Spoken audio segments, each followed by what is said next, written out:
Chapter 1. Traversing the Dragon Ball Universe. Awakening the system enhancement, a sense of drowsiness enveloped Wen Tianqi as he stirred in a haze. The ground beneath him felt cool and unyielding, resembling the surface of the earth itself.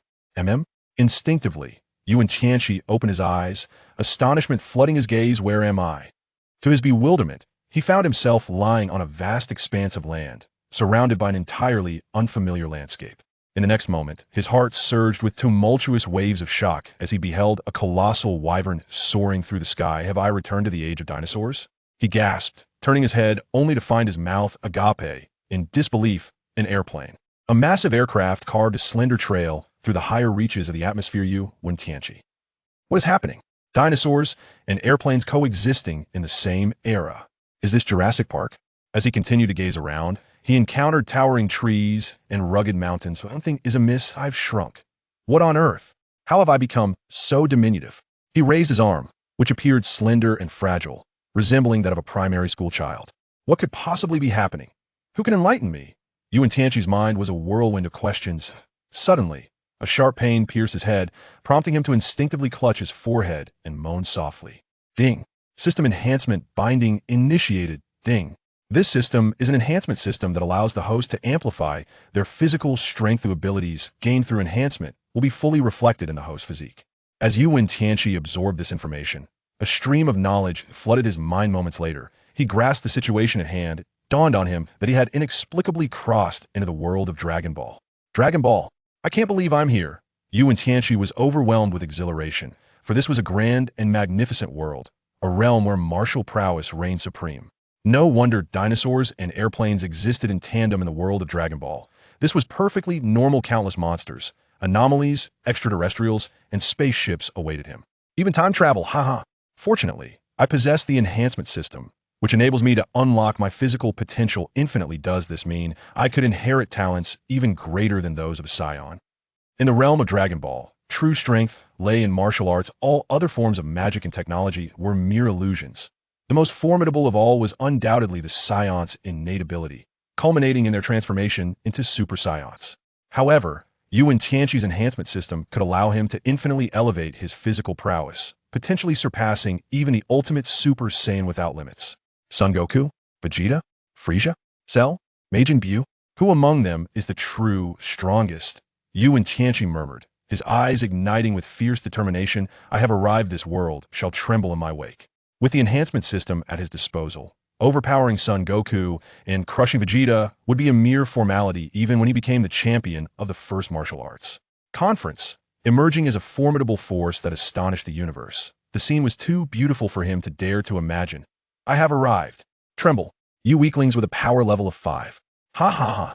Wen Tianqi laughed maniacally, only to be suddenly struck dumb as a gigantic wild boar, towering 2 stories high, thundered out of the forest, coming to a halt not far from him. This wild boar was entirely black, its eyes as large as fists, and its bristly fur glimmered like steel needles under the sun, radiating a blinding light. Gulch. Wen Tianqi swallowed hard and turned to flee. What a joke. He was merely a 10-year-old child. How could he possibly stand against a wild boar? Roar.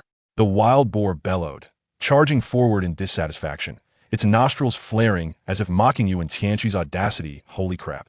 Wen Tianqi exclaimed in shock, turning to run. A wild boar, towering 2 stories high. How could he hope to contend with that? What should he do? Help me, Monkey King. In the next moment, Wen Tianqi recalled the point allocation system. System, please grant me points quickly. Speak up. Wen Tianqi frantically called out in his mind. No response. Could it be that I'm doing something wrong? Oh, the system lacks intelligence. It can only allocate points. Wen Tianqi silently repeated his thoughts. System. Ding. Constitution. 0. As he ran, Wen Tianqi grasped the information transmitted by the system. It turned out that points were allocated automatically each year based on age, with only the Constitution category available. After allocation, it could slightly enhance strength, but significantly increase the potential for physical training. Now, I see I cannot rely solely on the system. I must cultivate on my own. No problem. Wen Tianqi quickly understood, sensing the wild boar rapidly closing in behind him, and hurriedly focused his thoughts. Allocate points. Ding. Constitution 1. System panel. Wen Tianqi quickly repeated in his mind. Constitution 1. A powerful sensation surged within Wen Tianqi's body as his physique steadily strengthened.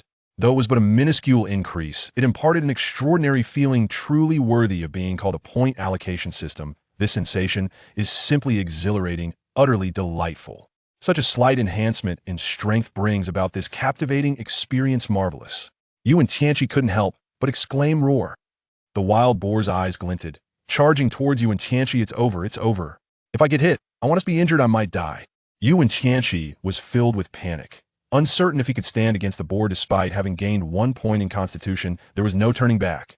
With determination, Wen Tianqi gathered his resolve, let out a low shout, leaped onto a massive rock, and, using its force, pivoted to deliver a punch. Ha! Take this punch. Bang! It seemed he had collided with something, producing a tremendous sound. Wen Tianqi let out a yelp, the recoil throwing him backward. He tumbled several times before coming to a halt on the ground. As I raised my gaze, I was taken aback to see the wild boar rolling on the ground, desperately attempting to rise. It turns out it was merely a false alarm. Ha! I actually knocked this massive wild boar down with a single punch. Wen Tianqi exhaled in relief, his face alight with exhilaration. With only a physique of 1 point, and having had no time to cultivate, he had managed to fell a creature as towering as a 2-story building. How astonishing. Wait, it seems to be getting up. Wen Tianqi stood, momentarily stunned, as the wild boar, after rolling a few times, attempted to rise once more. I have no regard for my own dignity. Seize the moment, and take your life. With a mighty roar, Wen Tianqi stomped his feet and charged forward, feeling an inexhaustible surge of power within him die. He raised his fist, striking fiercely at the boar's head. Chapter 2. Cultivation. Insights of Qi. For years hence the wild boar seemed to anticipate Wen Tianqi's move, slightly shifting its body to narrowly evade the blow. However, Wen Tianqi was relentless. With a powerful push of his legs, he leaped and unleashed a flurry of punches upon the boar. Bang. Take that, you wretched beast. Keep dodging, and I shall continue until you can no longer move. Wen Tianqi attacked with frenzied intensity, raining down punches upon the wild boar without respite. After what felt like an eternity, the boar finally lay still. Ah, at last, I have slain this wild boar. Wen Tianqi laughed heartily, gazing at the massive carcass, suddenly feeling a pang of hunger. Well, wild boar and pig should be somewhat similar. They are both edible. He pondered for a moment before dragging the boar's body away. Hey, this is surprisingly heavy. He hefted the boar's carcass, his face alight with excitement. Let's see if there are any innards worth having. Wen Tianqi, dragging the carcass to his side, found a stick and punctured several holes in the boar before gutting a ha. Tonight's dinner is assured. As he gazed at the steaming innards, saliva began to pool in his mouth. However, I wonder how the meat tastes. Perhaps I should take a closer look. A true gourmand cares little for the quality of food, and Wen Tianqi was no different after all. It was all edible, so he thought it harmless to investigate further. Thus, with great delight, he continued to pry open the wild boar's abdomen with his stick. Yet the contents within the boar's belly left him somewhat speechless. What is this? It's dark and resembles booger. Well, that's one thing I can't eat. He set up a fire, with a roasting rack towering higher than himself. However, the wild boar's carcass was far too large to roast whole, so Wen Tianqi had no choice but to tear off a hind leg and begin roasting it. Thank goodness for the augmentation system. My strength has increased significantly. Otherwise, I wouldn't even be able to lift this wild boar leg. As he contemplated, Wen Tianqi placed the severed hind leg upon the rack and commenced the roasting process. What a peculiar aroma.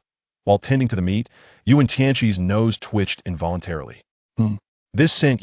Wen Tianqi furrowed his brow, noting, this meat bears a flavor distinctly different from that of pork. It possesses a certain uniqueness. Ah Wu, seemingly famished, Wen Tianqi soon devoured the enormous hind leg of the wild boar, leaving only a sizable bone behind. Tisk. While the taste may not be exquisite, it suffices to satiate my hunger. One mustn't hold lofty expectations. He then placed another hind leg upon the rack, resuming his roasting. Why do I feel as though my appetite has grown tremendously? In this 10-year-old body, I can consume a wild boar as large as a small building. Wiping the sweat from his brow, Wen Tianqi reclined nearby, humming a cheerful tune. A tantalizing fragrance wafted through the jungle, inhaling the delectable aroma. Wen Tianqi swallowed hard, rising once more to indulge in the wild boar's flesh. Burp. Having feasted to his heart's content, Wen Tianqi felt somewhat glutted, reclining against a colossal tree while caressing his stomach. It would be wise to resume my training. If I linger any longer, I shall await my fate as a decaying corpse. Casting a glance at the sky, he yawned and then set off toward the jungle's periphery. The outskirts of the jungle offered greater safety, devoid of those perilous creatures, allowing Wen Tianqi a moment of peace to rest. With his current prowess, Ordinary beasts posed little threat to his life should he find himself outmatched. He could always flee, having gained a point in constitution. He resolved to train diligently. Wen Tianqi was filled with aspiration for the future, confident that with the system's assistance, he would surely grow formidable. He was determined to become the strongest man in this Dragon Ball universe. Embracing such conviction, Wen Tianqi embarked on his path of cultivation.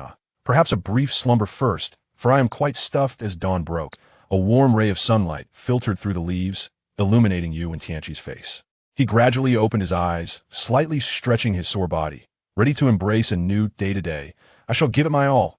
Clenching his fists, Wen Tianqi motivated himself.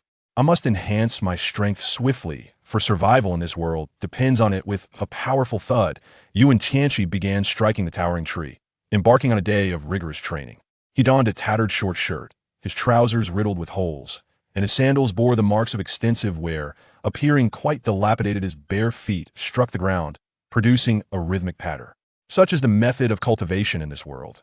Through relentless training, one fortifies the body to achieve robustness. However, within the Dragon Ball realm, the path to strength lies in harnessing Qi to enhance the physical form. The cultivation of Qi, as its name suggests, entails the relentless excavation of one's potential, the rigorous training of one's body, ultimately striving for a state where one can fuse with Qi generally. Only upon reaching a certain level of cultivation can one merge with Qi and ascend to the rank of a genuine martial artist. Having attained a physique score of 1, Wen Tianqi, after a period of diligent training, finally comprehended the existence of Qi. Yea, with fists clenched and teeth gritted, Wen Tianqi's back arched slightly. A unique energy erupted from within him. Qi. Wen Tianqi shouted as he struck a massive boulder beside him with a resounding boom. The boulder shattered, sending countless fragments soaring into the air before they gently descended. Ha! I can feel the existence of Qi. I am truly a genius. Wen Tianqi laughed joyously at the sky, for with merely a physique score of 1, he possessed an extraordinary talent for cultivation. If he were to accumulate even a few more points, or several dozen, or even hundreds, he would undoubtedly become invincible. Continue. Do not stop. With exuberance, Wen Tianqi bellowed. Resuming his training, he understood that he was still weak and must progress step by step to grow stronger. Ultimately, he aspired to surpass all others and become the strongest in the Dragon Ball world. 1 year, 2 years, 3 years, 4 years. The tall and handsome Wen Tianqi, adorned with leaves and flowers, exuded a refreshing fragrance, radiating an astonishing aura. It is time to emerge from the mountains. Gazing at the sky, Wen Tianqi remarked calmly, and in an instant his form vanished, reappearing in an open space. At that moment, he appeared refined, handsome, dashing, and captivating. Chapter 3. The first encounter with Bulma. The hero saves the beauty. Wen Tianqi hummed a cheerful tune, riding a scooter with ease along the path. At this point, he had donned an exceptionally stylish black casual outfit, for he could not present himself in his previous tattered attire when seeking out Sun Wukong and Bulma. As for Sun Wukong, that simpleton was excusable, perpetually wearing a foolish expression, especially Bulma, who was now a high school girl in West City. Wen Tianqi recognized the necessity of maintaining a respectable image to capture her heart. Though, in his perspective, with his handsome and charming visage, Bulma would surely be enchanted upon their first meeting. With this thought, Wen Tianqi erupted into laughter. Not long ago, he had confirmed the current date. August 20th, 749. Only 2 days remained until Bulma discovered the Dragon Ball in the North Valley, and he was hastening towards her. The Dragon Balls, even with his boundless potential granted by the system, who would not desire such a wondrous artifact capable of granting wishes? His myriad desires awaited fulfillment through the Dragon Balls. Contemplating this, Wen Tianqi silently invoked System, Ding, Physique. 5. Though I am uncertain of my combat prowess, it is evident that even colossal dinosaurs and boulders the size of mountains cannot withstand a single blow from me. In this light, I must certainly surpass the current Sun Wukong. Mused Wen Tianqi as he rode his motorcycle. The accumulation of initial capital is a formidable challenge. With a physique score of merely 5, Wen Tianqi felt that the rate of his power enhancement was somewhat sluggish. Almost there. Soon, I shall acquire another attribute point, and at that moment, my strength will experience a remarkable surge, he exclaimed with excitement. The Valley of the North should be in this direction. Wen Tianqi took out his mobile phone and began to consult the map. The world of Dragon Ball is peculiar. Some regions appear to be reminiscent of ancient times from long ago, while others have advanced technologically at a staggering pace, comparable to that of an interstellar era. Thus, After working for a period in a nearby city, Wen Tianqi easily procured a smartphone strikingly similar to those from his previous life. As I contemplate, at this moment, Bulma is likely enjoying her summer vacation. Therefore, the 2-star Dragon Ball from her family's warehouse must have been acquired. I am currently en route, pursuing the 5-star Dragon Ball from the Northern Valley, along with my grandfather Goku's 4-star Dragon Ball, Master Roshi's 3-star Dragon Ball, and the 7-star Dragon Ball belonging to the Ox King. Wen Tianqi pondered deeply and ultimately concluded that Bulma was of greater significance. Never mind the rest. He decided to seek out Bulma first. Once he located her, he would secure 2 Dragon Balls and a beautiful maiden. How delightful! With a gleeful smile illuminating his face, Wen Tianqi twisted the throttle, suddenly accelerating. The motorcycle roared like an enraged bull, charging forward with relentless vigor. The Northern Valley, nestled in the north, was a basin adorned with a dense expanse of woodland. Nearby, an elderly man tended to his vegetable garden, wielding a hoe as he moved about his plot of land. Wen Tianqi's motorcycle roared past the vegetable garden, the thick smoke it emitted causing the elderly gentleman to cough incessantly. My apologies. Wen Tianqi shouted back, unable to help himself. There was no alternative. The meager earnings from his labor only afforded him a modest motorcycle, a far cry from the extravagant vehicles owned by Bulma, the affluent heiress. Youth is indeed a privilege. The old man, unfazed by the motorcycle's fumes, gazed at Wen Tianqi as he passed the entrance of his vegetable patch, and couldn't help but sigh. This is the Northern Valley. Where exactly is it? Wen Tianqi rode slowly, keenly observing his surroundings. Suddenly, a piercing scream from a young girl caught his attention. Could it be Bulma? Wen Tianqi paused, quickly applying the brakes to halt his motorcycle. Help! The voice echoed in his ears, and as he turned towards the source, his eyes widened in surprise. A petite figure appeared before him, adorned with blue hair styled in braids. Though she was merely a high school student, she exuded an air of youthful innocence, dressed in a trendy outfit, and, naturally, strikingly beautiful. No, please, the girl cried out. This is... Wen Tianqi was filled with delight, realizing that this was indeed Bulma. He hastily rode his motorcycle over. In the next moment, he beheld a monstrous creature resembling a lizard, fierce and menacing, with drool cascading from its maw. Atop its head rested a Dragon Ball, curiously nestled within the heart of a flower. It was the 5-star ball. With a joyful expression, Wen Tianqi exclaimed, Zoom. However, this was not the moment to concern himself with the 5-star ball. Wen Tianqi accelerated once more, pressing the accelerator without hesitation, emitting a resonant hum as thick black smoke billowed around him. Come on, great behemoth. Wen Tianqi suddenly twisted the throttle, and the motorcycle belched forth a long plume of black smoke, soaring into the air like an arrow released from its bow, hurtling towards the lizard. What? The lizard was momentarily taken aback, unable to fathom the audacity of Wen Tianqi, who dared to collide with it using a motorcycle. Was this not an invitation to death? After all, it was the sovereign of the Northern Valley, now mocked by a mere mortal. Die, you scoundrel! The lizard roared in fury. Yet the motorcycle's speed was too formidable, leaving it no chance to evade the impending impact, as it was struck squarely on the head. Boom! Flames erupted, and the point of collision exploded, creating a sizable crater in the ground. Cough, cough, cough. The lizard, bloodied and dazed from the blow, struggled briefly before tumbling away from the motorcycle and crashing onto the earth. You despicable human! Seizing the moment of your vulnerability. Now is the time for a hero to rescue the damsel. Wen Tianqi suddenly leaped to his feet, exuding an air of a master. With a swift twist, he raised his elongated right leg. The lethal, shadowless kick. Whoosh!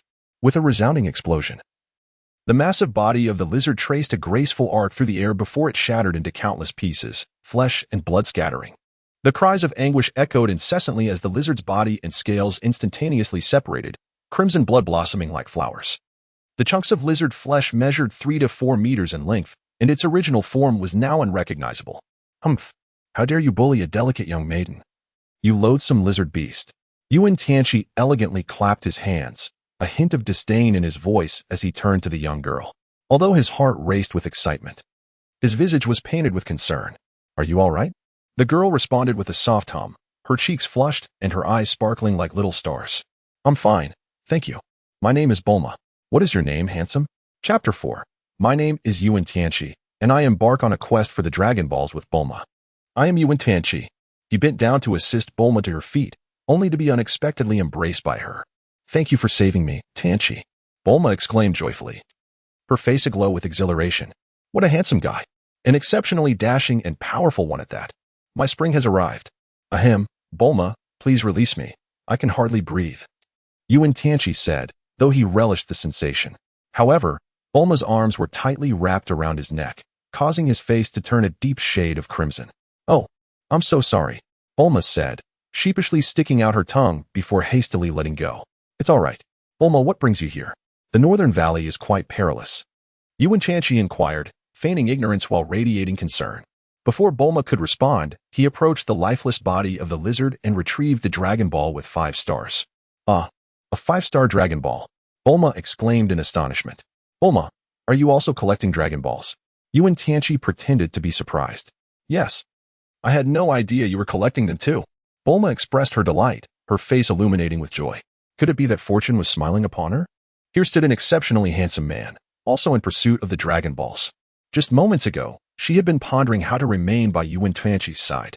Wen Tianqi felt a surge of pride within, yet feigned surprise as he exclaimed, Ah, you are also familiar with the Dragon Balls. I learned of them unexpectedly from an elderly gentleman, and since then, I have resolved to scour the world in search of these mystical orbs. However, the number of individuals who can successfully collect the Dragon Balls is exceedingly rare. This is, indeed, the first Dragon Ball I have encountered.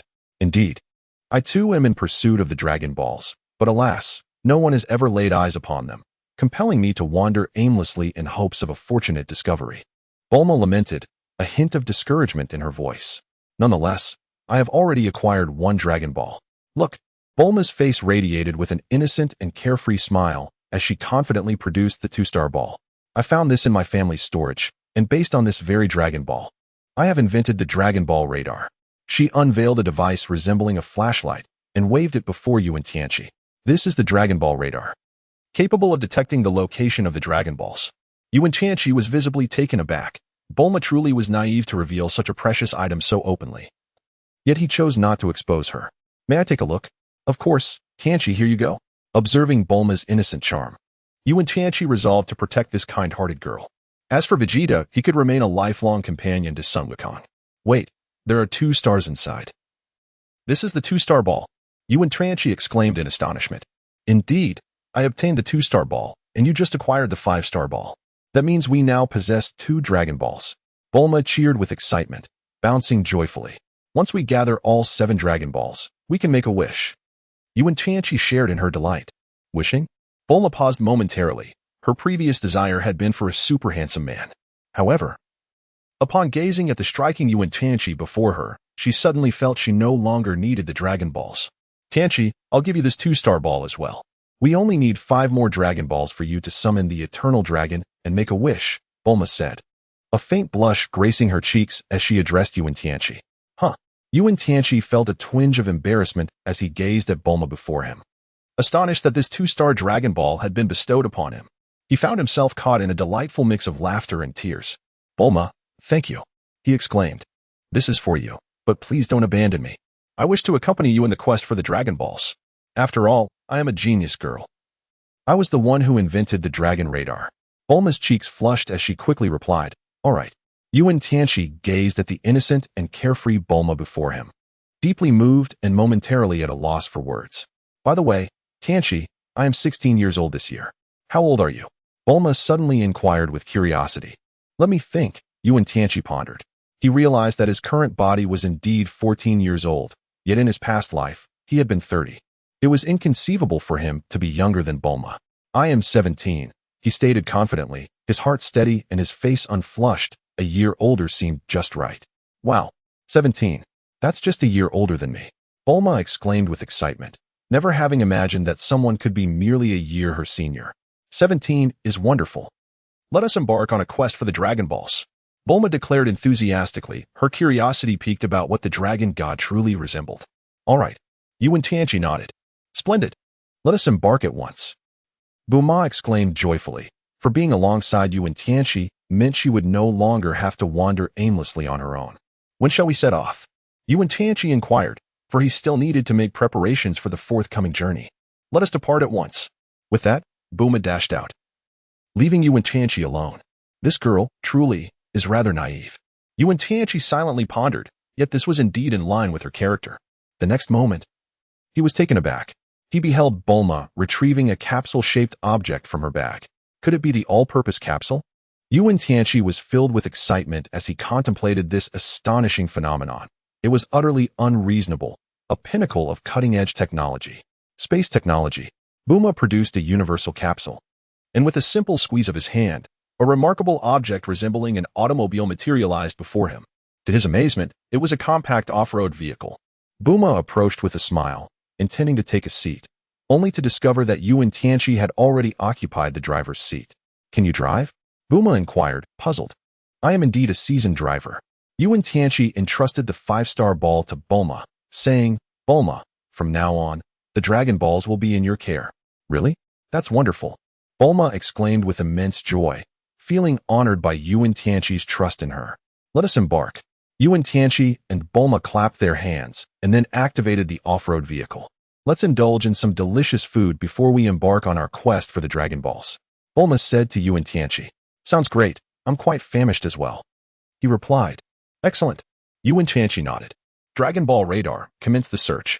The Dragon Ball radar emitted a series of beeping sounds. No Dragon Balls detected. Continue the search.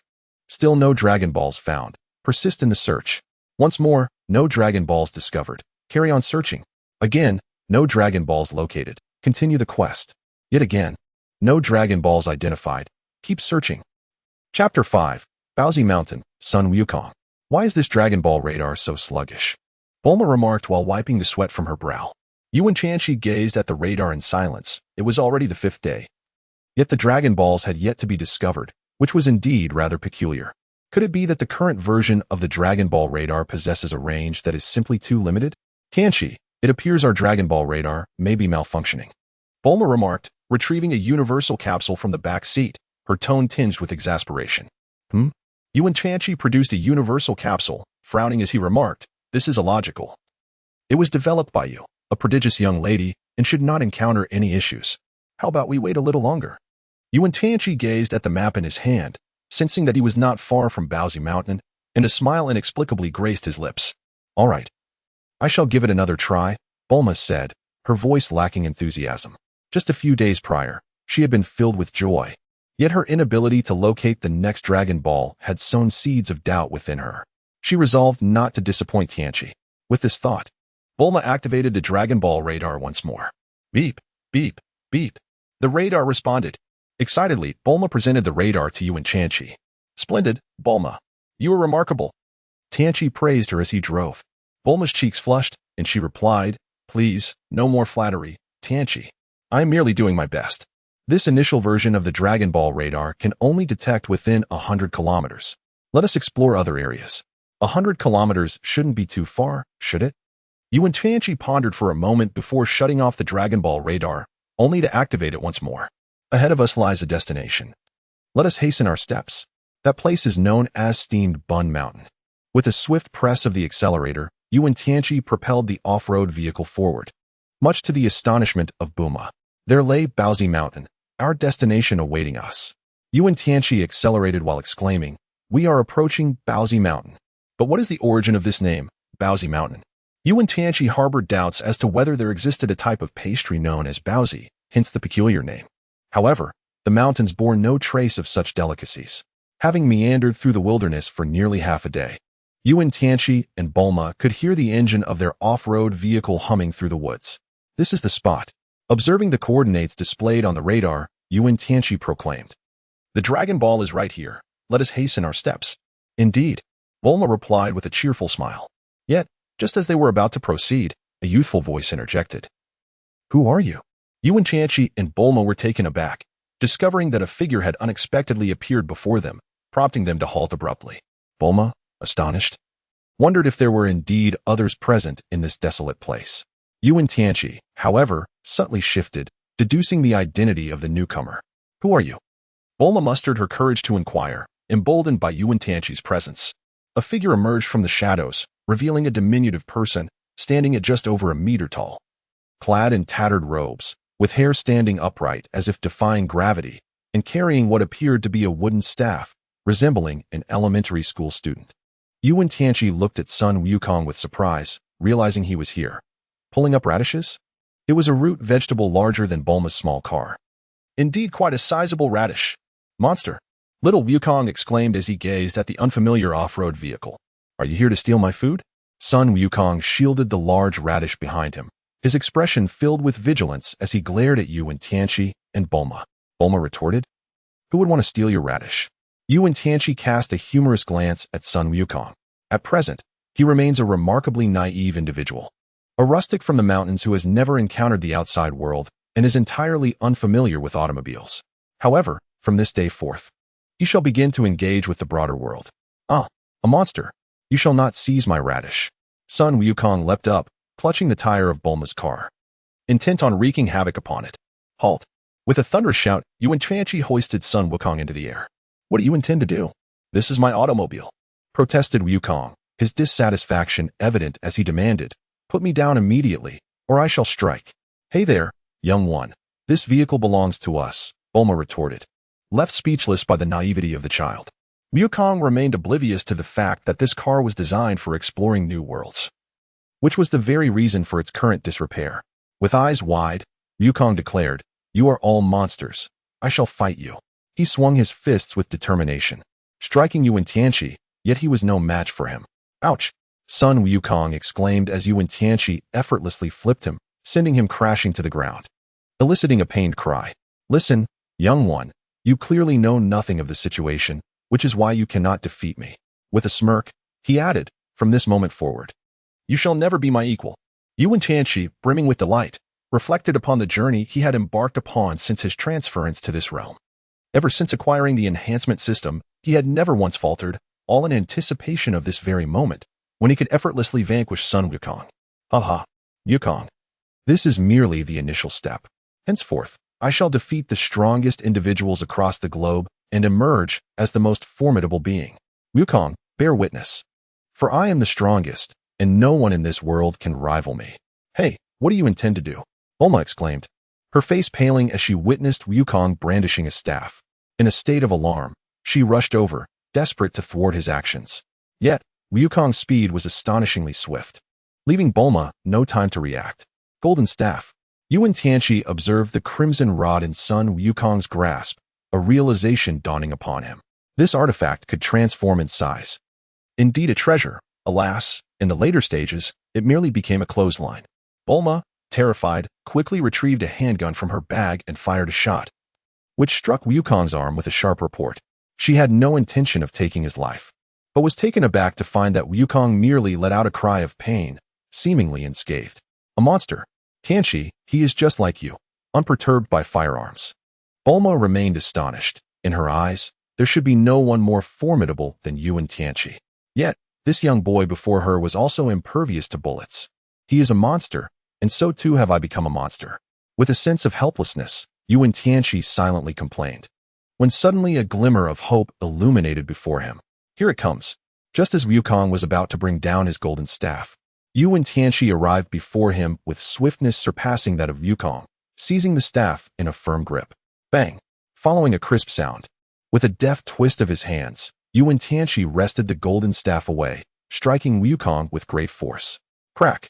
Wukong, feeling the sting, dropped the golden staff from his grasp, and in the blink of an eye, a flash of white light surged forth as Wen Tianqi swung the staff once more. Chapter 6. The Arrival of Master Roshi. Bang! Son Wukong, in pain, found himself seated upon the ground. Ah, what sorcery is this? Son Wukong gazed at Wen Tianqi in astonishment, his formidable strength leaving him awestruck. Look closely. We are not demons. We are but humans. A warm smile graced Wen Tianqi's face as he playfully twirled the golden staff before reluctantly returning it to Son Wukong. Throughout, Son Wukong had always been a benevolent being, unwavering in his true nature, which deeply impressed Wen Tianqi. Wukong took the golden staff, examining it closely, and exclaimed in surprise, "You are all humans? Who are you?" "I am Son Wukong, and who might you be? From where do you hail?" A torrent of questions spilled from Son Wukong's lips. Just then, Wen Tianqi raised his hand, delivering a light slap to Son Wukong, and offered him a chunk of preserved meat. "I am Wen Tianqi. This is my companion, Bulma." He gestured towards Bulma, who had just disembarked, and continued with the introductions. Wen Tianqi smiled, his handsome visage causing Son Wukong to fall silent. "Wukong, What are you staring at? Wen Tianqi inquired, noticing Wukong's unwavering gaze fixed upon Bulma. You look different from us. Are you a girl? Wukong finally snapped back to reality and asked innocently. Of course I am. You clueless oaf. Have you never seen a girl before? Bulma retorted, casting Wukong a disapproving glance. How peculiar. From your appearance, you certainly do not resemble a boy. Wukong remarked, scratching his head in bewilderment. Strange. I think you are the odd one. Bulma replied, eyeing the large tail protruding from Sun Wukong's back, inching closer to Wen Tianqi, who provided her with a sense of safety. Ah, I see now. My grandfather told me to be gentle and considerate when encountering girls. Why don't you both come to my home for a meal? Sun Wukong said, grinning as he scratched the back of his head. Bulma was taken aback for a moment, then turned her gaze towards Wen Tianqi. Ever since their meeting, she had gradually begun to depend on him, a transformation she had not even recognized within herself. Well, as guests, Wen Tianqi mused, stroking his chin. After a brief contemplation, he clapped his hands together. All right, Bulma, let us go take a look. He then pulled Bulma aside and whispered, the Dragon Ball radar indicates that the 4-star ball is nearby. I suspect it may be within Sun Wukong's home. Bulma gasped in excitement, covering her mouth with her hand and nodding eagerly. Wait a moment, I need to pull out this giant radish first. Sun Wukong grunted as he struggled to uproot the vegetable. Although it had loosened somewhat, it was evident that it would take a little longer. All right, let me handle this. Wen Tianqi said, waving his hand dismissively. Wukong paused in surprise, his actions gradually slowing down. Wen Tianqi grasped the enormous radish firmly, exerting considerable force, and it was uprooted with a decisive pull. Ah? Wukong gazed at the extracted radish, his expression one of astonishment. How about that? You still need to cultivate diligently. Wen Tianqi smiled and then handed the large radish to Wukong. Wukong took it, cast a brief glance, and then prepared to head home with the radish. You are truly impressive. We shall discuss it further at home. 10 minutes later, Wen Tianqi arrived at Sun Wukong's residence in his car. The Dragon Ball radar indicated that the 4-star ball was right there. Tianqi, you truly guessed it. How remarkable. Bulma exclaimed joyfully, hugging Wen Tianqi's arm, her eyes sparkling with excitement. Hee, it was merely a guess, Wen Tianqi replied modestly. Upon entering the house, Bulma was instantly captivated by the 4-star ball resting on the table. A Dragon Ball. The yellow sphere adorned with 4 stars radiated comfort. Wow. Bulma exclaimed in astonishment at the prospect of acquiring yet another Dragon Ball. What are you looking at? Sun Wukong inquired, noticing Wen Tianqi and Bulma engrossed in the 4-star ball. This is a Dragon Ball. How did you come by it? Bulma asked with wide eyes. It is my grandfather's legacy, Wukong replied, cradling the 4-star ball. Could you lend us the Dragon Ball? Bulma asked eagerly. No, this is a keepsake from my grandfather. Wukong resolutely shook his head. Bulma, unwilling to concede, pleaded repeatedly, yet Wukong remained steadfast in his refusal. Wen Tianqi, having anticipated this outcome, observed quietly. Finally, Bulma turned her gaze towards Wen Tianqi, seeking assistance. Wukong, would you like to join us in searching for the Dragon Balls? I promise to return the 4-star ball to you after we use it, and do you not wish to enhance your strength? You are not my match, after all. Wen Tianqi said with a smile, revealing his ace. Strength. The Saiyans are inherently combative. Although Wukong had just been bested by Wen Tianqi and felt no bitterness, the desire to grow stronger pulsed within him, a force ingrained in their very genes. Grow stronger? Wukong paused, recalling the tragic fate of his grandfather. Looking at the 4-star ball in his hands, he resolutely stated, Very well, I shall accompany you, but you must guarantee that the 4-star ball will be returned to me. Of course, my word is my bond. Wen Tianqi smiled and said, Very well, let us depart. Sun Wukong placed the 4-star ball into his pocket and followed Wen Tianqi as they left his home. Seated in the off-road vehicle, Sun Wukong gazed curiously at the Dragon Ball radar in his hand. Tianqi, how far can this Dragon Ball radar detect? Sun Wukong inquired.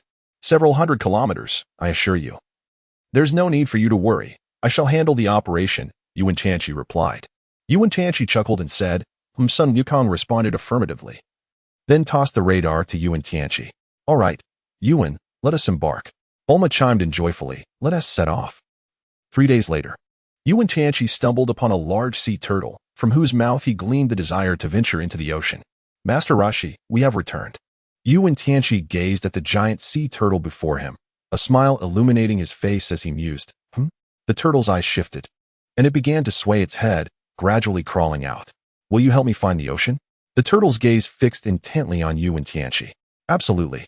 Before Wen Tianqi could respond, Sun Wukong had already leaped up, joyfully affirming his agreement. With a resigned glance at Sun Wukong, Wen Tianqi exchanged glances with Bulma, ultimately choosing not to decline the request. Thus, 3 days later, shortly after their departure, the sea turtle returned accompanied by a bald, old man. Master Roshi. Wen Tianqi exclaimed, spotting the elderly figure making his way through the waters.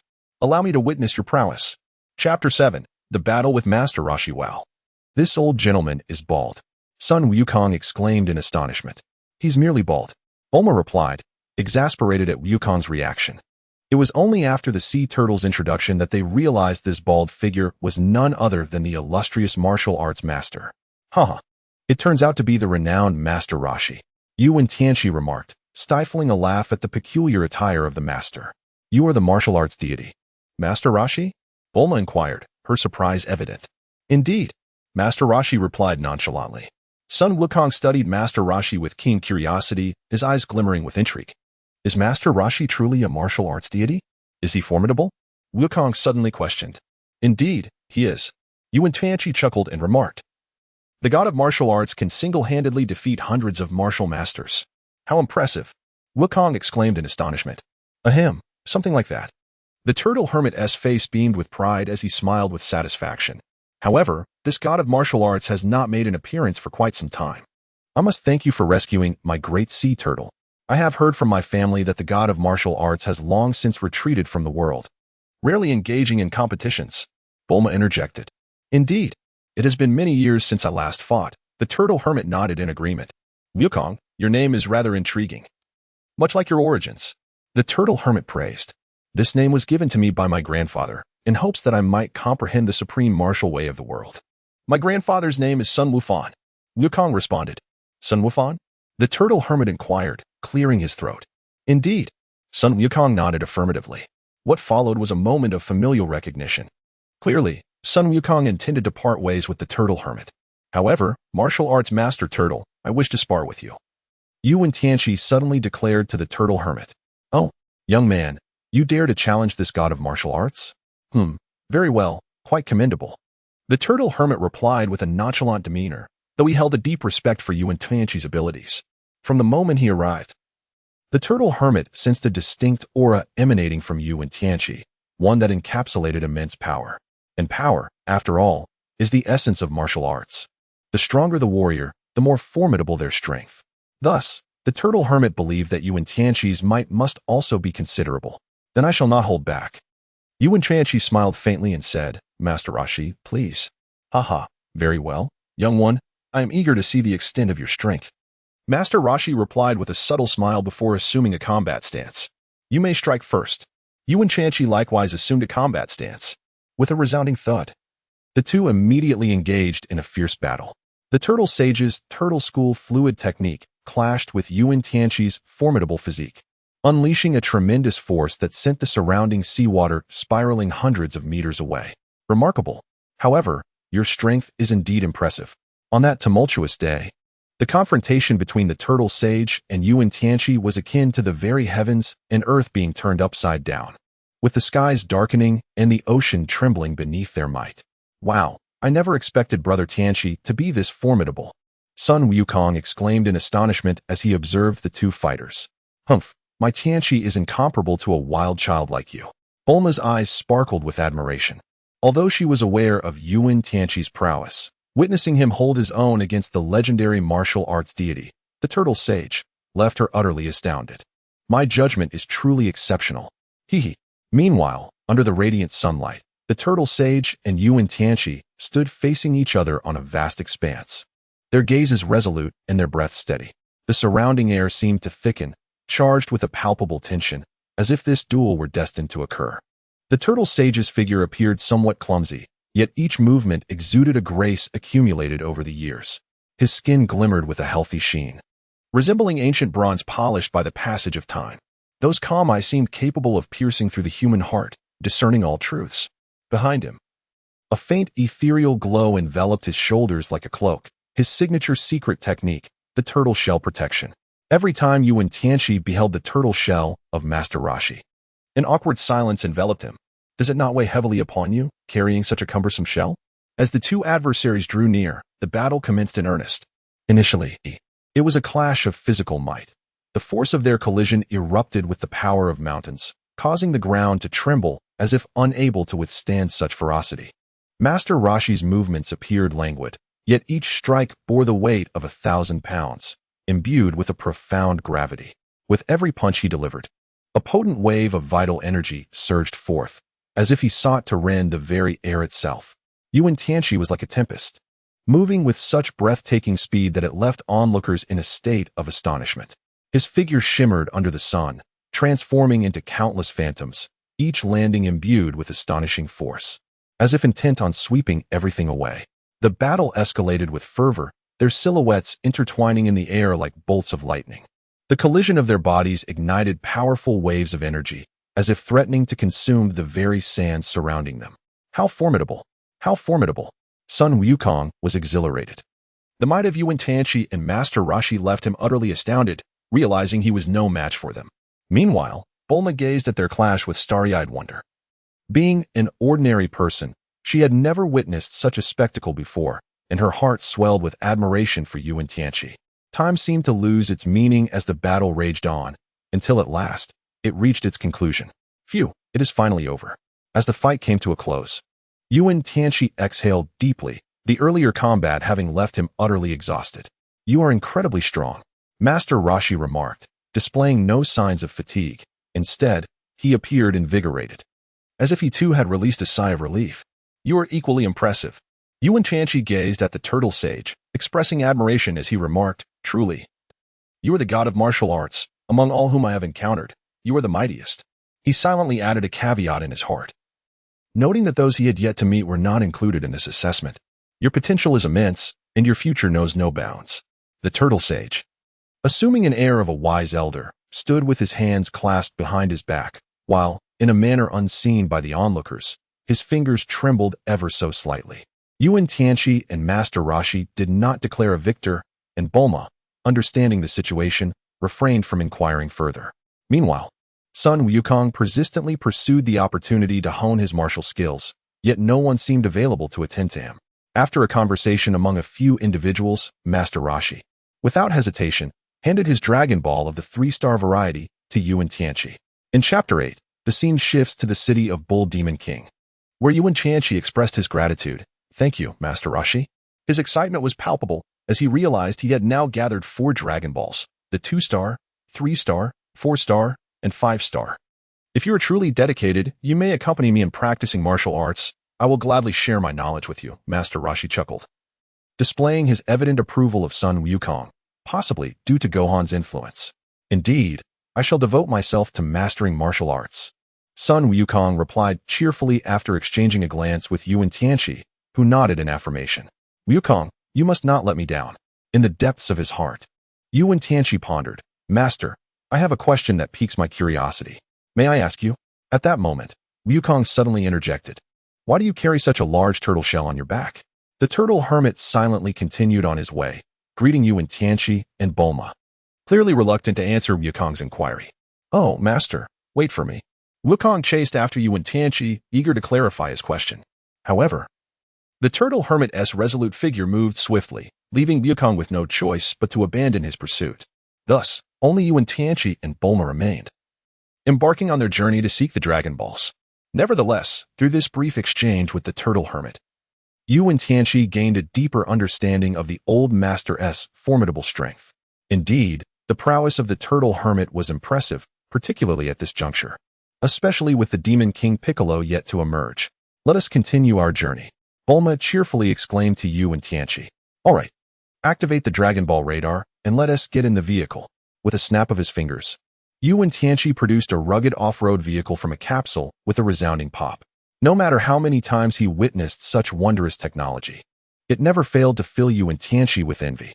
He had once aspired to learn and explore this field, but after listening to Bulma for merely 10 minutes, he resolutely abandoned the thought, realizing the insurmountable chasm between the diligent scholar and the underachiever. 3 days later, Wen Tianqi and Bulma found Granny Baozi. Through a cordial dialogue, they acquired the 6-star ball, and Wen Tianqi also welcomed a new little brother, Oolong. Little Oolong, from this day forth, you shall be my subordinate. If I err in any way, do not hesitate to voice it, and I, your elder brother, shall seek justice for you. Oolong knelt on the ground, his face alight with excitement. Thank you, boss. The following day, they encountered Yamcha. Upon seeing the man before him, images of Yamcha's classic moments flooded Wen Tianqi's mind. Yet, before he could utter a word, Yamcha's fear of women exploded upon catching sight of Bulma. Ah! Yamcha cried out in agony as he collapsed to the ground. Oh dear, young Master Yamcha. His pet cat, Poir, panicked and had no choice but to plead with Wen Tianqi. Please, save young Master Yamcha. I beg of you. In that case, you must become my pet cat from now on. Wen Tianqi chuckled mischievously. Very well, if you rescue young Master Yamcha, I shall grant you anything you desire. Poir wept profusely. This is utterly pointless. I was merely teasing you, Wen Tianqi remarked, rolling his eyes. He then took the tranquilizer from Bulma and swiftly injected it into Yamcha's rear. Yamcha yelped in pain, leaping 3 meters high, yet his fear of women dissipated instantaneously. Thank you, Wen Tianqi. Yamcha gazed at Wen Tianqi with gratitude, realizing that the youth before him was entirely different from the Yamcha he had once envisioned. No worries, we are friends after all. By the way, I still do not know your name. Wen Tianqi inquired. I am Yamcha, he replied with a radiant smile, revealing a row of pearly white teeth. Wen Tianqi, you have saved my life. I shall accompany you from now on. No, you should seek. Wen Tianqi informed Yamcha about the turtle hermit, advising this naive lad to train alongside son Wukong. As he watched Yamcha's departing figure, Wen Tianqi smiled faintly, thinking, very well, I shall hasten your progress. Tianqi, where shall we journey next? Queried Bulma, perplexed as the dragon radar remained unresponsive in her hands. Never mind, let us press onward. We shall surely find the Dragon Balls. Wen Tianqi confidently remarked. Very well. Bulma, with a hint of resignation, replied, then let us continue our journey. If we have not yet located the Dragon Balls, we shall pay a visit to Master Roshi. No problem at all. Wen Tianqi smiled and declared, let us embark on our journey. Our next destination is Pandiguan Mountain. Chi-Chi, I am on my way. A few days later, Bulma gazed in astonishment at the raging inferno on the distant mountain, her mouth agape. Incredibly, the mountain is ablaze. This is Pandiguan Mountain. And over there lies the city of the Bull Demon King, Wen Tianqi explained to Bulma. What? This is the city of the Bull Demon King? How do you know that? Bulma inquired, taken aback. I have been here before and resided in this place for a time, which is how I came to know it. Wen Tianqi gazed at the astonished Bulma and smiled. Well, our destination, the Bull Demon King City, let us depart. The houses lay in ruins, cloaked in a thick layer of ash. Bulma surveyed the desolation before her, exclaiming in disbelief, such a fierce blaze occurred here. How could it transform into this in the blink of an eye? Let me take a closer look. Wen Tianqi lifted his eyelids and replied, who are you? Emerging from the wreckage, the Bull Demon King scrutinized Wen Tianqi with caution and inquired, who are you? Who am I? Hee. It was I who recently extinguished the flames for you. Wen Tianqi smiled. This, I am aware. The expression of the Bull Demon King shifted, his demeanor suddenly becoming somewhat embarrassed as a charming young girl stepped forward behind him. Chi-Chi. Wen Tianqi's eyes sparkled with delight. How adorable. Upon catching sight of Wen Tianqi's handsome visage, Chi-Chi felt a slight flush and lowered her gaze. An adversary. A hint of hostility flickered across Bulma's face, as a woman's intuition alerted her that the charming girl in the helmet before her might one day become her rival in love. What is that in the ruins? Suddenly, Bulma remarked with curiosity. Both Neo-Mo Wang and Chi-Chi turned their heads in surprise. The 7-star ball. Ecstatic, Wen Tianqi was about to approach when suddenly, a few peculiar creatures emerged. It was the gang of Pilaf. Ha ha, King Pilaf, we have seized the Dragon Balls. The Pilaf gang danced with exuberance, utterly thrilled. Dare to take my Dragon Balls? Let me show you how I shall deal with you. Wen Tianqi slowly advanced, a sinister grin spreading across his face as he disdainfully uttered his words. Chapter 9. The Dragon Appears. Wish fails instantly. The Pilaf gang was engulfed in fury and charged towards Wen Tianqi. Humph, truly courting death. Wen Tianqi let out a cold laugh and delivered a swift kick. With a resounding thud, Pilaf and his companions were sent sprawling. What? You dare to harm us? Pilaf shouted furiously. Brothers, charge.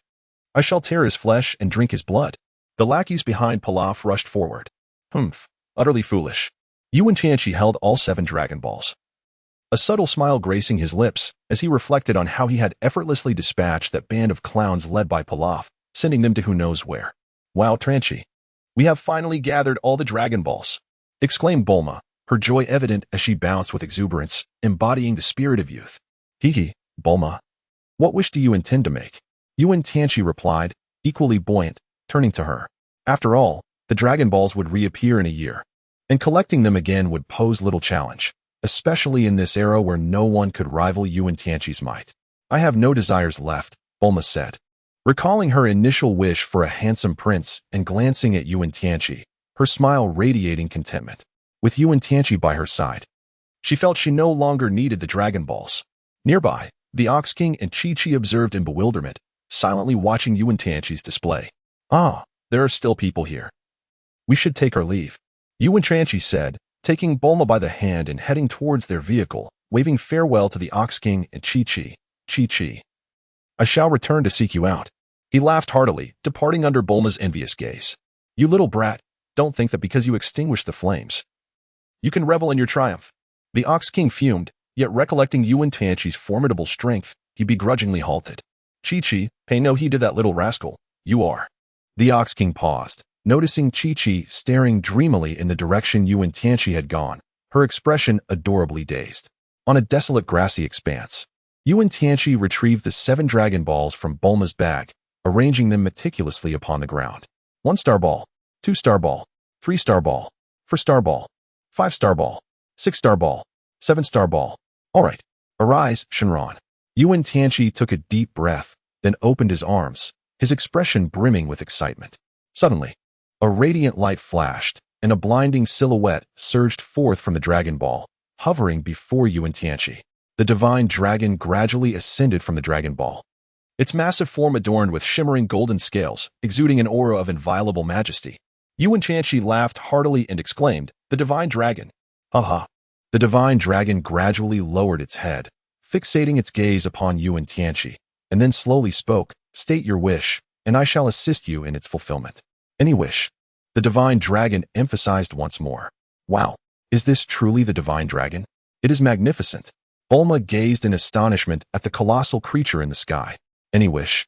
A glimmer flickered in Wen Tianqi's eyes as he contemplated for a moment, and suddenly addressed the divine dragon. I wish to return to my homeland. Upon hearing this, the divine dragon's enormous eyes gleamed with a crimson light as it hummed, Your wish will be granted imminently. Suddenly, the divine dragon fell silent. Wen Tianqi gazed anxiously at the divine dragon, yearning to know if he could return to his original world. I am truly powerless to fulfill that wish, the divine dragon replied, maintaining its aloof demeanor, though its words conveyed a sense of helplessness. You cannot return to your original world? Then is there any hope for me to return to mine? Wen Tianqi hurriedly inquired. As long as your strength reaches a certain realm, you will be able to manifest your desires and return to your original world. The divine dragon gently turned its head and coolly replied. When will I be able to return? Wen Tianqi inquired eagerly. I do not know, the divine dragon responded with a persistent hum. What is this? I had thought it could fulfill any wish, yet it appears utterly incapable. Bulma expressed her dissatisfaction, recalling how Wen Tianqi had once regaled her with tales of his homeland, only to discover that the wish-granting divine dragon was, in fact, limited. This may require one to possess formidable strength and ascend to the pinnacle of power before it becomes possible. The divine dragon turned to Bulma, casting her a troubled glance as it spoke. Pinnacle of power? When, then, shall I attain such heights? Wen Tianqi, feeling somewhat troubled, furrowed his brow and spoke to himself. Is it this Earth, or the Milky Way, or perhaps the entire universe, or even beyond the universe, reaching the realm of the Almighty or the Divine? When then will I be able to attain such a state? Speak your wish. The dragon urged once more. Very well, I shall choose another. I desire the ability of instantaneous movement, Wen Tianqi said with a slight pout. The dragon, once exuding an air of majesty, suddenly faltered, awkwardly responding, that wish is beyond my capabilities as well. Oh dear. You truly are a rather unimpressive dragon, Bulma exclaimed, sticking out her tongue and making a face at the dragon. What kind of wishing dragon are you?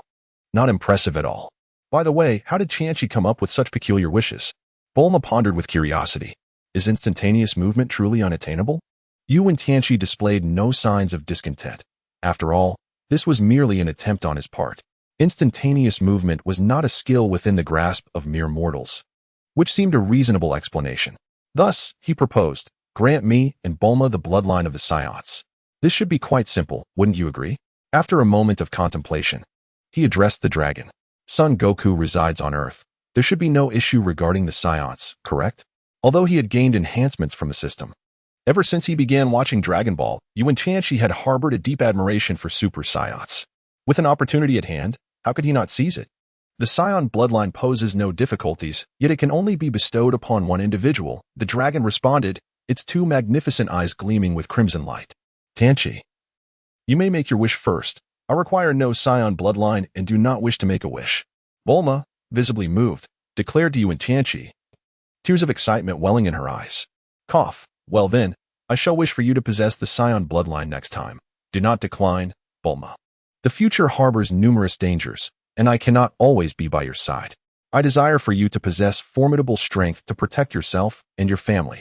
Wen Tianqi spoke earnestly, gently lifting his hand to smooth her flowing hair. Reflecting on the terrifying entities that would emerge in the future, Wen Tianqi resolved to bestow upon Bulma a new physical bloodline, enabling her to cultivate. Chapter 10. Continuing to wish, Saiyan bloodline Tianqi. Bulma, overwhelmed with emotion, wept freely as she embraced Wen Tianqi. Ah, your tears, he exclaimed, exasperated. Bulma, please wipe your face. Above them, the dragon observed the affectionate exchange with a sense of bemusement. Your wish has been granted, it declared, its expression unchanging as its entire form radiated dazzling light. Wen Tianqi felt an unusual change within his body. Suddenly, a powerful force surged forth from within, filling him entirely, as if it were about to burst forth from his very being. What is this? Wen Tianqi was somewhat taken aback. Such power was far beyond his current grasp. However, he quickly suppressed his astonishment, reminding himself that until he reached his limits, he should refrain from reckless actions, lest he risk losing control. I truly possess the bloodline of a Saiyan. Wen Tianqi clenched his fist, filled with exhilaration. Suddenly, a deep rumble echoed through the sky, as if something had shattered. Before Wen Tianqi could fully comprehend the situation, it transformed into 7 luminous orbs, ready to scatter in all directions. What? Wen Tianqi was momentarily startled, nearly forgetting that after making a wish to the divine dragon, the wish would result in the division of the Dragon Balls into 7 distinct spheres. He had previously promised son Wukong that he would return the 4-star ball belonging to his grandfather, as well as Bulma's 2-star ball. Contemplating this, Wen Tianqi leaped into action, his gaze fixed intently upon the luminous orbs. At that moment, his attention sharpened, and he spotted a radiant sphere adorned with intricate patterns. This is the one. Without a hint of hesitation, Wen Tianqi reached out decisively toward the glowing orb. With a radiant smile, Wen Tianqi reached out, and in the blink of an eye, a luminous sphere was cradled in his hand, just as it was on the verge of transforming into stone. For shimmering stars flickered into view. The 4-star ball. A chuckle escaped Wen Tianqi's lips. He grasped again, and another sphere, adorned with intricate patterns, materialized in his grasp. Upon this sphere rested 2 stars. This was Bulma's 2-star ball. Without a moment's hesitation, Wen Tianqi lunged towards the star once more. Yet this time, he found nothing but air, as the remaining Dragon Balls vanished from sight. In his hand, however, he held a stone sphere, similarly embellished with elaborate designs. Indeed, it was the 2-star ball. With a thud, Wen Tianqi landed beside Bulma. Tianqi, what is this? Bulma exclaimed, her gaze fixed in astonishment upon the stone sphere in his hand. Here, Bulma, this is the 2-star ball. It belongs to you. Wen Tianqi tilted his head with a smile and handed the stone ball to Bulma. Thank you, Tianqi. Bulma exclaimed joyfully, leaping into Wen Tianqi's embrace, cradling the now petrified 2-star Dragon Ball, feeling an overwhelming sense of sweetness. Oh, Tianqi, how come you have another one? Bulma inquired, somewhat surprised by the other stone ball in Wen Tianqi's hand. This is the 4-star Dragon Ball. I promised Goku that I would return his grandfather's Dragon Ball to him. Unfortunately, I had hoped to acquire several more, but that endeavor did not come to fruition. Wen Tianqi lamented with a sigh, seemingly reflecting on his own greed. It's all right. We have the Dragon Ball radar. We can collect more in a year, Bulma reassured him. Indeed, you're right. My strength will significantly increase. Let us first deliver the Dragon Ball to Goku. Wen Tianqi nodded in agreement. Yes, after we deliver the Dragon Ball to Goku, you must return home with me. This was your promise. Bulma pouted playfully at Wen Tianqi. All right, I agree. After visiting Goku, I shall return home with you. Wen Tianqi nodded and exclaimed, wonderful. Upon hearing his words, Bulma joyfully cheered and leaped from his embrace, following him towards the nearby off-road vehicle. By the way, Bulma, when you summon the dragon, what wish do you intend to make? As Wen Tianqi drove, he turned to Bulma and inquired, well, I suppose I will transform just like you. At that moment, I shall become a Super Saiyan, and together, we shall journey to Namek. Bulma replied with delight. Previously, she had listened to numerous tales from Wen Tianqi about the cosmos, including the planet Vegeta, the Super Saiyans, and the legendary Dragon Balls of Namek. Indeed, I believe in you. You can certainly achieve this. Wen Tianqi nodded, then pressed the accelerator to the floor, sending the off-road vehicle racing towards the horizon. 2 months later, Wen Tianqi and Bulma were driving through the bustling streets of West City. Wow, is this really West City? It is absolutely stunning. Wen Tianqi, like a naive country bumpkin, gazed around in awe. Indeed, West City is the largest urban center in the Western region and also the headquarters of the Universal Capsule Company. The buildings you see are all constructed in the architectural style of the Universal Capsule Company, Bulma explained as she navigated the vehicle. And what about these cars? So many modes of transportation. It is truly magnificent. As Wen Tianqi gazed at the swiftly passing vehicles beside Bulma, he inquired with a hint of astonishment. What exactly does this capsule corporation do? Bulma elucidated, of course, we are currently riding in a hover car, a vehicle that is permitted to enter the city. Wen Tianqi continued to inquire. The Universal Capsule Company is a firm dedicated to the production of universal capsules. Moreover, it functions as a commercial organization, akin to a large conglomerate in our world. Indeed, one might call it the largest company on the planet. After a moment of contemplation, Bulma responded to Wen Tianqi. Bulma, it seems that the Universal Capsule Company is your family's enterprise, is it not? Wen Tianqi suddenly asked with curiosity. Higi, yes. The chairman of the Universal Capsule Company, Dr. Brief, is my father. Bulma proudly lifted her charming face.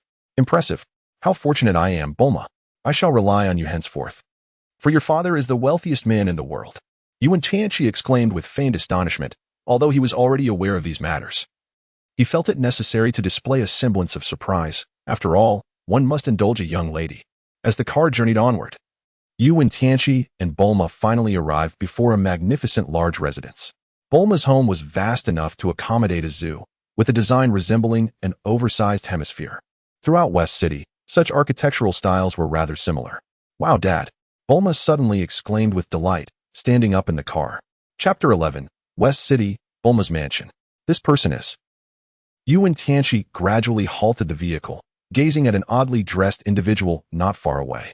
Indeed, it was somewhat peculiar. With disheveled hair, large black-rimmed glasses, and an ordinary white lab coat, it was none other than Dr. Brief. This man is arguably the most brilliant mind in the world. He invented the universal capsule, significantly advancing the progress of human civilization. Many convenient devices and various electronic machines used during Bulma's adventures were also his creations. A true genius. Bulma, you have finally returned. My precious daughter. Before Dr. Brief could speak, Mrs. Brief excitedly rushed out and embraced Bulma. Mom, Bulma joyfully responded. It had been a long time since she last saw her family. Although she missed them dearly, she understood that she had grown up and must act responsibly.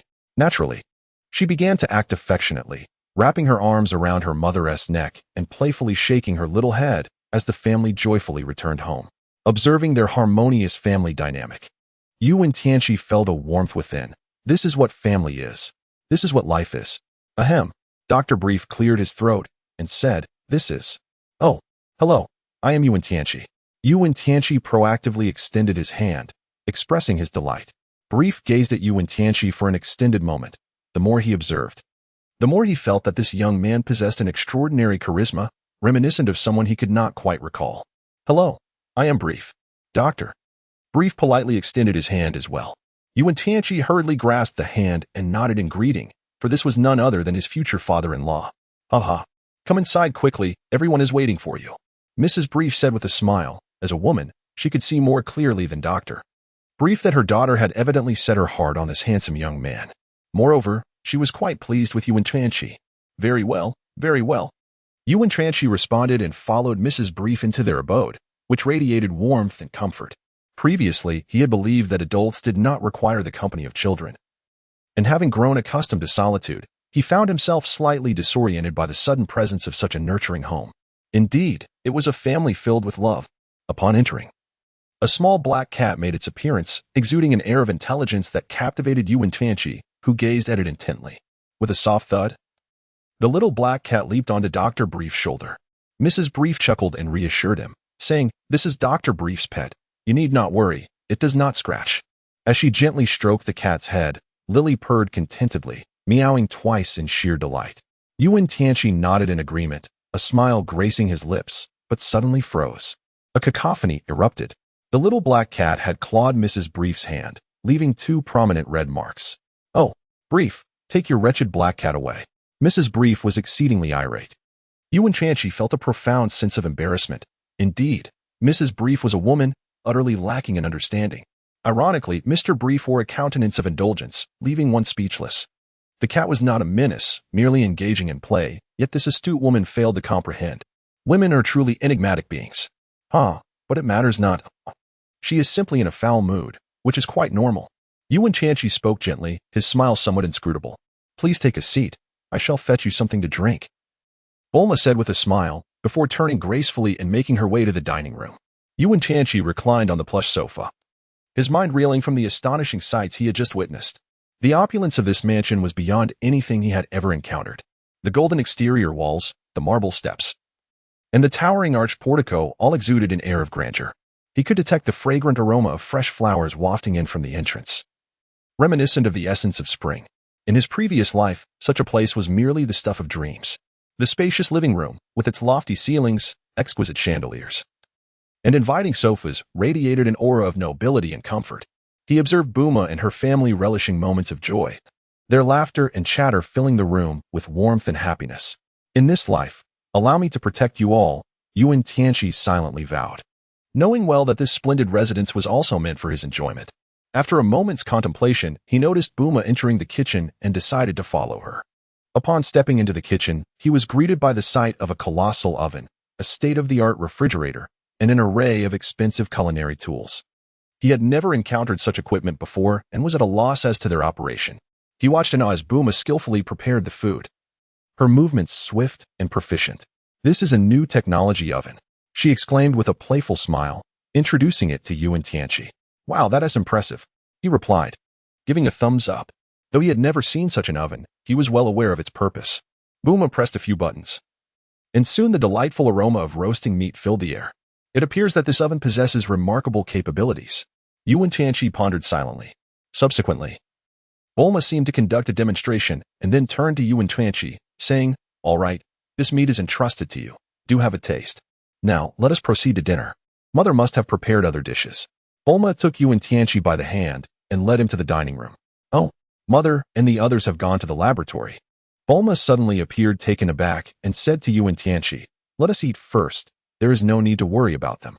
The two exchanged smiles, and Bulma warmly guided him into the dining area. The table was adorned with a plethora of delectable dishes, exuding enticing aromas that made one's mouth water: grilled steaks, a seafood platter, exquisite desserts, and a bottle of fine red wine. All of this seemed to showcase Bulma's wealth and taste to Wen Tianqi, the world's richest, a super affluent lady. Gazing upon Bulma's unparalleled beauty and the opulence of the mansion, Wen Tianqi fell into a moment of silence. "What is it, Tianqi? Do eat. Everything here is prepared for you." "All right. Thank you, Bulma." As they relished the delightful cuisine amidst cheerful conversation, Bulma recounted amusing tales from her childhood, while Wen Tianqi shared his travel experiences. The fireplace in the dining room cast a warm glow, illuminating their faces and reflecting their joyful smiles. Chapter 12, Training in the Gravity Room, School? After dinner, they moved to the living room and settled onto the spacious sofa. Bulma concocted a cocktail for them, where the subtle fragrance of fruit intertwined with the aroma of spirits, creating a romantic ambience. They engaged in a heartfelt discussion about life, aspirations, and the future, their eyes brimming with love and anticipation for what lay ahead. "In the future, our family will live happily here. You will strive alongside me, won't you?" After taking a sip of her drink, she looked at Wen Tianqi and inquired. "Of course, I shall indeed put forth my best efforts," Wen Tianqi replied with a smile, inwardly resolving to become the most powerful man in the world. "This man is truly remarkable. He is nothing short of my idol, thought Bulma. In order to provide a better life for our family, we must strive even harder. With this thought in mind, she turned to Wen Tianqi and said with unwavering determination, "Let us work together." With a smile, Wen Tianqi responded. Over the next few days, Bulma accompanied Wen Tianqi on a delightful exploration of the West capital. Relishing its breathtaking scenery and exquisite wines, they meandered through the bustling streets and alleyways, indulging in a variety of purchases while savoring the delightful moments shared together. As they strolled through the captivating landscapes of the West capital, they remained blissfully unaware of the setting sun. As night fell and the city illuminated with vibrant lights, the entire West capital radiated with newfound vigor. Bulma enlisted her father's assistance in constructing a gravity chamber, where Wen Tianqi experienced an unparalleled gravitational force. The chamber was shrouded in dimness, yet as he peered inside, he found himself transported back to the realm of reality. So this is gravity, he mused. This gravity chamber was remarkably unique, crafted from a special metal that generated a powerful gravitational field capable of simulating various gravitational environments, aiding Wen Tianqi in better acclimatizing to diverse gravitational conditions. With the chamber's assistance, he embarked on an array of intense training regimens. His initial focus was on weight training, progressively increasing the load to strengthen his muscles. Concurrently, he engaged in a variety of exercises, including running, jumping, and throwing. After a period of rigorous training, Wen Tianqi's physique underwent a significant transformation. His muscles became more defined, and both his strength and endurance saw considerable enhancement. Additionally, his reaction speed and agility improved markedly.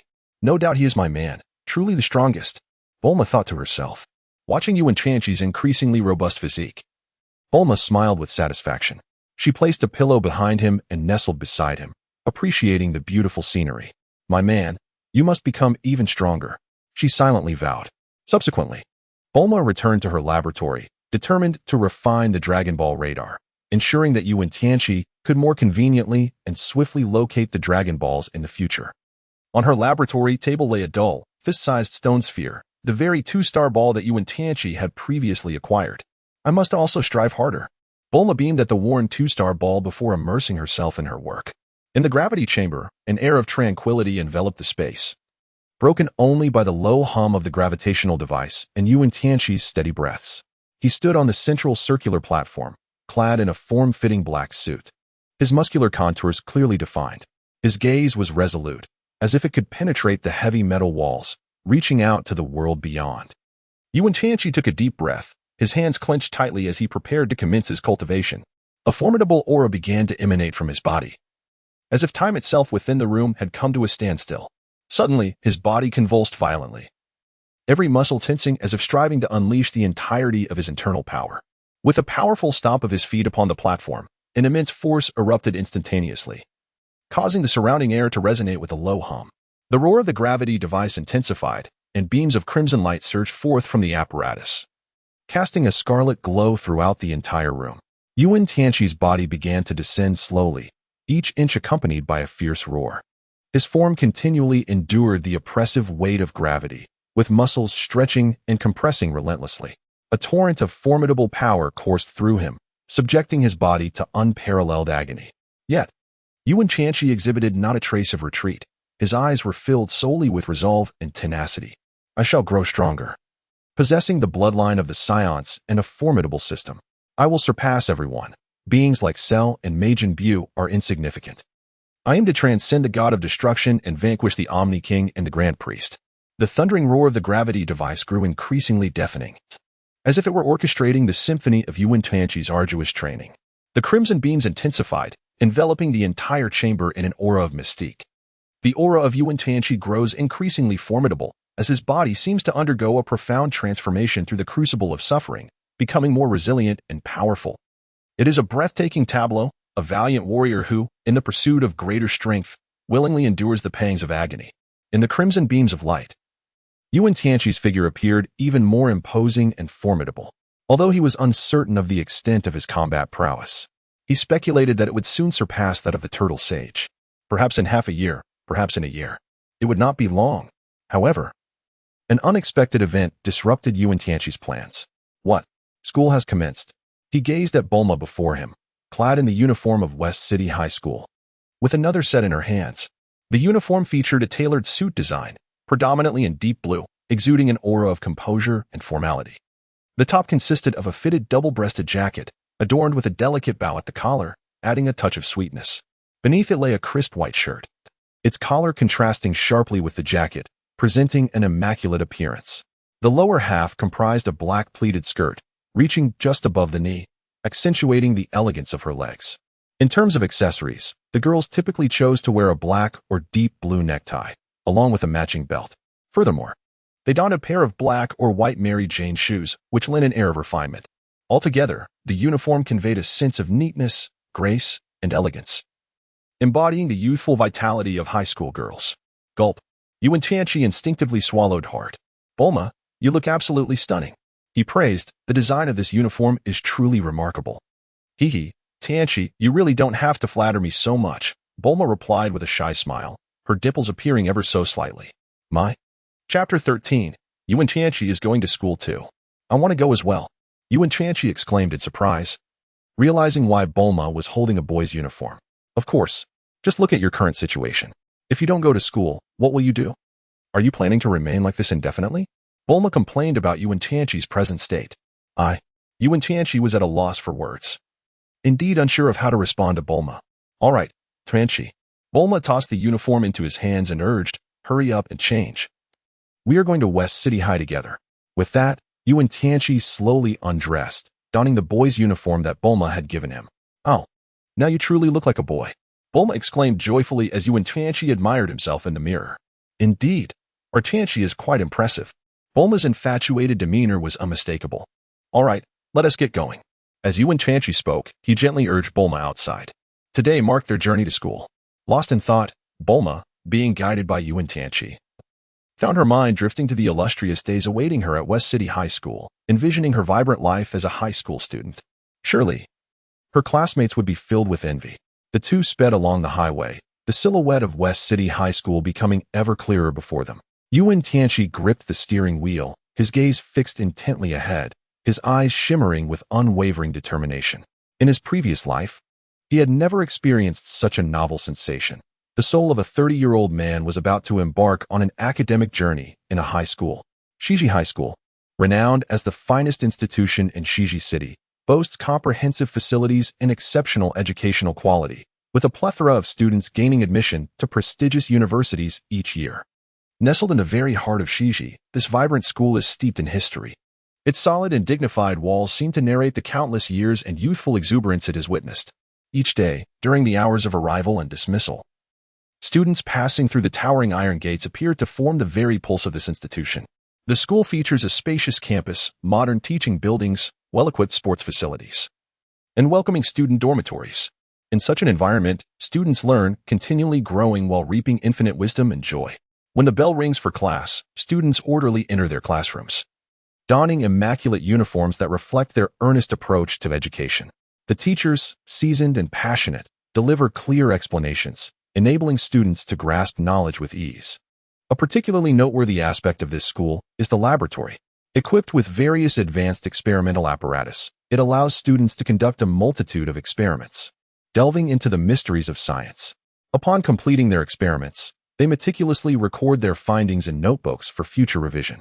In summary, Shiji High School is indeed an exceptional institution. As Wen Tianqi and Bulma arrived at the entrance of Shiji High School, numerous students had already streamed out through the school gates.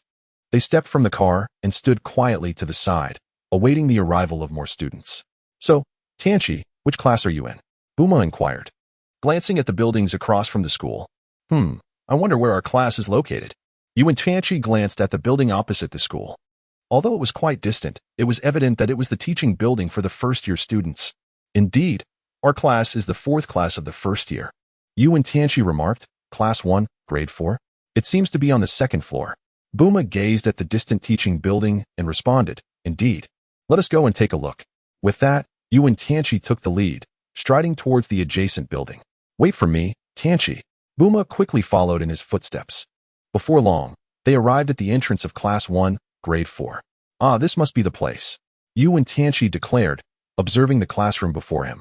Above the door, a large sign read Class 1, Grade 4. Yes, this is it, Bulma confirmed, glancing at the sign at the entrance. Wen Tianqi gazed upon the classroom before him. Its door adorned with a sign reading Class 1, Grade 4. A considerable number of students had already gathered within. Well then, let us step inside and take a look, he declared, leading the way into the classroom. Yes, Tianqi, I shall join you, responded Bulma, following closely behind him. Inside, numerous students were already seated, and the atmosphere buzzed with chatter. Wow, that boy is quite handsome. Who is that girl? She is so beautiful. The spirited exchanges resonated among the students. Tap, tap, tap. It seemed the teacher had arrived, and after a brief moment, a voice rang out from the podium. All right, everyone, please settle down. A middle-aged woman's voice echoed through the room.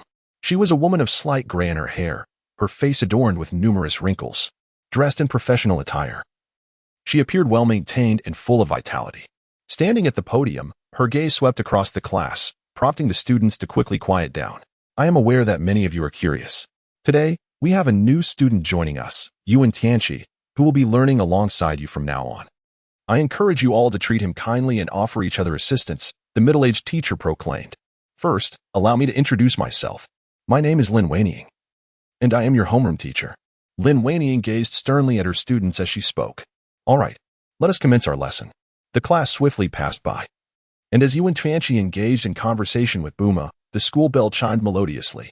All right, that concludes today's lesson. You may all leave, Lin Wanying announced. Finally, class is over, exclaimed Bulma as she rose from her seat.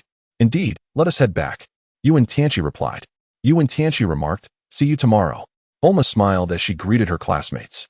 With that, Bulma departed the classroom alongside Wen Tianqi. On their way home, Wen Tianqi and Bulma encountered numerous students. Upon seeing Bulma walking alongside Wen Tianqi, the onlookers couldn't help but steal a few extra glances. After all, Bulma was renowned as the school's beauty, and many students had often fantasized about engaging her in conversation. Some even aspired to acquire her phone number. How could that be permissible? Wen Tianqi's fury reached its peak. Chapter 14. Bulma acquires Saiyan bloodline, power heightened. It is indeed a vexing matter to possess such beauty. Nevertheless, Wen Tianqi repelled all those who approached. Even those few who dared to challenge him found themselves effortlessly defeated with just the slightest flick of his finger. How could Wen Tianqi be so formidable? I am merely a minor expert from the northeastern region of the West City, yet I cannot withstand even a mere finger from him. This fellow is utterly arrogant. The individuals who had been thoroughly beaten and left bruised pondered ways to exact their revenge on Wen Tianqi. Of course, they only dared to harbor such thoughts in secrecy. Should Wen Tianqi truly unleash his wrath upon them, it would likely result in the destruction of the school itself. At Bulma's residence, Wen Tianqi promptly entered the gravity chamber to train, while Bulma continued her work on developing the Dragon Ball radar. Gravity chamber, activate. With Wen Tianqi's command, the gravitational force within the room surged dramatically. Under such intensified gravity, the human body would be subjected to extreme strain, leading to various physical challenges. What kind of gravity is this? I can barely endure it. Although the maximum limit of this enhanced gravity is merely 3 times normal. This training method can elevate one's physical strength by at least threefold. Truly, this is the world of Dragon Ball. The effects of such training are nothing short of terrifying. As Wen Tianqi continued his relentless training, the effects of his internal system soared to new heights, compounded by the dual enhancement of the Saiyan bloodline. His combat power was escalating at a frightening pace. At this rate, my battle prowess will soon reach a terrifying level. When that time comes, who among them would dare to provoke me?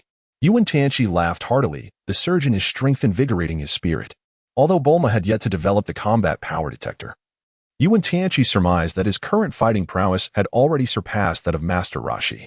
In another year, he estimated he would likely exceed the capabilities of Tien, who, after all, currently ranked among the elite fighters. He was also not far from closing the gap with the formidable Piccolo. Thus, half a year passed. On May 7th, 750, the 21st World Martial Arts Tournament commenced. However, Wen Tianqi had no intention of participating. This time, Master Roshi, under the alias Junlong, would claim the championship. A group of fighters with a mere power level of 5 held no allure for him. Piccolo was his first target, and he vowed to crush him with the might of a tempest. Wen Tianqi's eyes sparkled with determination. His ambition was to become the future Demon King of the Bic, which elucidated his reluctance to participate in the competition. With a clear objective in mind, Wen Tianqi embarked on a new training regimen, and with Bulma's unwavering support, His prowess ascended to unprecedented heights. This innovative training method proved remarkably effective. Wen Tianqi, brimming with confidence and possessing such formidable strength. Why should he concern himself with such matters? Humph. With a low shout, Wen Tianqi commenced his training. 2.5 years have elapsed. Within the gravity chamber, Wen Tianqi and Bulma were engaged in an intense battle, exchanging blows with ferocity. Bulma, empowered by nearly 3 times the gravitational force, experienced a remarkable enhancement in both strength and speed, making her combat prowess truly formidable. Last year, Wen Tianqi gathered the Dragon Balls once more and wished for Bulma to acquire Saiyan blood. Consequently, Bulma could now train alongside Wen Tianqi, continuously augmenting her strength within the gravity chamber. With the infusion of Saiyan blood and the unwavering support of the system, Wen Tianqi has significantly elevated his strength, now feeling invincible in this world. In the current timeline on Earth, though your power is formidable, I shall not yield to you. Bulma, feeling the pressure from Wen Tianqi, found her fighting spirit ignited. Nevertheless, she remains outmatched, the disparity in their abilities too great. Bulma's strength is rising rapidly. Wen Tianqi grasped Bulma's delicate hand, the outcome of their contest already determined. I cannot defeat you, sigh. Bulma sighed, feigning disappointment. Fear not, with your Saiyan lineage. Your strength will continue to grow. Wen Tianqi reassured her. Meanwhile, he contemplated bringing Chi-Chi and Launch along next time. He would protect these girls as well. Tianqi, do you intend to go out this time? Bulma offered him a glass of juice before inquiring.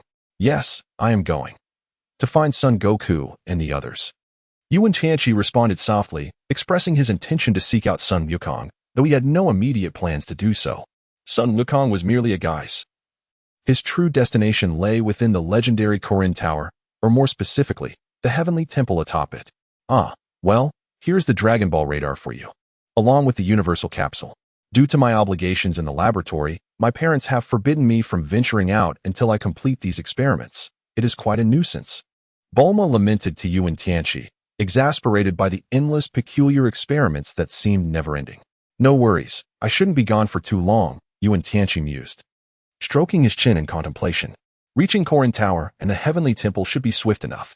I believe my current strength surpasses that of the deity. Well then, safe travels. Bulma smiled, her expression radiating an innocence that was both pure and healing. Wen Tianqi cherished her smile as it emanated from the depths of her heart.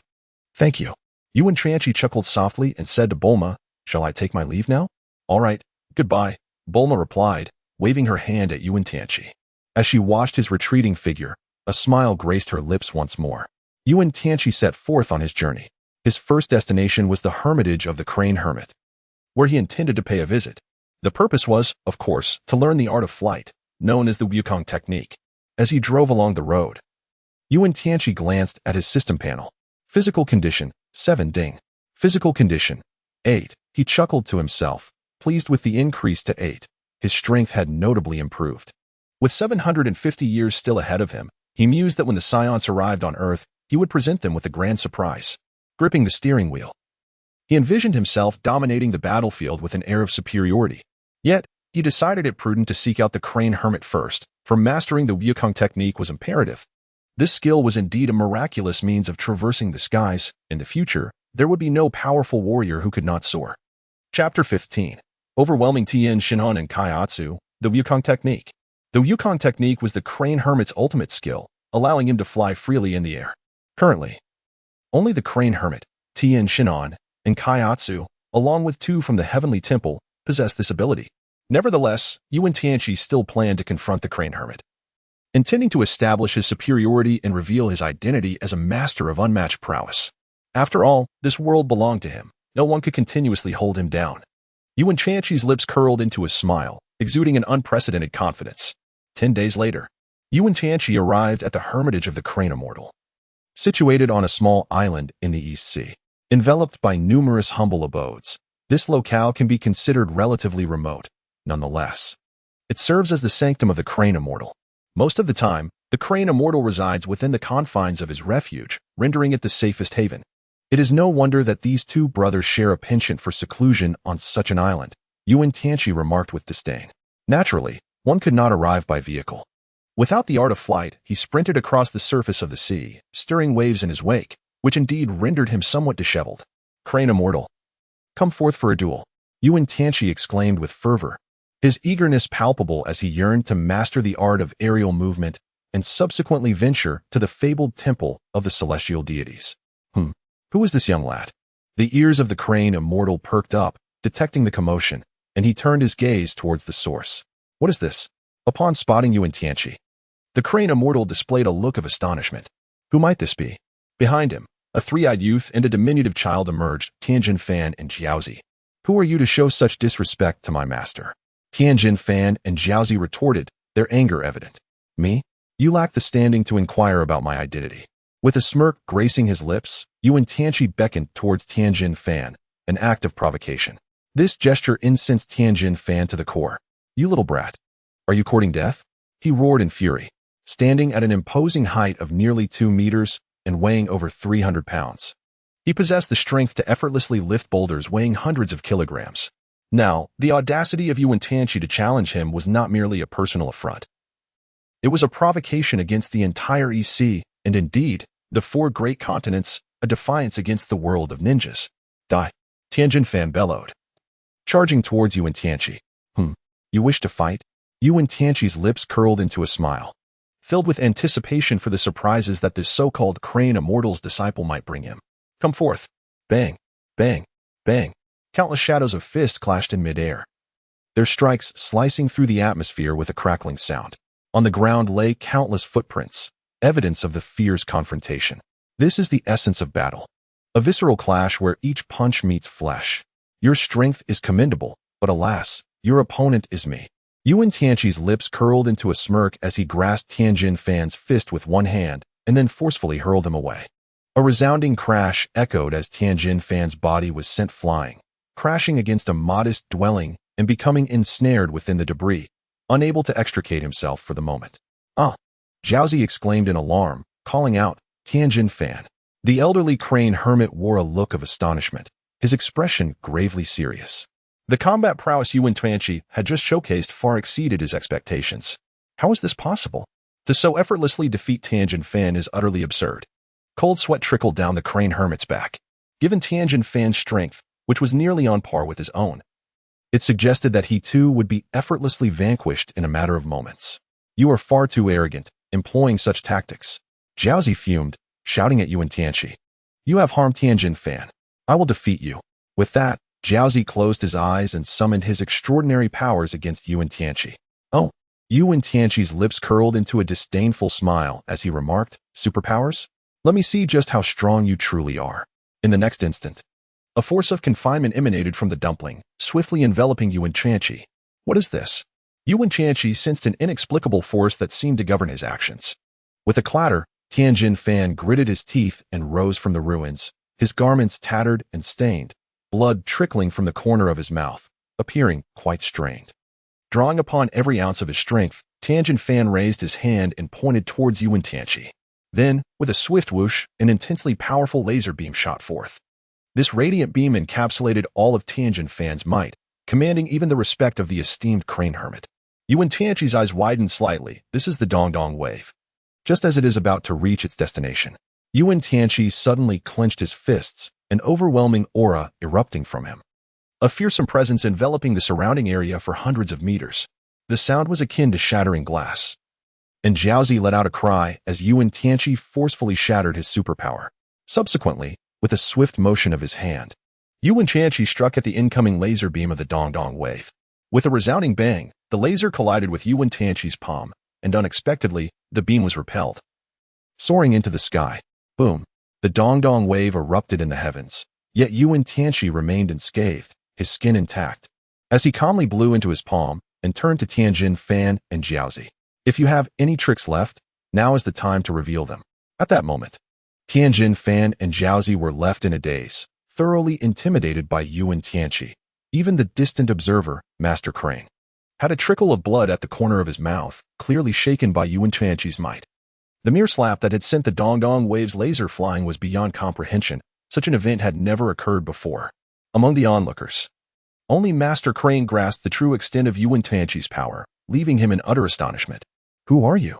Jiaozi, blood trickling from his mouth, gazed at Wen Tianqi and inquired, his face pale. Through his superpower, he had sensed a fraction of Wen Tianqi's strength, akin to an unfathomable abyss, far surpassing that of Master Crane and Tianjin Fan. We cannot defeat him. It is utterly impossible. Remember my name. I am Wen Tianqi. A sly smile graced Wen Tianqi's lips as he spoke. Wen Tianqi. Baozi murmured. Suddenly his eyes brightened. You are truly formidable. We have never encountered such a powerful being.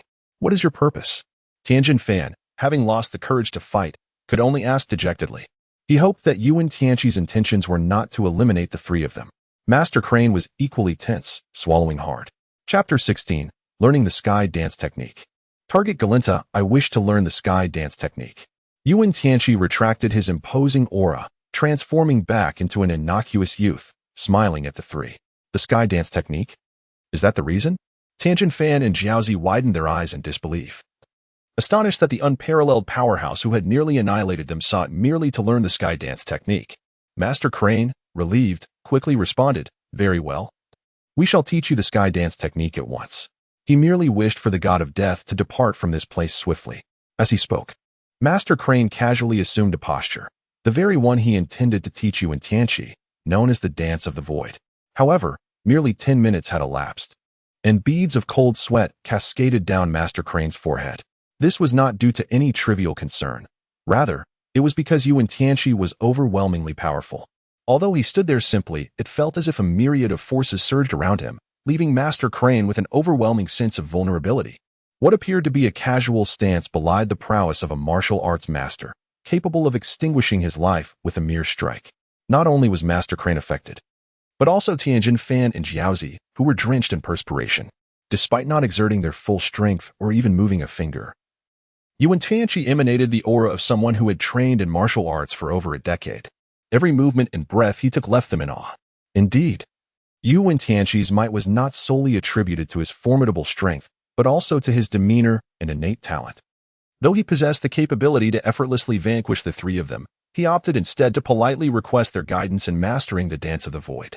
What was most astonishing was that in less than 10 minutes, including the time taken for explanation, Wen Tianqi had mastered the technique. Thank you all. I have learned it. Until we meet again, he exclaimed with a hearty laugh, the sound resonating like thunder in spring, stirring the heart. Suddenly, he raised his hands as if in welcome. An invisible force surged from within him, lifting him effortlessly into the air, as if by divine intervention. He danced gracefully in the sky, akin to a free bird soaring across the horizon. His form traced an elegant arc against the backdrop of the heavens, sunlight spilling behind him like golden wings, propelling him toward distant realms. Before long, he transformed into a streak of light, vanishing at the edge of the sky. Master Crane, Tianjin Fan, and Baozi gazed upward, helplessly watching Wen Tianqi's departure. What an incredible anomaly, Tianjin Fan thought, reflecting on Wen Tianqi's terrifying power and talent, ultimately left with only that word to describe him. Indeed, it is fortunate he harbored no intent to harm us. Baozi remarked, a twinge of fear in his voice. This world is truly filled with hidden dragons and crouching tigers. My original target was merely that lecherous old man, Master Roshi. But now, it seems utterly insignificant. What is Master Roshi, the god of martial arts, compared to Wen Tianqi? Master Crane sighed deeply. His eyes filled with melancholy.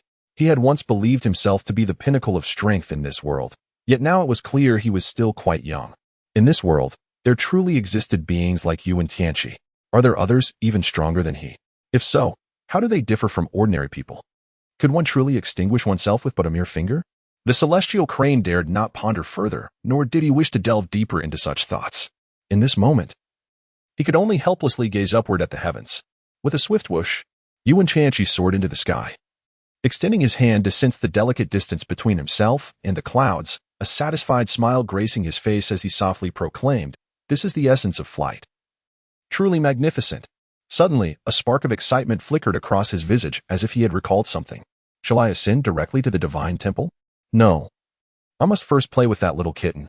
Hee. An enigmatic smile illuminated Wen Tianqi's countenance. Moreover, the Korin Tower is renowned as a famous landmark in the Dragon Ball universe. It would be quite a loss not to visit it.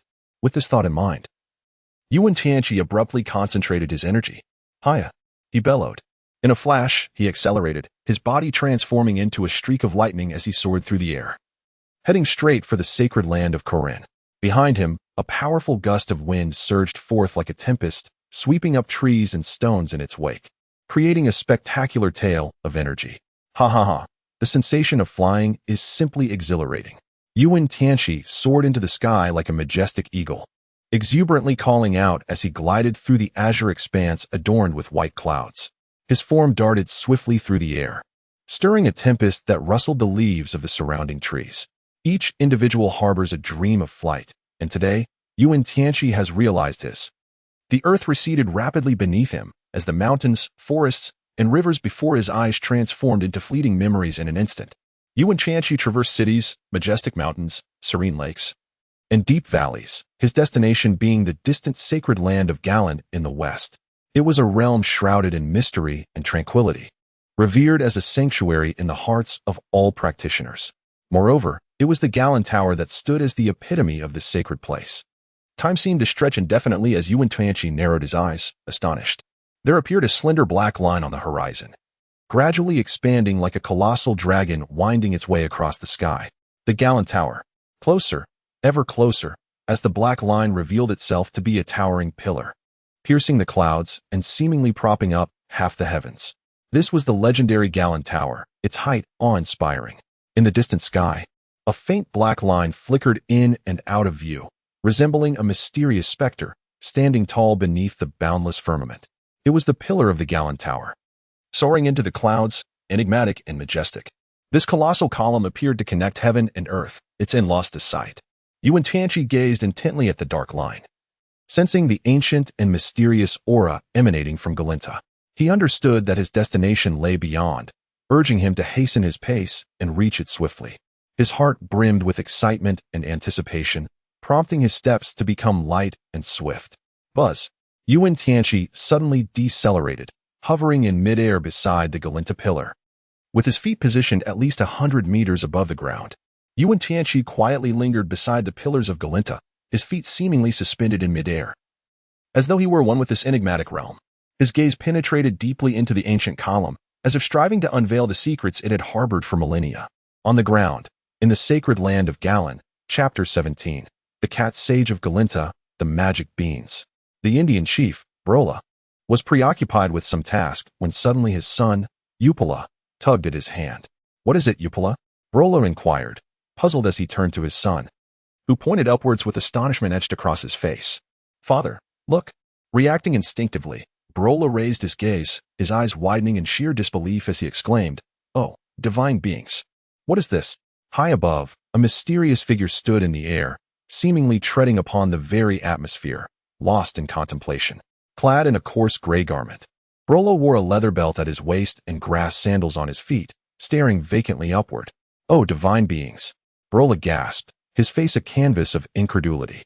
Upala echoed his astonishment, pointing at the figure in the sky and stammering, "Who is that person, father? How can this be? What am I witnessing? Could it be a divine being?"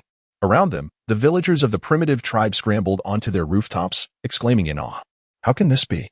Have we truly seen a divine being? Oh, divine beings, could it really be a god among us?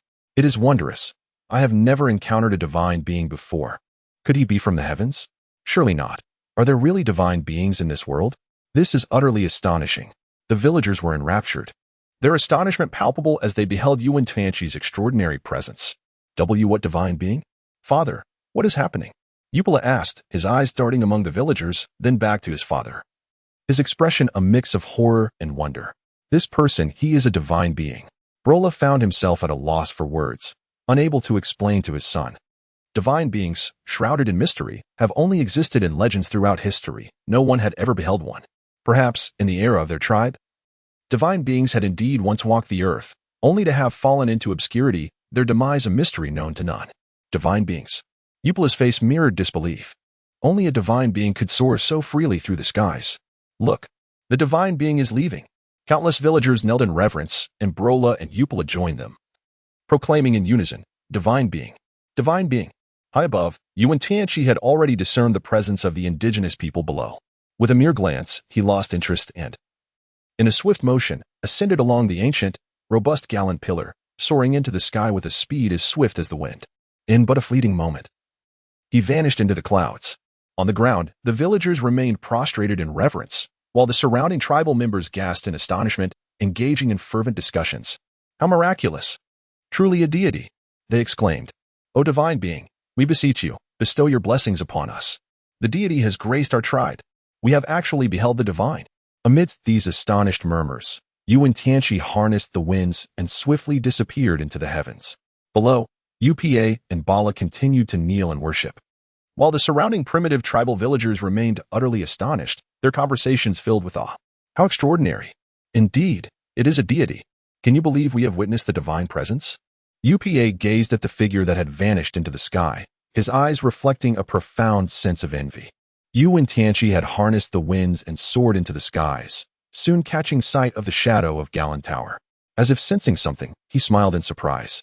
Realizing that he was not alone here, what a delightful coincidence indeed. Within Galan Tower, Sun Wukong finally seized the opportunity to drink the sacred water from the Galan cat immortal. He gulped it down eagerly, savoring its sweetness and refreshing taste. Upon finishing, he felt his muscles relax and the fatigue of his body dissipate. It was truly remarkable. However, it seemed little different from ordinary water. Just as Sun Wukong was reveling in his delight, he suddenly sensed something amiss. He abruptly looked up, only to find the cat immortal with fur standing on end, gazing in horror towards the sky. At that moment, Sun Wukong also spotted the figure and exclaimed, "Ah, brother Wen Tianqi, I never expected to see you here." Wen Tianqi offered a slight smile as he floated gracefully into Galan Tower, much to the astonishment of the Galan immortal. Who is he? The Galan immortal pondered, feeling a sudden chill, as an invisible pressure emanated from Wen Tianqi, compelling him to kneel. The sensation was overwhelmingly intense. He could not help but exclaim, Who is he? Galan immortal, what troubles you? Sun Wukong asked curiously, grinning foolishly. He is my companion, Wen Tianqi. Wen Tianqi revealed a benign smile, his imposing aura completely subdued, and cheerfully remarked, "Greetings, little kitty." Master Karen swallowed hard. The aura emanating from Wen Tianqi was reminiscent of the divine, an indescribable power that he had only sensed in the presence of a deity. It felt as if he were in the presence of a god. Master Karen's eyes widened in astonishment as he beheld Wen Tianqi's figure, akin to encountering a specter. What? Is he a god? Sun Wukong gaped, glancing back and forth at Wen Tianqi. Master Karen, is he truly a god? Master Karen chose to disregard Sun Wukong's whimsical musings and instead fixed a serious gaze upon Wen Tianqi. Might I inquire about your purpose for being here? The ultra-holy water holds no efficacy for you. I am quite aware, Wen Tianqi replied with an enigmatic smile, withholding the truth under Master Karen's anxious scrutiny. The so-called ultra-holy water was nothing more than ordinary water, lacking any extraordinary effects. The true reason lay in Master Karen's training over the past few days. I require the Wen Tianqi stated with a smile, noting that while there was of little significance to him, as his physique had reached a stage of near-instantaneous healing, it remained crucial for Bulma and the others. Ah, very well, please wait a moment, Master Karen sighed in relief, gesturing with his hand to produce a bag from behind him. Wen Tianqi accepted the task with a satisfied nod and expressed his gratitude. He turned to Sun Wukong and said, "Wukong, I shall take my leave now." Wukong cheerfully waved goodbye, responding, "All right, brother Tianqi." Chapter 18. The Celestial Palace. With that, Wen Tianqi's figure flickered and transformed into a streak of light, swiftly vanishing into the Galinta and soaring upward once more. What could he possibly be up to? The Galan immortal was utterly astonished, clutching his forehead, rendered speechless. Meanwhile, within the Celestial Palace, the deity glanced up at the moon, his expression suddenly turning serious as he murmured to himself, "Who is it?" "Mr. Bobo," replied a black-faced man in a white robe, bowing his head. "Who is it?" The deity inquired solemnly, sensing a potent aura, one that rivaled his own. "I cannot say for certain, but from my instincts, it appears to be a formidable opponent." "Mr. Bobo remarked, frowning. "A formidable opponent?" The deity pondered, his brow furrowing deeper as he contemplated the implications.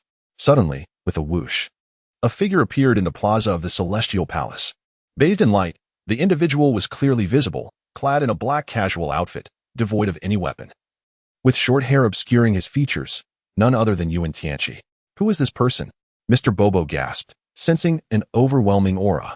The Celestial Palace, the abode of the deities, truly resembled a gyroscope. Wen Tianqi mused silently, bemused by the bizarre architectural styles found throughout the Dragon Ball universe. May I inquire who you are and what brings you here? The deity fixed his gaze upon Wen Tianqi, demanding an answer. He. Who would have thought that the guardian of Earth is, in fact, a Namekian? Wen Tianqi observed the deity's appearance with a playful smirk. The deity's eyes narrowed in shock as he asked, You know my origins? Of course, had I not studied you, I could hardly uncover your secrets. Wen Tianqi gazed at the celestial being, a playful smile gracing his lips as he spoke. You. The deity remained silent, acutely aware that this individual possessed knowledge about him, particularly concerning the mention of Namek. Although over the years the deity had come to realize that he seemed unlike the inhabitants of Earth, the true nature of his origins remained a profound mystery. Whoosh!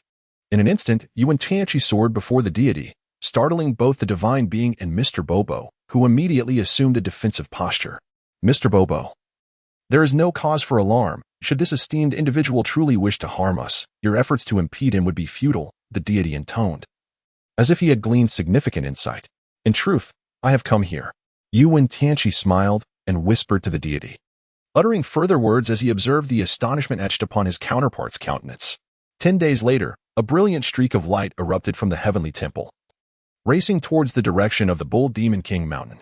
Within the temple, a glimmer of excitement flickered across the deity's face. At that very moment, the Bull Demon King gazed at Chi-Chi in disbelief, sighing as he inquired, Chi-Chi, do you truly believe that Wen Tianqi will return? Father, rest assured. I have already informed Brother Tianqi. Since he promised to heal your wounds, he shall surely fulfill that vow. Chi-Chi replied with a smile. Yet, I have been waiting here for several days. Do you comprehend how long I have endured this? The Bull Demon King lamented, having sustained injuries due to an unfortunate incident. The Bull Demon King found himself at the mercy of time, while Chi-Chi, in her determination, sought out Wen Tianqi to procure some medicinal herbs. Now, Chi-Chi had grown considerably taller, blossoming into a graceful young lady, each possessing her own unique charms compared to Bulma. By the way, Father, Brother Tianqi mentioned that once he acquires the medicine, he will treat us together, so you need not wait any longer, Chi-Chi recalled, her face alight with joy. Oh, very well, the Bull Demon King acquiesced with a resigned nod. Yay, Father, look how lovely this is. Chi-Chi twirled around, the tassels on her dress swaying gently with her movements. Beautiful, enchanting. Indeed, it is quite lovely, the Bull Demon King affirmed, smiling at Chi-Chi. However, internally, he seethed with resentment, for that scoundrel Wen Tianqi had stolen his precious daughter's heart. If only he were not at a disadvantage. He would certainly teach the rascal a lesson. Suddenly, a thunderous sonic boom erupted from outside, leaving both the Bull Demon King and Chi-Chi momentarily stunned before realization dawned upon them. Brother Tianqi has arrived. Chi-Chi exclaimed with uncontainable joy, rushing to the window. With a resigned sigh, the Bull Demon King followed her. With a swift whoosh, they awaited the imminent arrival. Wen Tianqi burst through the window and stood beside Chi-Chi. Chi-Chi, I have arrived, he exclaimed, affectionately ruffling her hair with a grin. Then, observing her astonished expression, he produced a miraculous potion and handed it directly to the Bull Demon King. Humph! The Bull Demon King snorted, feigning anger, yet he accepted it nonetheless. Gulp! He tilted his head back and drank it in one swift motion. Ah, it's done. My injuries are healed. The Bull Demon King marveled at his body, realizing the effectiveness of the boy's concoction. Of course, this was developed by Bulma, in the depths of his heart. Wen Tianqi mused that having a brilliant scientist as a boyfriend was indeed quite advantageous. Of course, he had no intention of letting the current opportunity slip away. Chi-Chi, how about a trip to the capital of the West, a grand metropolis? Wen Tianqi chuckled, addressing Chi-Chi. Moreover, there is a gravity chamber there that is perfect for training, and the cuisine is exquisite. I am certain you will adore it. Upon hearing this, Chi-Chi's eyes sparkled with excitement as she joyfully replied, Absolutely. I'm almost starving. Then let us set off at once. Ignoring the bewildered expression of the Bull Demon King, Wen Tianqi wrapped his arms around Chi-Chi's waist, lifting her effortlessly before waving goodbye to the Bull Demon King and soaring into the sky. That brat. The Bull Demon King sighed, gazing at Wen Tianqi's departing figure, reminiscing about his own daughter, and shook his head in resignation. The turtle sage's humble abode. With a swift motion, Wen Tianqi rendered the frantically shooting Lan Shi unconscious, then, cradling both Lan Shi and Chi-Chi in his arms, soared into the sky. Master Roshi, there's no need for thanks. Just leave Lan Shi to me, ha ha ha. Master Roshi gazed at Wen Tianqi with envy, muttering to himself, "Ah, to be young is truly a blessing." Krillin, pulling his gaze away, inquired, "Master Roshi, was that just now Wen Tianqi? Who is stronger between you and him? He can even fly." "Ahem, of course, I am the stronger one. I am the god of martial arts," Master Roshi declared proudly. Hands on his hips, the old sea turtle beside him yawned, showing no regard for Master Roshi's boast. "Old turtle, hurry and cooperate with me," Master Roshi scolded, delivering a sharp slap to the old sea turtle. Chapter 19. All members of Saiyan bloodline, training. 3 years later. May 1st, 753. Within the opulent mansion funded by Bulma, Wen Tianqi reclined comfortably on the sofa, savoring a refreshing glass of juice. System. Ding. Constitution. 11. A constitution score of 11. Wen Tianqi was uncertain of his current strength, for on this earth, there existed no rival capable of challenging him. Over the past 3 years, he had amassed 2 Dragon Balls, bestowing both Chi-Chi and Lan-Chi with the bloodline of the Saiyans. Together, they entered the gravity chamber crafted by Bulma to undergo rigorous training. Under Wen Tianqi's close tutelage, both Chi-Chi and Lan-Chi experienced remarkable enhancements in their abilities. Particularly Chi-Chi, who, having attained the Saiyan bloodline before Lan-Chi, received Wen Tianqi's full support, leading to an exponential surge in her power, likely nearing that of the deities in the heavenly temple. Lan-Chi, who had previously lacked training, made slower progress. However, Bulma's newly developed medicine alleviated most of Lan-Chi's symptoms, allowing her to manage her dual personality and switch between them at will. Wen Tianqi reveled in the contrasting experiences of her fiery temperament and gentle demeanor. Within the gravity chamber, Bulma, Lan-Chi, and Chi-Chi engaged in a fierce melee, the sound of their blows resonating with a thunderous echo that caused the entire room to tremble. After a grueling half-hour, they finally ceased their combat. Over these 3 years, Bulma had also honed her physique under Wen Tianqi's guidance, achieving a level of strength unimaginable to the average person, placing her as the second most formidable being on Earth. Trailing only behind Wen Tianqi. With a creak, the door to the room swung open. "Lan-Chi, are you finished with your training?" Lan-Chi emerged, clad in casual attire, a pair of short shorts and a pink tank top, standing before Wen Tianqi, her delicate arm resting lightly on his shoulder as she inquired, "Am I not allowed to seek you out if there is nothing else to do?" Wen Tianqi chuckled, "Of course, I can." Lan-Chi grinned, "My strength has been advancing rapidly, and it is all thanks to you. All right, you two should cease your flirtation. It's rather nauseating." Bulma remarked with a resigned shake of her head as she stepped out alongside Chi-Chi. "Come on, let me take you on a tour of the building." "Sounds great," Lan-Chi exclaimed joyfully. "We need to gather some supplies, and it's time for us to set off. You must perform admirably in this upcoming Grand Martial Arts Tournament." Wen Tianqi chuckled as well. "Tianqi, will you not participate?" Chi-Chi inquired with a puzzled expression, as if she had sensed something. "Me?" Wen Tianqi waved his hand dismissively, expressing that his prowess was already well known, having long ascended to the pinnacle of strength on Earth. He held no interest in engaging in such a trivial competition. "I see," Chi-Chi responded, somewhat disheartened. "Surely, with my current might, even if all of you were to band together, it would be a mere trifle for me to sweep through the arena effortlessly. Such a mundane contest is hardly worth my participation." Wen Tianqi chuckled. "Is that so? Then we shall put it to the test." Suddenly, the 3 enchanting young ladies, Bulma, Lan-Chi, and Chi-Chi, exchanged glances and lunged forward, a fierce battle poised to erupt. 3 days later.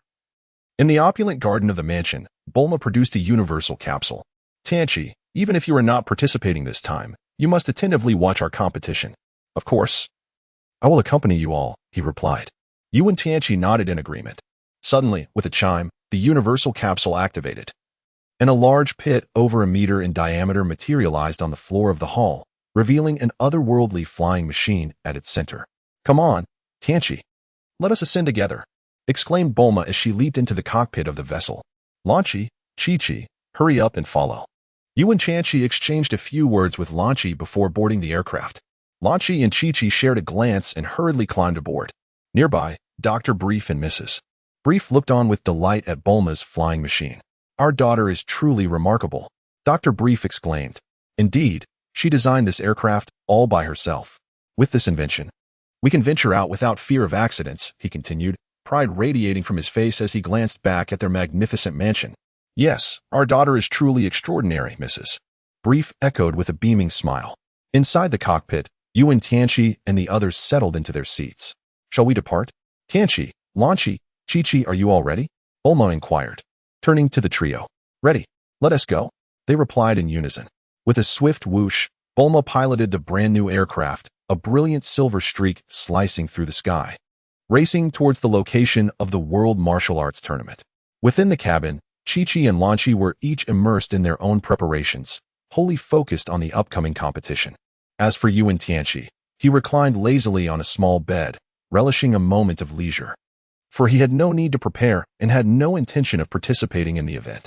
The aircraft traced a graceful arc through the air, navigating around mountains and piercing through clouds.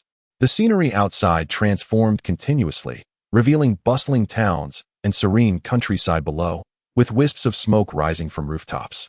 As if greeting the warriors soaring above, Bulma adeptly maneuvered the aircraft, her lovely visage adorned with joy. We'll arrive at our destination in an hour, she announced, glancing at the map ahead before turning to the others. Her voice resonated in the air, and Chi-Chi and Lanqi nodded enthusiastically, their faces reflecting the excitement akin to a vacation. Despite their formidable powers, the presence of Wen Tianqi's protection rendered the journey quite similar to a leisurely trip. The aircraft sliced through the sky at an astonishing speed, producing a thunderous sonic boom. Fortunately, the group comprised powerful practitioners, and such noise posed no concern for them. The earth gradually receded, shrinking into a blurred shadow, rendering the details below indistinguishable. Expanses of clouds drifted past, creating the sensation of strolling on the very edge of the heavens, eliciting gasps of wonder from Chi-Chi and Lanqi. Both had studied aerial techniques, yet found them less convenient than traveling by aircraft. Leaning against the window, Chi-Chi and Lanqi gazed intently at the breathtaking sights outside, their hearts brimming with anticipation and curiosity. Hand in hand, their laughter and chatter filled the cabin intermittently. Wow, Chi-Chi, look over there. It's so beautiful, exclaimed Lanqi. Indeed, Lanqi, and look at that enormous stone, Chi-Chi replied with delight. Although the two individuals often venture outside, they have never encountered such a peculiar sight. Hearing the commotion, Wen Tianqi drew closer, his eyes widening in surprise as he exclaimed, Bulma, we've crossed the ocean. Chapter 20. The world's premier martial arts tournament time passed gradually, and at last, a scene of extraordinary vibrancy unfolded before their eyes, the legendary world's premier martial arts tournament. The venue was situated on a colossal island, surrounded by the vast expanse of the ocean. At the island's edges, magnificent rainbow-like arches connected to the distant shore, creating a dreamlike atmosphere. We've arrived. Bulma joyfully pointed below, prompting Chi-Chi and Lanqi to rush their gazes in that direction. Wow, what a beautiful island. Hee, let us descend and give them a little surprise. A mysterious smile curled at the corners of Wen Tianqi's mouth.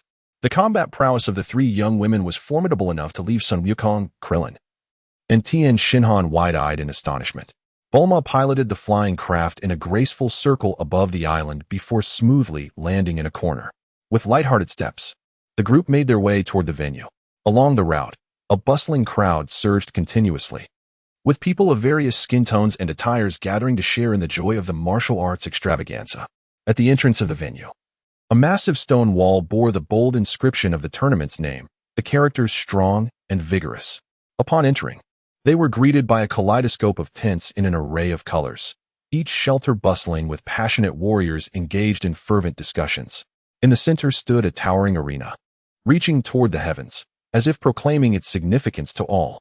Bulma stowed away the flying craft, transforming it into a small, multifunctional capsule, and joined Wen Tianqi, Chi-Chi, and Lanqi under a blue tent, where various warriors from distant lands had already gathered, exchanging insights in an electrifying atmosphere. Just as the four prepared to settle in, a middle-aged man clad in a red robe approached, bowing deeply before them. He raised his hand, gesturing toward the grand arena, a mysterious smile gracing his face. Beautiful ladies, are you planning to go there? Bulma regarded him with curiosity, and upon noticing that Wen Tianqi was unfazed, she nodded gently, responding with a smile, yes. We intend to participate in the world's premier martial arts tournament. The man scrutinized them, seemingly assessing their strength, his gaze lingering on Wen Tianqi, the term pretty boy flashing through his mind. After a moment, the red-robed man chuckled and invited, 3 lovely ladies, why not accompany me? I assure you, I am far more formidable than this pretty boy, and I shall claim victory in this tournament. His face radiated pride. Who is this fool? Get lost. Wen Tianqi initially wished to ignore him, but upon hearing the term pretty boy, he was incensed and, in a burst of anger, kicked the red-robed man high into the sky. Ah, I was wrong. The figure clad in a crimson robe transformed into a diminutive black dot, soaring into the unknown distance before ultimately tracing a parabolic arc, magnificently descending into the ocean's embrace. With a resounding splash, it stirred up a captivating cascade of water. How splendid! Exclaimed Bulma, Launch, and Chi-Chi in unison. What a fool he is! They chuckled softly, secretly amused, pondering how Wen Tianqi seemed to harbor a tinge of jealousy, so endearingly charming. As Chi-Chi contemplated this, a sudden flush crept across her cheeks, and she lowered her gaze. Too shy to meet Wen Tianqi's eyes, Wen Tianqi felt a sense of bewilderment as he touched his face, unsure of what was amiss.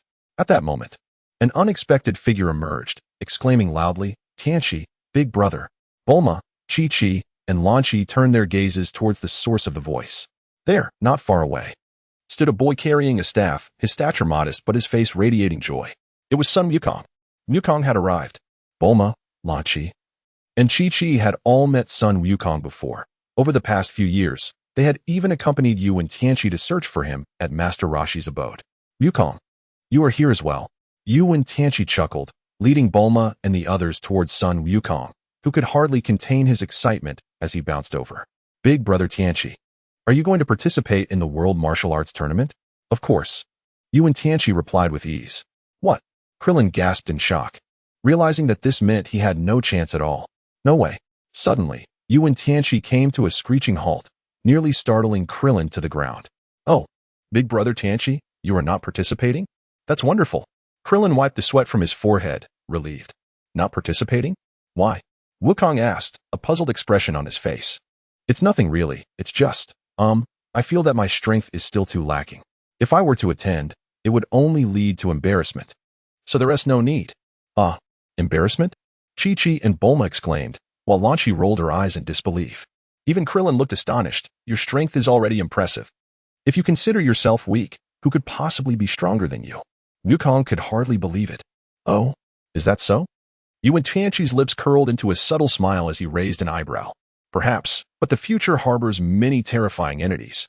Wen Tianqi reminisced about the Scion invasion, as well as Frieza, Cell, and the androids, filled with anticipation. His power, however, was still insufficient. He needed to become significantly stronger. Brother Tianqi, please, you mustn't say any more. Goku closed his eyes, his heart heavy with despair. Over the past 2 years, Wen Tianqi had sparred with Son Goku, effortlessly defeating him time and again, showcasing a disparity in their strengths. Yet now, he claimed he would not participate in the World Martial Arts Tournament due to his own weakness, which seemed utterly outrageous. Hey, Goku, what are you doing? I was praising you. Ha ha ha, your strength is impressive too. Wen Tianqi chuckled. Sighing, Son Goku suddenly opened his eyes wide. Who are those people? The others turned to look as well. A tall man with 3 eyes, a diminutive pale-faced boy floating in the air, and an elderly man clad in martial arts attire approached. Ah, that is Master Roshi and his 2 disciples. You know him, right? He and Master Karen are brothers in the art, Wen Tianqi explained, stroking his chin. Learning under the same master as Master Roshi? Goku and Krillin exchanged incredulous glances, pondering how one could endure that old lecher. Just then, Master Roshi approached, standing side by side with Master Karen, both wearing displeased expressions, muttering incomprehensibly. Master Karen's disdain was palpable. Chapter 21. Bulma claims victory. The Demon King Piccolo emerges. You brat, what brings you here? Why shouldn't I be here? Master Roshi retorted scornfully. What do you want? I came to find you. That little disciple of yours has gone missing, and I came to play with him, Master Roshi replied nonchalantly, clearly dismissive of Master Karen. Oh? Master Karen was taken aback, instantly incensed. Just by you? Hee, I am sure it will astonish you. Suddenly, Master Roshi froze, his gaze falling upon Wen Tianqi's grin, causing him to tremble. Without another word, he led the equally pale Tien Shinhan and Kaiatsu away in haste. What just happened? Son Goku and Krillin exchanged bewildered looks at the fleeing figures. Only Master Roshi seemed to perceive something, lingering his gaze on Wen Tianqi for a moment. May 7th, 753. The World Martial Arts Tournament commenced. Ladies and gentlemen, I hereby declare the 22nd World Martial Arts Tournament officially open. A resonant male voice echoed across the vast outdoor arena, where a man clad in a suit, donning sunglasses and holding a microphone, smiled at the throngs of spectators below. At the center of the arena hung a grand banner, elegantly inscribed with the words "World's Number One." Beneath the banner stretched a long row of seats, occupied by the contestants of the martial arts tournament and several distinguished guests. At this moment, the host on stage was introducing the guests and elucidating the significance of the martial arts competition. Let us commence without delay. Enough with the idle chatter. Many spectators, unable to tolerate the host's verbosity, shouted in interruption. The host, somewhat embarrassed, managed to respond, "Since you are all so eager, let the competition begin." A resounding cheer erupted, and the crowd surged as two figures emerged from the masses and ascended to the stage. These two contestants were the dark horses of this martial arts tournament, strong contenders for the championship. Who do you think will prevail? The host exclaimed with fervor, awaiting the audience's reactions. Cut the suspense and announce it already. The audience began to murmur restlessly, growing impatient. Very well, I shall reveal the answer. This young man clad in a yellow martial arts uniform is highly likely to win the competition, as his master is the legendary martial arts sage, the Turtle Hermit. His name is Krillin. What do you think? The host, brimming with enthusiasm, gazed at the audience, anticipating their responses. At that moment, a wave of cheers erupted. It's Krillin, the disciple of the martial arts sage. He is bound to win. The crowd was ecstatic, convinced of his victory. On stage, Krillin wore a serious expression. Without the presence of Wen Tianqi, he might have reveled in the attention, but frequent admonishments from Wen Tianqi had completely dampened his fighting spirit.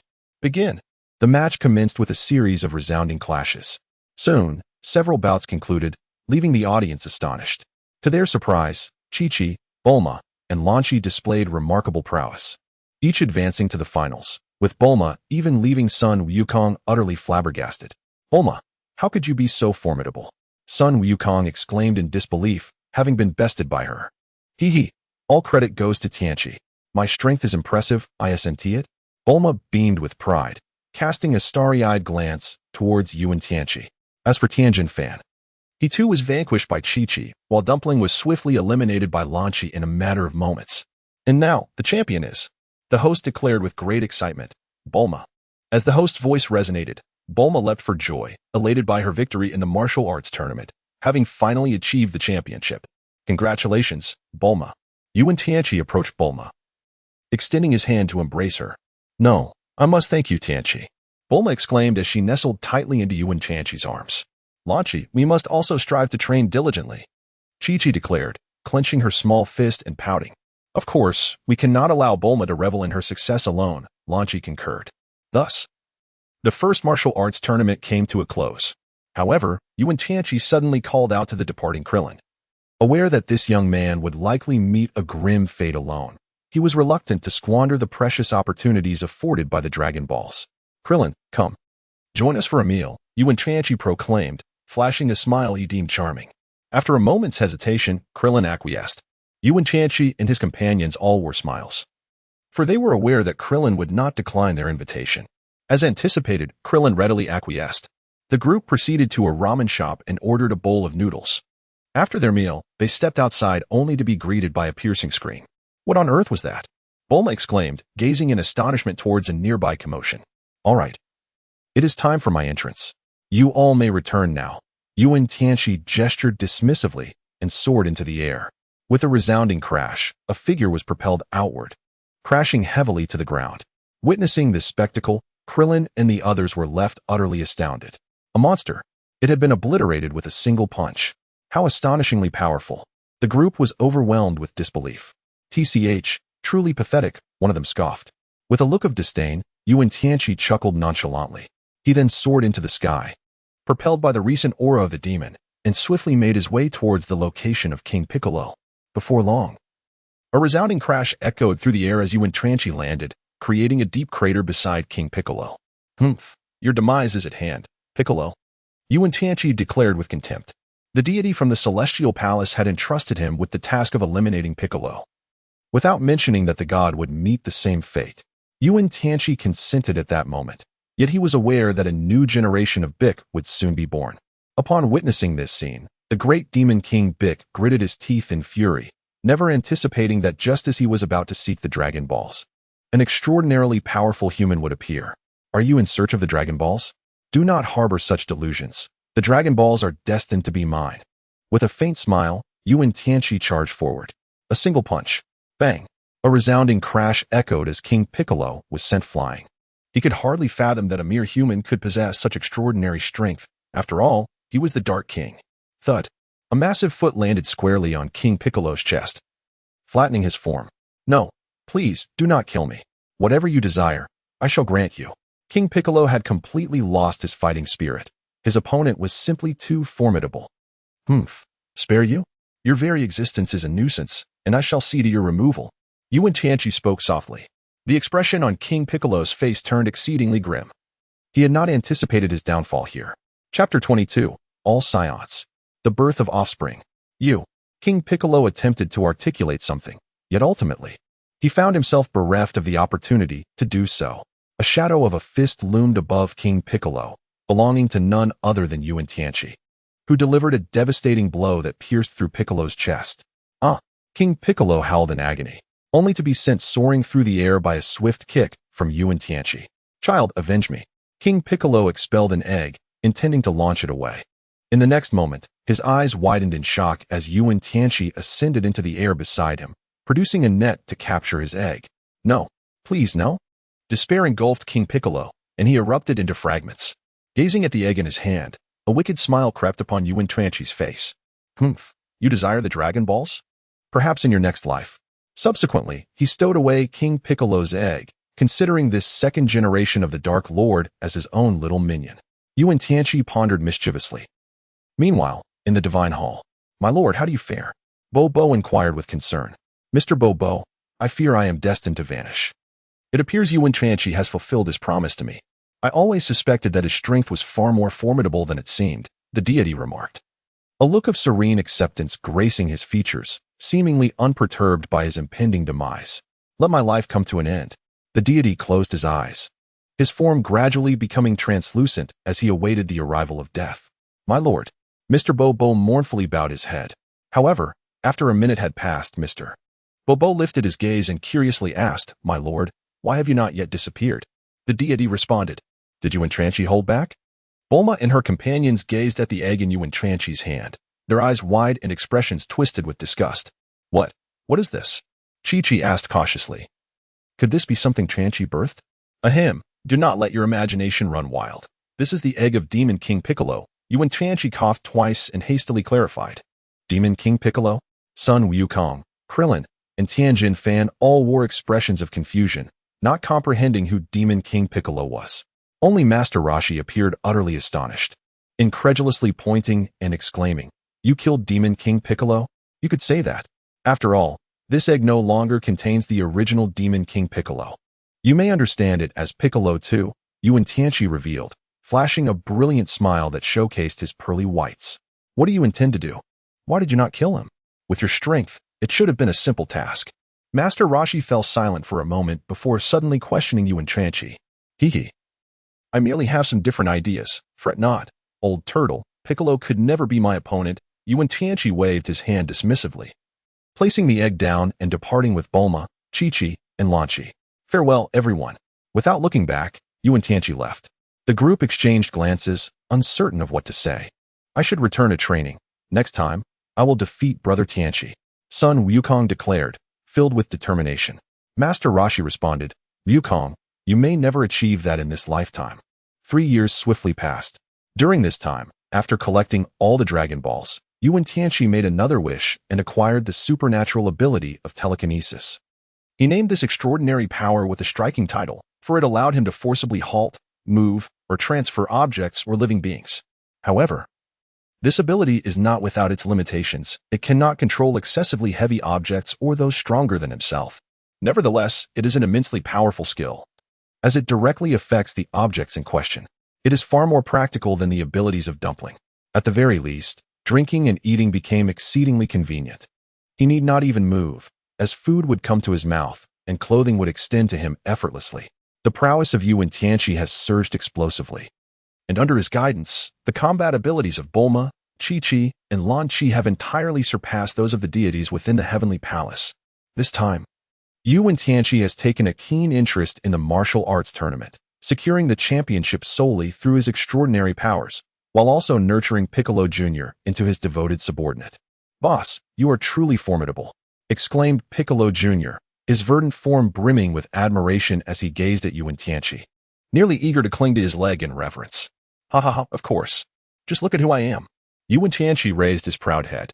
Beside him, Bulma and her companions exchanged exasperated glances at his smug demeanor, muttering, "Don't corrupt the children." Meanwhile, in a place unknown, a scion clad in combat attire was preparing. His eyes filled with a bloodthirsty and ruthless glint. "Haha, Kakarot, my dear brother, I shall soon come for you.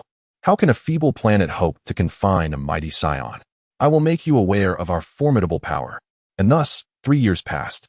The pace at which Wen Tianqi's strength is escalating far surpasses even his own wildest expectations. With the aid of a system, his current prowess is nothing short of unimaginable.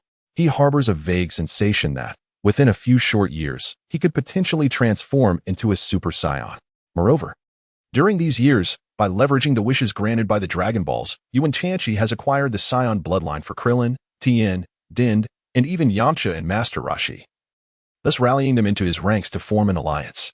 Once Din's Saiyan bloodline was activated, he underwent a remarkable transformation, shedding his former youthful demeanor. He became robust and towering, exceeding 2 meters in height, with arms as thick as the thighs of an average person, his muscles swelling impressively. Wen Tianqi assumes the role of leader, commanding a cadre of Dragon Ball warriors. Furthermore, he has also harnessed a specific serum developed by Bulma, which has partially unlocked the latent potential within Din, rendering him utterly devoted to Wen Tianqi, whom he now reveres as a deity. Of course, there is yet another significant matter at hand. No, in fact, 3 monumental developments. Wen Tianqi has entered into matrimony with Bulma, Chi-Chi, and Lanchi. The manner in which he persuaded the 3 young ladies, along with their parents, remains a mystery. Nonetheless, Wen Tianqi successfully orchestrated a wedding, thereby taking 3 enchanting maidens as his brides. This achievement stirred envy and admiration among others, who could only lament and pound their chests in disbelief. However, Lanchi expressed her disinterest in bearing children. Consequently, over the span of 3 years, Wen Tianqi and Bulma welcomed a son, Wen Qifeng, and with Chi-Chi, a daughter, Wen Lingyan. Chapter 23. An Unstoppable Force. The combat power of a mere 1,500 is deemed insignificant. Remarkably, the children born indeed possess the bloodline of the Saiyans, which sparked a bold notion in Wen Tianqi's mind. Yet, this idea posed a challenge to realize, especially with already 3 wives at home. The prospect of adding more in the future seemed complicated. Wen Tianqi could not help but shudder. The need to continue honing his physical form was paramount. A robust physique was of utmost importance. A man must embody strength. Thus, he resolved to engage in rigorous training. The gravity chamber would provide an enhancement of several hundred times. "Dad, my brother is stealing my snacks." Wen Lingyan rushed over to complain to Wen Tianqi. With a flick of his finger, Wen Tianqi dispatched a telekinetic force that struck Wen Qingfeng's backside, compelling the little rascal to surrender the snacks without protest. "Truly, one more troublesome than the last," he sighed. Bulma and Chi-Chi emerged from the laboratory, shaking their heads and sighing. Since the arrival of their children, Bulma's demeanor had transformed. She was no longer the clumsy girl of her youth. "Fear not, Bulma," with Tianqi watching over them. "They cannot cause too much mischief," Chi-Chi remarked with a gentle smile. The 2 women had increasingly developed an air of maturity. Raising children lacked excitement. It was the pursuit of cultivation and battle that truly captivated the spirit. Lanchi nonchalantly stepped out of the gravity chamber. Despite her words, she affectionately ruffled the hair of Wen Qifeng and Wen Lingyan. "Tianqi, when will the Saiyans arrive?" Goku's brother, such a remarkable prospect. At that moment, a bald man approached the doorway, announcing his presence. It was Krillin, exuding an aura of formidable strength. If I calculate correctly, they should be arriving soon," Wen Tianqi mused, stroking his chin thoughtfully. Beep, beep, beep. Everyone turned their attention. Bulma, brimming with excitement, dashed to the entrance and tapped a few buttons, exclaiming to Tianqi, "Tianqi, we have received a transmission from an extraterrestrial spacecraft. A small ship is en route to Earth and will land in our village in approximately 10 minutes. Goku's brother is coming." Upon hearing this news, even Wen Tianqi, known for his composure, was taken aback. It seemed they had arrived sooner than expected. Turning to Bulma, he inquired, Are you certain there is no mistake? Absolutely. Bulma nodded vigorously. All right. Everyone prepare to give our guest a minor shock. Wen Tianqi revealed a peculiar smile. Minutes later, a resounding boom echoed through the air, followed by a series of muffled thuds that made the eastern part of West City tremble. Is this Earth? A man clad in the distinctive armor of planet Vegeta, with a scouter affixed to his left eye and long, flowing black hair, emerged from the open hatch. Raditz, Goku's brother. Raditz remained silent, instead surveying his surroundings with keen interest. A trembling farmer, armed with a gun, stared at him in awe. Beep, beep, beep. A power level of only 5, pathetic. With an evil grin, Raditz raised his hand, ready to extinguish his opponent's life. Hey, are you the brother of Son Wukong? Suddenly, a voice interrupted him. Who? Raditz exclaimed in shock. How could he have failed to sense anyone at such a close distance?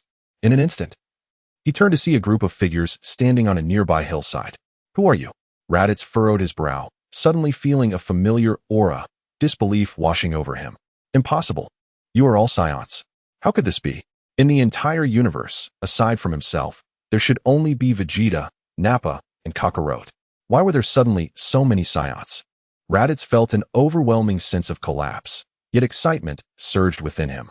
Ha ha ha, my kin, with your presence, our Saiyan race shall soon dominate this universe. Raditz laughed heartily, but the next moment, he froze, eyes wide in shock. Beep beep beep. Battle Power 1319. Kaiatsu, Battle Power 1570. Yamcha, Battle Power 1777. Tien Shinhan, Battle Power 1893. Sun Wukong, Battle Power. Raditz repeated in a daze. Battle Power 3999. Launch, Battle Power 4060. Chi-Chi, Battle Power 5000. Bulma.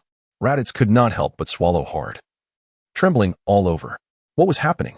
Raditz, with a battle power of only 1500, was drenched in sweat. Damn it. Hey, you haven't seen my battle power yet. A deep voice came from behind him. Raditz's eyes widened in disbelief as he slowly turned around, a terrifying aura pressing down upon him. You. Raditz gently raised his hand and pressed the battle power detector. Beep, beep, beep. The device began to register rapidly, the numbers jumping faster and faster. Battle power 8,000, 10,000, 15,000, 19,000, 20,000. With a bang, after a shower of sparks, Raditz hastily discarded the battle power detector, trembling uncontrollably. Impossible. Impossible. Raditz stared at the man before him, unable to believe that his battle power could reach such heights, and it was still rising. No. In a state of despair, Raditz soared into the air, attempting to flee from the scene. Humph. You are nothing but a worthless scum with a battle power of only 1,500. Wen Tianqi scoffed. Pointing 2 fingers at Raditz, a dazzling beam of entwined light shot forth, crashing into Raditz and shattering him into fragments. Tianqi, is this person truly my brother? But why does his aura feel so malevolent? Sun Wukong gazed upon the lifeless form of Raditz, devoid of any sorrow. Soon, you shall understand that the universe is rife with malevolent organizations endowed with immense power. It is imperative that you continue your training. In a year's time, we shall embark on our journey to planet Namek. With a slight curl of his lips, Wen Tianqi resolved to lead his Saiyan team directly away from Earth. Their first destination, to conquer Namek and force the so-called cosmic overlord, Frieza, to the ground. The prowess of Wen Tianqi transcends mere thousands. His combat abilities are unfathomable. Very well, I shall continue my training. So shall I. I too. Let us intensify our training regimen. We must break free from Earth. Sun Wukong, Krillin, Tien Shinhan, Yamcha, and Kaiatsu all expressed their determination to persist in their cultivation. Their aspirations reach towards the boundless stars and the vast ocean of the cosmos. Their saga is but just beginning. Following Wen Tianqi, they shall embark on a quest to explore the entirety of the universe. Chapter 24, Racing Towards the Cosmos. Are we all prepared? Wen Tianqi stood within a clandestine base, flanked by his alliance team comprising Sun Wukong, Krillin, Tien Shinhan, Dumpling, and Yamcha. Beside them were Bulma, Chi-Chi, Launch, along with Wen Tianqi's beloved children, Yuan Xingfeng and Yuan Lingying. His younger brother Piccolo stood quietly by Wen Tianqi's side, exuding an air of obedience. Brother, you are truly remarkable. Out of the 7 of us, only the 8 of us remain, but thankfully, you are unharmed, Sun Wukong exclaimed. Astonished, It was hard to believe that in just a few days, his elder brother had grown so immensely powerful. The terrifying aura emanating from him was enough to instill a profound sense of fear and awe. Indeed, Wen Tianqi nodded, filled with pride as his cosmic team finally commenced its journey. Bulma, why don't you enlighten everyone about the analysis of the celestial being spacecraft? He said with a smile. Bulma responded, the celestial being spacecraft is remarkably advanced, crafted on planet Namek. The crowd gazed at her in astonishment, their minds brimming with endless imagination. Planet Namek. That legendary advanced planet, had its technology surpassed all our understanding? Goku exclaimed in surprise. Bulma, could you elaborate on this spacecraft? Humph. Talking to you is like lecturing a rock. But I'll give a brief overview, Bulma retorted, rolling her eyes. Her expression soon transformed, her eyes sparkling with excitement as she continued. This spacecraft possesses a most peculiar shape. Resembling a colossal wormhole, yet it is even more enigmatic. It is constructed from a unique metal found on Namek, which not only withstands extreme temperatures, but also resists powerful cosmic radiation. The interior of the spacecraft is brimming with high-tech equipment, each device serving a distinct purpose. Some can analyze unknown planets, others can produce food and water, and some even enable long-term hibernation. Her voice was soft yet mysterious, evoking a sense of the formidable power she described. Each word she spoke rendered the celestial spacecraft more vivid, as if it were before their very eyes. In fact, the celestial spacecraft was resting in the warehouse just behind them. Imagine, Bulma's words, imbued with enchantment, led everyone's thoughts toward the unknown cosmos, a vast, high-tech spacecraft. Immense as a wandering star, its speed eclipsed that of all aircraft on Earth, and once activated, it could swiftly escape the solar system. The interior was equally wondrous, featuring living quarters, laboratories, and weapon systems, all one could wish for. The imagery she painted left everyone in profound awe. They gazed at Bulma as if they could glimpse an unprecedented future, one filled with limitless possibilities for humanity. Yet, a flicker of concern crossed Bulma's eyes as she mentioned, according to the celestial beings, they are the guardians of our universe and our allies. They wield technological powers beyond our imagination. But their existence has attracted the attention of certain formidable forces. Tianqi also noted that planet Namek appeared to be targeted by a nefarious organization known as the Frieza Force. Bulma paused momentarily before continuing. However, there is no need for excessive worry. The Frieza Force was originally founded by a being named King Cold, initially known as the Cold Force. King Cold gathered elite warriors like the Ginyu Force and enlisted Saiyans as mercenaries, including Raditz and the remaining Saiyans. Eventually, this force was passed on to Frieza, who renamed it the Frieza Force, and they now roam the universe unchecked, proclaiming themselves the sovereign rulers of the cosmos. As Wen Tianqi presented his meticulously crafted PowerPoint, he elucidated to the gathered audience, behold, the Cosmic Legion, the sovereign of the universe, is indeed formidable. Even the mercenaries have bowed to the Saiyans. The crowd buzzed with a mixture of excitement and apprehension. There is no need for excessive worry. Tianqi is remarkably skilled. He shall confront the mightiest Frieza, while the rest shall be entrusted to us. Earth is our homeland. Our roots are firmly planted here, yet Namek is also our ally. We must all strive to grow stronger, ensuring that the people of Earth are shielded from oppression. Bulma waved her hand dismissively, affirming, indeed, we shall undoubtedly vanquish Frieza. Let us all rally our efforts. Chi-Chi encouraged the assembly with fervor. At that moment, Lan Chi emerged from the research room, laden with numerous documents. This is the translation of the Namekian language. Bulma and I have dedicated over half a month to achieve this. Do take a look. She placed a stack of papers before them. What is this? It seems to be an exceedingly complex language. Indeed, quite perplexing, others murmured. This is the Namekian language. Do not underestimate it. Our everyday conversations and the ship's communications rely on its translations, Lan Chi stated with a smile. Now, please observe. I believe you will all grasp it swiftly. Subsequently, Lan Chi commenced translating the documents into Namekian.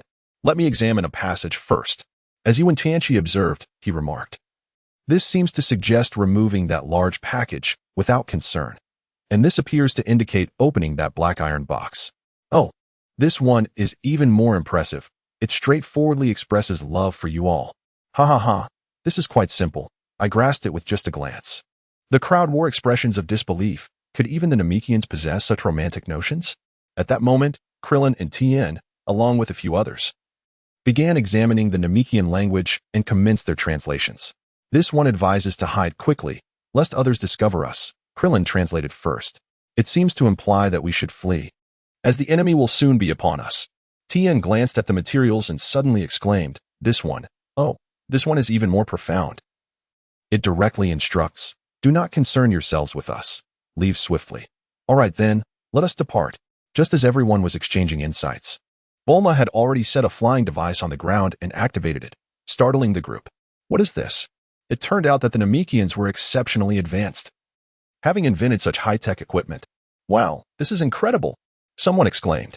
Indeed, I want one too. All right, everyone may take a look. We shall set off in 3 days. Noticing the excitement on everyone's faces, Bulma stated, Chapter 25, Destination, Namek. Yes, yes, Goku exclaimed joyfully, marveling at the unfamiliar sci-fi flying machine. Wen Tianqi chuckled softly, shaking his head. In truth, he had been equally astonished the first time he encountered this situation. Father, we want to go too, cried Yuan Shifeng and Yuan Ling, the two little ones, as they approached. You too. Wen Tianqi momentarily faltered, about to speak. No, absolutely not. Bulma and Chi-Chi interjected simultaneously. Since becoming mothers, their protective instincts had intensified, and they were naturally reluctant to allow Yuan Shifeng and Yuan Lingyin to embark on any perilous adventures. Wah! Yuan Shifeng clung to Yuan Tianqi's arm, while Yuan Ling grasped his leg, swaying adorably. All right, let the two children go. I will ensure their safety, Yuan Tianqi declared, unable to deny the children's earnestness. Moreover, he held great confidence in his abilities. After all, Frieza was no match for him, especially with the Dragon Balls in hand, leaving no cause for concern. Very well then. Bulma nodded in agreement. Chi-Chi sighed, realizing there was no other option but to acquiesce. 3 days later, Yuan Tianqi and his companions finally boarded the technologically advanced spaceship from Namek, their hearts brimming with excitement.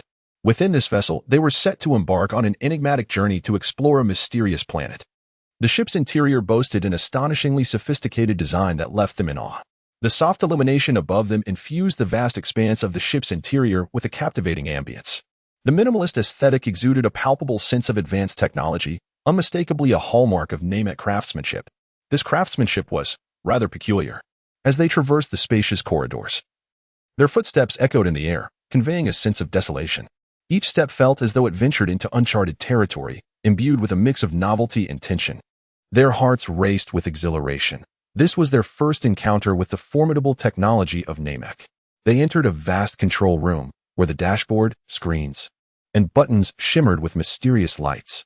Every device appeared primed for action, as if awaiting a command to propel them into the depths of the cosmos. Truly astonishing, Tianjin Fan remarked, his voice reverberating within the cockpit. Indeed, it surpasses our earthly technology by countless years, Yamcha lamented, the overwhelming sense of technological superiority instilling a sense of despair.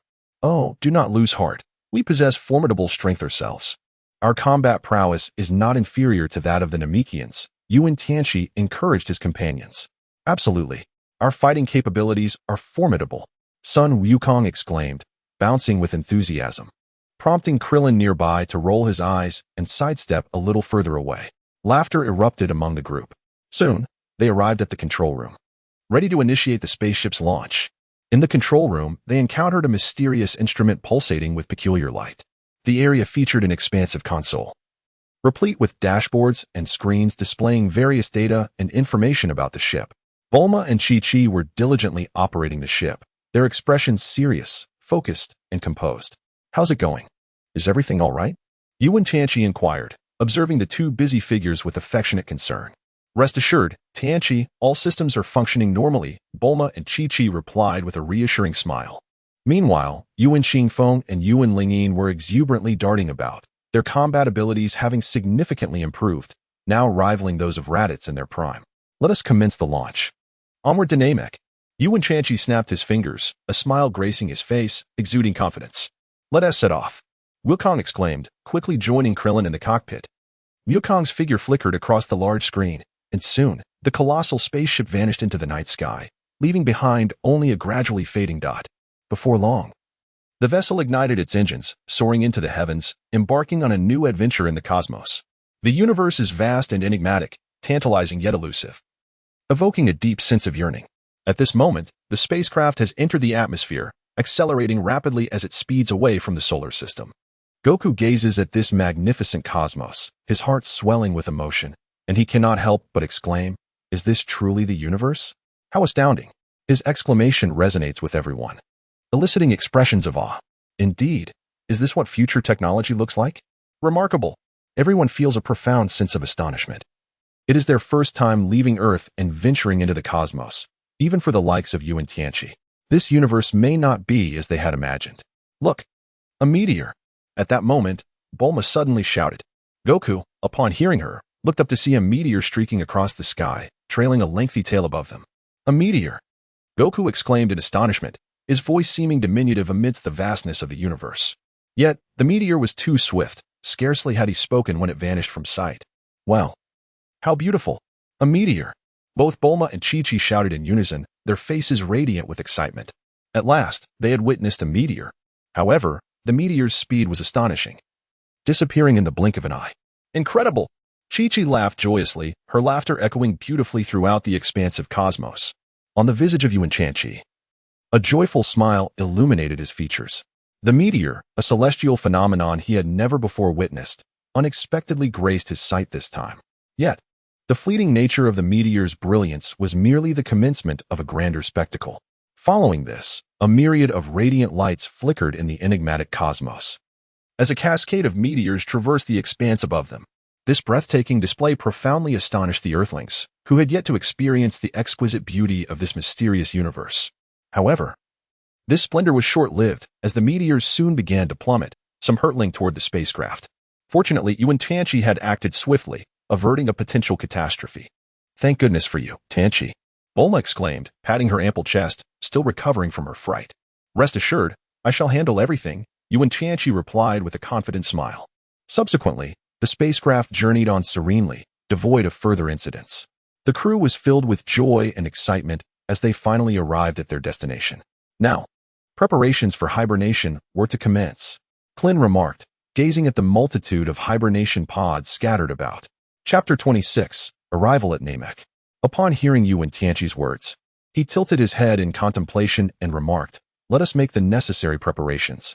Time is of the essence, and we must enter stasis immediately." Very well. The group expressed no dissent. Months later, Namek, a planet unlike Earth, emerged before them. At this moment, Goku and the others had awakened, restoring their strength in anticipation of the impending battle. Is this Namek? Chi-Chi exclaimed, captivated by the planet's exquisite beauty. It was simply breathtaking. Indeed, this is Namek, our destination. Wen Tianqi gazed into the distance, his eyes shimmering with excitement. The Dragon Balls, more powerful than those on Earth. I have arrived. A mere 15 minutes later, the spacecraft continued to advance, swiftly approaching planet Namek. At long last, it had arrived. Wen Tianqi gazed out at the planet Namek, his heartbeat resonating in the stillness. His fingers glided gently over the spaceship's control panel, akin to playing a celestial symphony. Under Wen Tianqi's deft command, the vessel descended like a phantom through the night sky, silently alighting on this enigmatic world. Bulma, Chi-Chi, and Lan Chi exchanged knowing smiles, fully aware that Wen Tianqi had long awaited this moment. Apart from the three of them, none comprehended the extent of Wen Tianqi's formidable strength. No. Even they only grasped a fragment of it. The combat prowess of Wen Tianqi will astonish everyone. Is this truly your domain, Tianqi? Chi-Chi inquired, surveying her surroundings. Indeed, this is my arena, planet Namek. Wen Tianqi gazed upon this beautiful planet and declared, "Let us commence our cultivation here." Splendid, Chi-Chi exclaimed. I can hardly wait a second. Wukong, Krillin, and Bulma also wore expressions of exhilaration. For now, you shall proceed to a village on Namek and wait there while I seek out the members of the Frieza force to scout the way. Wen Tianqi addressed Bulma and the others, his visage radiating confidence. Indeed, we shall heed your counsel, Tianqi. They all exclaimed in unison, their voices brimming with agreement. None among them had ventured beyond the confines of Earth, yet Wen Tianqi's demeanor instilled within them a profound sense of assurance. As Wen Tianqi listened to their words, he could not help but nod, a smile gracing his face. These were his companions, his alliance team, who trusted him unconditionally and supported him wholeheartedly. Upon reflecting on this, Wen Tianqi turned his gaze towards the planet ahead. The exterior view of Namek was both beautiful and enigmatic, its atmospheric hues resembling an unfinished masterpiece. The deep cerulean, fervent crimson, and refreshing emerald intertwined, transforming like a dream. Stars twinkled outside the window, seemingly whispering untold stories. As the spacecraft descended, a gentle tremor reverberated through the air. Wen Tianqi felt the tangible essence of this planet, his heart brimming with anticipation and curiosity. A rumbling sound enveloped the entire spacecraft, yet no one felt fear. Suddenly, a subdued thud resonated through the atmosphere. As Wen Tianqi opened the hatch, a refreshing breeze enveloped him, and he inhaled deeply, savoring the freshness and mystery of this unknown planet. The landscape of Namek was distinctive. It was a realm abundant in verdant hues, with vast expanses of trees and meadows blanketing the planetary surface. Stepping out of the spacecraft, Wen Tianqi set foot on this unfamiliar terrain, his eyes widening in awe at the breathtaking vista before him. The ground beneath his feet seemed to beckon him, resonating with the unique essence of this celestial body. Is this truly an alien world? Namek, perhaps? Bulma exclaimed. Indeed, this is Namek. Let us proceed to seek out the members of Frieza's army. Wen Tianqi gazed intently at the distant planet of Namek, his eyes sharp with anticipation. How splendid! Tianqi, let us set forth to Namek at once, exclaimed Chi-Chi exuberantly. Goku and Krillin shared in their elation, eager to uncover the true nature of the legendary Saiyans. Wen Tianqi's expression darkened as he spoke. Did I not just mention that you should wait here? I will go and assess the situation. As long as you stand united, none of them, with the exception of Frieza, will pose a threat to you. The crowd, with expressions of resignation, responded, Very well, Tianqi, we shall heed your advice. He continued, For now, you should rest while I investigate those affiliated with Frieza. I will not reveal myself unless a confrontation arises. Wen Tianqi remarked, All right. Wukong and the others responded in unison before departing from the location. Tianqi, do take care. Remember to unite and refrain from showing off. Bulma advised. Rest assured. Do you not know me well enough? As Wen Tianqi spoke, he suddenly leapt into the air, transforming into a dazzling beam of white light that shot toward the heavens. His speed was astonishing, akin to that of a lightning bolt, and in an instant, he vanished from my sight.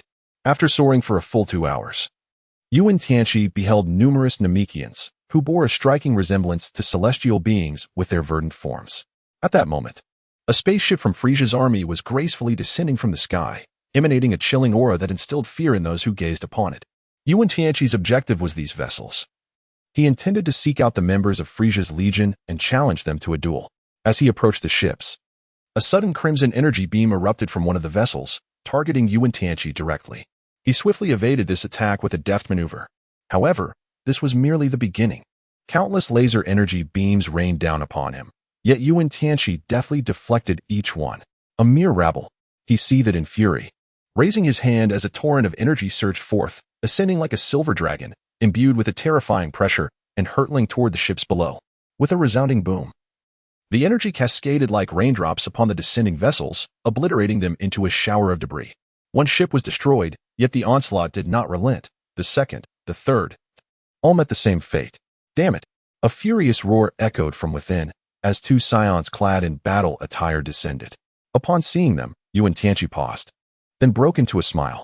These 2 Saiyans were none other than Vegeta and Nappa, their attire bearing similarities to Raditz, though they sported far less hair.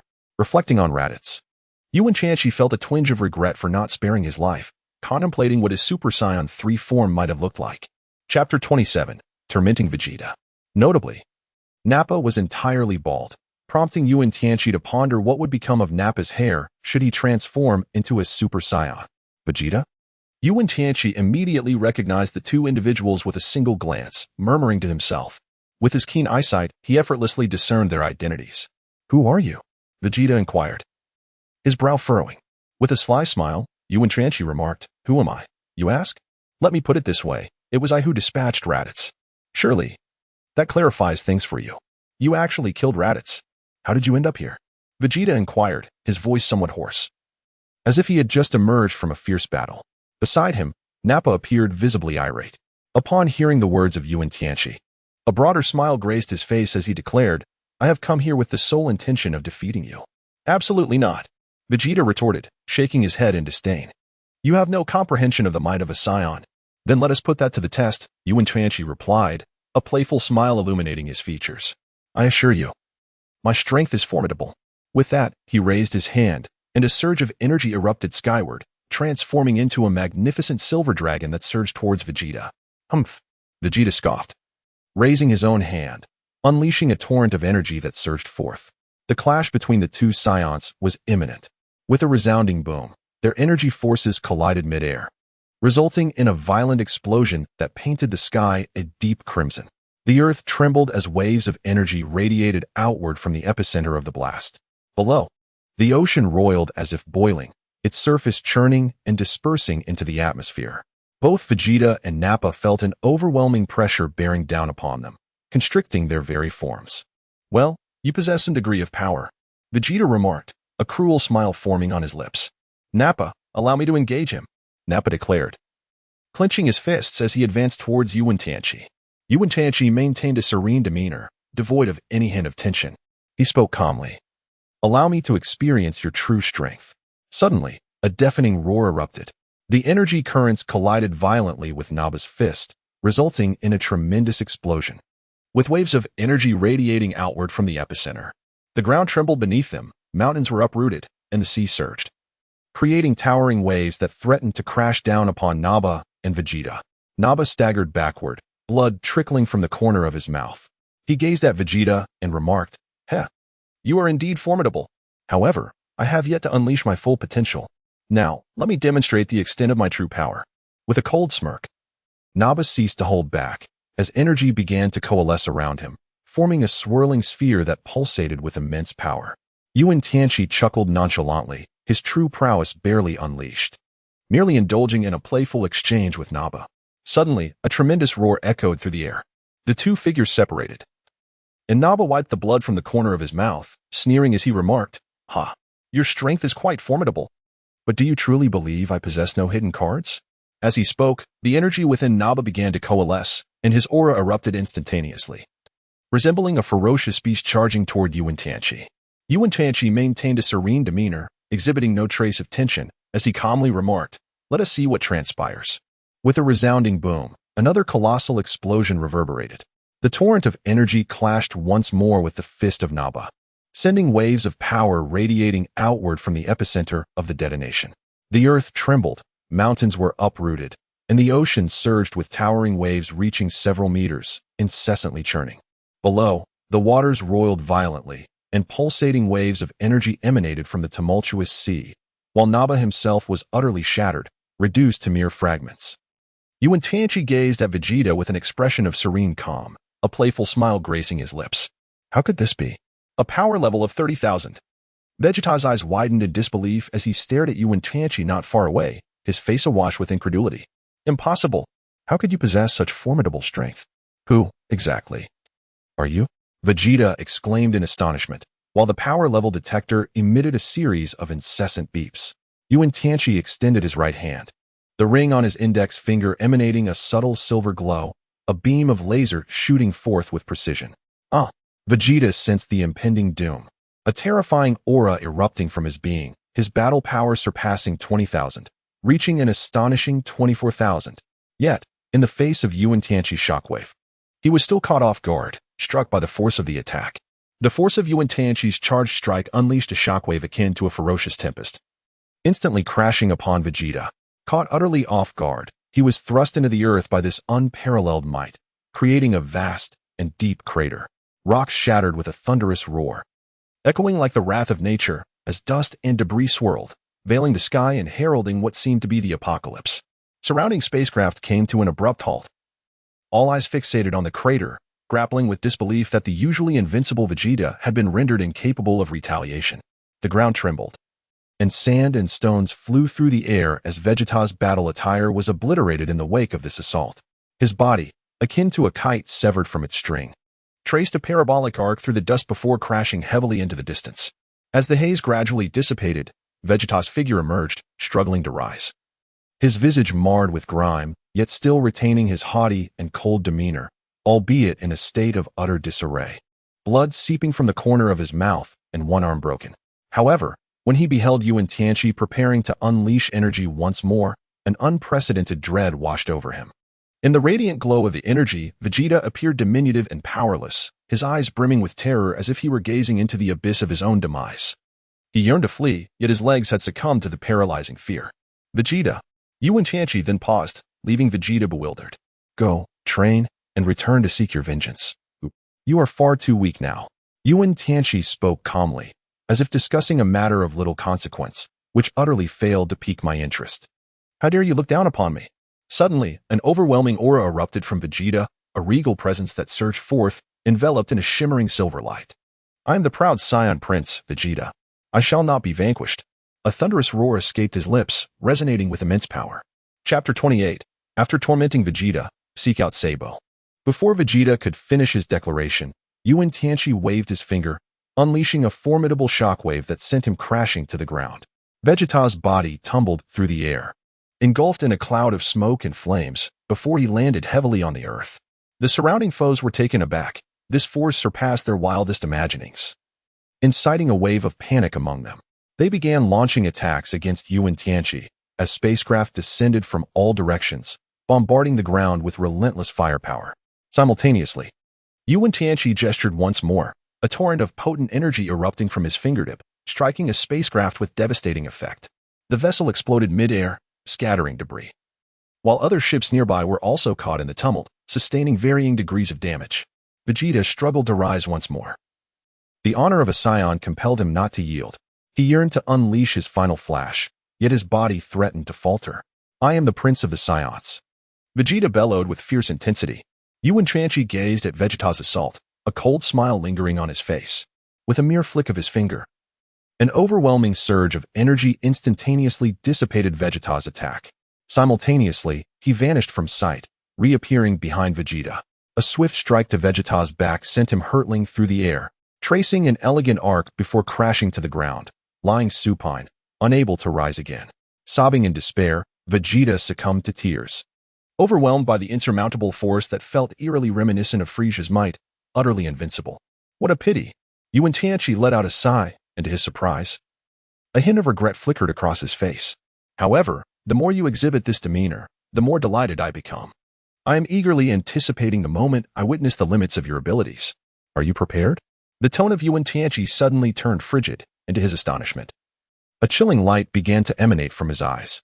With a swift exhale, his figure vanished in an instant, and when he reappeared, Vegeta lay ensconced in a pool of blood. Ignoring Vegeta, he swiftly disappeared again, materializing beside other warriors. A tremendous surge of energy radiated from him, and wherever he passed, those warriors felt as though they had plunged into an icy abyss, their bodies trembling uncontrollably. They gazed at Wen Tianqi in terror, instinctively retreating. All of you advance. With a thunderous roar, Wen Tianqi unleashed a surge of energy that erupted instantaneously, sweeping outward in all directions.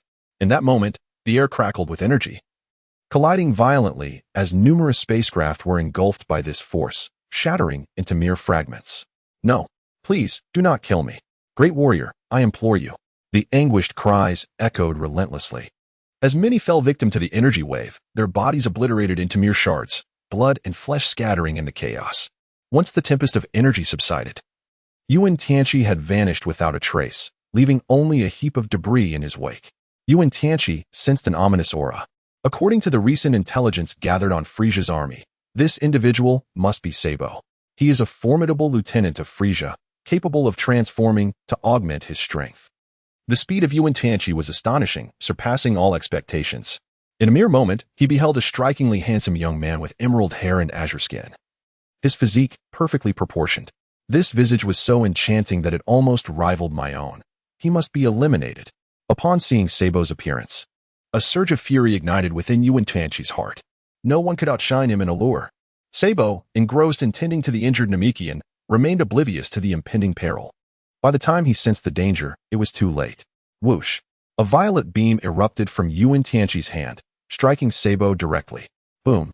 Sabo's body was sent hurtling away, crashing into a small mountain, which promptly collapsed under the force. The sound was deafening, akin to a thunderclap reverberating through the air. The mountain trembled as if an earthquake had struck. The rocks began to shift, cracks spidering out like a web, soil was torn asunder, and trees were uprooted. The resounding roar echoed throughout the valley, a cacophony of reverberations forming a chaotic symphony. The onlookers stood in stunned silence, unable to comprehend the spectacle before them. No, It cannot be. Who are you? How can you possess such formidable power? Who exactly are you? Sabo bellowed, struggling to rise. The violet beam had struck him, shredding his green robe to tatters that hung from his form like rags. His once dashing hairstyle had transformed into a wild mess, obliterating his gentlemanly appearance, rendering him quite disheveled. You are a scion? A look of astonishment crossed Sabo's face as he pondered whether this individual truly was a scion. Yet, hadn't Vegeta claimed that only a few survived? A scion? Wen Tianqi let out a chilling laugh, his eyes wide in disdain. Continue your futile guesses, if you must. However, I have come here today with the singular purpose of exterminating you inferior beings. Sabo's expression soured. He had not anticipated that Wen Tianqi would not recognize him, which filled him with ire. Oh, you do not know me? Then allow me to make my identity known. With a furious roar, Sabo's body transformed instantly, donning a green battle suit that clung to him. In an instant, his physique swelled, and the once dashing figure was replaced by a corpulent man with a face full of flesh. With a resounding thud, Sabo morphed into a massive green behemoth, his size doubling, muscles rippling, and green fur standing on end as if stirred by an unseen wind, presenting a terrifying visage. He had indeed undergone a transformation. Wen Tianqi could not help but raise an eyebrow. His opponent's combat power in a normal state should be around 23,000, but now, transformed, it was estimated to have reached 32,000. It was nearly on par with a mere finger of his own. Meanwhile, an unsightly, grotesque alien flew towards him.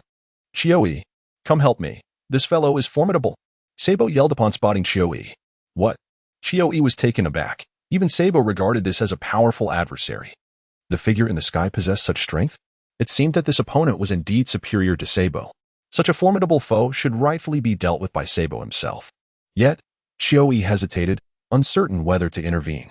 Damn it, what are you hesitating for? This guy is a scion. Only by joining forces can we defeat him. Chapter 29, Chioe and Sabo's Double Kill. A wretch with a combat power of 32,000. Sabo, perceiving Chioe's indecision, felt a surge of anger.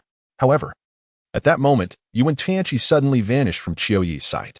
Behind him lay only the cloak of night and silence. Suddenly, Chioe sensed a powerful force approaching from behind. Instinctively, he dodged, but the attack was too swift and fierce. Chioe's waist was struck. A jolt of excruciating pain coursed through him, sending his body into a tumultuous roll before crashing to the ground. His waist throbbed with agony. Ah! Chioe screamed. Then, he lifted his head and saw Wen Tianqi standing before him, a cruel smile etched on his face. The murderous glint in his eyes instilled a profound fear within Chioe. He was engulfed by terror, his heart pounding like a frenzied drum in his chest. His eyes widened, breath quickening, every pore brimming with dread. The world before him blurred, everything shadowed as if shrouded in darkness. Just as he felt he might be overwhelmed by this fear, Wen Tianqi suddenly moved. His speed was like lightning, impossible to capture. He unleashed a terrifying shockwave, akin to a mountain torrent, unstoppable in its force. The shockwave radiated outward, the air seeming to part as if sliced by an immense, invisible blade, emitting a piercing whistle. Trees were uprooted in an instant, stone walls trembled, and even the earth quaked. Chioe was thrown back by this overwhelming power, his body tracing a parabolic arc through the air before crashing heavily to the ground. He felt a suffocating sensation in his chest, a sweetness rising in his throat, quickly followed by a metallic taste. His mouth filled with the taste of blood. He glanced up at Wen Tianqi, who stood resolutely, radiating an aura of dominance. His eyes blazed like two fiery orbs, emitting an intimidating light. His garments billowed in the wind, resembling a majestic eagle poised to take flight. A chill enveloped Chioe's heart as he comprehended the chasm that lay between himself and Wen Tianqi. He yearned to rise, yet his body remained immobile. His gaze was suffused with despair, for he understood that he had forfeited his chance at victory. At that moment, Wen Tianqi approached Chioe with deliberate and powerful strides. Chioe's body trembled uncontrollably, his heart heavy with hopelessness. He realized that he could not evade the fate of failure. No, spare me, Chioe implored, collapsing to his knees in tears. The aura radiating from Wen Tianqi felt even more formidable than that of the elite Kijunit team, leaving Chioe devoid of any fighting spirit, merely quaking in anticipation of death. Wen Tianqi let out a disdainful laugh, his mirth akin to the biting northern wind of winter. imbued with an aura of arrogance and scorn. Suddenly, he emitted a low growl, resonating like the collapse of a mountain, profoundly shaking the hearts of those present. Amidst the astonished gazes of the crowd, an intangible force coalesced in his palm, a surge of formidable energy reminiscent of a tempest, exuding an awe-inspiring might.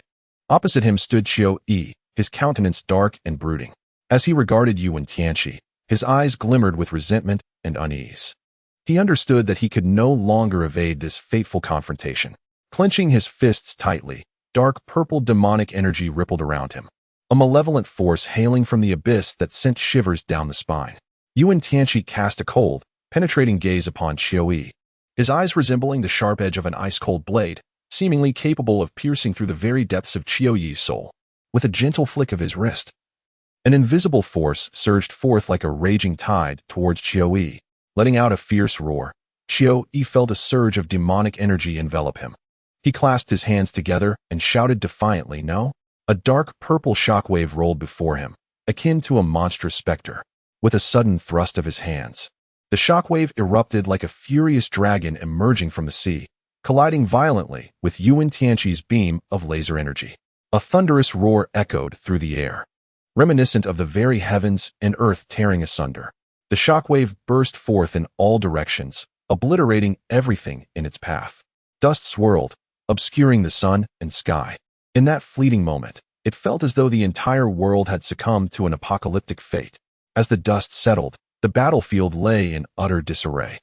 Surrounding structures lay in ruins, the ground marred by deep fissures akin to the claw marks of a colossal beast. People stood frozen in place, their eyes filled with terror and unease. Qiu-Yi's figure had vanished amidst the swirling debris, leaving only the haunting echoes lingering in the air. The ground bore witness to a vast crater, spanning hundreds of meters in circumference, where Sabo stood at the edge, his expression vacant and bewildered. He lifted his gaze to the distance, where a solitary figure emerged, Wen Tianqi. A wave of dread washed over Sabo. Uncertainty gripped his heart as he questioned his ability to triumph over Wen Tianqi. Yet, he understood that he must muster every ounce of strength to confront the impending battle. Drawing a deep breath, he steeled himself, preparing to face the challenge that lay ahead. Wen Tianqi cast a frigid gaze upon Saber, his eyes glinting with a chilling cruelty. He advanced slowly towards Saber, each step imbued with an aura of threat and peril. Saber's heartbeat quickened, and he felt his body tremble. Yet, he understood that retreat was not an option. Clenching his fists tightly, he braced himself to strike. The distance between them diminished, their breaths intertwining in the air. Suddenly, Saber unleashed his attack, his form darting towards Wen Tianqi like a bolt of lightning. With a cold smirk, Wen Tianqi slightly tilted his body, effortlessly evading Sabo's assault. He quickly retaliated, delivering a powerful punch to Sabo's chest. Sabo's form soared through the air like a kite severed from its string, crashing to the ground. He struggled to rise, yet his body was no longer capable of bearing his own weight. Wen Tianqi approached Sabo, lowering his gaze upon him. A cruel smile graced his face as he remarked, "You are truly pathetic. With a combat power of merely 32,000, you fall woefully short of even 100,000. How utterly abysmal." Indeed, Wen Tianqi relished this sensation. Invoking Raditz' famous words was exhilarating. Sabo lifted his head to meet Wen Tianqi's gaze, his eyes brimming with despair and hatred. "You will never escape a dire fate. The terror of Lord Frieza is beyond your imagination. He reigns as the sovereign of the entire universe. The might of Lord Frieza will leave you trembling, and I shall await you in the underworld." Bang! With a deft flick of his finger, Wen Tianqi unleashed a radiant orb the size of a fingertip, which collided with Sabo, resulting in a deafening explosion that shattered both Sabo and the entire hillside into countless fragments. Debris soared into the heavens, transforming the remaining survivors, those of the Frieza force, into mere chaff. "Humph, mere refuse. I was merely toying with you, yet you took it seriously." Wen Tianqi stood upon the void, suspended in the heavens, a sinister smile gracing his countenance. "You remain utterly oblivious to my formidable power." Chapter 30. Who is the next to meet their demise? The Ginyu force has arrived.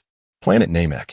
In the vast and profound expanse of outer space, a peculiar spacecraft materialized, its design bizarre yet elegantly curvaceous, seemingly a harmonious blend of futuristic technology and ancient mystique. The vessel accelerated towards planet Namek, akin to a meteor streaking through the tranquil interstellar abyss. with astonishing velocity. It thundered through the atmosphere, shattering the limits of speed. As the ship approached, the surface of planet Namek and its structures grew increasingly prominent, becoming distinctly visible to the naked eye. The ship, imbued with an air of the uncanny, descended with a resounding thud, stirring up a cloud of dust and debris. Coincidentally, it landed not far from where Wen Tianqi had recently come to a halt. Who was the next to perish? Wen Tianqi, taken aback, gazed at the spacecraft, his form flickering as he glided over with an air of nonchalance. Suddenly, a blinding radiance erupted from the Ginyu Force's vessel, illuminating the surroundings. Subsequently, figures began to emerge from the ship, their bodies spinning rapidly in the air before swiftly coalescing into a peculiar formation. This ensemble appeared rather comical, consisting of multiple bodies, some members tumbling through the air while others stood firmly on the ground. Among them were towering figures, diminutive ones, and others of extraordinary girth. Their skin tones and physical features were remarkably diverse, with hues of blue, red, and green. Each donned battle attire. Raikum, Berta, Gyu, Guldo, Ginyu, all present. Ginyu Force. The diminutive Guldo, with green skin and 4 eyes. Raikum, boasting a pineapple-shaped head. Berta, the tallest member with blue skin. Gyu, with red skin and flowing white hair. And Ginyu, the leader of the Ginyu Force, adorned in pale purple with 2 black horns atop his head. Wen Tianqi, 6 individuals, exchanging wide-eyed glances. A resounding clap. Wen Tianqi erupted into applause. Ha! Wen Tianqi suddenly applauded and then rushed towards the 6 of them, coming to stand before them. Which circus do you belong to? Your acrobatics were truly magnificent. Wen Tianqi came to a halt, revealing a dazzling smile that showcased his pearly whites, as he bestowed a hearty commendation upon the Ginyu Force. We are the Ginyu Force, he exclaimed. Are you seeking your demise, you fool? The 6 members spoke in unison, affirming their allegiance to the Ginyu Force. Wen Tianqi wore a playful expression, absent-mindedly stroking his chin. Ah, I see you're beginning to feel fear, he mused. The 6 members of the Ginyu Force responded in unison. You're quite audacious. Aren't you? Let me witness your combat prowess, the captain declared as he pressed the button on the power level detector. Beep, beep, beep. 25,000? Ginyu exclaimed, momentarily taken aback. No wonder he was so arrogant. Captain, allow me to entertain him. Berta stepped forward, a radiant smile gracing his face. Very well. Just don't kill him, Ginyu waved dismissively. Tread carefully, young one. You dare to provoke the Ginyu Force? I, Berta, shall show you what it means to be the fastest in the universe. Soon, you will understand the terror I possess. Berta sneered, advancing slowly as if to instill a sense of dread in Wen Tianqi. Ha, the fastest in the universe? Wen Tianqi erupted into laughter, declaring him a mere frog at the bottom of the well. In an instant, with a swift motion, Wen Tianqi vanished and reappeared beside Bart.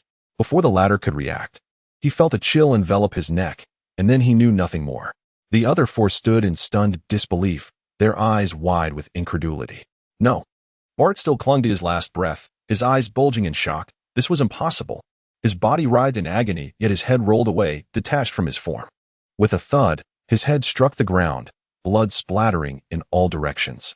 Bart's final breath extinguished. The terror and struggle etched upon his face lingered vividly in the minds of all present. In a mere move, the so-called fastest in the universe was slain. The 4 members of the Ginyu Force suddenly turned serious, their expressions grave once more. It was inconceivable. Bart must have let his guard down. Raikum, unable to believe his own eyes, hurriedly activated his scouter. Beep, beep, beep. The reading remained at 25,000. He had concealed his true power. Jeez and the others sensed something was amiss as well, yet the scouter's readings could not deceive them. It was perplexing. Ginyu furrowed his brow. The scouter's measurements were typically precise, yet the opponent had dispatched Bart in an instant. At speed, even he would struggle to match. Humph. It seems we were indeed too complacent. Let us avenge Bart. Aside from Ginyu, the other 3, Gs, Raikum, and Guldo, nodded in unison, exchanging determined glances. Without hesitation, they charged forward, oblivious to their own limitations. Wen Tianqi let out a soft hum, and in an instant, his figure vanished, only to reappear behind Jisoo. With a swift motion, he delivered a lethal strike. Jisoo had no time to react as his head was severed from his body, blood gushing forth and instantly staining the ground crimson. In rapid succession, Lycum and Gerudo met the same fate, their heads similarly detached. No, Jinyu's eyes widened in disbelief as he witnessed this scene unfold. Beep, beep, beep. The combat power detector suddenly surged. 50, 000, 80, 000, 100, 000, 200, 000, 300, 000, 400, 000, 500, 000, 530, 000. How could this be possible? Ginyu stood frozen, trembling, his face a mask of incredulity. How could the opponent possess a combat power of 530, 000? This exceeded his own power level by an entire tier. Impossible. No one could possess such immense combat strength. It must be a malfunction of the detector. Ginyu nearly roared, unable to fathom that a mere human could wield power rivaling that of Lord Frieza. With a sharp crack, he hurled the detector to the ground, shattering it into pieces. Gasping for breath, Ginyu stared in disbelief at Wen Tianqi. He knew his opponent was formidable, yet he refused to accept that he was beyond his capacity to defeat. Chapter 31. Jinyu's Fear. A combat power of 530, 000. It was unimaginable for anyone to reach the strength of Lord Frieza, the strongest in the universe. You could never match his combat power. Ginyu clenched his fists and shouted, "The strongest in the universe?" Wen Tianqi scoffed. "Do you understand what androids are? Have you heard of Cell? What about Majin Buu? Frieza couldn't even contend with a fraction of their might. Ah, but I suppose you know nothing of these." With a sigh, Wen Tianqi observed Jinyu's perplexed expression and continued, "Surely you must know of Frieza's brother and father. Their combat powers far surpass Frieza's." "Ginyu, how do you know so much about these powerful beings? I have never heard of them." "You see, you are utterly ignorant," Wen Tianqi remarked, stroking his chin and recalling something, a mysterious smile playing on his lips. "Do you know that Frieza can transform?" "Ginyu, I did not know that." Enough of this banter. Wen Tianqi unleashed an overwhelming aura, smiling as he said, "If this level of combat power frightens you, just imagine how terrified you would be if you learned of Frieza's true strength." "Who are you, exactly?" Ginyo's face turned pale, sweat pouring down. "Me?" Wen Tianqi chuckled. "I am destined to be the strongest being in the universe." As he spoke, a smile lingered on his lips. Wen Tianqi erupted with a tremendous force, his body instantaneously unleashing a colossal wave of energy, as if intent on rending the very fabric of the sky. The surrounding structures and trees were engulfed by this formidable energy, reduced to mere ruins. In the face of this annihilating wave, all resistance proved futile. In an instant, Ginyu was propelled by Wen Tianqi's shockwave, hurtling an indeterminate distance away, crashing through several small mountains before landing with a thunderous splash in a modest lake, sending massive waves cascading skyward, soaring hundreds of meters high. Gurgling, Ginyu expelled mouthfuls of lake water as he surfaced from the depths. At that moment, Wen Tianqi's voice resonated in Jinyu's ears. "How does it feel? Are you not filled with despair?" These words struck like a bolt from the blue, causing Jinyu's body to tremble violently. Enduring excruciating pain, he lifted his gaze only to behold Wen Tianqi, poised upon the surface of the lake. Standing effortlessly in the void beside him, a look of playful disdain etched upon his face. Jinyu's lips quivered slightly, rendering him speechless.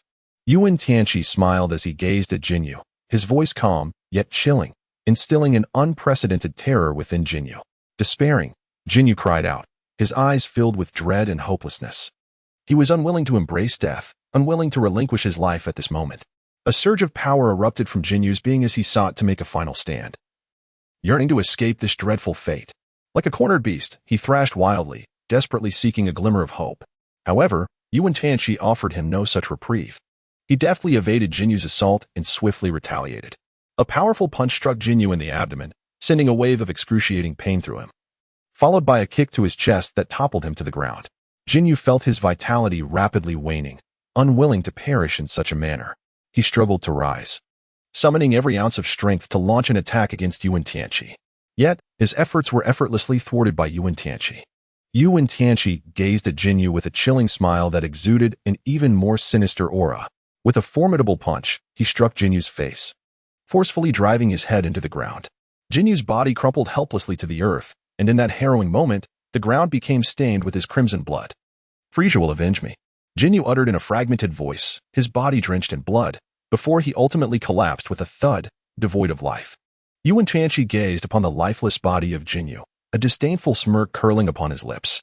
This individual was pathetically weak. Should he encounter the true might of Frieza, he would likely be crushed with the mere flick of a finger. The weak possess no voice in this world. Wen Tianqi sighed softly before turning to depart. He did not venture far, as the commotion in the vicinity was quite substantial, and he feared that it would not be long before someone arrived. He eagerly anticipated the arrival of Frieza, for Wen Tianqi retrieved several large Dragon Balls from the pouch at his waist. The dragon of Namek seems to possess far greater power than that of Earth's, he mused with a sense of anticipation. Subsequently, Wen Tianqi stowed the Dragon Balls away, as he had not yet gathered them all and needed to wait for Bulma and the others. What an overwhelming and malevolent aura. Wen Tianqi furrowed his brow, lifting his gaze towards the cosmos, his eyes sharp and profound, as if capable of traversing the boundless realms of time and space. This aura in an instant. Wen Tianqi made a judgment. Could it be Frieza? As this thought crossed his mind, a flicker of realization illuminated his gaze. He had not anticipated that this fiend would arrive so swiftly. It seemed imperative for him to confront this adversary.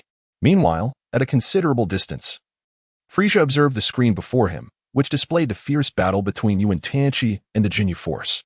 This audacious individual dares to challenge me. Frieza clenched his fist, a sinister smile creeping across his face, having returned far earlier than anticipated. It appears I must now demonstrate my true power. We shall proceed according to my plan. Frieza spoke coldly. Yes, replied an elite soldier, trembling yet resolute, as everything was meticulously prepared. Great Frieza, shall we commence our operation? Indeed. Frieza nodded, prompting the others to spring into action. Soon after, he piloted his battle spaceship towards the planet Namek. A subtle smile graced Wen Tianqi's lips. Frieza was indeed his first genuine opponent, while the others paled in comparison. Simultaneously, in another corner of the vast multiverse on Namek, Vegeta scanned his surroundings eagerly in search of the Dragon Balls, beads of sweat dotting his brow. This is impossible, he murmured, grappling with the shocking revelation he had just received. He could scarcely fathom that Wen Tianqi had annihilated the Ginyu force. These formidable warriors now lay defeated at his feet. Wen Tianqi, he is truly formidable, Vegeta lamented, fully aware that he was no match for him. His heart brimmed with a sense of defeat. He had always regarded himself as one of the strongest warriors in the universe. Yet now he had to concede the vast chasm that separated him from Wen Tianqi. Chapter 32. The Grand Elder of Namek, Frieza has arrived. All he could do was seek the Dragon Balls and wish for greater power. Yet in the next moment, the fire of determination ignited within Vegeta's heart. He could not afford to be defeated, nor could he allow his pride to be trampled upon. He scoured every nook and cranny, every inch of land, in pursuit of the Dragon Balls. His heartbeat resembled a swallow suspended above a precipice, each tremor sending shivers of exhilaration through him. Meanwhile, in a distant village, Bulma, Chi-Chi, and Launch reveled in carefree play, entirely devoid of anxiety. In contrast, Piccolo engaged in conversation with a group of Namekians, his expression a tapestry of excitement, confusion, and inexplicable relief. Are you saying that my other self, the deity of the heavenly palace, the primordial Piccolo, escaped from Namek? Piccolo gazed in astonishment at a colossal Namekian, the grand elder of their world. Indeed, that was a long, long time ago. Countless years passed. Namek was struck by an unfathomably terrifying climatic disaster that rendered the entire planet desolate, nearly obliterating all life in its wake. It was a heart-stopping moment. Piccolo and I fortuitously found ourselves far from the planet's core when calamity struck, allowing us to survive. The Grand Elder sighed, his eyes reflecting profound sorrow and nostalgia. Namek is the home of us all. It holds our collective history and culture. In that disaster, everything vanished, leaving only Piccolo, myself, and these ancient ruins. Yes, one of those individuals is indeed me, the Grand Elder reminisced, seemingly haunted by memories of that horrific calamity. The Grand Elder, a benevolent and sagacious elder, recounted the harrowing scenes of that disaster. The other is your original form, Piccolo, he added, turning to Piccolo with a smile. Piccolo nodded silently, clearly moved by the elder's words. They all understood that without each other, they might not have endured. The others seemed to glimpse a vivid tableau. The planet besieged by violent climatic upheavals, temperatures plummeting, gales howling, and torrential rains pouring down. The earth split open with enormous fissures, as if the claws of a demon sought to rend the planet asunder. The sky turned ominously dark, as if the apocalypse had arrived. In this calamity, many Namekians succumbed to their fate, their bodies swept away by the merciless storm, transforming into shooting stars across the cosmos. Their homeland lay in ruins, once thriving oases now rendered barren deserts. The Grand Elder recounted the harrowing tale of witnessing his kin fall victim to calamity, rendering him powerless as he sank to his knees in fervent supplication to the heavens. When Bulma and her companions inquired about how Piccolo had evaded disaster, the Grand Elder's gaze deepened with sorrow. He revealed that Piccolo was engaged in a pivotal experiment at the planet's core when the unforeseen catastrophe struck, catching him unawares. Nevertheless, Piccolo, being an exceptionally astute and quick-witted Namekian, adeptly employed his technological acumen to elude the disaster and survived, ultimately piloting a spaceship to Earth. This reminiscence was a painful one for the Grand Elder, his eyes brimming with grief and lamentation. The lives lost lingered as an eternal anguish in his heart. Yet, as his gaze gradually firmed, he proclaimed, "Though our homeland has been lost, we must persevere in our struggle for survival. We cannot allow the civilization of Namek to fade into oblivion. We must commence anew." Your conviction stems from that man named Wen Tianqi, does it not? The Grand Elder inquired. Indeed, it is Tianqi who has instilled us with hope, Bulma replied resolutely, her confidence in Wen Tianqi's strength unwavering, echoed by her companions. Youth, I admire your courage. However, you must grasp the gravity of our adversary, a fearsome legion of demons. They are the notorious Frieza force, merciless and avaricious, reveling in slaughter. At their helm stands Frieza, the most formidable demon, renowned as the universe's mightiest. His true strength is unfathomable, and none on Namek can stand against him. The Grand Elder intoned gravely. Your ally, Wen Tianqi, faces a daunting challenge in taking on Frieza. It's all right. We have faith in Tianqi. He will surely triumph over Frieza. Kiki interjected. I share your belief, Bulma affirmed.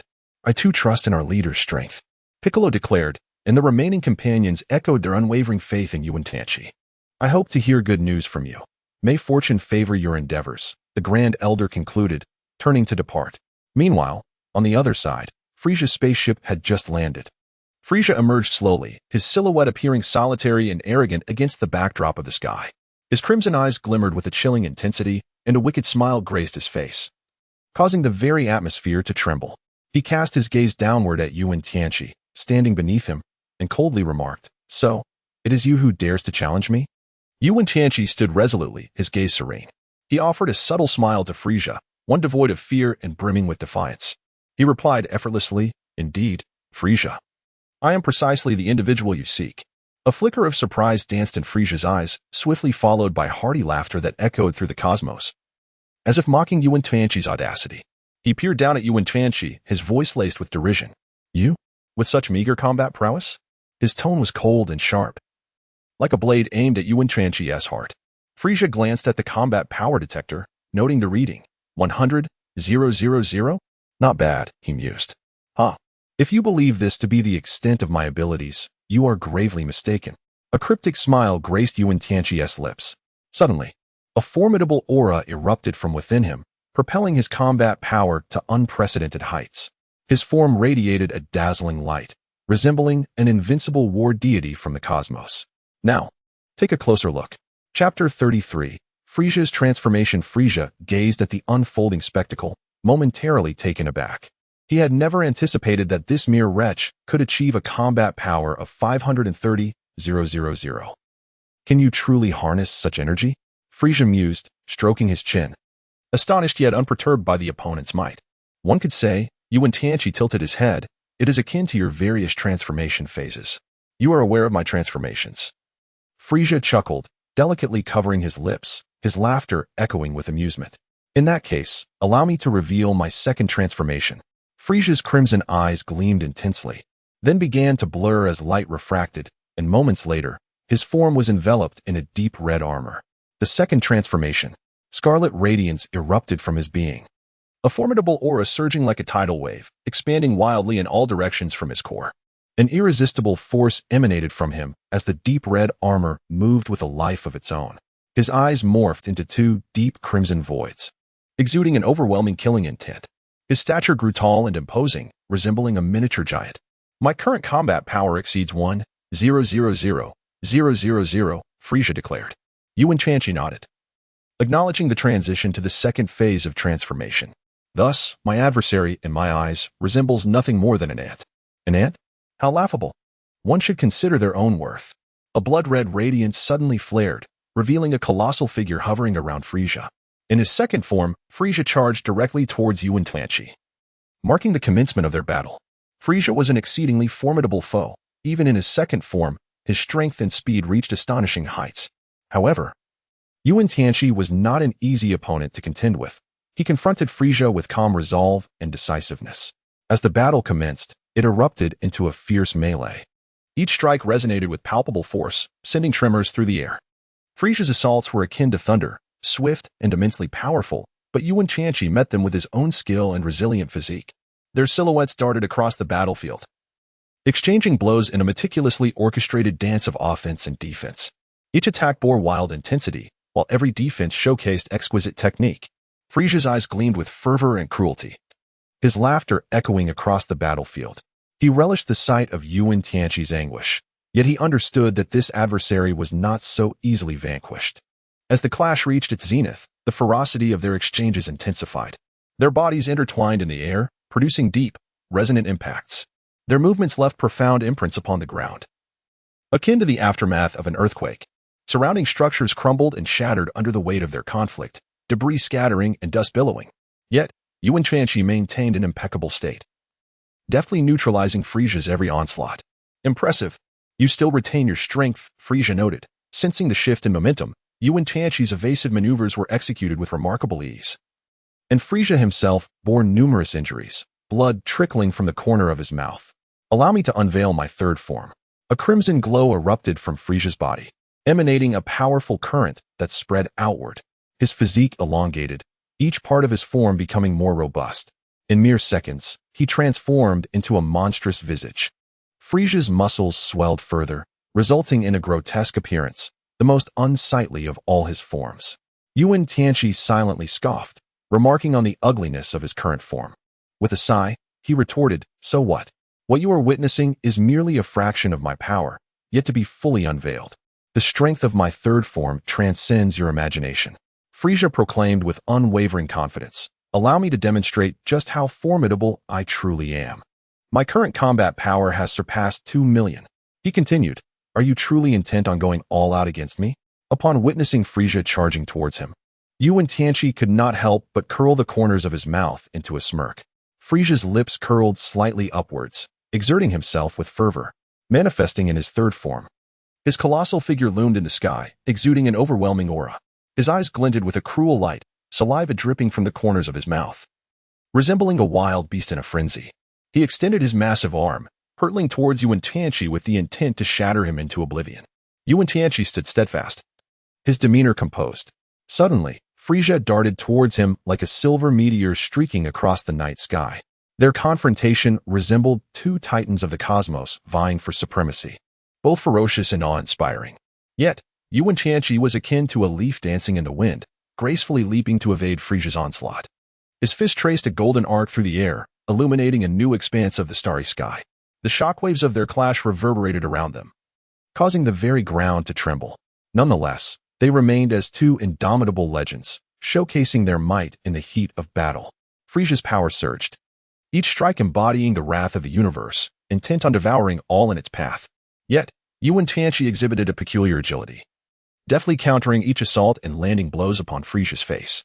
The sound of slaps echoed as Frieza roared in fury, "Can you refrain from hitting my face?" "No," came the resolute reply. As Wen Tianqi deftly evaded, he chuckled, declaring, "For I am invincible." Frieza, his visage swollen from the blows, roared in defiance, "I am undefeated. I am undefeated. Must you only proclaim your invincibility?" Wen Tianqi was rendered speechless. "We are fighting with all our might, and you cannot even defeat my third form. How can you claim invincibility? Do not underestimate me." Frieza has completely lost his sanity, transforming into his ultimate form. His entire body diminishes in size. "Come on. You cannot kill me." Frieza's petite figure roars, his voice reverberating through the heavens and the earth. The ground around him begins to fracture, countless rocks rising from beneath, and mountains collapsing in response. This place feels as if the apocalypse has arrived. After much anticipation, my current combat power has reached 50% of my peak, boasting a formidable strength of 60 million. Frieza is filled with exhilaration, a cruel smile adorning his face. What do you think? Are you frightened? Haha. Wen Tianqi let out a sigh. Frieza, have you heard of Super Saiyan? Chapter 34, Wen Tianqi transforms into a Super Saiyan. What? Frieza was taken aback. I mean, have you ever heard of a Super Saiyan? Wen Tianqi spoke again, devoid of any impatience. It was as though he were engaged in a discussion of a particular topic. The Super Saiyan? That legendary figure? Frieza paused at Wen Tianqi's words, his eyes flickering with intrigue. It seems you have heard of it as well. Wen Tianqi smiled, and that simplifies matters. Allow me to demonstrate the might of the Super Saiyan. Haha. With a thunderous roar, Wen Tianqi's aura surged dramatically. He brandished his arms and shouted, transform. Super Saiyan. A faint golden radiance enveloped his body, as if an invisible force were supporting him. This was the might of a Saiyan. Frieza felt an overwhelming pressure and widened his eyes in disbelief. Suddenly, his hair began to shimmer with a brilliant light, and a formidable energy erupted from within him. His entire form ablaze with a golden aura like a raging inferno. His eyes, once deep and dark, now sparkled with an extraordinary brilliance, as if they could pierce through all that existed. The muscles in his face twitched slightly, revealing an unusual resolve. His fingers began to tremble ever so slightly. This is impossible. Frieza, in sheer astonishment, realized that the opponent's power had surpassed his own.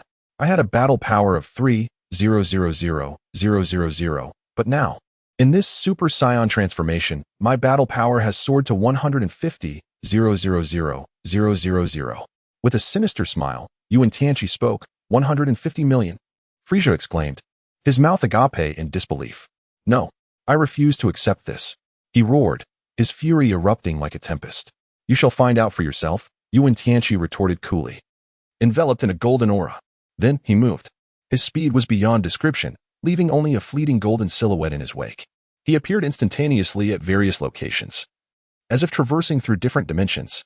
The golden flames that surrounded him danced with his movements, resembling a cascade of molten gold. The surroundings began to transform.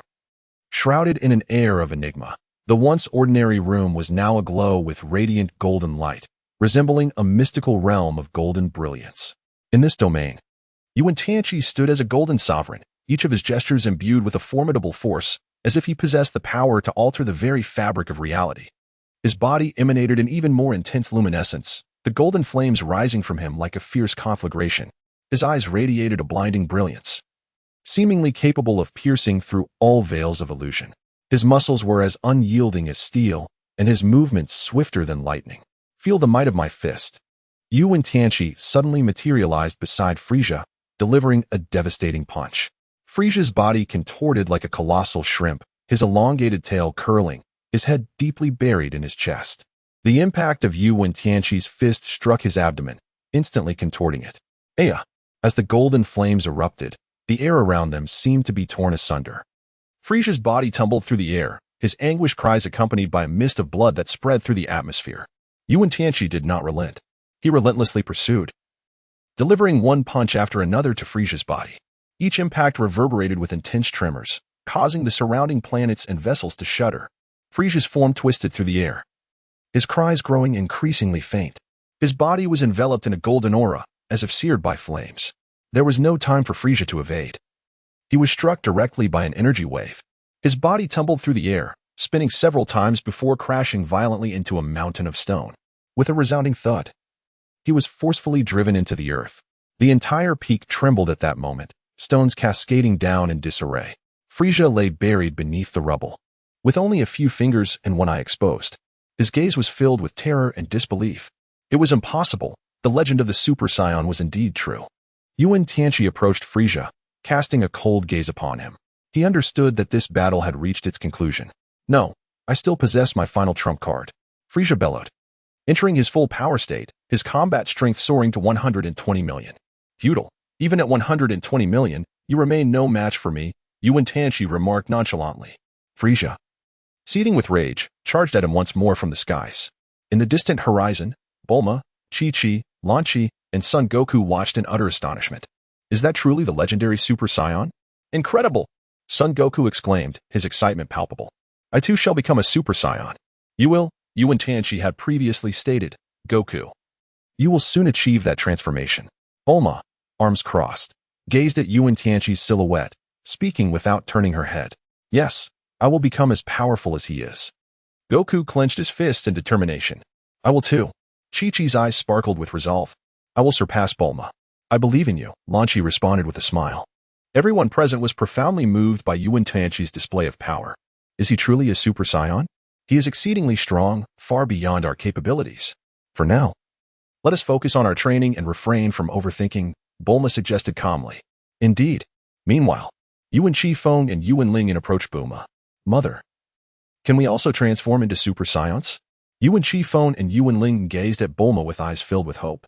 You can do it, Chi-Chi remarked. Bulma exchanged a glance with Chi-Chi and replied with a joyful smile. In another direction, behind a pile of stones, Vegeta stared at Wen Tianqi in disbelief. Why? How can he transform into a Super Saiyan? Who exactly is this Wen Tianqi? Why does he possess this knowledge while I do not? Vegeta clenched his fists, roaring in frustration. If Wen Tianqi is indeed the legendary Super Saiyan, then he would become the strongest in the future, surpassing Vegeta. How could Vegeta accept such an outcome? No, I cannot give up. I'm the strongest. I'm the strongest. Vegeta shouted defiantly, his fists tightly clenched. Why? Why can't I become a Super Saiyan? Why? One day, I will surpass this guy. I'm the proud prince of the Saiyans. Chapter 35, Ruthlessly Defeating Frieza. Leaving no trace behind, Vegeta glared in the direction of Wen Tianqi, his eyes ablaze with fury.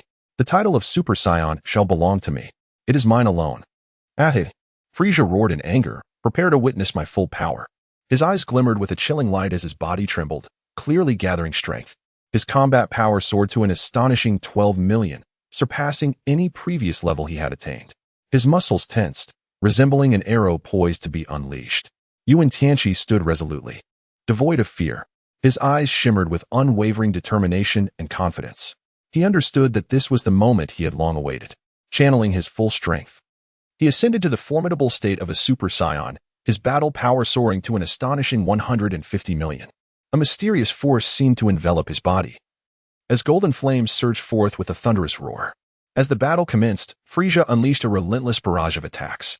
His hands moved with the swiftness of lightning, striking towards Wen Tianqi with fierce intent. Yet, Wen Tianqi maintained his composure, his body gliding like a dragon, deftly evading Frieza's onslaught.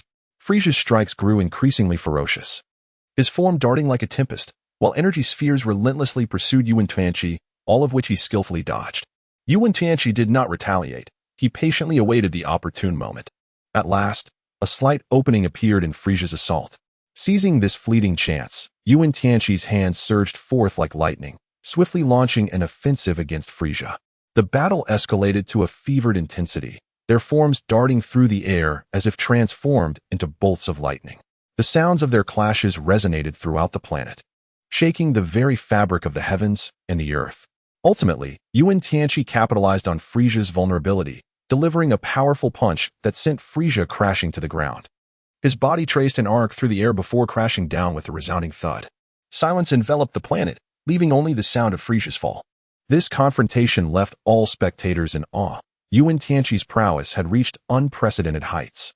No, I cannot be defeated, Frieza bellowed, his eyes glinting with malevolence. He lifted his foot and launched a fierce kick toward Wen Tianqi.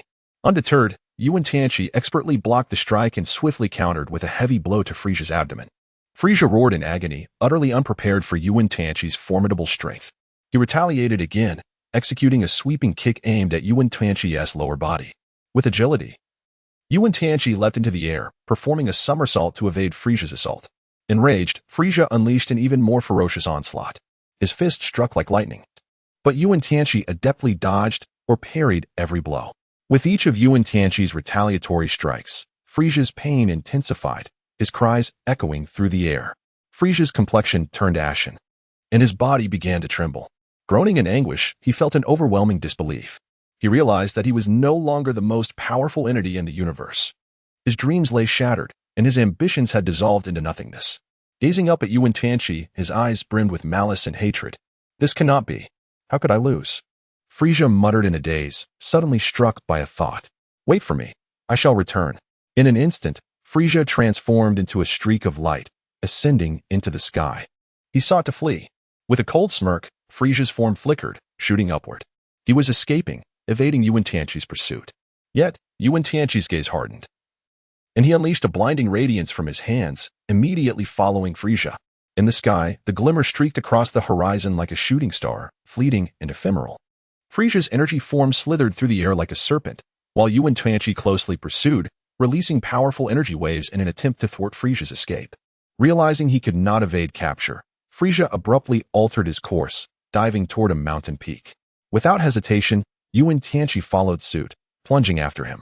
The two individuals moved with astonishing speed, akin to lightning, and swiftly ascended to the summit of the mountain. At that moment, the rocks upon the peak began to fracture under Frieza's formidable power, causing massive boulders to tumble downwards. Wen Tianqi was compelled to momentarily halt in order to withstand the onslaught of the descending stones. However, Frieza seized this opportunity to make his escape once more. Wen Tianqi was consumed by an overwhelming fury, and once more, radiant light erupted from the back of his hand, this time more intense than before. With a swift motion, a formidable wave of energy surged towards Frieza. Upon glancing back, Frieza was gripped by terror as he realized the rapidity of the energy wave had caught up to him. He attempted to evade it, but it was far too late. Helplessly, he could only watch as the energy wave struck him, engulfing him in an instant. The entire peak trembled, and the rocks once again shattered. After a brief moment, tranquility returned, leaving only the debris scattered across the mountaintop and a profound silence. Wen Tianqi slowly approached the edge of the mountain peak, gazing at the scene below. Frieza had perished. This once mighty emperor of the universe had met his silent demise on Namek, leaving no trace of his corpse. However, Wen Tianqi understood that this was merely the beginning. Frieza's lineage still possessed greater power, awaiting his challenge. The future held beings far more formidable than Frieza, humans, creatures, aliens. With this thought, Wen Tianqi's gaze grew resolute. He lifted his head, looking toward the distant horizon. Bulma, Chi-Chi, Launch, Wen Xingfeng, Wen Lingyin, Son Goku, and Piccolo came rushing over, exuberantly jumping and embracing one another. Filled with excitement, Tianqi, you were magnificent. You defeated the universe's mightiest warrior, Frieza. Feeling the warmth of their hands, a smile illuminated Wen Tianqi's eyes. Frieza hardly qualified as the universe's supreme being. He was still far from it. Yet, for you all, Frieza indeed posed a formidable adversary. Wen Tianqi surveyed the gathering and spoke. At that moment, his gaze suddenly fixated on a particular spot. Look over there. What is that? Bulma exclaimed, pointing toward the distant skyline in astonishment. Following the direction of her finger, the group noticed a figure gradually approaching. The figure appeared to be clad in battle attire. Oh, it's Vegeta. Son Goku chuckled. Goku, you know Vegeta? Wen Tianqi inquired, astonished. Vegeta had aided me before. We are friends, Son Goku replied with a smile. Scratching the back of his head, it was truly peculiar that Goku knew Vegeta, and even more so that they were friends. Such a remarkable twist of fate. As Wen Tianqi contemplated, he realized that if Wukong and Vegeta were indeed friends, then it followed that others, including Piccolo, must also be acquainted with Vegeta. This thought sparked a bold hypothesis in his mind, prompting a joyful smile to grace his face as he called out to Wukong, Wukong, come here quickly. Confused, Wukong looked at Wen Tianqi, unable to comprehend why he was being summoned. Noticing Wukong's perplexed expression, Wen Tianqi felt compelled to voice his conjecture. Upon hearing this speculation, Wukong initially paused in surprise before darting towards Vegeta. Shortly thereafter, unbeknownst to the others, an animated exchange transpired between Wukong and Vegeta, resulting in a heated argument. However, in a matter of moments, Vegeta unexpectedly joined Wukong. Tianqi, Vegeta has agreed to accompany us. He is awed by your strength. Wukong exclaimed loudly. Silence. Vegeta's face flushed a deep crimson, akin to a pig's liver, as he swiftly covered Wukong's mouth and pinned him to the ground, both engaging in playful banter. In that case, you shall accompany us, Vegeta, Wukong declared. Very well, Wukong, I shall join you now. Vegeta haughtily rose from the ground, turning his face away as he spoke stubbornly. Wukong, I leave Vegeta in your care. Wen Tianqi's elder brotherly demeanor surfaced as he addressed Wukong. Is Vegeta truly your friend? Lei Chi inquired, casting a glance at Wen Tianqi after their departure. Indeed, though he and you are both Saiyans. He hails from the royal lineage of the Saiyan race, an exceptionally proud Saiyan prince. Alas, his planet was utterly annihilated by Frieza. One cannot help but feel sympathy for Vegeta, for he is indeed a pitiable soul. Wen Tianqi observed with amusement, noting that Vegeta was indeed a rather proud individual. It was no wonder he had once ventured out alone. After speaking, Wen Tianqi led the group away from that place, heading towards the location of the Grand Elder on Namek. Behind them, Son Goku gazed at Vegeta's silhouette, feeling a pang of sympathy, realizing that he too was a pitiable soul. However, it wasn't long before Son Goku regained his composure. No matter how unfortunate, he needed to continue striving, determined to inspire Vegeta. With this thought, Goku's heart brimmed with fighting spirit. He was resolute in his quest to become stronger, powerful enough to save Vegeta's life. On the other hand, Vegeta was contemplating similar thoughts. Was he truly destined to follow Wen Tianqi? The notion filled him with resentment. He had to become even stronger. He must transform into a Super Saiyan. Meanwhile, on another front, the others inquired, Tianqi, is what you say true? Is there really a way for me to grow stronger? Bulma, Chi-Chi, and Launch posed their questions, joined by Yuan Chi-Feng and Yuan Ling. Are you referring to the Grand Elder's potential awakening? We have already attempted that. While it did yield a significant increase, it pales in comparison to your prowess as a Super Saiyan, Bulma remarked, pouting dismissively. The Grand Elder is just one aspect. The Dragon Balls of Namek are far more potent than those on Earth. Have you forgotten about Frieza? His innate abilities surpass those of a Saiyan. Although Frieza may not have been able to defeat me, a Super Saiyan, it is solely due to the fact that he has never trained since his birth, merely relying on natural growth to achieve a battle power exceeding 100 million. If he were to train for even 3 months. In the depths of Wen Tianqi's mind, the image of the spirited golden Frieza emerged, a figure of sheer terror. He pondered whether the Dragon Balls of Namek could replicate Frieza's extraordinary talents, although he surmised that the likelihood was rather slim. His arrival here was driven by the desire to grow stronger. Otherwise, in this perilous universe, he could meet his demise at any moment. In his Super Saiyan Form 1, with a battle power of 150 million, he realized that in the grand tapestry of the cosmos, such strength was hardly remarkable. In a few years, even a mere android could easily overpower a Super Saiyan who had lost their way. Super Saiyan Form 2, though an advancement over Form 1, was still not overwhelmingly powerful. Yet, within this time frame, it maintained a certain might, or so Wen Tianqi believed. In Super Saiyan Form 3, however, his battle power surged to unprecedented heights, rendering him a godlike entity among ordinary warriors. They could effortlessly obliterate planets, even annihilate entire galaxies. Father, we too wish to grow stronger. We aspire to be as powerful as you. Yuan Chi-Feng and Yuan Ling clung to Wen Tianqi's arms, playfully swaying as they expressed their desires. Their adorable faces turned up to him. Haha, very well. You shall become formidable in the future. Wen Tianqi affectionately ruffled the hair of Yuan Chi-Feng and Yuan Ling, smiling warmly. Bulma and Chi-Chi exchanged a knowing glance, a silent amusement passing between them. It seems we have arrived. Lan Chi suddenly halted and addressed Wen Tianqi. Wen Tianqi stood before an oddly shaped house, within which resided the enigmatic figure of the Grand Elder of Namek. Why do all these extraterrestrial dwellings resemble one another? Wen Tianqi mused inwardly, reflecting on the architecture in Dragon Ball, which seemed to emerge from a singular mold. You all wait for me outside, he remarked to Bulma and the others, who were engaging in playful antics with the two children. Very well, Tianqi, proceed at your leisure. We shall await your return. Chi-Chi waved him off with a smile. With a cheerful grin, Wen Tianqi nodded in acknowledgement before turning away. With a gentle push, Wen Tianqi opened the door silently. The interior was shrouded in dim light, illuminated only by a few flickering fluorescents, creating an air of mystery. He stepped inside, his footsteps echoing in the empty room. He sensed a subtle shift, as if an unseen force was quietly stirring. Suddenly, an ancient and authoritative voice resonated through the air. Welcome, Wen Tianqi. Wen Tianqi raised his head and beheld an elderly figure clad in an ancient robe, seated at the center of the room. His physique was exceedingly large and corpulent, seemingly drained of energy. Yet, his eyes sparkled like celestial bodies, and a smile of wisdom and profundity adorned his face. This was the Grand Elder of Namek, an individual of immense sagacity, belonging to the same epoch as the primordial Bic. Chapter 37, The Grand Elder. Unleashing potential once more in the hands of the Grand Elder rested a luminous orb, radiating a warm glow akin to that of a miniature sun. Within this orb, the scene of Wen Tianqi engaged in a fierce battle with Frieza unfolded, resembling a vivid replay. Wen Tianqi inquired with a hint of astonishment. Could it possibly be a miniature camera? This is the extraordinary capability of my memory stone.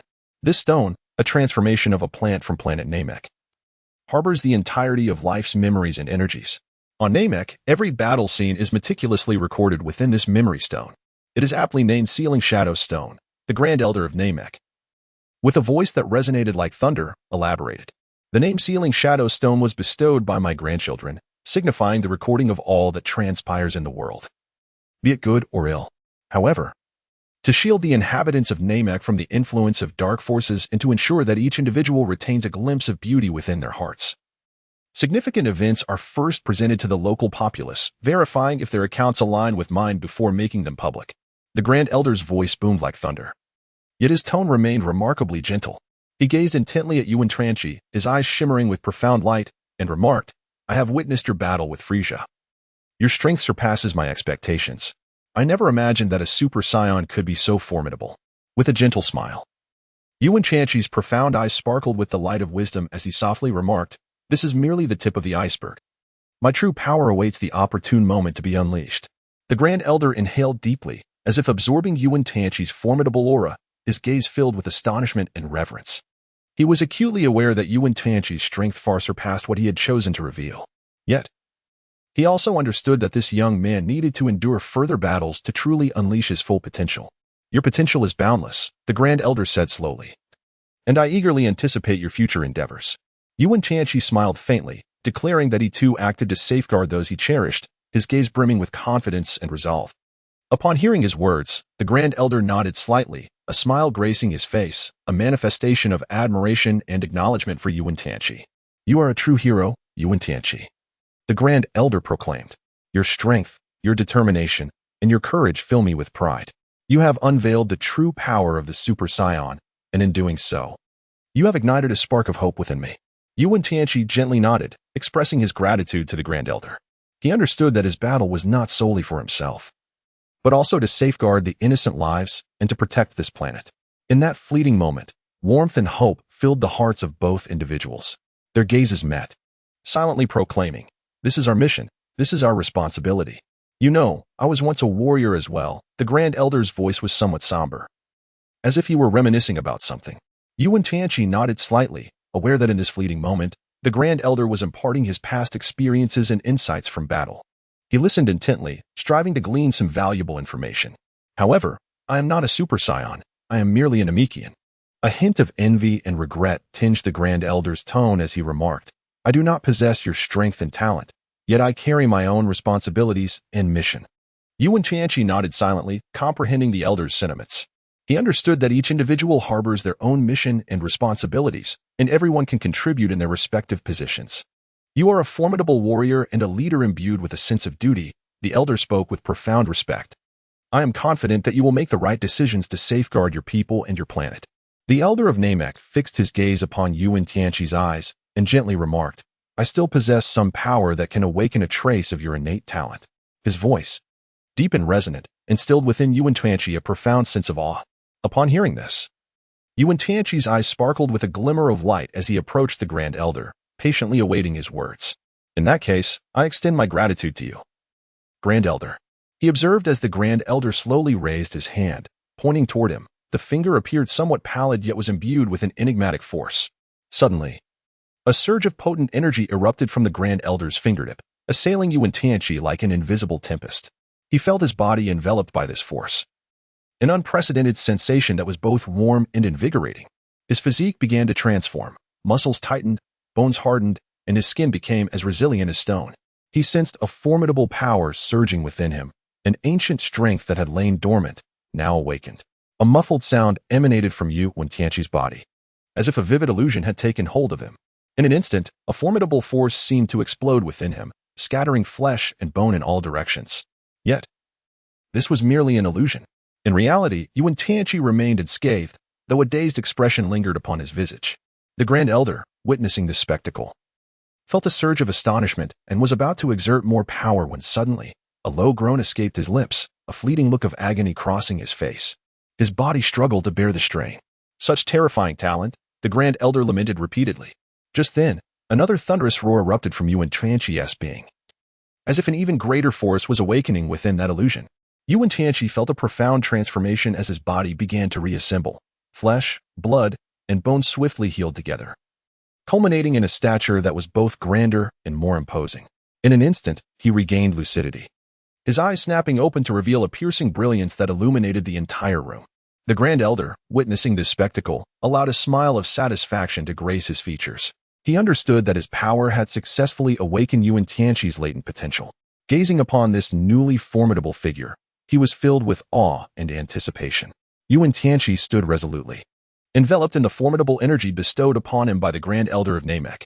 He sensed his strength escalating continuously, a surging power erupting within him. His body began to radiate a brilliant light, illuminating the entire hall like the sun. His muscles grew increasingly taut, as if harboring boundless energy. Chapter 38, Preparing to Summon the Dragon of Namek. Wen Tianqi sensed a transformation within his body, striving to surpass his limits and continuously enhance his prowess. His aura grew increasingly formidable, causing the very air around him to tremble in response. Suddenly, a resounding explosion emanated from his form, as if the power within had reached its zenith. In an instant, he was enveloped by an overwhelming surge of energy, which was swiftly followed by a stunning wave of force that radiated outward, shattering everything in its vicinity. The aura of Wen Tianqi has reached an unprecedented height. He feels as though he is transformed into an invincible being. Slowly, he strides to the center of the hall, approaching the Grand Elder of Namek. Upon reaching the Grand Elder, the Elder rises, a faint smile gracing his face as he gazes at him. "You have done exceptionally well, Wen Tianqi," the Grand Elder remarks. "You have awakened the potential within you and successfully transcended your limits.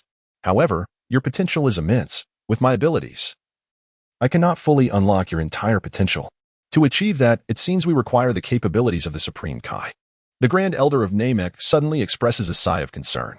The Supreme Kai. Wen Tianqi raises an eyebrow, recalling the moment in Dragon Ball when Son Gohan's power was unleashed, culminating in the birth of the formidable mystic Gohan. "I understand now. Thank you, Grand Elder. Additionally, I wish to utilize the Dragon Balls of Namek, as I have gathered them all." Wen Tianqi speaks again to the Grand Elder of Namek. "Very well. That poses no issue," the Grand Elder replies with a smile. "Dandi, please accompany Wen Tianqi to summon the Eternal Dragon." "Yes, Grand Elder." A small Namekian steps forward. It is Dandi. Previously, Dandi had been captured by Frieza's forces and narrowly escaped death, thanks to the timely intervention of Bulma, Chi-Chi, and others, for which he is profoundly grateful to Wen Tianqi and his companions. "Thank you," Wen Tianqi nods, bidding farewell to the Grand Elder of Namek as he departs with Dandi. Once they leave, the Grand Elder suddenly coughs several times, his complexion paling. "Fortunately, I stopped just in time. Otherwise, I would have risked my life without being able to activate all of Wen Tianqi's potential. He truly is formidable," he chuckles softly. The Grand Elder of Namek chuckled softly to himself. Stepping outside, Wen Tianqi gazed at the verdant sky and the trio of suns, a stirring sensation awakening within him. Dandi seemed to discern something and took the initiative to introduce Wen Tianqi to their world. They spoke of Namek, and Dandi eloquently elaborated for the better part of the day. Much of what he shared was familiar to Wen Tianqi, though not with such depth of understanding. Namek is the fourth planet in the 27th star system of the constellation of Virgo, with atmospheric composition and surface gravity comparable to that of Earth. Encircled by 3 celestial bodies, it appears to possess 3 suns, casting a green hue upon the sky, devoid of night. A year on Namek comprises merely 130 days, perpetually bathed in daylight. This planet is an assemblage of hundreds of islands, its hills and continents cloaked in peculiar mob trees. While it bears resemblance to Earth, it is remarkably bounteous. The inhabitants of Namek are characterized by their low birth rates and extended lifespans, residing in natural villages of around 100 individuals. The Grand Elder of Namek, for instance, has lived for countless years. Upon his arrival, Wen Tianqi thoroughly explored the architecture of the village, which was not only modest in height but also featured round or bubble-shaped windows, resembling the form of an abalone or a snail shell. The village was governed by the wisdom of the elders rather than divine authority. This planet was devoid of any formal government, standing in stark contrast to Earth. Regional issues were typically resolved through deliberation among the village elders, echoing the practices of certain tribal communities on Earth. Dandi remarked that every Namekian born on planet Namek enjoys the finest quality of life. However, Wen Tianqi found this assertion somewhat unconvincing, as the environment here was markedly different from that of a bustling metropolis. Moreover, planet Namek lacked a military force. Each village had a warrior dedicated to safeguarding their home and the Dragon Balls.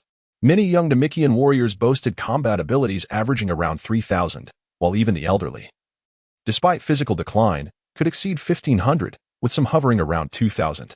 Such combat prowess would undoubtedly have dominated on the former Earth, easily overpowering even the most formidable opponents. A Namekian warrior could single-handedly contend with more than 10 individuals of Master Roshi's caliber. Despite their advanced technological capabilities, the Namekians appeared to eschew excessive reliance on such technology. Wen Tianqi noted this inclination, believing it to be a misstep, as technology could enhance combat efficiency. Tools like power detectors and gravity chambers could be beneficial. Nevertheless, the Namekians held their own convictions, and he deemed it unnecessary to press the matter further. In their daily lives, the Namekians prioritized spiritual fulfillment over material wealth, reflecting a philosophical elevation above that of Earthlings.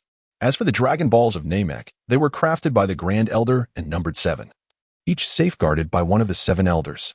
To obtain a Dragon Ball, one must engage in a contest of wisdom and strength with the elders or simply articulate a wish. Only those warriors who earn the elders' approval are granted access to the Dragon Balls. Frieza and his ilk would naturally never gain such recognition, resorting instead to slaughter to forcibly seize the Dragon Balls. After an extensive discussion, Dandy suddenly remembered that he had yet to introduce himself. "I am Dandy. Lord Wen Tianqi, did you come from Earth?" "Piccolo is also on Earth, isn't he?" Dandy said, feeling somewhat embarrassed. Wen Tianqi chuckled. "Indeed. It seems you have already encountered Bic." "That's correct," Dandy replied after a moment of contemplation. "In fact, I am quite intrigued by the Earth that Bic speaks of." "Splendid. You can accompany us back." "Let us depart, Dandy." Wen Tianqi proclaimed, "Let us summon the Divine Dragon." "Very well, Lord Wen Tianqi," Dandy responded with exuberance, filled with anticipation for their future journey to Earth. "This way, my lord." After walking for a while, Wen Tianqi and Dandy arrived beside Bulma and the others. "Ah, Dandy, you have come as well," Sun Wukong exclaimed joyfully, leaping into the air. Chapter 39. Arise, Divine Dragon. Upon seeing Wen Tianqi approach, Bulma inquired, "Why are you still here? Do you intend to spend the night?" Dandy clarified, "There is no night on Namek." Bulma exchanged glances with Chi-Chi, Lan-Chi, and the others, uncertain of Wen Tianqi's intentions. "No. We are preparing to summon the Divine Dragon here." Wen Tianqi chuckled. "The dragon?" The expressions of Bulma and the others were filled with astonishment. "Is it the dragon of Namek?" Chi-Chi's small face was alight with anticipation. "Is the dragon of Namek similar to the one on Earth?" Lan-Chi expressed her surprise. "It seems rather different. I just heard Piccolo mention it." At that moment, Sun Wukong approached, accompanied by the ever-proud Vegeta. Though Vegeta maintained an air of indifference, the mention of the dragon piqued his curiosity. He perked up his ears. However, he understood that the dragon was not something he could claim for himself, as all the Dragon Balls resided in Wen Tianqi's possession. With Wen Tianqi's formidable strength, there was no one on Namek who could rival him. In fact, Vegeta harbored doubts that anyone in the entire universe could surpass Wen Tianqi's might. Had Wen Tianqi been aware of Vegeta's thoughts, he would have taken the time to elucidate the matter. The Super Saiyan form, after all, truly held little significance in the vastness of the cosmos. It barely ranked at all. "Come forth, dragon." On the countenance of Wen Tianqi, there existed neither fear nor trepidation, but rather an unwavering resolve and determination. In his grasp, the 7 Dragon Balls pulsated with life, radiating a resplendent glow. He inhaled deeply, then softly intoned the familiar incantation directed at the Dragon Balls. Subsequently, Dandy translated it earnestly, for Wen Tianqi was not versed in the language of Namek. Dandy spoke with reverence, and as his voice resonated, the air became infused with formidable energy. The colossal stone door trembled amidst the brilliance, seemingly on the verge of collapse. From within that radiance emerged a magnificent dragon, soaring majestically through the air. This was the legendary dragon, revered through the ages, responding to Wen Tianqi's summons. A voice of authority echoed, followed by a grand figure descending from the heavens. What was this? How could such an immense dragon exist? Was this truly the dragon? It was vastly larger than any on Earth, utterly distinct. The assembled crowd stood in astonishment at this unforeseen spectacle. "Look, the dragon's head is there." The colossal creature was so immense that it dwarfed any earthly dragon. Krillin swallowed hard. The dragon's eyes glimmered with wisdom and power as it gazed down upon Wen Tianqi, seemingly inquiring about his wish. "I desire Frieza's abilities," Wen Tianqi declared to Dandy. Dandy was taken aback, never anticipating that Wen Tianqi's wish would be such. He had assumed Wen Tianqi would request some formidable power. However, this desire was indeed. The terrifying prowess of Frieza was somewhat formidable. It remained uncertain whether the dragon could fulfill such a request. As for Bulma and the others, they appeared already aware of this, revealing no excessive surprise. Yet Vegeta was taken aback, drenched in cold sweat at Wen Tianqi's wish. Should Wen Tianqi acquire Frieza's dreadful abilities, he would forever remain at a disadvantage. Clenching his fists tightly, Vegeta's heart brimmed with discontent. A proud warrior, he felt a profound sense of helplessness in that moment. He gazed up at Wen Tianqi, a foe exponentially more powerful than himself. He understood that he must discover a means to vanquish him, lest his honor and dignity be lost forever. How can the Prince of Scions concede defeat? In the skies above, the dragon seemed to lapse into silence. This stillness enveloped the world in an eerie hush. The sounds of the wind, the chirping of birds, and even the rhythm of breaths became acutely pronounced. In this moment of suspension, it felt as though all existence had faded away. After several long minutes, the dragon finally addressed Wen Tianqi, standing before him. This wish I cannot grant. Wen Tianqi gazed at the divine dragon and then at the radiance transformed into the Dragon Ball, before gently closing his eyes. He could feel his heartbeat, each throb accompanied by pain. However, when he opened his eyes once more, the disappointment within them had vanished, replaced by determination and courage. Hee. I knew it wouldn't work. Then, please transport me to a planet where I can learn instant teleportation. Wen Tianqi chuckled. Originally, he had intended to wish for Frieza's innate abilities from the divine dragon, but now that seemed implausible. Oh, that's not a problem, the divine dragon proclaimed in a commanding voice. Without regard for Wen Tianqi's protests, it unleashed a burst of brilliance that enveloped him. Bulma, you all should return first. I will soon come to Earth to find you. Wen Tianqi waved his hand to Bulma and the others before vanishing. Tianqi, Bulma, Lanqi, and Chi-Chi softly called out to him. He smiled and waved once more, then transformed into radiance, disappearing into the vastness of the universe. May I succeed? Wen Tianqi gazed up at the sky, his heart brimming with resolve. He knew he must grow stronger to survive the impending battles. Furthermore, he was determined to enhance his combat prowess to safeguard those he cherished. The looming conflict was fast approaching, and time was of the essence. He had to become more formidable without delay. Adelrat Star. In a distant corner of the cosmos lies a realm known as Adelrat Star, a planet steeped in mystery and legend. It is home to a remarkable ability, instantaneous teleportation. This extraordinary power enables individuals to traverse vast distances in the blink of an eye, making even the farthest galaxies seem mere moments away. At this juncture, Wen Tianqi harnessed the power of the divine dragon to arrive at this enigmatic place. Remembering the extraordinary capability of instantaneous movement that Adelrat Star possessed, he resolved to seek out further adventures. Upon his arrival, Wen Tianqi cast a curious glance around, initially perceiving a desolate landscape. However, he soon discerned pockets of breathtaking beauty interspersed throughout. As he set foot on Adelrat Star, he was captivated by the planet's stunning vistas. Marveling at the peculiar architecture crafted by its inhabitants and the lush, verdant flora unique to this celestial body. Chapter 40. Instantaneous Movement. The arrival of the androids on this planet. Wen Tianqi encountered numerous awe-inspiring landscapes, and the natives of Adelrat Star guided him through several intriguing locales, imparting knowledge of their rich culture and history. One day, Wen Tianqi arrived at the abode of the tribal elder as promised. They found themselves atop a majestic peak, shrouded in swirling mists.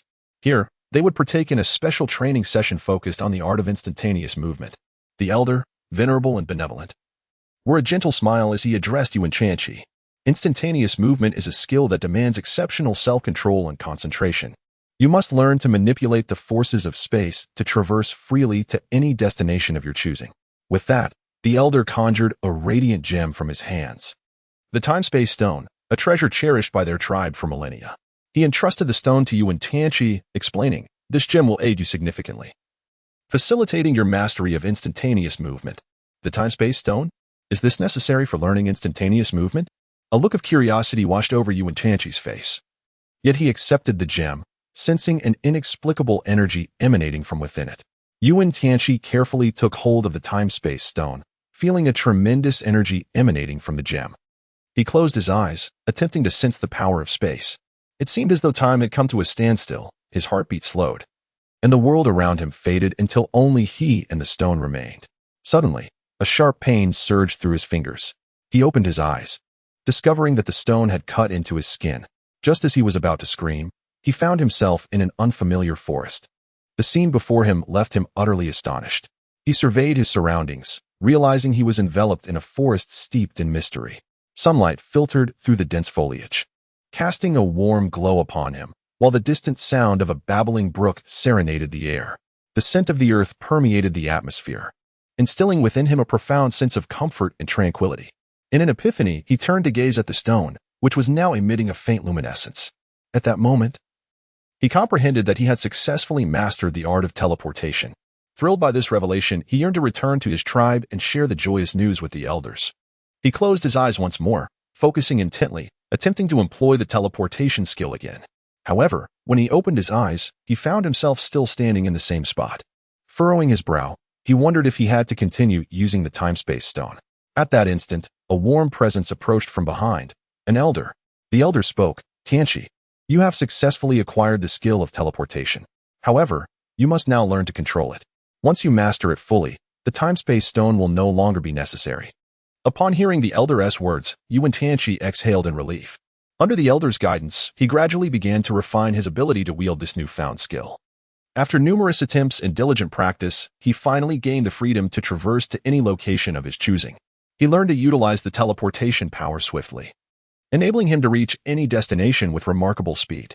Nevertheless, challenges loomed on this planet. The immense power of teleportation attracted unscrupulous individuals who exploited it for criminal endeavors. Wen Tianqi resolved to assist the Adration people in confronting this dilemma. Alongside his friends, he waged a fierce battle, ultimately triumphing over the criminals and restoring peace to the planet. Elder, will you not leave? Wen Tianqi inquired of a portly elder. We Adratians are forbidden from using teleportation to depart this planet. It is our mission to remain here and protect it.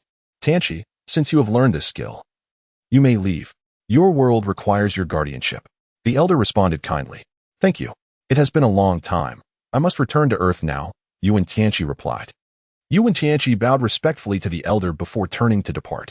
As he watched Wen Tianqi's silhouette gradually recede into the distance, the elder murmured softly, Tianqi, you must become a valiant warrior and safeguard yourself. It is precisely due to the guardianship of warriors that the inhabitants of the planet Yadarat are able to thrive and flourish in this world. Wen Tianqi did not depart directly. Instead, he ventured into a mysterious cavern. I wish to learn the art of force separation. Wen Tianqi addressed the enigmatic figure within the cave. Very well. I shall impart this knowledge to you, replied a gravelly voice. Wen Tianqi revealed an inexplicable smile. Within the opulence of Bulma's mansion on Earth, frustration brewed as Chi-Chi exclaimed, where on earth has that scoundrel Wen Tianqi gone? He hasn't returned yet. Is it because of you? Calm down. Chi-Chi, Lan Shi interjected. Perhaps he is entangled in some urgent matter. By the way, Bulma, could you enlighten us on the technique of instant transmission? I am at a loss as well. Moreover, instant transmission is an extraordinarily potent skill, reputed to be quite challenging to master. I suppose we must remain patient, Bulma sighed, her expression one of resignation. What? You dare claim that this skill is difficult to learn? How utterly infuriating. Chi-Chi retorted with indignation. Enough of the anger. It is possible that Tianqi has been delayed by unforeseen circumstances, Lan Shi consoled gently. With a wry smile, Bulma shook her head and remarked, regardless, based on Tianqi's prior statements, he should be back shortly. At that moment, a flurry of hurried footsteps echoed from outside the door, prompting the trio to glance towards the entrance in unison. Why have you only just arrived? I've been waiting for ages, exclaimed a boy clad in training attire, drenched in sweat. This boy was Wen Qifeng, accompanied by the girl Wen Lingyan. Qifeng, Lingyan, you two should take a breather, Chi-Chi suggested, pressing her forehead in exasperation. Apologies. We were a bit anxious, which is why we kept training. We still need to head to the gravity chamber, Wen Qifeng and Wen Lingyan replied hurriedly, dashing towards their destination. These children truly possess an indomitable spirit, Bulma remarked with affectionate amusement. Suddenly, the phone rang, prompting Bulma to answer. Hello, this is Bulma. Bulma. Androids have appeared. A voice resembling that of Sun Wukong echoed from the other end of the phone, urgently exclaiming, I need your assistance. These androids are overwhelmingly powerful. You must come quickly. The narrative can be accessed through the open-source, complimentary Starstring downloader developed by Ginyu. Should you acquire the novel's file via alternative downloads, and the vendor fails to provide the software's source code or open-source address, please seek an immediate refund and report the vendor. The author's email is xinyu@outlook.com, and their QQ number is 201-759-0. 3710. The official QQ group number is 149050832, while the official TG group can be found at https://t.me/fqtool. In Chapter 41, concerning androids 16, 17, 18, 19, and 20, it is astonishing that Sun Wukong has learned to use a telephone. Nearby, a cacophony of sounds suggests a fierce battle is underway. The voice of Piccolo reaches them, affirming, "Understood, we shall head over immediately." Bulma hung up the phone and exchanged a determined glance with Chi-Chi and Lanchi, preparing to set out. Lanchi, brimming with combat spirit, declared, "I shall witness these androids for myself. I doubt their prowess is as formidable as claimed." Chi-Chi, exasperated, replied, "Oh, you young lady, please refrain from complicating matters." The scene shifts to Earth, where a dark abyss has manifested at the planet's edge. From within it emerged a figure, none other than Wen Tianqi, his face smeared with soot and appearing somewhat disheveled. "Alas, I seem to have gone astray several times. This is truly perplexing," Wen Tianqi awkwardly remarked, relieved that no one else was around. After scanning the surroundings, he finally discovered his destination. "I finally arrived on Earth," he said to himself with palpable excitement. Despite the evident pollution, the planet remained a magnificent sight, adorned with modern architecture. Though dilapidated, remnants of its former splendor were still discernible. "What a delightful feeling it is to be home," he exclaimed, laughing heartily with his hands on his hips, only to suddenly pause. Wen Tianqi exclaimed in astonishment, turning his gaze toward a particular spot. "The androids have arrived already? I haven't been gone long. How could they have come so swiftly? Wait, does this mean Trunks is gone?" He slapped his forehead, recalling something important. "Never mind, I shall first investigate the androids."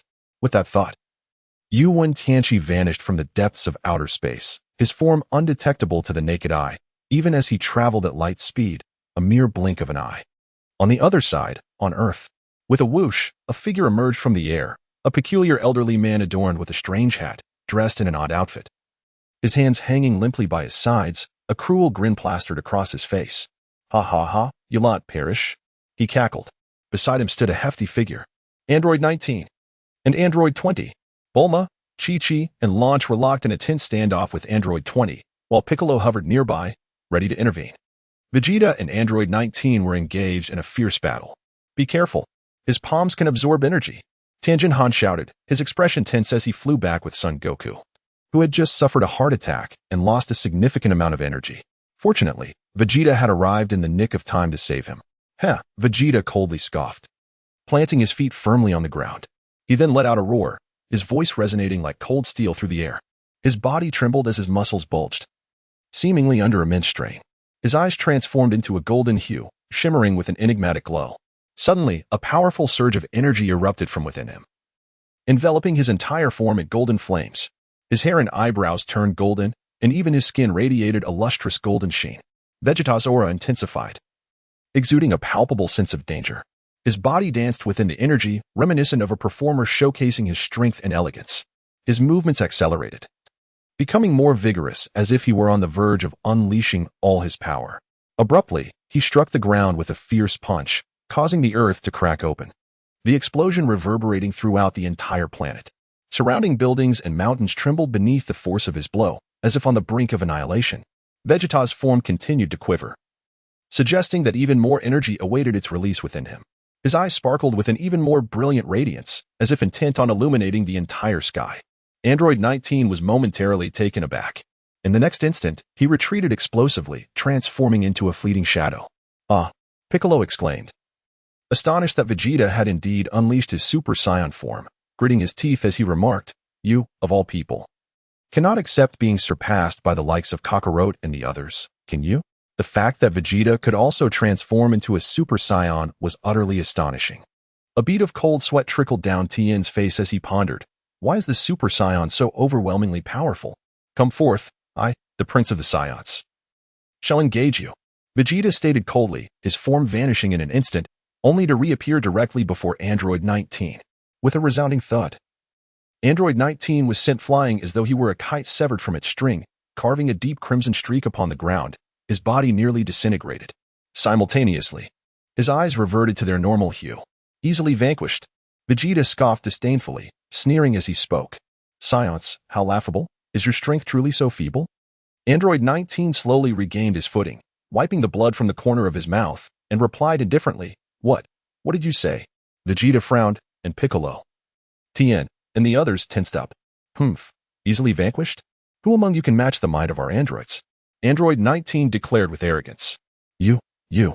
The ground trembled as Android 20 was being pushed back by Bulma, Chi-Chi, and Launch. "Humph. You lot possess some skill. But our androids are not limited to this level of power. 16, 17, 18, come forth." Android 20 shouted, activating the control panel of the sleep chamber. "What is he doing?" Krillin furrowed his brow, puzzled by the enemy's maneuver. Yet, merely seconds later, three figures, too swift to discern, soared into the vicinity. With a swish, they landed on the ground. Three bizarrely shaped individuals emerged, two men and a strikingly beautiful woman, who turned their gaze toward the onlookers. Who are these people? Tien and the others exchanged bewildered glances at the newly arrived androids. Meanwhile, Bulma appeared contemplative, sharing a knowing glance with Chi-Chi and Launch. Fixing her eyes on the golden-haired girl. This must be the girl Tien spoke of. His discernment remains impeccable. Bulma pouted, a hint of jealousy in her voice. Chi-Chi and Launchi exchanged a glance, sharing a resigned smile. Across from them stood a colossal figure clad in green armor and a black bodysuit, adorned with white socks and green boots, Android 16. Beside him was a dark-haired man, Android 17, and a tall blonde girl, Android 18. What a disgrace. Androids 19 and 20.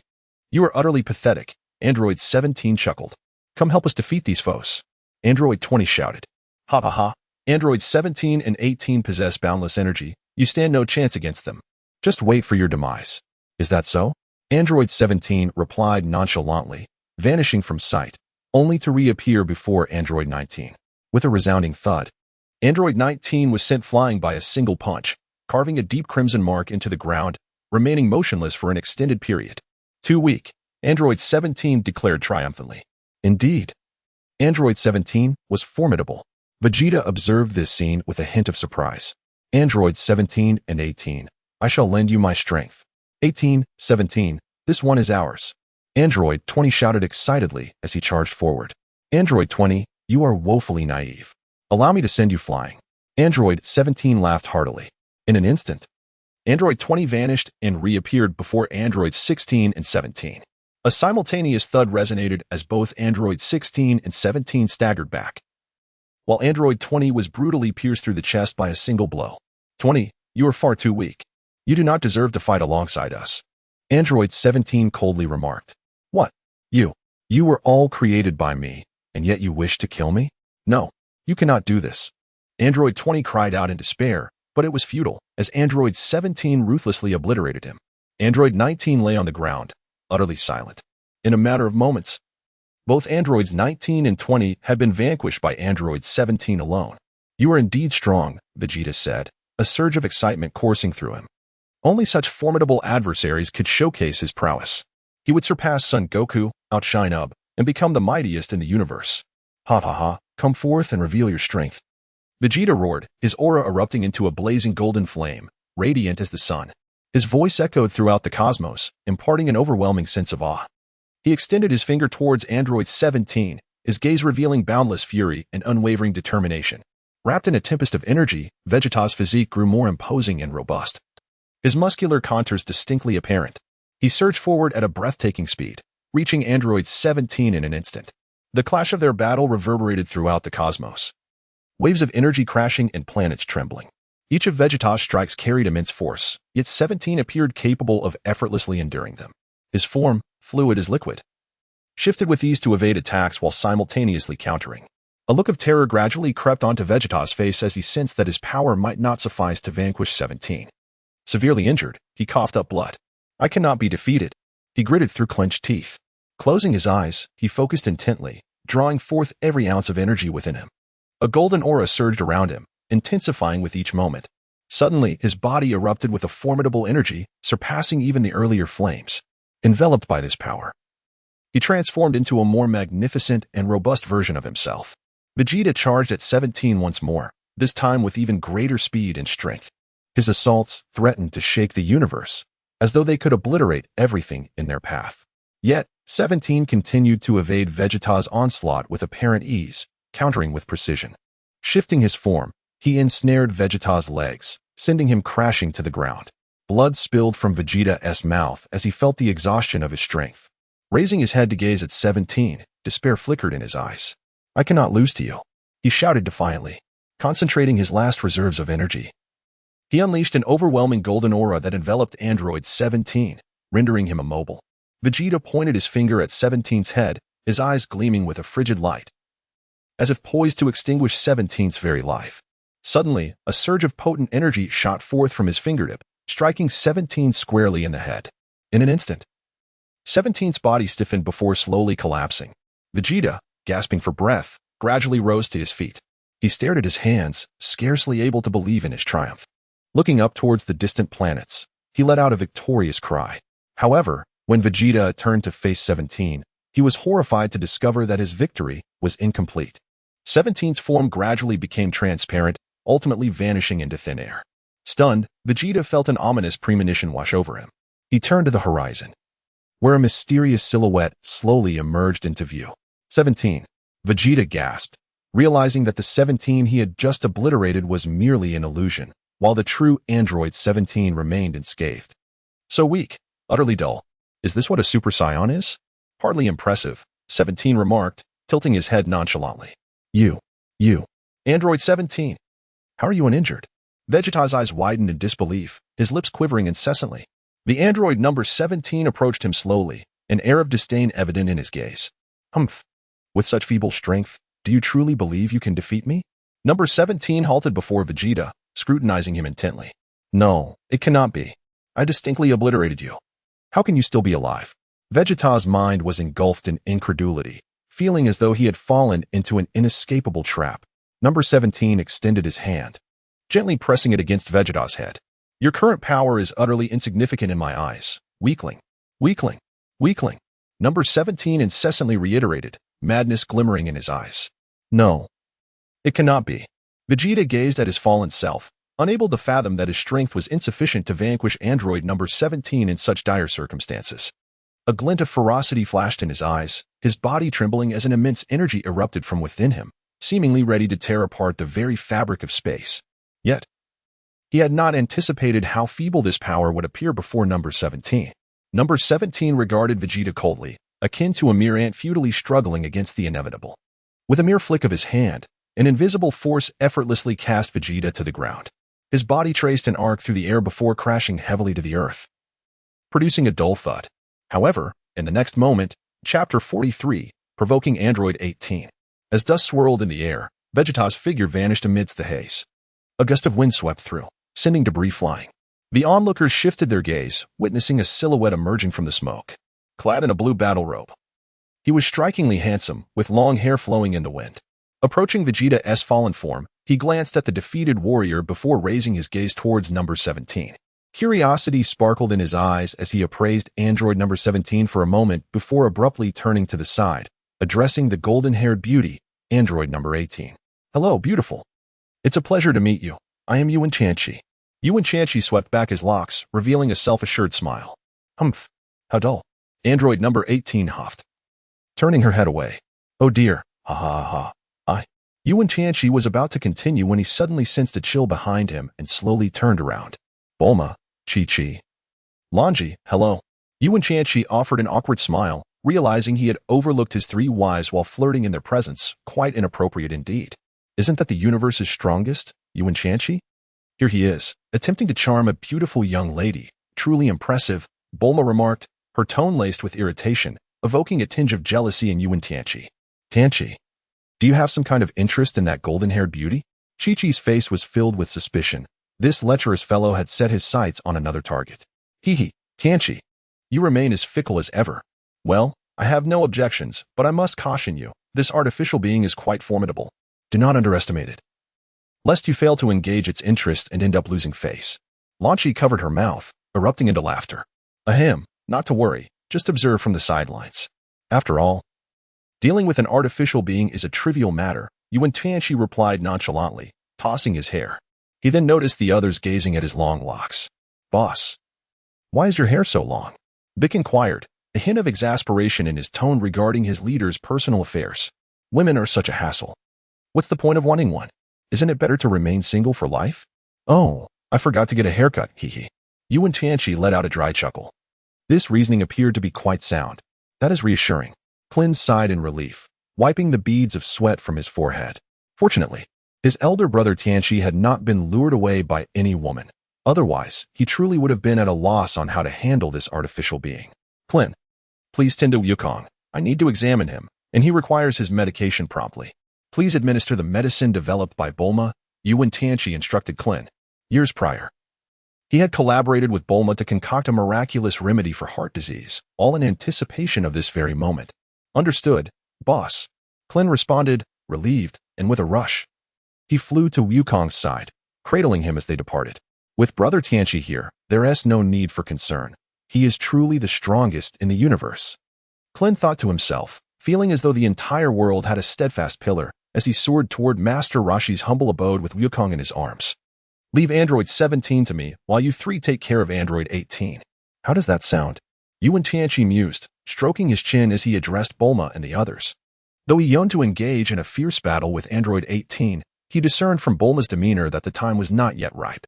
Thus, he opted for a strategic retreat, intending for Bulma, Chi-Chi, and the others to foster a bond with Android 18, which would ultimately benefit their future family dynamics. After all, before long, they would all be one family, he chuckled to himself. Wen Tianqi chuckled wickedly to himself. It matters not. You may divide yourselves as you wish. I shall fully oblige. The android number 17 stood firm, arms crossed, smiling without any intention of initiating an attack. After all, you cannot possibly be my adversaries. Android no. 17 exuded confidence. Number 16, are you going to make a move? Android number 18 inquired, her brow furrowing slightly as she addressed android number 16. While she had no qualms about confronting three opponents simultaneously, she sought to understand number 16's stance. The imposing figure of android number 16 remained unmoved. A hint of a smile gracing his features as he calmly replied, I'm afraid I do not intend to engage. Why not? Android number 18 asked in confusion. If you're not going to fight, then what brings you here? Are you merely posturing? Or perhaps showcasing your strength while sightseeing? Because I do not wish to harm them. Android number 16 responded, his tone tranquil, his expression devoid of any emotion. Are you worried that if you hurt them, they might be displeased? Android no. 18 struggled to comprehend. Not at all. They harbor no intention of harming me. I simply wish to avoid causing them any harm, Android number 16 clarified. Very well. Android number 18 conceded, still bewildered by this individual. Now, let the battle commence. Android number 17's metallic joints glowed a fierce red, indicating the activation of his full potential. Poised for a final clash, with his opponent being the tardy Wen Tianqi. Upon hearing the words of Android 16, Wen Tianqi could not help but smile benevolently. Unlike other artificial beings, Android 16 was exceptionally kind-hearted and posed no threat to humans or any living creatures, surpassing nearly all of mankind in benevolence. He was indeed an advanced being of exquisite sensibility. However, recalling the words spoken by Android 16, Wen Tianqi smirked with a hint of amusement. Although your intentions are noble, claiming you would not harm me feels somewhat boastful. Prepare to be astonished. A mischievous smile curled at the corners of Wen Tianqi's lips. What does it mean to be the strongest in the universe? Just wait and see. Meanwhile, Android 16 stood still, his mechanical legs moving slightly. Arms crossed in front of his chest, a faint smile adorning his face. Choosing not to engage in this battle was his decision. For he wished to inflict no harm upon anyone present. Never mind, it matters not that 16 refrains from action. 18, you shall handle those three women over there, while I shall deal with this individual named Wen Tianqi. Confidence radiated from Android 17's countenance. Humph. Then we shall make the first move. Bulma, Chi-Chi, and launch. The trio of stunning beauties suddenly spoke up in unison to Wen Tianqi. Very well. I am also quite curious about your prowess. Wen Tianqi exclaimed, his eyes widening in anticipation as he gazed at the three ladies. In the next moment, an overwhelming aura emanated from them. What is this? Android 17, 18, and 16 turned their gazes towards the source of the energy, astonished. Krillin and the others widened their eyes in disbelief. Chapter 44, Bulma, Chi-Chi, and Launch transform into Super Saiyans with a lilting cry. Bulma, Chi-Chi, and Launch unleashed their golden auras, their hair transforming into radiant gold as they erupted into power. Their hair danced in the wind, resembling a golden sun illuminating their forms. Their eyes sparkled with unwavering determination, embodying the essence of Super Saiyans. Filled with immense confidence and strength, the golden energy surged around the three women like waves of shimmering gold, their hair glistening with brilliance akin to flames in a dance. Their figures appeared even more perfect amidst the golden radiance, embodying a power that was both awe-inspiring and exhilarating. As they erupted with power, a formidable energy surged forth from within them, momentarily rendering those nearby speechless.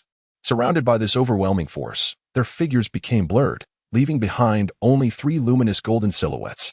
This transformation left the entire scene utterly breathtaking. "You too? Can you transform?" Android 17 inquired with astonishment. Similarly, Android 18 lowered her crossed arms, her delicate face reflecting utter surprise. The formidable presence emanating from the trio suggested that even she might not stand a chance against them. While Android 16 exhibited some surprise, he remained the most composed among them.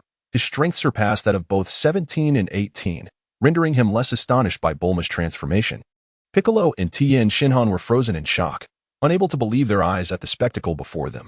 Surrounding Bulma and her companions, a golden aura blazed like the sun, illuminating their hair and enhancing its luster. The power radiating from their forms made the very air tremble. In that moment, Piccolo and Tien Shinhan felt an overwhelming sense of threat. The three Super Saiyans before them resembled deities descended from the heavens, exuding an air of inviolability. Their hearts raced, and their bodies involuntarily shuddered. Piccolo exchanged a bewildered glance with Tien Shinhan, Kaiatsu, and Yamcha, their expressions blank. Is being a Super Saiyan now so trivial? How could they all transform? Frieza would surely weep copiously upon witnessing this. Is transforming into a Super Saiyan now so effortless? Three of them at once. It is essential to remember that not everyone can attain the Super Saiyan transformation. It requires rigorous trials, and some individuals devote their entire lives without succeeding. Piccolo stared in utter disbelief at Bulma, Chi-Chi, and Launch, his astonishment rendering him speechless. His leader was astonishingly powerful, truly a deity, or perhaps even more formidable than a god. Kaiatsu and the others looked up to Bulma in admiration. This was their first time witnessing her, Chi-Chi, and Launch exhibit Super Saiyan prowess. Previously, they had believed Bulma incapable of transformation, as she had always been engrossed in technological research, rarely displaying her combat abilities. Yet, just moments ago, Bulma had unveiled her immense strength. Now, they were convinced. "Leader, from now on, we shall follow you." Tien Shinhan, Kaiatsu, and Yamcha exclaimed excitedly. Piccolo, feeling the pressure of their enthusiasm, asked, "What should I shout?" He hurriedly joined in, declaring, "Leader, I am your loyal subordinate." Piccolo waved his hand, calling out to Wen Tianqi. Wen Tianqi responded, "Since you have called me your leader, how could I possibly refuse you? That would be quite embarrassing." Wen Tianqi, his face darkened, gazed at the few lively characters with exasperation. Shaking his head, he sighed, "You all truly are beyond help. All right, enough of the antics. Piccolo, you and the others may return for now." Wen Tianqi gazed at the lively individuals before him, a smile gracing his lips. Wen Feng and Wen Lingyan pouted and said, "Daddy, we want to watch your battle here." Wen Tianqi smiled helplessly in response. "Haha, don't worry, it will be over soon." Android 17 scoffed, then stretched his body slightly. "Give it your all, that so-called Super Saiyan is no match for me. Although those three women over there can fight evenly with Android 18, my strength surpasses hers. Do you know that?" Android 17 ran his fingers through his hair, wearing a mischievous smile. Wen Tianqi cast a glance at Android 17 and remarked, "You are not the strongest. Android 16 surpasses you in strength. Moreover, your temperament is somewhat." "Temperament? What do you mean?" Android 17 was taken aback and inquired. "What I mean is that Android 16 possesses a far greater composure. And he is quite handsome." Wen Tianqi silently nodded. The expression of Android 17 darkened with anger as he finally grasped the situation. He glared at Wen Tianqi and exclaimed, "Are you implying that 16 is superior to me? That his combat prowess surpasses mine?" Android 17 struggled to comprehend this assertion, his eyes widening in disbelief. Lips pressed tightly together, his heart brimming with astonishment and uncertainty. He had always considered himself the epitome of combat strength, the mightiest of all artificial beings. Could this truly be the case? 16? Ignoring Wen Tianqi, Android 17 turned to question Android 16 directly. Android 16 maintained a composed demeanor and replied calmly, "This is merely the will of the doctor. I have not deceived you. I have never claimed to reveal my true strength. A silence fell over Android 17 as he pondered this revelation. It seemed that 16 had never engaged in battle nor demonstrated his capabilities, leading 17 to believe that he was the strongest creation of the Doctor. However, doubt now crept into his mind. I will eliminate you first, and then I shall defeat 16. I will make you both aware that I am the ultimate android. Android 17's fury escalated. His eyes gleamed with a frenzied light, and an overwhelming energy surged within him. He charged towards Wen Tianqi, his muscles hardened like steel, and his speed increased exponentially, bringing him instantaneously before Wen Tianqi. Wen Tianqi gazed calmly at number 17, devoid of any fear within, instead brimming with a fierce combat spirit. His muscles began to tense, and a formidable energy field enveloped him, causing the surrounding air to resonate with a low hum. Golden flames surged upwards, transforming his hair into a radiant golden hue. Unlike the typical Super Saiyan transformation of others, Wen Tianqi's Super Saiyan form emanated an ethereal quality, with an unparalleled intensity of power radiating from him. Chapter 45. Overwhelming number 17. His presence was incomparably superior to that of an ordinary Super Saiyan, drawing the attention of those around him instinctively. However, the android 17 remained unfazed. Without hesitation, he launched a punch towards Wen Tianqi, the sound of his fist echoing with explosive force, as if capable of piercing through the very air. Wen Tianqi met this challenge head-on, delivering a punch in response, and the collision of their immense energies produced a deafening roar in the atmosphere. Wen Tianqi's body suddenly jolted, as though struck by a speeding train. However, he swiftly regained his composure and unleashed another punch. This blow was even more ferocious and formidable than the last, seemingly capable of obliterating everything in its path. The figure known as number 17 was sent reeling backward, his body tumbling through the air several times before he managed to steady himself. He was astonished, having never anticipated the sheer magnitude of Wen Tianqi's strength. Yet, he refused to concede defeat. Instead, he charged at Wen Tianqi once more, this time with increased speed and power. The intensity of their confrontation escalated, their bodies swirling in the air as their fists rained down upon one another like a torrential storm. Each collision resounded with a deafening roar, and every assault inflicted severe damage upon the adversary. The battle was both brutal and fleeting. Ultimately, Wen Tianqi landed a decisive blow to number 17's abdomen, launching him away. Number 17 spun through the air several times before crashing violently against the wall. With a thunderous impact, the android was forcefully embedded into the thick wall, his form sinking deeply into the unyielding bricks. The immense force sent debris flying and dust swirling, enveloping the entire scene in a cloud of smoke. Wen Tianqi, enveloped in a radiant golden glow, exuded an air of arrogance, refraining from immediate assault. Instead, he leisurely awaited the unfolding scene, displaying an expression of serene contentment. His eyes sparkled with a glimmer of amusement, seemingly anticipating the subsequent events. Number 17 was forcefully embedded into the wall, his body pressed firmly against it, emitting a muffled sound. His eyes widened, brimming with rage and disbelief, his form almost entirely obscured, rendering his head and feet nearly invisible. Suddenly, a surge of energy emanated from number 17, causing his body to tremble slightly, and debris from the wall scattered about. Struggling to free himself from his constraints, a fierce desire for resistance shone in his eyes. The gaze of the android, number 17, flickered with fury, as if he intended to reduce the entire world to ashes. "Impossible! I am invincible!" he bellowed, his voice deep yet imbued with strength. His body began to thrash violently, making the entire wall quiver. In an instant, number 17 exerted a tremendous force, and with a thunderous crash, he broke free from the wall. His form emerged unscathed, though his eyes now glowed a vivid crimson.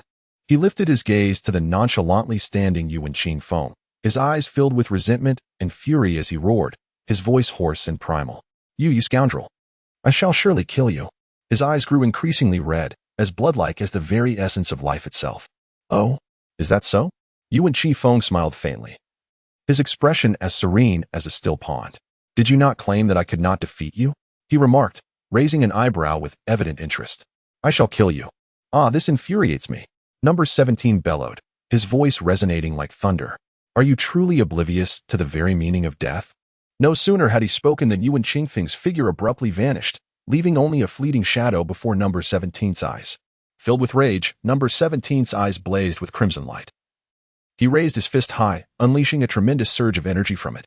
The energy coalesced into a colossal sphere, hurtling toward him, causing the surrounding space to tremble ever so slightly. Bang! The energy collided violently with number 17's chest, propelling him backward, while the force obliterated the wall into fragments.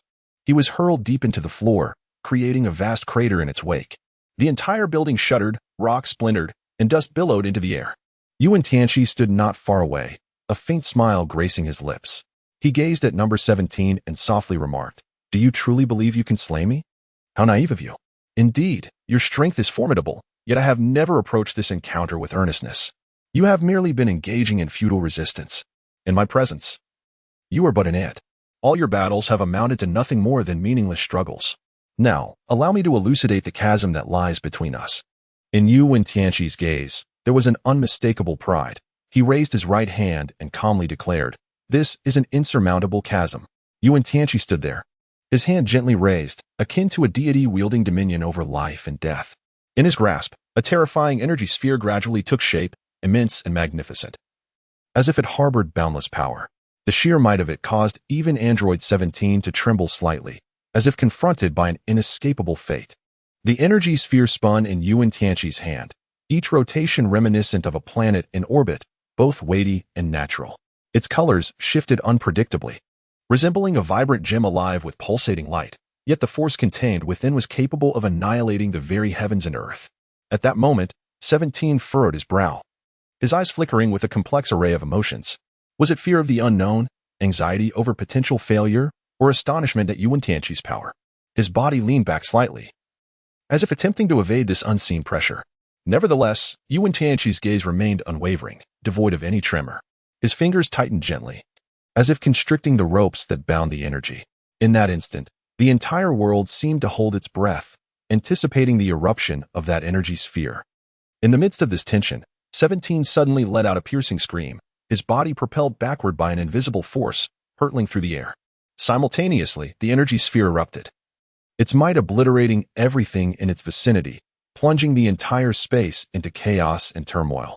Yet, before this terrifying power, Wen Tianqi stood like an imposing mountain, unmoved, his gaze remaining deep and composed. He appeared as a mere observer, witnessing his own hand conjure such force and its consequent impact on the world. "Your combat ability is utterly inadequate," Wen Tianqi remarked, a faint smile gracing his lips.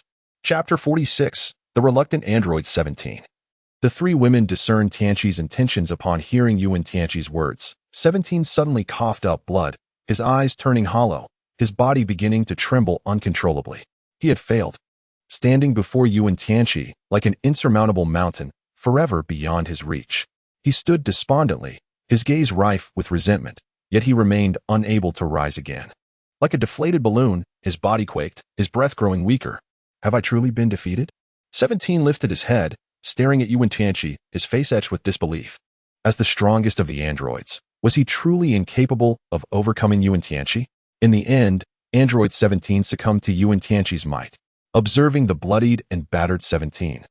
A subtle smile played on Wen Tianqi's lips as he softly remarked, "Now you understand my combat prowess. This outcome is a result of your arrogance and ignorance.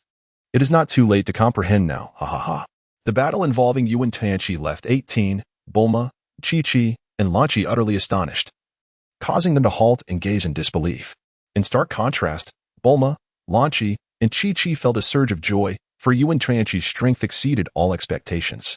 However, 18's heart sank into despair. If even 17 was no match for Wen Tianqi, how could she possibly prevail?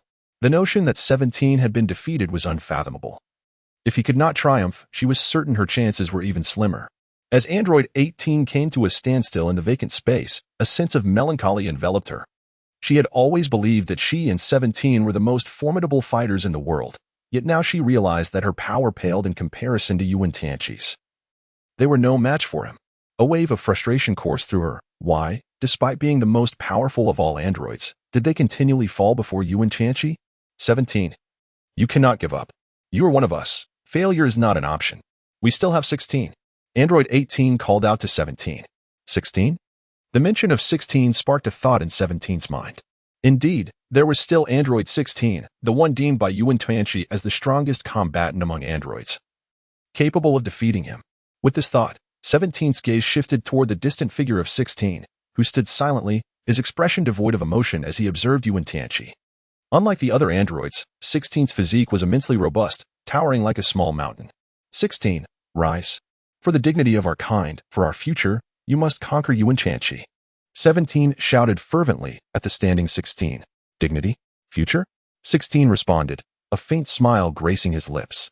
He then lifted his gaze to meet Wen Tianqi's, calmly stating, even for those reasons, I know that with my combat prowess, I cannot defeat him. I am an android. My existence is for humanity, not solely for battle. With that, 16 closed his eyes, unwilling to engage in combat at this moment, recognizing he was not a match for Wen Tianqi. No. 17 despaired, collapsing to the ground. His expression vacant, struggling to accept the reality of his impending defeat. I refuse to believe you are that strong. Suddenly, 17 erupted in defiance. Fleeing in a particular direction, Wen Tianqi stood there, gazing in the direction where the android number 17 had vanished, a hint of disdain etched upon his countenance. With a gentle flick of his fingers, he seemed to inscribe a faint trace in the air. Subsequently, a formidable surge of energy erupted from his fingertips, akin to a searing torrent, surging forth into the distance. The atmosphere was instantaneously ignited, generating a colossal shockwave that threatened to engulf everything in its vicinity. The onlookers, gripped by terror, hastily covered their ears in a futile attempt to shield themselves from that dreadful force. At the epicenter of the explosion, the figure of Android No. 17 was instantaneously consumed. A piercing scream echoed momentarily through the air, before tranquility was restored. Wen Tianqi gently inhaled, withdrawing his fingers from his lips as if to signal for silence among the crowd. His gaze was fixed upon the epicenter of the explosion, a flicker of malice glimmering in his eyes. There, a figure staggered to its feet, its garments tattered and torn, its face smeared with soot and blood. It was number 17. I, of the artificial beings, shall never bow before you inferior humans. Number 17 declared, though stripped of his combat prowess. The defiance in his eyes remained unyielding. Perhaps, the artificial beings would never submit to the lesser humans. If that were the case, then let the battle commence. At that moment, a surge of formidable power erupted from number 17, propelling him like a sharp arrow toward Wen Tianqi. Yet, in the next instant, he faltered, tumbling to the ground in a daze. With such feeble strength, you are nothing in my eyes.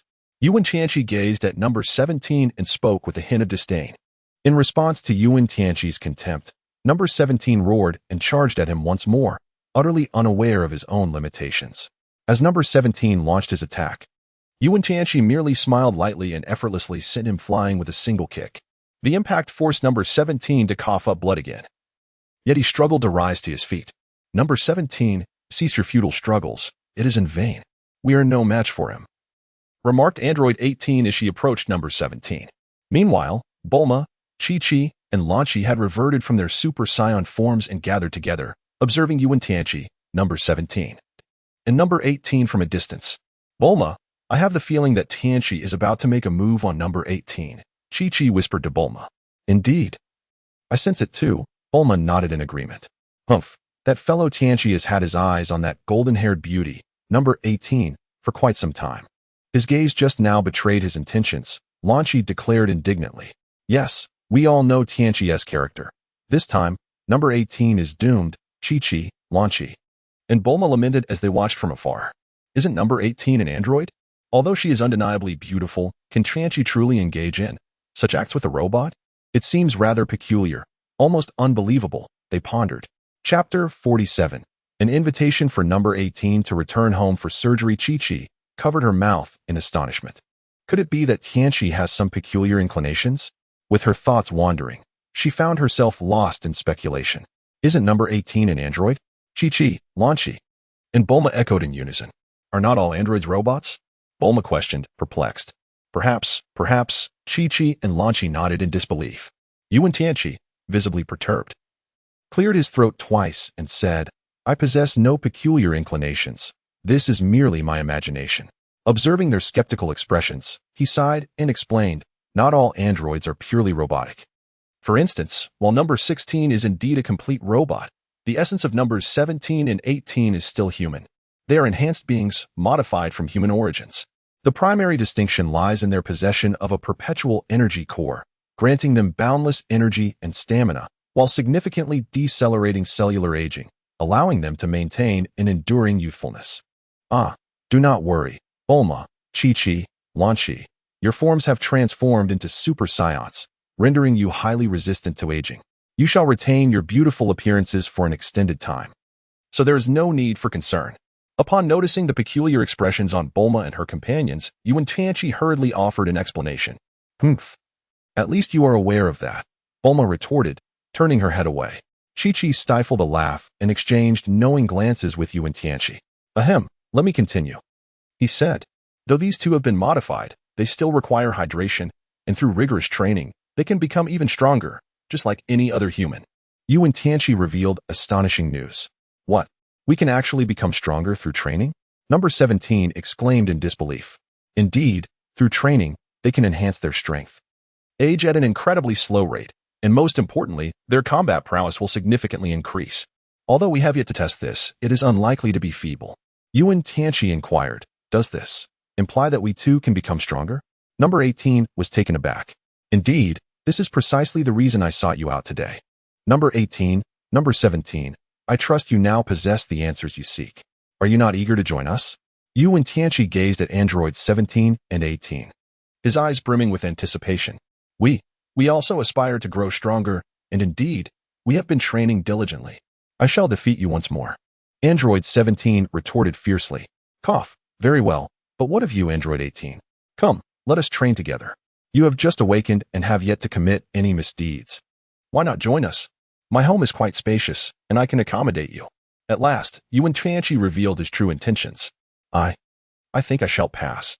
I have no desire to stay at your residence, Android 18 replied, her cheeks flushing with embarrassment, fidgeting slightly. Oh, do not be so stingy. Since you are here, why not settle in? Have you not begun your training already? It is only through relentless practice that one can attain greater strength and better safeguard oneself. Do you wish to remain weak for all eternity? Wen Tianqi, with a gentle and persuasive demeanor, approached the matter thoughtfully. Well, after some consideration on the 18th, she nodded in agreement. The 18th had never been particularly fond of conflict. Rather, she cherished tranquility. In her leisure, she longed to cultivate vegetables, tend to flowers, or perhaps indulge in a soothing hot spring to unwind her mind. She believed such a life, though seemingly mundane, was the essence of true happiness. Indeed, that is the right perspective, Wen Tianqi declared with a hearty laugh. Hands on hips. As for the destruction of the world or vanquishing Sun Wukong, with me around, your endeavors are destined for failure.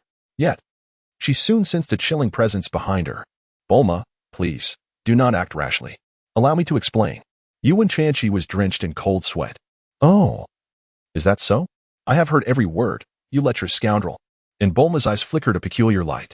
Observing the glint in Bulma's gaze, Wen Tianqi realized he had been outwitted. This little girl had revealed everything, and attempting to deceive him was futile. Upon returning home, he would surely ensure she received her due reckoning. He would not bear the surname Wen otherwise.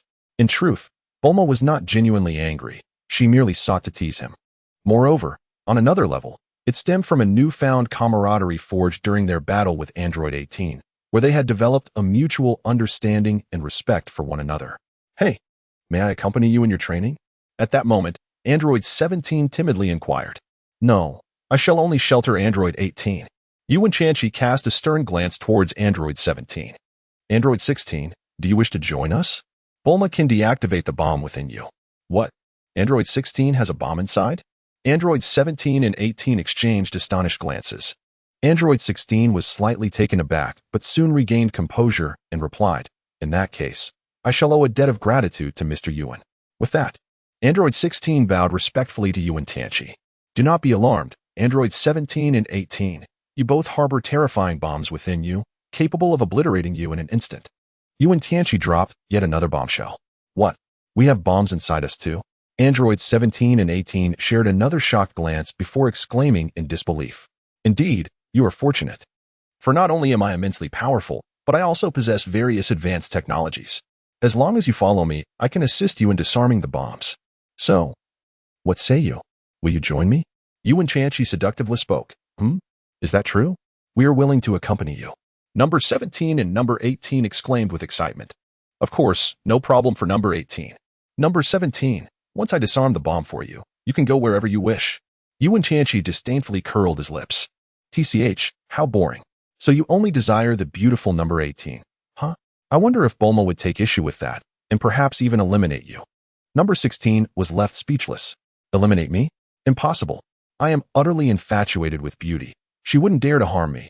Ha ha. My beloved rich and beautiful lady. Wen Tianqi had developed a profound interest in the stunning android 18. Previously, after watching Dragon Ball, he had indulged in numerous illustrations of her, but this time, such references were unnecessary. All right, everyone, cease your commotion. Bulma, let us hasten our return. Androids 16, 17, and 18, I shall deactivate the bombs within you. And you may accompany me now. Indeed, let us return for the procedure. Chapter 48. It's just surgery. Fear not. Bulma swiftly intervened to prevent further antics from the group, lest her jealousy escalate. Thank you, Bulma, responded androids 16, 17, and 18, awakening from their earlier astonishment to express their gratitude. Bulma was certainly far more reliable than that lecherous individual. Consequently, when Son Goku had healed his heart condition and regained his peak strength, he was taken aback to discover that the androids had reformed. This left him in a quandary. Does this mean I endured all that for nothing? No. I must challenge 17 to a match. With that, Son Goku shouted into the ruins and soared into the sky, determined to seek out 17 for another contest. The residence of Wen Tianqi. Dr. Brief was in the process of disarming the internal bomb at number 17, having successfully neutralized the one at number 16 prior. Observing the two compact explosives, Dr. Brief was taken aback. Such a device was unlike anything he had ever encountered before, and its formidable power could likely obliterate the entire Earth. However, before he could finish his thought, he suddenly felt a tremor in the bomb he was handling, sending a jolt of alarm through him. Goodness, I must not inadvertently activate the bomb. I must act swiftly to neutralize it. With this in mind, Dr. Brief became even more cautious, treating the quivering bomb with the utmost care, fearful of any unforeseen mishap. Oh, dear Dr. Brief, do not be anxious. I am familiar with this type of bomb. As I mentioned earlier, its destructive capability is indeed terrifying, yet you need not worry. I shall maintain control over it. Wen Tianqi casually remarked, how could you comprehend such advanced technology? Upon hearing Yuan's words, Dr. Brief exhibited a hint of curiosity, recalling that the latter had previously shown little interest in such matters. Ahem, of course, it is because, well, I have recently developed a keen interest in technology and am preparing to personally undertake the disarmament of bomb number 18, Wen Tianqi asserted nonchalantly, maintaining an air of virtuousness. Oh, is that so? Dr. Brief replied, his expression revealing an understanding shared among men, as he chuckled and nodded, returning to his work. I assure you, Dr. Brief, I am speaking the truth. My actions should indicate that I am indeed a good person, truly a good person, without a doubt a good person. Just trust me. Wen Tianqi continued to weave his web of persuasion. Ahem, well, since you say so, I shall, place my trust in you this once. Do take care of yourself. I shall take my leave now. With those words, Dr. Brief vanished in a flash, fearing that if he lingered any longer, he might inadvertently reveal something, leading to an awkward confrontation between them. Such a scenario would be most undesirable. At last, the matter is settled. Now, I must prepare for the operation on number 18, he chuckled to himself, rubbing his hands together as he gathered the necessary surgical instruments. Indeed, they are all legitimate tools. After all, that bomb must be disarmed.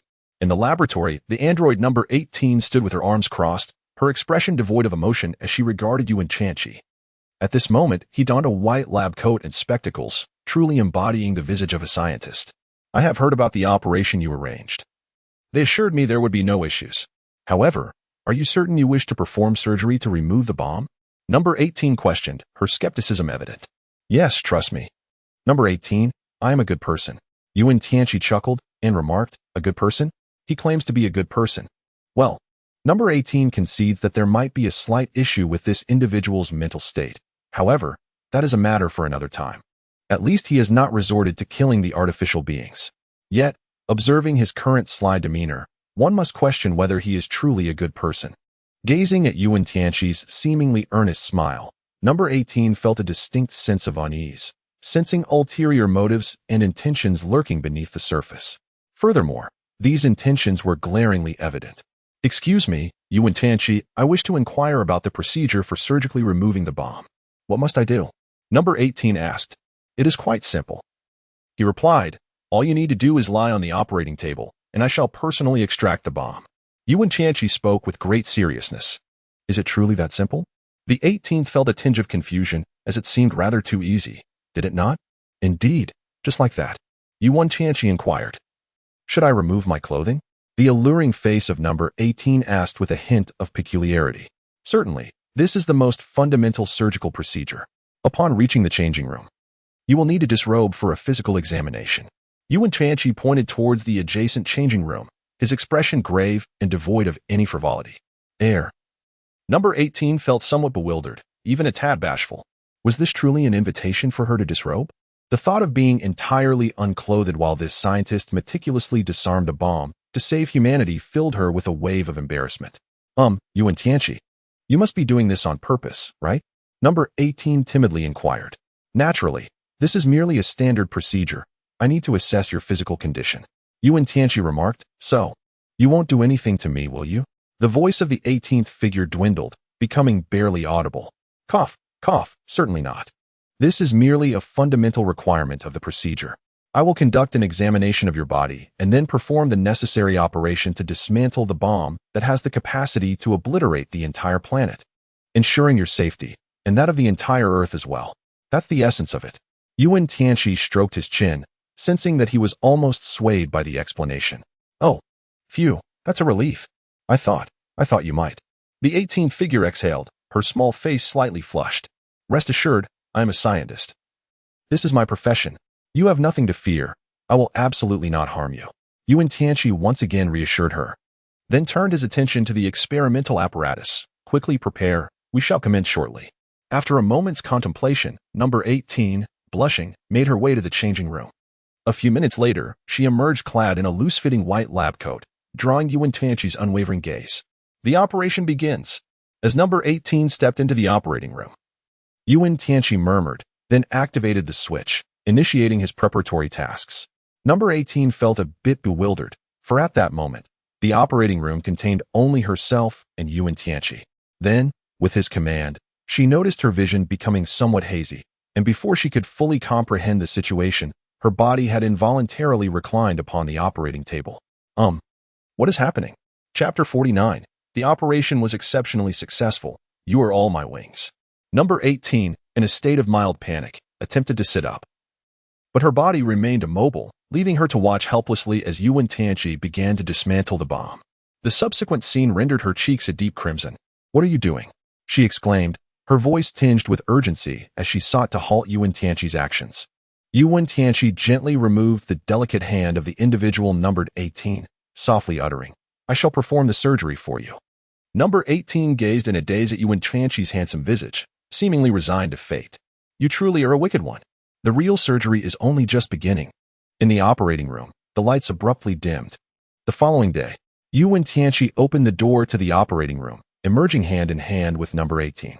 At this moment, evening had fallen, and the two strolled together, engaged in conversation. Number 18's delicate face bore a faint blush, betraying her shyness. Indeed, her emotions were a blend of nervousness and bashfulness.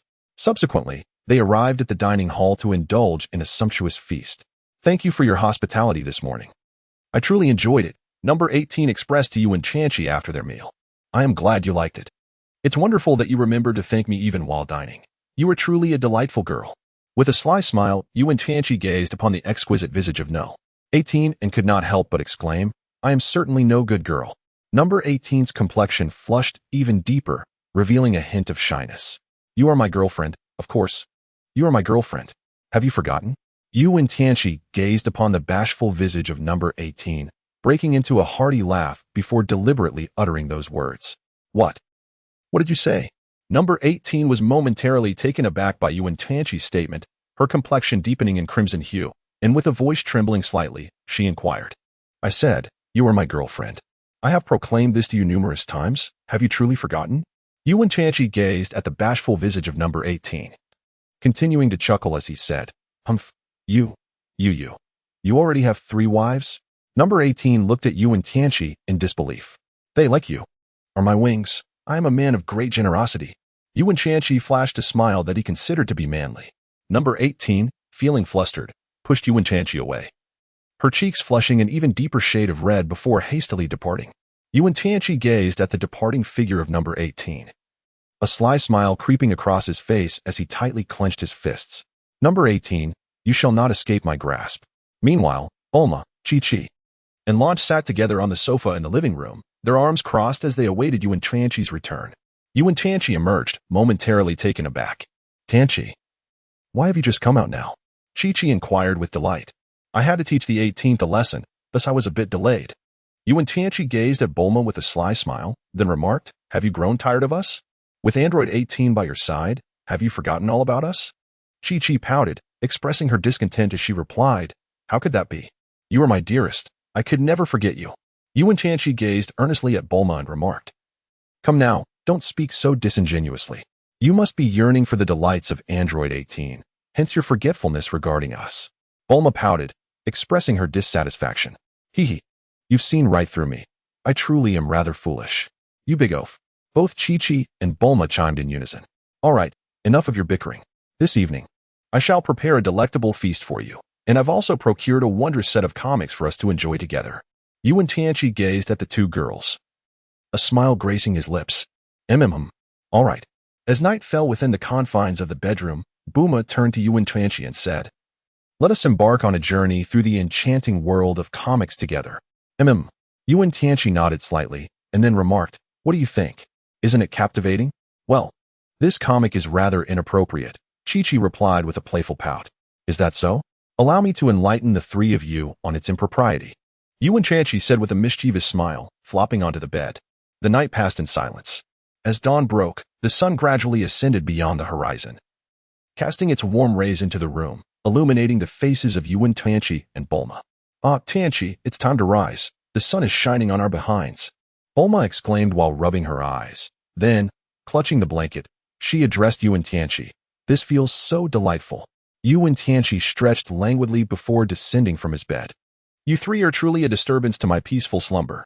Wen Tianqi cast a glance at the three girls and then spoke. Humph, Tianqi, we too desire slumber. Yet our alarm clock seems to be malfunctioning. Bulma lamented while clutching her blanket. All right, enough of the jesting. Rise and shine. Chi-Chi urged Bulma and Lanchi. The two girls replied in unison. The sun shone brightly, a gentle breeze wafted through the air, and the fragrance of flowers filled the surroundings. Wen Tianqi felt a twinge of embarrassment, for in the living room, for stunning beauties, Bulma, Chi-Chi, Lanchi, and number 18 sat silently upon the sofa, their lips sealed. Why are you all so quiet? He inquired. Wen Tianqi scratched his head, and then softly inquired. I warned you not to be so audacious last night, or else you would face dire consequences. Chi-Chi pouted, crossing her arms, and expressed her dissatisfaction. Really? What audacity did I exhibit last night? Wen Tianqi felt utterly perplexed. Shrugging his shoulders as he inquired, have you no awareness of your own actions? Chi-Chi cast a sidelong glance at Wen Tianqi. Very well, do enlighten me. What exactly have I done? Wen Tianqi blinked, then spoke. Silence. A profound stillness enveloped the scene. I truly have done nothing at all. Why do you all gaze at me in such a manner? Wen Tianqi felt as though his crown was smoldering, a sensation he dared not voice. Do not presume that your actions will deter us from taking action against you. Chi-Chi remarked, crossing her arms and snorting disdainfully. Surely, you three cannot even contend with me, and yet you aspire to confront me? Wen Tianqi felt that his worldview had been profoundly shaken. Do not assume that if we remain passive, you will escape unscathed. Chi-Chi remarked with a huff. Wen Tianqi was rendered speechless.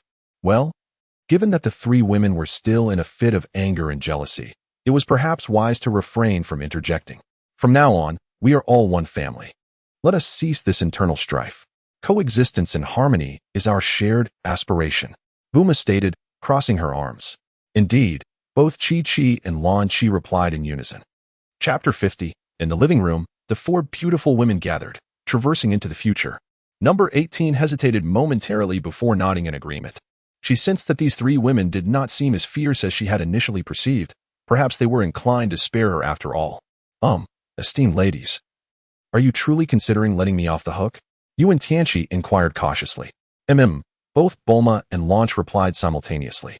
Well then, I shall be at ease. Wen Tianqi felt that his springtime had finally arrived. From now on, let us refrain from being overly ostentatious. We can still remain good friends. Bulma remarked while crossing her arms. Understood. Both Chi-Chi and Lan-Chi replied in unison. The one known as the 18th remained silent throughout. Yet she was aware that she had been embraced by this place. Wen Tianqi felt that throughout the first half of his life, he had been embroiled in constant battles. Never having the chance to engage in a meaningful conversation with a girl or experience the tender embrace of love. Now, surrounded daily by four enchanting beauties, he found himself utterly exhausted, caught in a paradox of pain and joy. Initially, Wen Tianqi had intended to seek out Shalu, but unexpectedly, within a matter of days, Bulma had managed to construct a time machine. Tianqi, I cannot quite articulate why, but I feel a certain unrest. Suddenly, an idea for the creation of a time machine has emerged in my mind, Bulma explained, her expression a mix of confusion and intrigue. Oh, a time machine? This thought came to you spontaneously? Wen Tianqi responded, a hint of astonishment in his voice. Could it be that this time machine was a manifestation of a psychic connection with Bulma from the future? Well, I'm not entirely sure. I just feel a compelling urgency, so Bulma said, her cheeks flushed with shyness. Enough of this inner turmoil, after all. It is not you in the present who constructed it, he reassured her. Wen Tianqi gazed at the uniquely designed time machine, stroking his chin as he spoke. After all, this contraption was remarkably advanced. Indeed, it resembled something from my dreams, seemingly crafted by a future version of myself. That notion holds some truth. Bulma clapped her hands and remarked. Suddenly, Wen Tianqi was seized by an impulsive desire to stir things up, contemplating a journey into the future. As he pondered this notion, a subtle smile graced his lips, preparing himself for a grand undertaking, albeit with a sense of discretion. Tianqi, I sense that you have something on your mind.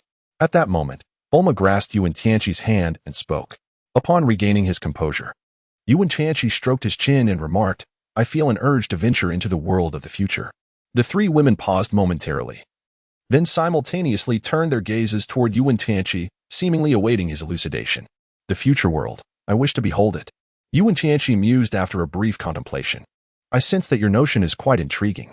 Tianqi, I share this sentiment as well. Oh, could it be that you all feel the same? Wen Tianqi wore an expression of astonishment. Indeed, I possess it as well. How marvelous. Just like that. I shall embark on a journey to the world of the future. Wen Tianqi leapt with joy. Tianqi, is what you said truly real? The three women inquired simultaneously. Indeed. It is all true. Therefore, I must take my leave. Wen Tianqi smiled and said, farewell, farewell, without hesitation. He activated the time machine and traversed into the future. The world he entered was ravaged by war, devastated entirely by the artificial beings known as androids 17 and 18. Only Trunks remained, struggling to endure amidst the chaos, while Bulma busied herself in the laboratory. Finally, the time machine had been constructed, Bulma exclaimed with delight. Suddenly, as Bulma tinkered with the laboratory equipment, the entire facility began to tremble violently. What is happening? Bulma exclaimed, rising to her feet and rushing to the control panel, where she was instantly taken aback. What is this? She gasped, witnessing the time machine soaring towards her future self. How could this be? Bulma felt a surge of panic. Could there be an issue with the time machine? She hurried over, preparing to activate the laboratory's apparatus, but in an explosive moment, the time machine crashed into the lab. How is this possible? Bulma stared in bewilderment at the machine before her.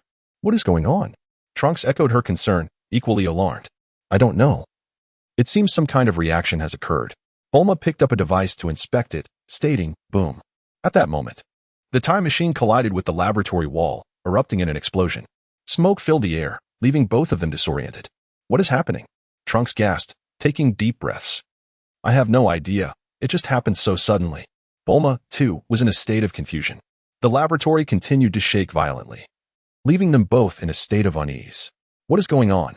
As Wen Tianqi emerged from the time machine, a sense of bewilderment enveloped the atmosphere. Simultaneously, both individuals responded. Who are you? Trunks, gazing at Wen Tianqi as he stepped forth from the time machine, wore a perplexed expression. I am Wen Tianqi, hailing from an alternate universe. Wen Tianqi chuckled softly and remarked, Other universes? Wen Tianqi? Trunks was taken aback. Is it so strange that you all plan to construct a time machine when there are other universes? Wen Tianqi gazed at Trunks and inquired. I suppose it is not entirely unacceptable. Trunks responded, somewhat exasperated. Are you two also travelers of the cosmos? Wen Tianqi gazed at the two individuals. And the time machine nearby inquired. Indeed, we shall venture into the world of the past. Trunks hesitated momentarily, inexplicably placing his trust in this stranger, and thus responded candidly. Trunks, do not trust strangers, admonished Bulma, who had just emerged from the side, her brow furrowed. The Bulma of this world appeared considerably older than her counterpart from the previous realm, yet she still retained her charm, suggesting that the timeline here had remained intact. Indeed. Ms. Bulma. Wen Tianqi gazed at the alluring Bulma, his heart stirred, unable to resist stealing a few more glances. Humph. The enchanting Bulma let out a discontented huff. All right, it is time for you to leave, she declared, preparing to usher Wen Tianqi away. Wait. Wen Tianqi called out to the two of them. What is it? Trunks inquired, somewhat perplexed. Do you not wish to defeat the androids? Wen Tianqi chuckled. Defeat the androids? Both Trunks and Bulma were momentarily taken aback, gazing at Wen Tianqi in astonishment, inwardly believing him to be delusional, for the androids were utterly invincible. Indeed, I have come here with the sole purpose of vanquishing the androids. Wen Tianqi smiled, a mysterious expression gracing his face as he spoke. Chapter 51. The Future of Bulma and Android 18. Defeating the androids is quite a formidable challenge. Trunks instinctively remarked. Why do you say that? Wen Tianqi smiled and remarked, you previously stated that in this world, no one can defeat the androids. So why have you come here? Trunks instinctively inquired. Because this world possesses something I require. Wen Tianqi chuckled softly. How do you know that? Trunks suddenly inquired. I hail from a distant realm, where there exists a force known as time travel. Wen Tianqi remarked. Time and space? Bulma and Trunks exchanged glances, suggesting that the situation was far from simple. Upon witnessing this, Wen Tianqi provided a detailed explanation to the two, leaving Bulma and Trunks in utter astonishment. No wonder you mentioned that defeating the androids is a rather challenging endeavor. It appears you were not jesting. Trunks remarked. As long as I can vanquish the malevolent consciousness of the androids, this task is, for me, merely child's play. Wen Tianqi confidently declared. Trunks. This fellow is entrusted to you. Bulma turned to Trunks and said, Me? Trunks was taken aback. Indeed, combat is your forte. I shall refrain from intervening. Bulma remarked with a smile. Why? Trunks inquired, perplexed. He murmured to himself, as for that, I cannot say, perhaps it is simply the design of fate. Wen Tianqi remarked. In your world, did Dr. Gero also create androids 17 and 18? Trunks inquired with curiosity. Indeed, I vanquished both 17 and 18, and remarkably. 18 has even become my wife, Wen Tianqi confidently replied. What? 18 has become your wife? At that moment, upon hearing Wen Tianqi's words and observing the blissful smile on his face, Trunks and Bulma were both filled with astonishment. It is well known that Android 18 is an artificial being, extraordinarily perilous, and could be considered second only to Android 17 in terms of danger. Yet now, 18 has inexplicably become Wen Tianqi's wife, and judging by his demeanor, it appears he holds a deep affection for her. Who exactly is this Wen Tianqi? Very well. You may set forth. I shall handle 18. Wen Tianqi glanced at the figure of this world's number 18, stroking his chin thoughtfully. Yet, how can we trust you? Trunks inquired with a hint of skepticism. Trust me? It is quite simple. As I mentioned earlier, I hail from a distant realm where an extraordinary force exists, known as time travel. Wen Tianqi chuckled. Traveling through time and space? You have journeyed from another era? Trunks, perplexed, responded. Indeed, I have traversed through time. Before my journey, I was, like you, an inhabitant of Earth. However, due to certain extraordinary circumstances, I am now distinct from you. Thus, I have wandered through various realms, overcoming numerous challenges, until I ultimately arrived in this world. Wen Tianqi explained. I see. Trunks was suddenly enlightened. Well then, you two should hurry and set off. Leave the matter of Android 18 to me. After finishing the explanation, Wen Tianqi addressed the two. However, Trunks, puzzled, inquired, but how will you handle Android 18? He continued, though she is an artificial human, to me, she is merely an ordinary girl. I am more than capable of dealing with her. Wen Tianqi spoke with confidence, stating, I cannot be of assistance in this matter. I do not possess your level of strength. Trunks replied, somewhat helplessly. Enough of this discussion. Let us hasten our departure. Leave the matter of Android 18 to me, Bulma interjected, addressing Wen Tianqi. Since you do not have faith in my capabilities, Allow me to demonstrate my prowess. Wen Tianqi remarked, you must exercise caution. Number 18 is exceptionally formidable. Trunks advised, rest assured, number 18 is my wife, and I shall certainly educate her well. Wen Tianqi spoke with unwavering confidence. This fellow truly possesses an affinity for boasting, Bulma remarked, exasperated. Let us depart. We must hasten to find number 18. At that moment, the trio set forth once more toward the heart of the city. The thunderous roar of explosions reverberated through the air, and Wen Tianqi, Bulma, and Trunks exchanged glances. Anxiety and concern were etched upon Bulma and Trunks' faces, as this scene was all too familiar to them. However, this time, they appeared less apprehensive about the imminent peril. For the savior Wen Tianqi stood among them. It's number 17 and number 18. Trunks suddenly exclaimed, his voice laced with trepidation. Bulma's complexion instantly paled. Those two numbers, all too recognizable, represented formidable foes imbued with immense power. In this battle, they were adversaries not to be underestimated. Prepare for combat, Bulma declared, gripping her weapon cannon with determination. Trunks had readied his sword, his gaze sharp and resolute, clearly prepared for the impending confrontation. Taking a deep breath, Trunks clenched his fists tightly, ready to unleash his full might. He understood that this fight demanded their utmost efforts. Relax, they are no match for me, Wen Tianqi casually remarked. Just then, two figures emerged from the billowing smoke of the explosions. Their visages were strikingly handsome. Yet the energy radiating from them indicated they were not easy adversaries. You won't be as fortunate this time, number 17 sneered, malice evident in his voice. Number 18 nodded, a hint of a smile illuminating her exquisite features.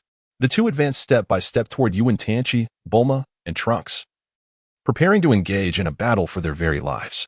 In that moment, the world seemed to hold its breath, all awaiting the commencement of this fierce clash. For the Earth, we shall give our all, Bulma shouted, her voice brimming with fighting spirit. Trunks, the warrior from the future, was locked in an intense struggle against the android number 17. His movements were as swift as lightning, appearing behind no 17 one moment and instantly returning to his original position the next, radiating with golden flames and exuding an awe-inspiring presence. Each of his strikes was infused with power and velocity, rendering them elusive and unpredictable. Meanwhile, Wen Tianqi faced an even more arduous battle against the android No. 18 from the future. Wen Tianqi exerted his utmost effort to suppress, not wishing to leave the number 18 battered and broken. For he was aware that a fierce battle awaited him. Thus, the strength Wen Tianqi exhibited was only slightly superior to that of number 18. Chapter 52. Are you also a Super Saiyan? He widened his eyes, fixated on every movement of number 18. This version of number 18 was entirely different from the previous one. Her form appeared more voluptuous, radiating an enigmatic glow, as if she could effortlessly dissolve into the air and vanish without a trace. Wen Tianqi was acutely aware that this was a battle in which no errors could be tolerated. He needed to summon every ounce of his spirit to triumph over this formidable adversary, for he intended to unleash his ultimate technique. Suddenly, with a swift motion, number 18 unleashed a wave of energy that surged toward Wen Tianqi in an instant. He hastily dodged, and the energy wave collided with the rock behind him, shattering it into countless fragments. A sense of astonishment filled Wen Tianqi's heart. This number 18 was far more powerful than the previous incarnation. Meanwhile, the clash between Trunks and number 17 escalated into a more intense confrontation. Trunks leaped suddenly, soaring like a bird, and arrived before number 17 in the blink of an eye. His fist landed heavily against the chest of the android, causing number 17 to stumble back a step. A fleeting smile of victory crossed Trunks' face, only to be swiftly replaced by a grave expression. He understood that this battle was far from over. Number 17 smirked disdainfully. Is this the extent of your power, Trunks? You are quite the disappointment. Trunks remained silent, his gaze sharpening, as energy began to coalesce around his arm, hinting at a formidable attack brewing within. At that moment, Wen Tianqi sensed a dreadful pressure emanating from directly in front of him. He knew it was time to act. A formidable surge of energy suddenly erupted from the body of Wen Tianqi. This power surpassed even that of Trunks. Wen Tianqi, enveloped in golden flames, exuded an overwhelming aura. His gaze was fixed ahead, as if he were anticipating something momentous. Wen Tianqi took a deep breath, and his body began to undergo a transformation. The golden flames enveloping him grew increasingly intense, and his physique expanded, muscles becoming more robust. His eyes turned to a radiant gold, and a formidable energy erupted from within him, exuding an overwhelming presence that commanded respect. Transformed, Wen Tianqi resembled a golden giant. And with a powerful roar, the golden flames coalesced into a dazzling bolt of lightning, exploding forth in an instant. What is this aura? Number 18 exclaimed in astonishment. At that moment, Wen Tianqi's form began to swell, swiftly morphing into a golden figure of light. What? He has become a Super Saiyan. Trunks could also sense the change within Wen Tianqi, his expression shifting to one of sheer horror, nearly causing his jaw to drop. How can you also be a Super Saiyan? Trunks stammered, his voice trembling. It was no wonder Trunks reacted this way. The previous incarnation of Wen Tianqi had instilled a sense of dread in him, and now, as a Super Saiyan, the aura emanating from Wen Tianqi was even more terrifying. Feeling the overwhelming energy radiating from Wen Tianqi, even the usually composed Trunks felt a twinge of panic.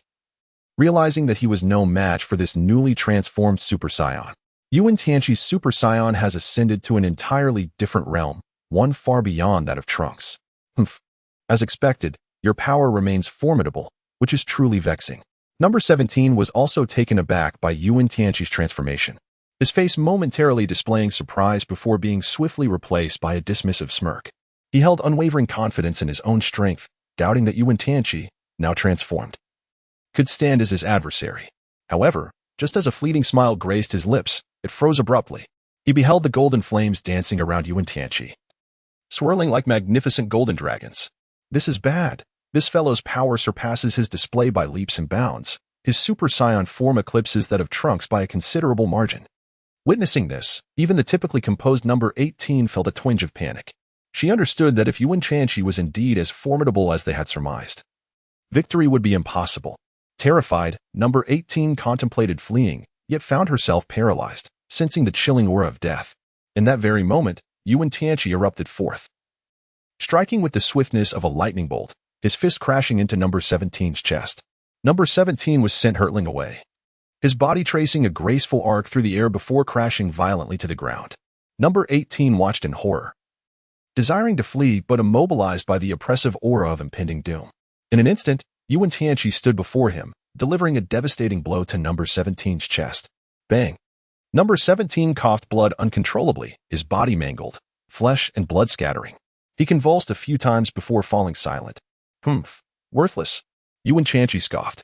Gazing at the fallen number 17 and then back at Wen Tianqi, number 18 felt a chill envelop her. This man is terrifying. She sensed the looming specter of death. Please, do not kill me. Number 18's voice quivered, her once lovely face now pale with fear. Kneel, Wen Tianqi commanded coldly. With a thud, number 18 knelt without hesitation, trembling uncontrollably, devoid of any thoughts of resistance. Wen Tianqi is formidable, so much so that number 18 has lost all desire to resist. In his hands, no. 17 could not withstand even a single exchange before meeting his demise. Trunks, seething with rage, grasped the hilt of his sword tightly, the sharp blade seemingly poised to strike at number 18 at any moment. His fury had reached its zenith, akin to a bomb ready to detonate. Trunks, you must not act in such a manner. Wen Tianqi interposed himself between Trunks and number 18, his voice calm yet imbued with an irresistible authority. A flicker of confusion and indignation crossed Trunks' eyes as he shouted, Wen Tianqi, why do you impede me? This fiend nearly took my life. I must ensure he faces retribution. Wen Tianqi did not waver. He gazed intently into Trunks' eyes and spoke in a deep, measured tone. I am aware of what Android 18 has done to you, and I also understand the depth of your anger. However, this is not the way to resolve the matter. You must take Bulma back with you, and I shall address the situation with Android 18 appropriately. Indeed, Android 18 will pay the price for her previous transgressions. I will not show her mercy. Wen Tianqi pondered to himself. Trunks' fury had somewhat subsided. He gazed at Wen Tianqi, his eyes shimmering with a myriad of complex emotions. Ultimately, he slowly nodded and sheathed his sword. Chapter 53, The Ripe Apple, Future Number 18. Wen Tianqi gazed at Trunks, a subtle sigh of relief escaping his lips. He recognized that this young warrior had made the right choice. Turning his attention to the fallen Android 18, his expression grew cold and resolute. Wen Tianqi's palm gently flipped, releasing an invisible force from his fingertips. This force enveloped number 18, and in an instant, they soared into the sky, vanishing without a trace. Trunks witnessed this scene, a flicker of astonishment and confusion crossing his eyes. He turned toward Wen Tianqi, his lips parting slightly. yet he found himself at a loss for words. At that moment, Bulma approached, placing a reassuring hand on Trunks' shoulder. "This is the best solution," she said. "I feel we can trust him. Moreover, he is immensely powerful." Leaving no room for doubt, Trunks remained silent for a moment, then slowly nodded, turning away as he and Bulma walked towards the spacecraft. His anger had dissipated, replaced by profound fatigue and sorrow. Yet, he understood that all of this was for the sake of a brighter future. Meanwhile, with a resounding crash, Wen Tianqi materialized with the golden-haired android number 18 inside an abandoned inn. The inn's dilapidation and desolation loomed like a silent specter, seemingly bearing witness to countless forgotten secrets. They navigated through the corridor, where crumbling furniture, faded wallpaper, and layers of dust spoke volumes of neglect and decay. They discovered a relatively clean room. The shattered window allowed the cold wind to howl inside, yet in comparison to the endless darkness outside, it felt more like a temporary sanctuary. Number 18 shivered, her golden hair billowing in the wind, a last glimmer of light consumed by the shadows. She gazed at Wen Tianqi, her eyes shimmering with fear and awe. What are you going to do?" Number 18's trembling voice echoed in the air. But Wen Tianqi merely regarded her with a calm demeanor. His gaze held no sympathy or pity, only unwavering determination. "I'm here to educate you. To ensure you cease your misdeeds." Wen Tianqi chuckled softly, his voice imbued with strength and resolve. He extended his hand, his powerful fingers gripping her arm firmly. In that instant, Number 18 felt a warm force emanating from his touch, a testament to Wen Tianqi's formidable power. "Why?" Number 18's voice grew even fainter, a flicker of fear crossing her eyes. Wen Tianqi remained silent, merely gazing at her as if he were awaiting something. Suddenly, a crisp sound reverberated through the air. Number 18's body stiffened abruptly, her eyes widening in shock, for Wen Tianqi's large hand had landed upon her posterior. Wen Tianqi smiled faintly, for she had already become his possession. "Now, kneel before me." Slowly, Number 18 knelt beside Wen Tianqi, her face still etched with fear and unease. However, as she began to speak, those emotions were gradually cast aside. "What do you wish for me to do?" Number 18's voice was delicate and trembling. Yet Wen Tianqi suddenly broke into a smile, gazing down at her kneeling form. Silence enveloped the night. The following day, Wen Tianqi stretched languidly, feeling refreshed.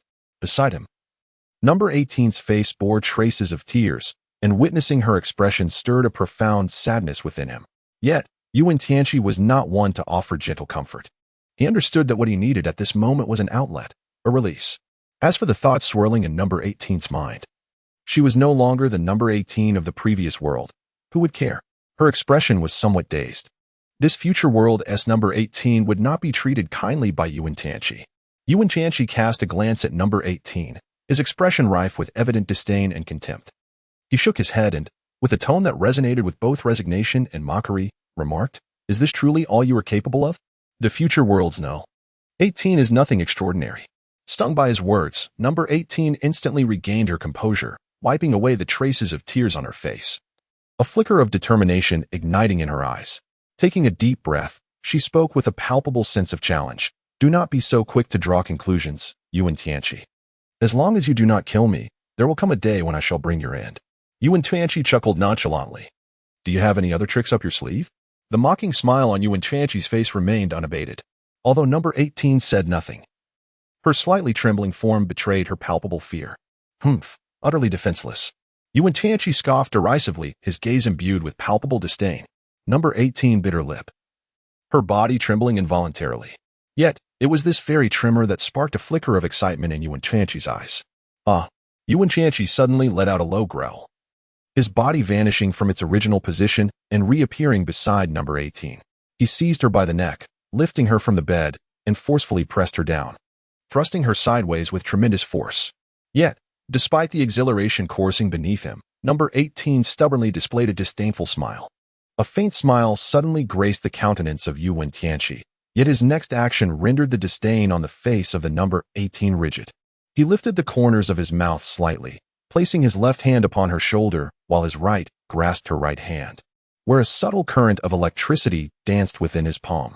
The tremors of this electric surge coursed from his hand to her body, causing her to shudder ever so slightly. Her eyes filled with a mixture of unwillingness and humiliation. On Wen Tianqi's face lingered a conspicuous smile. "Did you not claim that I lacked the courage to take your life?" Behold, I dare. Upon uttering these words, the corners of his mouth curled upward as an electric current silently surged from his palm to number 18's body. Number 18 trembled slightly, uncertain if it was from pain or exhilaration. In her eyes, a flicker of brilliance shone, imbued with a primal ferocity. Wen Tianqi raised an eyebrow in astonishment. Pondering the situation, could it be that a certain hidden attribute of number 18 had been awakened? Realizing this, Wen Tianqi felt the flow of blood within him surge dramatically, and his movements became increasingly aggressive. Number 18's complexion deepened in hue, her elegant brows furrowing tightly together. The agony caused her body to tremble slightly. Nonetheless, Wen Tianqi showed no intention of relenting. Suddenly, number 18 lifted her head, emitting a low, anguished growl, her face growing ever more flushed. In that moment, she resembled a ripe apple, tempting one to take a bite. Observing her expression, Wen Tianqi comprehended that number 18 was desperately trying to suppress the fire coursing through her body. At that instant, the flow of blood within him quickened even further, waves of heat crashing over him like a tide. Sensing the warmth within, a flicker of excitement flashed in Wen Tianqi's eyes. Number 18 was taking action, compelled to unleash her abilities at the very last moment. In that moment, a glimmer of determination crossed number 18's gaze. She could not allow Wen Tianqi to succeed. Absolutely not. Wen Tianqi let out a low growl, and the surge of heat within him erupted instantaneously, akin to a volcanic explosion. The complexion of No. 18 grew increasingly flushed, her hands weakly flailing before her, her body trembling slightly in response. Witnessing this scene, a glimmer of excitement flickered in Wen Tianqi's eyes. At last, the battle had reached its conclusion. In Bulma's cottage. Bulma, are your words truly sincere? Has Wen Tianqi's power surpassed that of his father? Trunks widened his eyes and gazed at the woman before him. But he is your father. How could I possibly deceive you? Bulma replied, her brow slightly furrowed, expressing a hint of exasperation. His combat prowess far exceeds that of Vegeta, and even Goku in his prime could not rival it. Well, if even Goku stands no chance, does that imply that Wen Tianqi's strength is unmatched on Earth at present? Trunks remarked with a sense of resignation. By the way, Android 18 has been accompanying Wen Tianqi for several days now, Bulma suddenly recalled. It seems to be the third day. Trunks pondered for a moment before responding. 3 days? What could they have been doing all this time? Bulma furrowed her brow, considering that Android 18, as one of the 2 former androids, possesses unparalleled combat capabilities. How could she have followed Wen Tianqi for 3 days without any sign of activity? What was the purpose of Wen Tianqi bringing the 18th? I'm uncertain. Trunks pondered aloud. Never mind, Bulma interjected with a wave of her hand, a hint of resignation in her voice. We need not concern ourselves with it. As long as Wen Tianqi does not harm our family, that is sufficient. Beyond that, there is little we can do, Trunks remarked with a smile. It seems that is our only option, Bulma sighed. I find myself curious about the warriors in Wen Tianqi's world, Trunks mused with a smile. Don't you wish to know as well? Indeed, our family and friends are in that world. Are we? All right, let us not dwell on such matters. They should return shortly.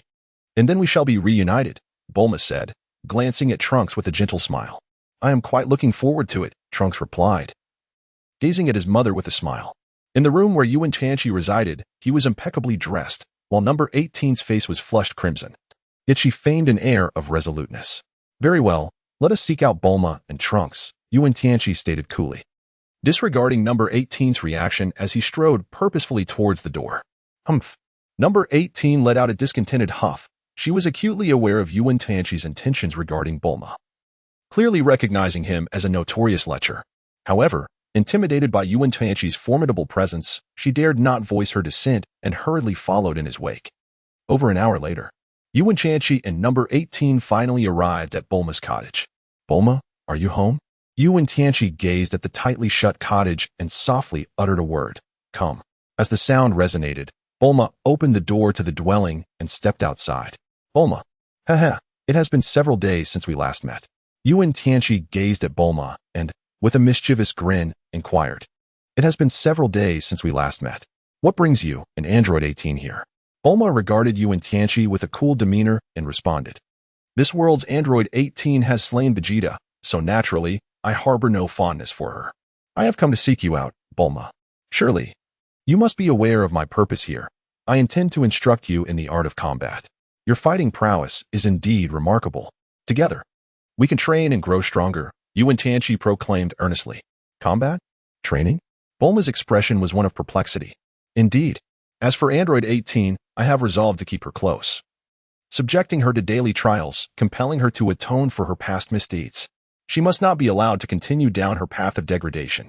Rest assured, I shall educate her rigorously, ensuring the lessons are indelibly etched in her memory, Wen Tianqi declared with grave sincerity, his countenance reflecting indignation on behalf of Bulma and Trunks.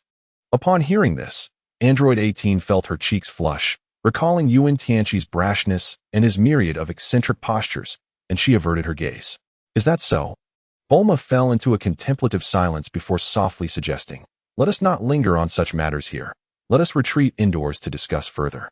Wen Tianqi gazed at Bulma, a sly smile spreading across his face as he made his way directly into the house. This scene left Bulma and Trunks utterly speechless, pondering who truly held dominion over this household. Alas, circumstances proved more formidable than mere individuals. Wen Tianqi's prowess rendered him invincible in this future realm.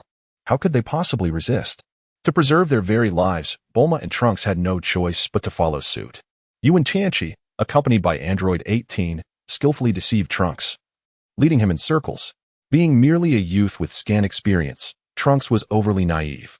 Ultimately, he developed a profound interest in the path of a warrior-esque training, compelling him to venture forth in search of treasures that would enhance his abilities. He departed from Bulma's abode without a backward glance. Trunks, do not return, murmured Bulma as she gazed longingly in the direction of his exit, sensing intuitively that Wen Tianqi was about to reveal his true intentions.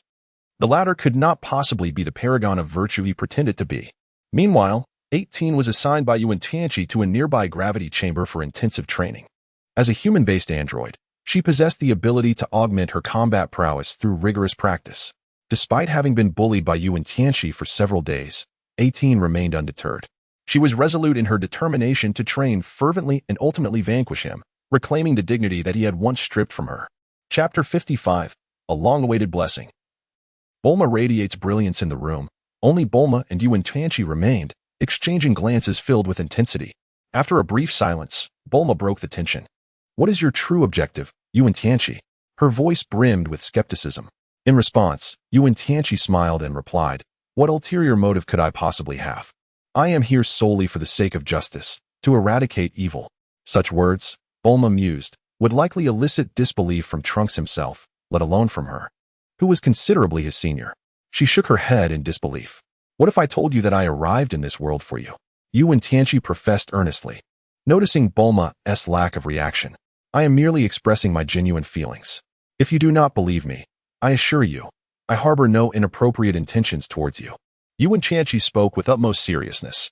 Bulma scrutinized him from head to toe, wearing an expression that conveyed disbelief. You, my dear fellow, though still young, seem to possess a rather cunning mind. I assume you are entertaining thoughts that are best left unpondered. I am significantly older than you, and you and number 18 would indeed make a fitting pair.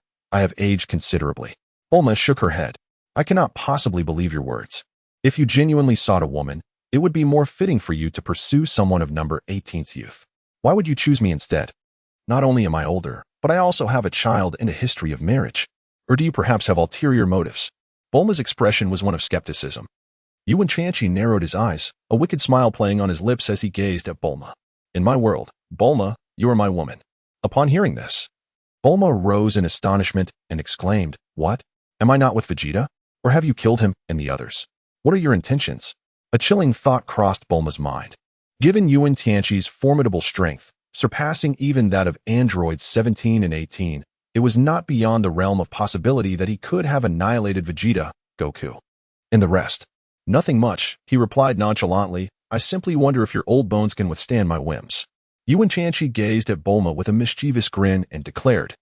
You, Bulma, taken aback, rose in indignation. How am I shameless? What I speak are mere truths. Before you, I have had many women. You are neither the first nor the last. Wen Tianqi remarked, and Bulma was utterly infuriated, her complexion shifting dramatically. Suddenly, Bulma produced a remote control, clenching it tightly in her hand, and indignantly declared, Wen Tianqi, I have implanted a super bomb within my own body, capable of annihilating a significant portion of the Earth. Trunks' departure was, in fact, part of my scheme. Should you attempt to impose your will upon me, I will activate the bomb without hesitation. Do not entertain the thought of seizing this remote from my grasp, for with merely a thought, I can detonate the bomb without the need for this device. With that, Bulma tossed the remote directly to Wen Tianqi. Wen Tianqi seized the remote control, a smile curling at the corners of his mouth as he erupted into laughter. You speak the truth. Indeed, a bomb has been implanted within you. However, I harbor no fear, for I possess the final programming code for this device. Allow me to test whether this bomb can be activated. As he spoke, Wen Tianqi pressed the activation button on the remote. Don't! Bulma exclaimed in horror. But she observed that Wen Tianqi, instead of immediately pressing the bomb's control, wore a peculiar grin. In a swift motion, before Bulma could react, he was by her side, wrapping his arms around her waist. Unlike Android 18, Bulma's waist, at this age, was notably voluptuous. Bulma's entire body tensed, her expression momentarily blank. Wen Tianqi wrapped his arms around Bulma's waist and leaned in close to her ear, softly murmuring, Bulma, you wouldn't want anything to happen to Trunks, would you? After all, he is your only son. Bulma seemed to ponder this, her complexion paling once more. Indeed, she yearned to see that her Trunks was truly her sole vulnerability.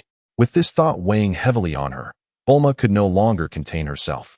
Resisting the urge to push Wen Tianqi away, she whispered, do not act recklessly, Trunks, With a devilishly charming smile, Wen Tianqi remarked, Bulma, consider your son, and you will come to realize just how right my actions are. Submit to me willingly.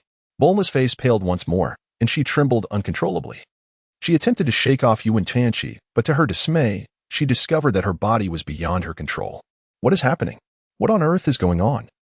Bulma gazed at Wen Tianqi in terror, her eyes filled with confusion and helplessness. Wen Tianqi continued, Bulma, please do not be so astonished. Your face has turned pale with surprise. In truth, the more you react this way, the more exhilarated I become. Your expressions are what I cherish most. Just imagine. If I were to introduce something here, wouldn't it be quite thrilling? As he spoke, Wen Tianqi pressed his hand against Bulma, causing her to instantly relax and lose all strength. Very well, as long as you promise me not to harm Trunks, I will do anything you desire. Bulma's complexion turned ashen, seemingly resigned to her fate. At this moment, she found herself utterly incapable of resistance. With a smile curving at the corners of his mouth, Wen Tianqi continued, Bulma, deep down, you are indeed a bit concerned about me, are you not? If that is the case, allow me to put your mind at ease completely. I shall make you fall utterly and irrevocably in love with me, if you will. Bulma's complexion paled once more. Her eyes filled with confusion and terror. Ah, she exclaimed in astonishment as Wen Tianqi effortlessly lifted her into his arms, striding towards the grandest of bedrooms. With a resounding thud, he closed the door, and enchanting melodies began to fill the air. 3 days passed. Wen Tianqi stepped out of the house, feeling invigorated, followed closely by the rosy-cheeked Bulma. Upon seeing Wen Tianqi and the waiting number 18 outside, a wave of internal criticism surged within him. Yet he promptly exclaimed, Master, you have emerged. Wen Tianqi nodded in satisfaction. As for Bulma, her complexion was flushed, trailing behind Wen Tianqi with an air of a delicate woman. This was a stark contrast to her previous furious demeanor, as if she were an entirely different person. After a prolonged period of drought, Bulma's spirits had soared. Having remained single for many years, her recent experiences had revitalized her, transforming her into a radiant figure, truly a remarkable metamorphosis. Chapter 56, Cell from the Future World. Wen Tianqi reclined on the sofa, his eyes ablaze with intensity. Cradling Bulma in his arms, one hand tenderly caressing her silken hair while the other firmly clasped the hand of Android 18. Beside him sat 2 enchanting beauties, each exuding a unique fragrance. He cast a glance at Android 18, whose clear, luminous eyes sparkled with a gentle light. Adorned in a form-fitting black leather outfit, she accentuated her flawless silhouette. As their gazes met, an indescribable sensation surged within him, as if the entire universe had crystallized in that singular moment. He then turned his attention to Bulma, who was elegantly seated in a splendid red gown. Her raven locks cascaded like a waterfall over her shoulders, contrasting beautifully against her porcelain skin. Her beauty resembled a blooming red rose, both exquisite and regal. He inhaled deeply, gently enveloping Bulma in his embrace. Her smile was as warm as a spring breeze, and the poetic allure of her gaze captivated him entirely. Android 18, too, chuckled softly in his direction, as if savoring the beauty of the moment. At that instant, The world around them seemed to fall into a serene silence, leaving only the three of them and the enchanting atmosphere that enveloped them. Their heartbeats resonated like the most exquisite symphony, echoing throughout the tranquil space. Indeed, both women had completely succumbed to the masculine allure of Wen Tianqi. Android 18 and Bulma gazed at him with admiration, their faces illuminated with astonishment and reverence. They had grown accustomed to his strength and mystery, yet this time, his decision had evidently ushered them into an entirely uncharted realm. Wen Tianqi gazed at them and spoke calmly, "I must seek out Shenron." His voice resonated with determination and strength, devoid of any hesitation or retreat. Neither No. 18 nor Bulma uttered a word. Their expressions bore no trace of doubt or fear. They understood that the quest for Shenron entailed departing from this place and venturing into broader realms. Wen Tianqi paid no heed to their reactions and continued. "I understand that you are reluctant to part ways with me, yet I have my reasons. Shenron is undeniably a formidable adversary, possessing immense potential. If I can master it, I shall wield even greater power." Wen Tianqi contemplated taking Shenron under his wing as his subordinate.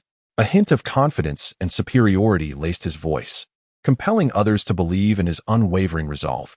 "You need only remain here and await my good news," he stated earnestly, gazing at them. Android 18 exchanged a glance with Bulma before finally speaking. "We shall certainly wait for you. We will always be your women." Bulma nodded in agreement, her face betraying a look of fondness. With a faint smile, Wen Tianqi was aware that the 18th and Bulma would reach a compromise.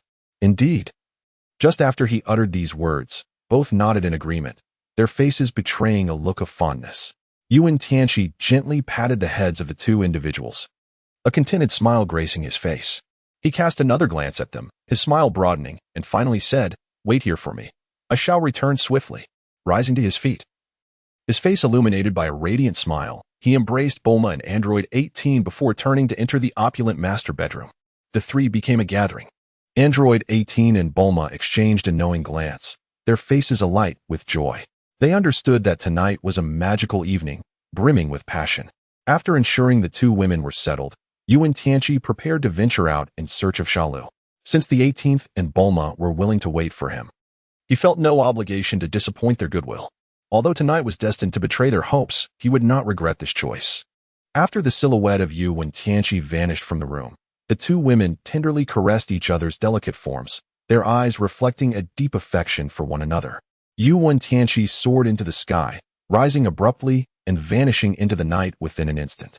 The speed of Wen Tianqi was remarkable.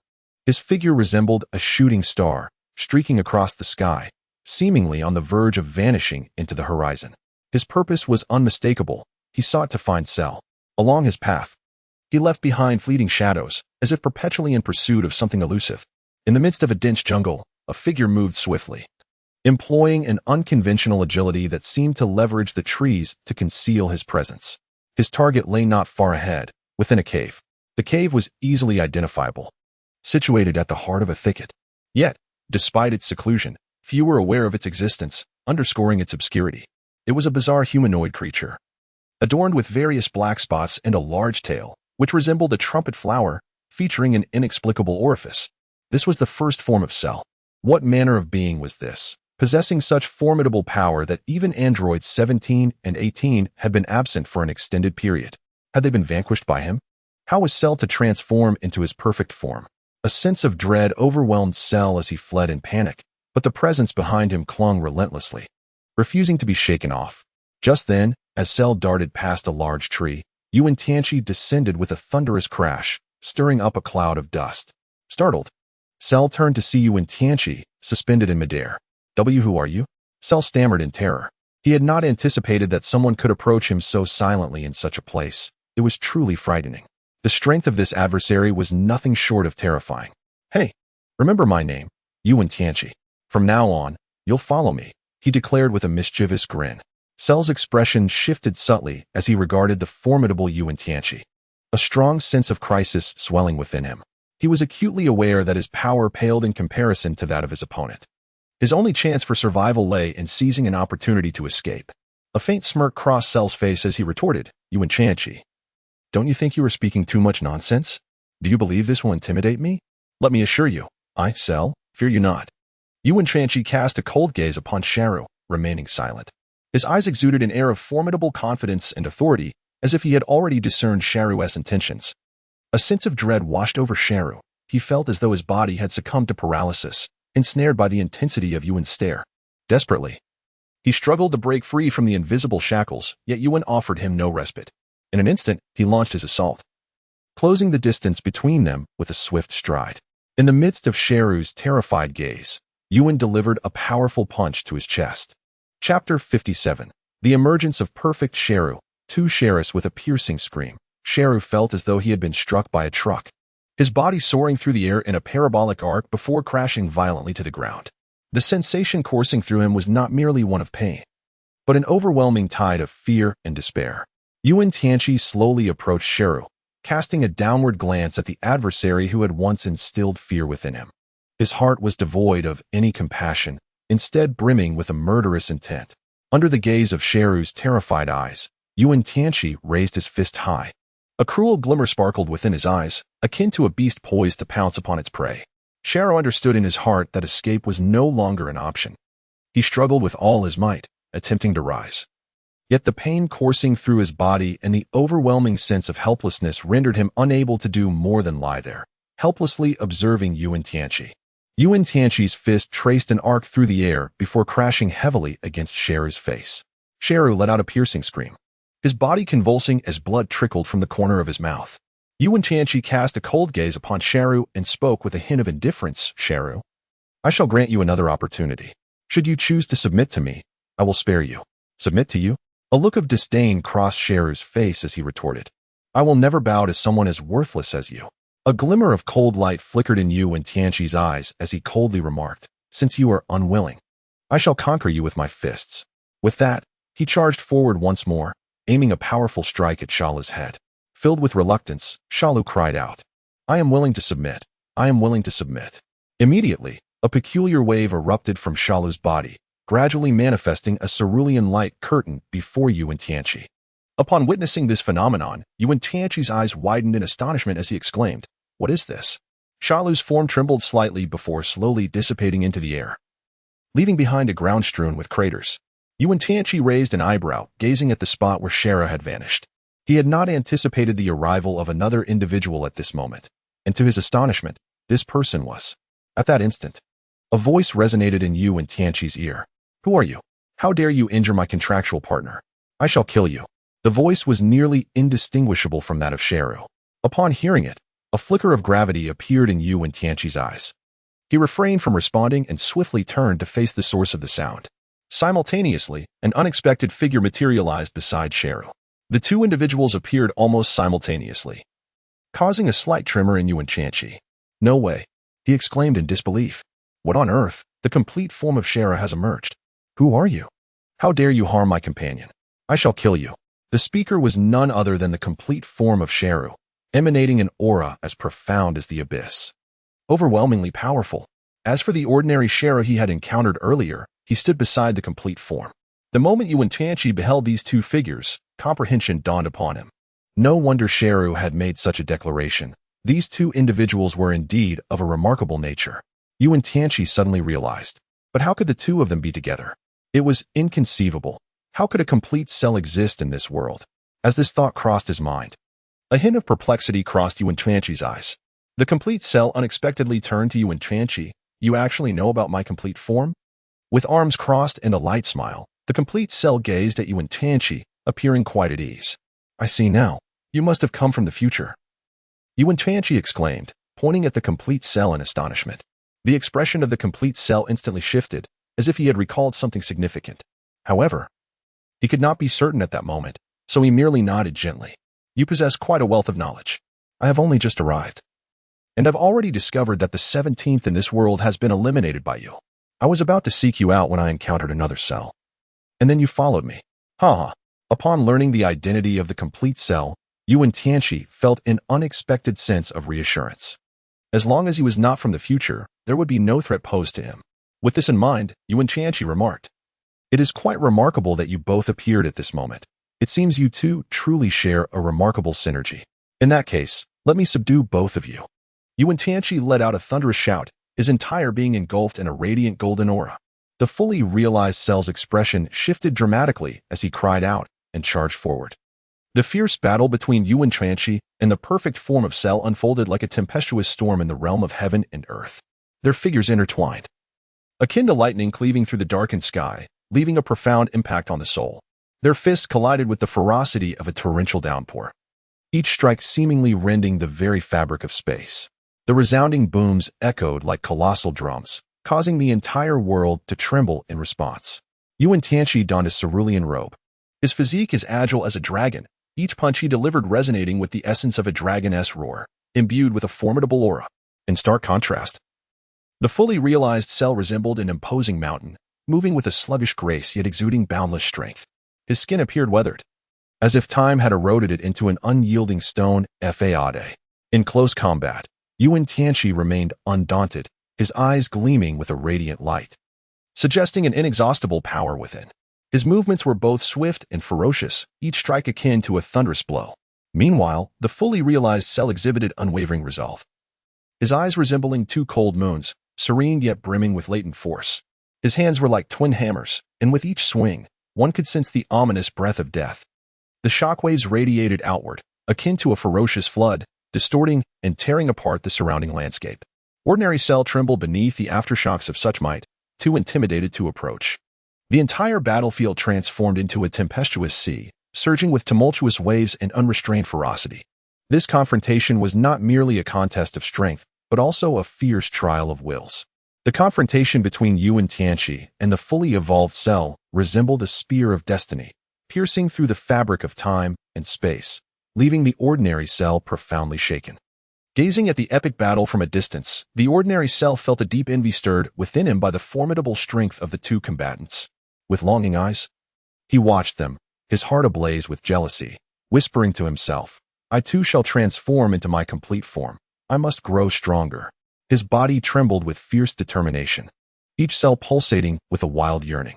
In his eyes sparkled an indescribable light, a manifestation of his thirst for power, his pursuit of victory, and his resolve to transcend himself.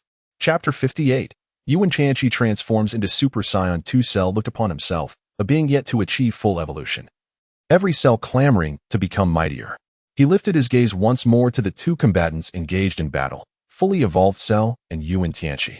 Each clash, every collision resonated like a heavy hammer striking his heart. How infuriating! Why has my future self become fully evolved while my present self remains stagnant? Is there still a chance for me? Cell seethed with rage. Suddenly, his eyes widened as he focused on the arena. In that fleeting moment, it felt as though the entire world had come to a standstill. The air was thick with tension, almost suffocating. At this moment, Wen Tianqi resembles a colossal beast poised to strike, exuding an ineffable sense of oppression. Beneath his skin, an enigmatic force seems to surge, emanating a golden radiance, a fervent and resplendent glow akin to the midday sun cascading upon gold, rendering it nearly impossible to behold. This power roils within Wen Tianqi's being, crashing against his body like tumultuous waves. Within the golden flames, lightning dances incessantly, intertwining in a magnificent tapestry while producing a chilling, crackling sound, as if narrating an unknown terror. That sound reverberates through the air, akin to a symphony heralding the imminent arrival of death, where each note is imbued with violence and bloodshed. At this moment, the aura of Wen Tianqi underwent a profound transformation. Once an ordinary figure, he now stood as a deity, exuding an air of authority that transcended humanity. His gaze became deep and indifferent, as if it harbored boundless darkness and power. Opposite him, the fully formed Cell was rendered speechless by this sudden change. What manner of power is this? The complete Cell, taken aback by Wen Tianqi's transformation, was filled with astonishment. This is a Super Saiyan in its second stage. Wen Tianqi clenched his fists, radiating a dazzling light, a sinister smile gracing his lips. A Super Saiyan 2. The complete Cell was utterly shocked. At this moment, the transformation of Wen Tianqi was undoubtedly astonishing. To comprehend the concept of a Super Saiyan and the fully evolved Cell was one thing, but to undergo yet another transformation atop the Super Saiyan foundation transcended his understanding entirely. "Curse it, who exactly are you?" roared the fully evolved Cell, taking a step back while fixating his gaze on Wen Tianqi. His eyes were sharp and profound, with energy swirling violently within him. This aura was beyond his comprehension. How foolish. You underestimate your own limitations. With that, the fully evolved cell charged once more towards Wen Tianqi, his expression laden with gravity. The notion of Super Saiyan 2 posed no challenge to him. He had transformed into his complete form to retain a trump card, and now that he possessed it, he was ready for battle. Prepare to perish, you insignificant insect. The fully evolved cell bellowed, as the energy within him surged violently, turning his skin a deep crimson and igniting a bloodthirsty glimmer in his eyes. Boom! An energy sphere rapidly coalesced in his hand, brimming with potent energy. Cell's gaze sharpened as he unleashed the torrent of energy within him. Die, for no one stands against me, he shouted, the energy sphere spinning at high velocity, emitting a piercing sound as it hurtled towards Wen Tianqi. Yet, in the face of this energy sphere, Wen Tianqi remained unfazed. He exhaled gently, and a thin veil of energy materialized before him. Bang! The energy sphere collided violently with the energy veil, producing a tremendous sound, yet the veil merely quivered, showing no signs of yielding. This is impossible. The fully evolved cell's eyes widened in disbelief. His attack had failed to breach his opponent's defenses. He had evolved to his complete form, yet his adversary remained unscathed. This utterly shattered his perception. With a soft exhalation, Wen Tianqi's malevolent intent intensified. Clenching his fist, he spoke calmly, my strength and stamina have reached the level of Super Saiyan 2. It is time to conclude this. Damn it, who are you? The fully evolved cell roared, swinging the energy sphere again, preparing to strike once more. Bang! However, a bolt of purple lightning descended from the heavens, imbued with boundless destructive force, crashing into the energy sphere. The sphere was obliterated in an instant, and the fully evolved cell was caught in the backlash, sent hurtling backward. Spitting blood, he was left dazed, unable to believe his eyes as he gazed at Wen Tianqi. I have actually been defeated. This cannot be true. The ordinary cell, now terrified and stunned, realized that the fully evolved cell was no match for Wen Tianqi, and as an untransformed being, he dared not make a move. An insect remains an insect, foolishly dreaming of gaining strength. With a cold laugh, Wen Tianqi stepped forward to confront the fully formed cell. You cannot kill me. I have returned from the future. If you slay me, you will alter the course of the future world. Wen Tianqi exclaimed, unable to contain his distress as he gazed upon the formidable being before him. The future world? Ha! I revel in the prospect of reshaping it. Wen Tianqi laughed heartily, fully aware that the timelines of this Dragon Ball universe had long since descended into chaos, rendering any concerns about altering the future utterly moot. Understood. I shall send you on your way. A bolt of purple lightning erupted from the figure of the fully formed cell, hurtling with great force towards Wen Tianqi's chest. How intriguing. You possess the capability to set energy traps. A glimmer flickered in Wen Tianqi's eyes, and the energy sphere in his hand had mysteriously vanished, replaced by a long spear. Whoosh! The spear was hurled forth at an intricate angle, piercing fiercely towards the perfect form of cell. No! The perfect cell cried out in terror, as if he had already glimpsed the horrors of his impending fate. Bang! With a resounding crash, Cell was sent hurtling backward, crashing heavily to the ground. Barely clinging to life. Ants are but ants, daring to aspire for strength. Perhaps in the next life, you should simply embrace your role as an ant. Wen Tianqi disdainfully remarked, for he possessed knowledge of future events. The notion of altering the future was, to him, utterly trivial. You cannot kill me. I have participated in the grand tournament. I possess Saiyan blood. A voice filled with terror escaped from Shalu, as he realized his escape was utterly futile. Saiyan blood. What a farce. You are merely a laborer. The activation of your Saiyan lineage is solely due to your combat energy. Who do you think you are? Ha! Wen Tianqi scoffed disdainfully, utterly disbelieving of Shalu's words. You. In Chapter 59, as Shala faced his inevitable defeat, he was engulfed by despair upon hearing Wen Tianqi's taunts. He had not anticipated that, in his final moments, he would be ridiculed by Wen Tianqi in such a manner. Humph, the bloodline of a Saiyan. I am most curious to discover just how potent your lineage truly is. Wen Tianqi let out a cold snort as he seized Cell by the collar, unleashing a frenzied onslaught of violence. No, please don't kill me. I swear I won't dare again. Spare me. The air was filled with anguished cries. As one after another, the figures of ordinary cells were brutally slaughtered. In terms of combat prowess, these mere cells were utterly insignificant in Wen Tianqi's eyes. Oh, please don't kill me. I beg you. I will not dare again. The cacophony of screams resonated, their sounds akin to the buzzing of mosquitoes. No, please. I was wrong. Time seemed to stretch indefinitely, and eventually, the cries ceased. At that moment, only one figure remained in the square, the complete form of Cell. Blood drenched his body, and his skin had taken on a purplish hue, indicating his impending demise. Stop feigning death. You are in your perfect form. Unless your core is destroyed, you should be able to recover swiftly. Get up, Wen Tianqi remarked disdainfully. Upon hearing this, the complete Cell ceased his charade, restoring his form and rising to his feet, casting a wary glance at Wen Tianqi. The earlier massacre had made him acutely aware that Wen Tianqi was stronger than he had anticipated, thus he refrained from acting recklessly. Humph. Are you not the son of a prodigy? Why do you hesitate to fight? Were you not formidable just moments ago? Why the sudden cowardice? Wen Tianqi disdainfully remarked. That is because I too have my own unavoidable hardships. The fully formed Cell, without hesitation, candidly confessed that he harbored his own unspeakable burdens. In truth, the reason he found himself ensnared was due to his body having reached its absolute limit. He could no longer sustain himself, otherwise, Wen Tianqi would have been defeated long ago. Upon hearing the explanation from the fully formed Cell, Wen Tianqi was momentarily at a loss for words. He was no longer a child and naturally understood the situation. Enough boasting. From now on, you shall be my subordinate, following me. Wen Tianqi proclaimed with an air of bravado, hands on his hips. Brother, I shall follow you from now on. You must protect me, the fully formed Cell said. Casting a deep glance at Wen Tianqi, he understood that Wen Tianqi would not refuse him, for the latter was far too audacious to care for his own life. With a resounding smack, Wen Tianqi struck the fully formed Cell on the head. Ouch! That hurts.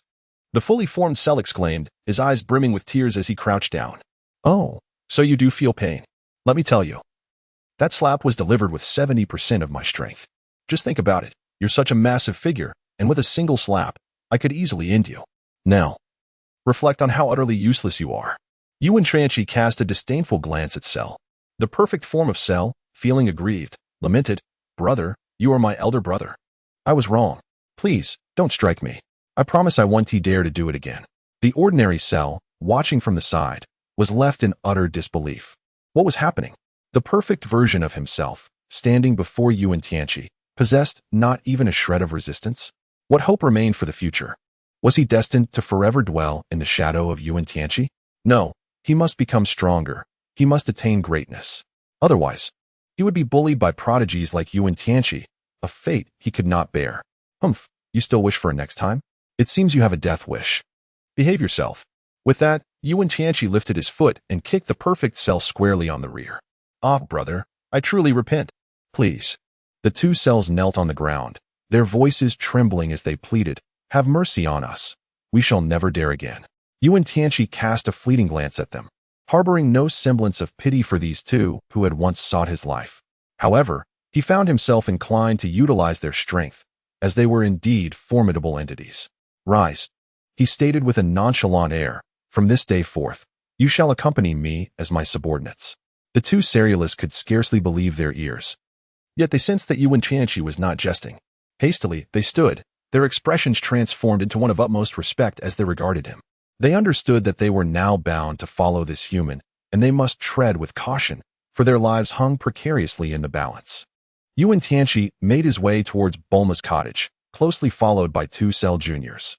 Their hearts were filled with curiosity. Who exactly was this human? And how could he possess such formidable power? They dared not voice their inquiries and could only silently trail behind. Upon returning to Bulma's abode, Wen Tianqi observed Bulma, an android 18 busily engaged in some preparations. Spotting Wen Tianqi's return, Bulma hurried over, her concern evident. Are you all right? She asked, her heart already tethered to his well-being, while android 18 stood by, seemingly on the verge of speaking yet hesitating.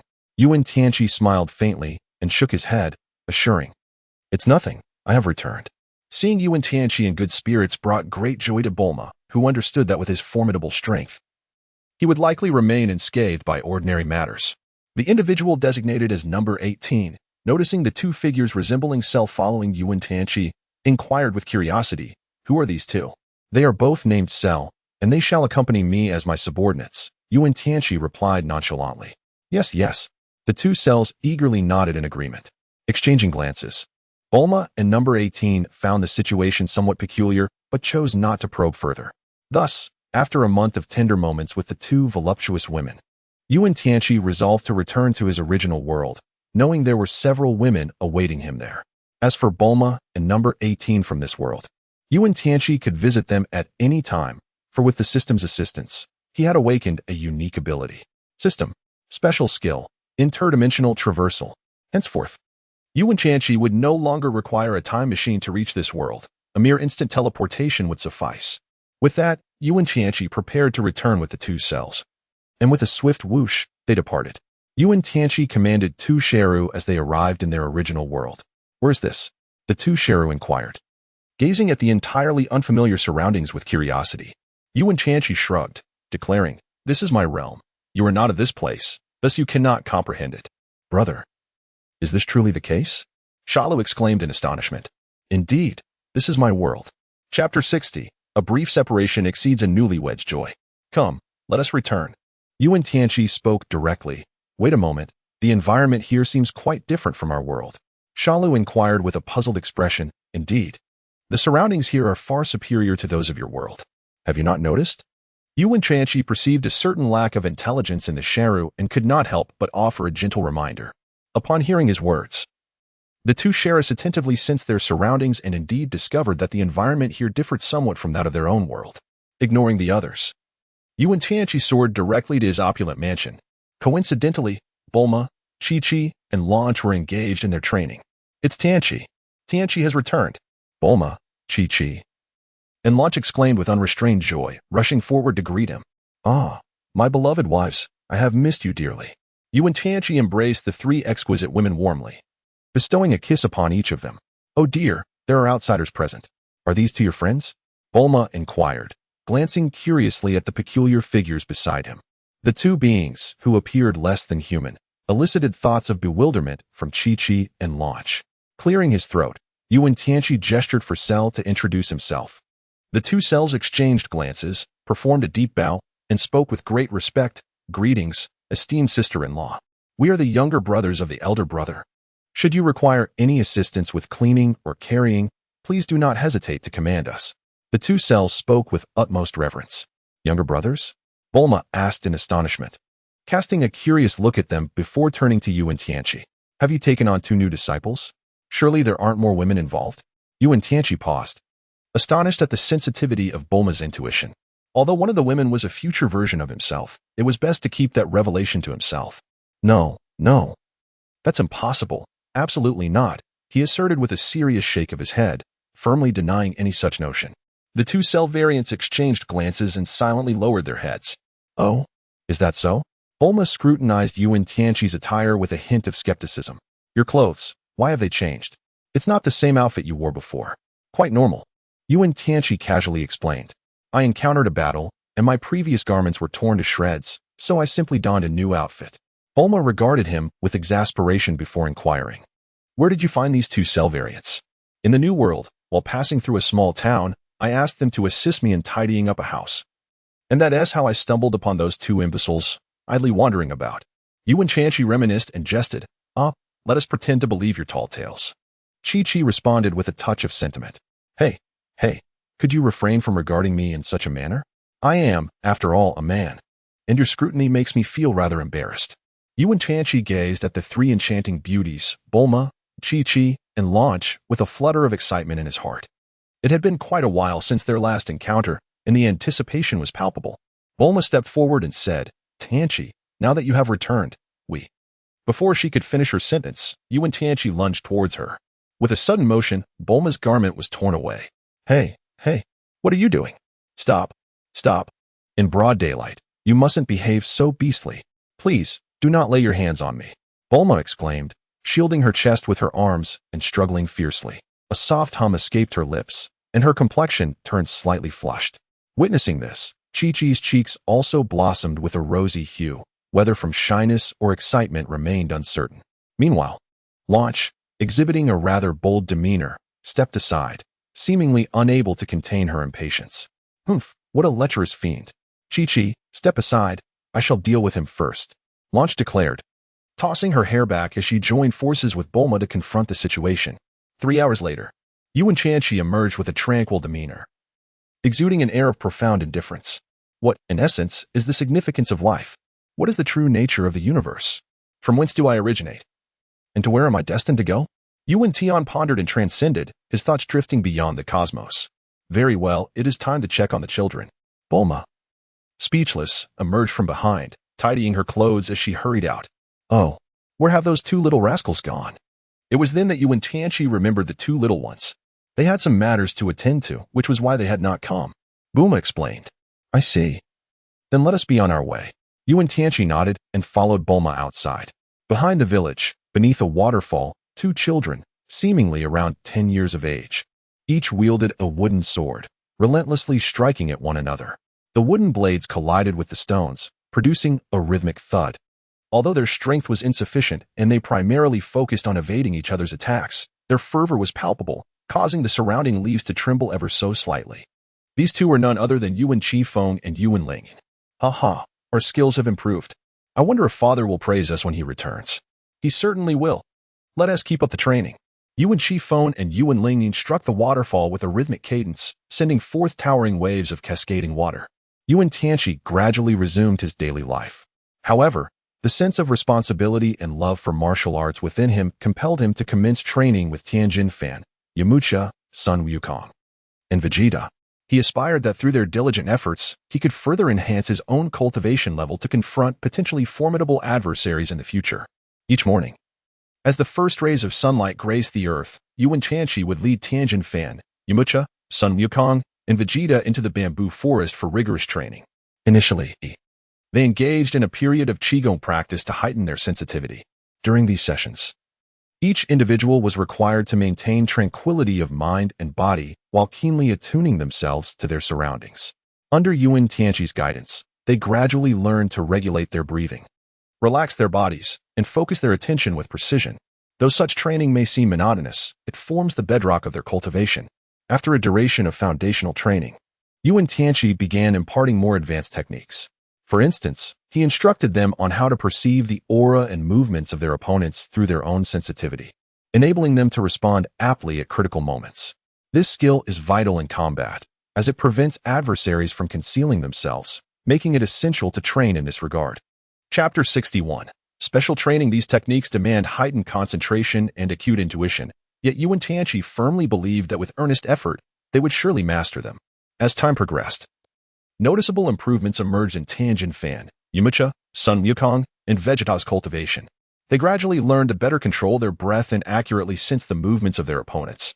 In practical combat, they also discovered how to leverage their strengths to vanquish foes. However, the path of cultivation is fraught with challenges. On one occasion, Tianjin Fan sustained severe injuries due to overconfidence. Wen Tianqi swiftly rushed to his side, applying his medical knowledge to tend to the wounds. In the days that followed, Baozi remained by Tianjin Fan's side, aiding in his recovery. On this particular day, Wen Tianqi initiated special training for son Wukong and Vegeta. Wen Tianqi suddenly let out a light chuckle, as a formidable surge of energy erupted from his being. His muscles swelled like balloons, enveloped in a radiant golden aura. In an instant, his speed became astonishingly swift, rendering both Vegeta and Goku nearly incapable of discerning his movements. So fast, Vegeta. Keep up the pace, Kakarot. Transform into a Super Saiyan. Vegeta bellowed, as he and Goku commenced their transformations simultaneously. Undeterred by Wen Tianqi's overwhelming power, both warriors steeled themselves for battle. With a decisive flourish, Goku unleashed a flurry of punches and kicks, employing every ounce of his might against Wen Tianqi. Meanwhile, Vegeta summoned a vast reservoir of energy, manifesting a protective energy shield around himself, capable of withstanding Wen Tianqi's assaults. Wen Tianqi did not await their assault. He swiftly charged towards Vegeta and son Goku. His fists moved with the swiftness of lightning, each strike imbued with a formidable tempestuous energy. Vegeta and son Goku, in turn, deftly maneuvered their bodies to evade Wen Tianqi's onslaught. Within mere minutes, the skirmish had escalated into a fierce confrontation. The relentless assault of Wen Tianqi surged forth like an unceasing tide, while Vegeta and son Goku exerted their utmost efforts to withstand the onslaught. Their styles of combat, though distinct, were equally formidable. Suddenly, a more potent energy erupted from Wen Tianqi's being. A golden energy shield materialized around him, shimmering with the brilliance of crackling lightning. Wen Tianqi roared, initiating his transformation, signifying the second stage of Super Saiyan. This was the Super Saiyan second stage. Both Son Goku and Vegeta were taken aback. The shield, like a mirror, reflected their attacks, rendering them utterly ineffective. Instead, the blue radiance within the shield intensified, amplifying Wen Tianqi's power. Realizing they must unite to conquer Wen Tianqi, Vegeta and Son Goku charged at him simultaneously, unleashing their most formidable strikes. The collision of golden light with their energy waves unleashed a tremendous shockwave, wreaking havoc across the battlefield, consuming surrounding structures and mountains alike. At that moment, the entire world trembled, as if a cataclysmic storm was on the brink of descending. Yet, Wen Tianqi's assault did not relent. He traversed the shockwave with astonishing speed, closing in on Son Goku and Vegeta. His fingers, as sharp as blades, lunged toward them in an instant. Son Goku and Vegeta were compelled to evade desperately. Despite their utmost efforts, they found themselves driven back by Wen Tianqi's relentless might. Exchanging a knowing glance, Son Goku and Vegeta understood that Wen Tianqi had grown too powerful to be vanquished. However, they were unwilling to concede defeat. With a fierce roar, they summoned another surge of incredible energy. In a flash, Son Goku transformed into a beam of golden light, charging towards Wen Tianqi, wielding a golden staff that radiated blinding brilliance, as if it sought to devour the very world. Vegeta followed closely, his hands pressed together, emanating a blue glow. In his eyes sparkled unwavering determination, as if he intended to seize control of the entire universe. Their speed was breathtaking, darting across the battlefield like bolts of lightning. Wen Tianqi sneered disdainfully, exhibiting neither tension nor fear. In an instant, he transformed into a shadow, advancing towards Son Wukong and Vegeta. His fists, akin to cannonballs, struck fiercely towards them.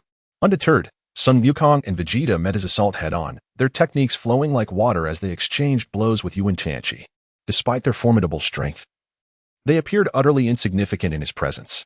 Each collision of fists unleashed a surge of energy, causing the very fabric of space to tremble as if on the brink of rupture. Yet, no matter how valiantly Son Wukong and Vegeta fought, they could not overcome Wen Tianqi. Ultimately, they found themselves once more on the ground, their bodies quaking as if on the verge of disintegration. They understood that no amount of effort could secure their victory against Wen Tianqi. Their only recourse was to buy time, awaiting a fleeting opportunity. In this critical moment, with no path for retreat, Son Wukong and Vegeta realized they must transcend their current predicament. They were acutely aware that this would be an unprecedented challenge. Their breaths quickened, hearts raced, and muscles tensed, as if they were channeling all their strength into this singular instant. The air around them grew searingly hot, reminiscent of the sun's descent, scorching the earth. Waves of golden energy erupted from their bodies, resembling golden meteors slicing through the darkened sky. Their forms began to morph, muscles solidifying, faces hardening with resolve. Their eyes sparkled with a fierce radiance, as if they had distilled the purest light from the abyss. Their fingers curled slightly, as if grasping an invisible force. Suddenly, they let out a roar towards the heavens, their voices echoing like a tempest, resonating with the sound of thunder. Their hair danced wildly in the wind, seemingly controlled by an unseen power. Their garments billowed, infused with the tremendous energy surging within them, rolling like ocean waves. Behind them, bolts of lightning cleaved through the darkened sky, converging upon them. These were no ordinary arcs of electricity, but golden in hue, joyfully leaping through the air like sprites. Each leap sent tremors through the surrounding atmosphere, as if celebrating their awakening. Chapter 62. The third transformation of Super Saiyan transformed. Son Wukong and Vegeta were no longer the figures they once were. They had evolved into the more robust, more powerful form of Super Saiyan at its second stage. Their physiques had grown larger, muscles more defined, and their expressions more resolute. Their gazes were sharper, seemingly capable of perceiving all. With determined strides, each step they took reverberated through the ground. The air around them seemed to tremble in awe, retreating continuously to make way for their presence. As they raised their hands, golden flames erupted forth, as if they possessed the cataclysmic power to annihilate the heavens and the earth. Their transformation invoked seismic tremors, as if the very universe rallied in their support. In this moment, they transcended mere mortals, becoming entities that surpassed humanity. Their strength, speed, and reflexes reached unfathomable heights. Haha, this prince has attained such a form. I have grown ever more powerful. Vegeta laughed heartily. He had finally transformed into a Super Saiyan at the second stage, possessing a combat prowess far beyond that of ordinary beings. What was Goku compared to this prince? Now, I am the strongest, Allow me to demonstrate my true power. Vegeta no longer concealed his strength, unleashing it with even greater ferocity. Both Goku and Vegeta were continuously growing stronger, their immense energy causing the very fabric of reality to shift. Wherever they ventured, mountains crumbled, oceans roiled, and all surrendered to their might. Is this the power of the Super Saiyan at the second stage? Indeed, it is formidable. Goku felt the surge of his newfound strength, his eyes alight with exhilaration. Once, he had yearned to transform into a Super Saiyan at this advanced stage. Yet, due to the limitations of his power, he had been unable to engage in battle at this pinnacle. Now, he could finally transform. How could he not be thrilled? Kakarot, are you astonished? We have transformed so swiftly. Vegeta remarked, his gaze betraying an excitement he could not suppress as he beheld Goku's transformed form. For the mighty, time always slips away in an instant. Despite the exponential increase in their power for this battle, time continued to race forward. Soon, Vegeta and Goku regained their composure from the initial exhilaration. They gazed at the sky, where, despite the brilliance of daylight, one figure emanated an even more resplendent glow. Wen Tianqi, this battle is nearing its conclusion. Soon we shall witness the extent of our prowess. A glimmer of anticipation flickered in Sun Wukong's gaze. For them, this was an exceedingly significant confrontation, one that intertwined with their beliefs and destinies. Kakarot, let us commence. Vegeta called out to Sun Wukong. And together they charged towards Wen Tianqi. Wukong exercised caution. As Vegeta and Sun Wukong's figures became increasingly prominent in his vision, Vegeta felt a rush of apprehension. He was acutely aware of Wukong's capabilities. Presently, it seemed likely that Wukong could not only contend with Wen Tianqi, but might even vanquish him. However, this was merely his conjecture, given the formidable power Wen Tianqi had just displayed. In that fleeting moment, an indescribable aura of terror erupted from Wen Tianqi. It was a chilling presence, akin to lightning cleaving through the darkness of night, instilling a sense of dread. His form suddenly ascended to the stature of a mighty mountain, exuding an overwhelming force that seemed to siphon the very air from the hall, rendering it difficult to breathe. His skin deepened in hue, resembling bronze kissed by the scorching sun, shimmering with an ancient and enigmatic luster. His eyes, once calm and piercing, transformed into brilliant golden orbs, profound and imbued with power like that of a primordial deity. His golden locks, cascading like a waterfall, grew at an astonishing pace, as if enchanted, extending until they brushed against his lower back. The hair danced in the air, radiating a fervent glow. The lights of the entire hall appeared to frolic around him, his golden tresses swirling in the currents, crafting a breathtaking tableau. A hint of excitement crossed his visage, and his eyes sparkled with a luminous gold. Ha! Wen Tianqi bellowed. He thrust his hands forward, unleashing a bolt of lightning that streaked forth from his palms, cleaving the sky. The lightning carved a resplendent trail through the air, transforming into a golden halo that ascended gracefully. As the halo reached mid-air, it suddenly erupted. The brilliance cascaded towards his form. Within this radiance, Wen Tianqi's figure appeared to distort, becoming hazy, seemingly melding with the surrounding atmosphere. His garments rustled as if animated by some invisible force. Sun Wukong and Vegeta stood frozen in astonishment. What is this, Kakarot? I have no idea, Vegeta. I have never witnessed anything like it. Sun Wukong and Vegeta stood frozen in astonishment. In their eyes, there was a dazed expression, as if they were ensnared in a dream. Amidst the ethereal golden radiance, Wen Tianqi's form seemed to exude an intoxicating aura, flowing in harmony with the luminous light.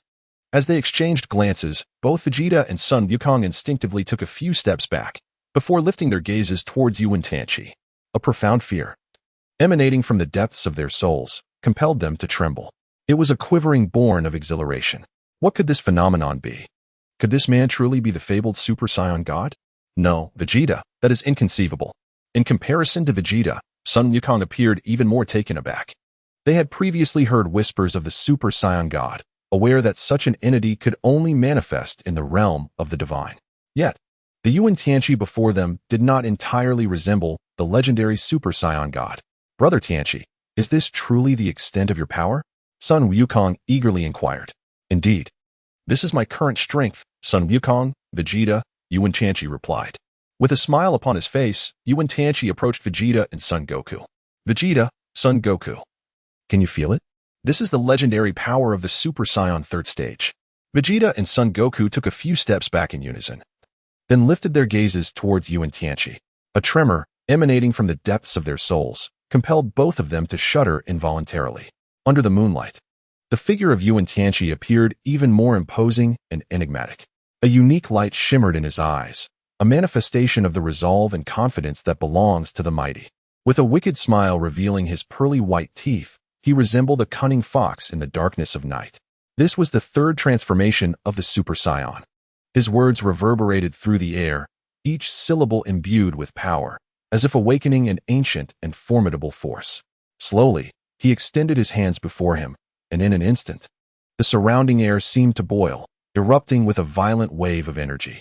Before him stood Son Wukong and Vegeta, two warriors endowed with Super Saiyan abilities. They stood side by side, undeterred by the overwhelming aura emanating from Wen Tianqi. Their gazes were resolute and fierce, clearly prepared for battle. "Are you ready, Vegeta? Let us go, Kakarot." Together, Son Wukong and Vegeta radiated a golden blaze, entwined with arcs of lightning, a sight most fearsome. Son Wukong's golden hair gleamed with an enchanting luster under the sunlight, his physique agile and lithe, akin to a swift leopard. Vegeta appeared even more formidable, his stature towering, and his eyes reflecting an insatiable thirst for combat, much like a ferocious tiger from the wilderness. In unison, they roared, unleashing a surge of potent energy that enveloped their bodies. Blue arcs of electricity intertwined with crimson flames, starkly contrasting with Wen Tianqi's dark aura. The impending clash among the three was palpable, saturating the atmosphere with tension and a sense of impending doom. The outcome of this decisive battle remained shrouded in uncertainty. Yet one thing was assured: it would be a fierce contest, a struggle rivaling any natural calamity that could befall the world. However, Wen Tianqi appeared unfazed by the impending confrontation. His wicked smile grew ever more radiant, a testament to his passion and anticipation for the fight. With a sinister smile, Wen Tianqi beckoned, "Come forth, Son Wukong and Vegeta, face me together." Infuriated by his audacity, Son Wukong and Vegeta charged forward without hesitation. Their forms moved with the swiftness of lightning, reaching Wen Tianqi in an instant. Yet, they had gravely underestimated his prowess. With a chilling laugh, Wen Tianqi unleashed a punch, sending both Son Wukong and Vegeta hurtling backward. They crashed to the ground, howling in pain. How could this guy be so formidable? Son Wukong exclaimed, feeling a sharp throb in his nose. Vegeta, equally incensed, retorted, "Indeed, we must unite our strength, otherwise we stand no chance against him." With that, Son Wukong and Vegeta initiated their transformation into the second stage of Super Saiyan, their bodies swelling with power, muscles rippling, and strength surging. Their hair shimmered into gold, while their eyes transformed into a deep azure. With a resounding battle cry, they charged at Wen Tianqi once more. This time, Wen Tianqi did not underestimate them. He swiftly countered, delivering blow after blow to Son Wukong and Vegeta. The clash was fierce, each strike landing with brutal force. Yet, Wen Tianqi's strength appeared boundless, each impact leaving Son Wukong and Vegeta in agony. Is this truly the might of the third stage of Super Saiyan? Son Wukong gasped in astonishment. Indeed, Wen Tianqi's power surpassed that of the second stage of Super Saiyan, rendering Son Wukong and Vegeta utterly defenseless against his relentless assault. In desperation, they could only brace themselves against Wen Tianqi's onslaught, biding their time for a chance to counterattack. With a smile, Wen Tianqi turned towards Vegeta and Son Goku, extending his arms before suddenly clenching his fists. In that moment, his power surged forth like a relentless torrent, crashing directly into Vegeta and Son Goku. Their bodies were struck by this force, propelling them several meters away, akin to kites severed from their strings. Vegeta and Son Goku collapsed to the ground, groaning in agony, as if their forms were crushed by an invisible force, each breath becoming a Herculean struggle. They were unable to comprehend how Wen Tianqi could possess such extraordinary strength. Ultimately, they could only concede defeat, thoroughly and unequivocally. Wen Tianqi gazed at them in silence, his eyes seemingly conveying that his strength and status were indeed well-deserved. Vegeta and Son Wukong regarded Wen Tianqi with a mixture of admiration and reverence, fully aware that they had encountered a genuine Super Saiyan, an entity beyond their reach. They could only silently acknowledge their defeat while expressing their respect for Wen Tianqi. "You have triumphed," Vegeta murmured, his voice imbued with a sense of frustration yet also a hint of relief. Wen Tianqi did not unleash a more brutal assault upon them. He stood there, silently observing, his gaze seemingly conveying the question, "Do you yield now?" "I concede," Prince Vegeta said with an expression of resignation. "Hige, so do I." I admit defeat, Sun Wukong remarked, scratching the back of his head with a wry smile. Wen Tianqi was remarkably powerful, rendering him invincible. Even a combined effort from two opponents would prove futile. Very well. You two should proceed with your training. I shall summon you again when time permits, he nonchalantly declared, offering a casual excuse to dismiss the two individuals. And then he returned to the sanctuary of his opulent mansion. Within this luxurious abode, nestled in the heart of the city, Wen Tianqi shared a tranquil dinner with his three wives, Bulma, Chi-Chi, and Lanqi. The atmosphere was harmonious, imbued with an almost serene tranquility, broken only by the occasional clinking of glasses and the melodic sounds of dishes meeting. At the center of the dining table, meticulously prepared delicacies wafted an alluring aroma, tantalizing the senses. The elegant demeanor and eloquent speech of his wives conveyed a profound intimacy and trust as they sat beside him, casting glances of admiration and reverence his way. These gazes were laden with respect and admiration, as well as boundless gratitude. In a corner of the table, their two children, Yuan Qifeng and Yuan Lingyan, were delighting in delectable desserts. Their eyes sparkled with bright curiosity and innocent joy. Qifeng, a clever and vivacious young boy, chewed eagerly while stealing glances at his father, his face radiating admiration and affection. Lingyan, a gentle and shy little girl, sat beside her brother, carefully scooping a piece of dessert with her small spoon before delicately placing it in her mouth, her face blossoming with a satisfied and joyful smile. The table was laden with an array of culinary delights, and each individual present was deeply captivated by the warm ambience. Chapter 63, Babidi. Everything here radiated harmony and tranquility. The dishes in the bowls and the wine in the glasses exuded an intoxicating allure. In this scene, the laughter and cheerful banter of the Yuan family added a vibrant vivacity to the picturesque setting. Wen Tianqi first raised his glass in a toast, expressing his gratitude to you, my beloved, my children. It is with your presence that I have been blessed with all of this. His gaze lingered on each person for a moment before he continued, may our love remain eternal, may our family forever dwell in harmony. The atmosphere at the dining table instantly transformed into one of warmth, as each individual was touched by Wen Tianqi's heartfelt blessing. They exchanged glances and collectively raised their glasses in response, may our love remain eternal. The dinner commenced, with an array of delectable dishes being served one after another, while Wen Tianqi, along with his three wives and children, engaged in delightful conversation. At that moment, Yuan Qifeng interjected, Father, I have a question to ask you. Yes, go ahead. Wen Tianqi replied with a smile, Father, what enables your spaceship to soar through the cosmos? Yuan Qifeng blinked and inquired. That is because my spacecraft possesses a core that allows me to navigate freely through the cosmos. Wen Tianqi replied with pride, the core of the spaceship? Yuan Qifeng inquired with a hint of perplexity. Well, the core of the spaceship is my prized possession. You mustn't divulge this to anyone. Wen Tianqi inquired. What exactly is the core of the spaceship? Yuan Qifeng continued to inquire. At that moment, Bulma, Chi-Chi, and Lanqi approached, their stern gazes fixed upon Yuan Qifeng. Perceiving the collective intensity of their stares, Wen Tianqi realized that his words had sown seeds of confusion in the children. He promptly endeavored to clarify.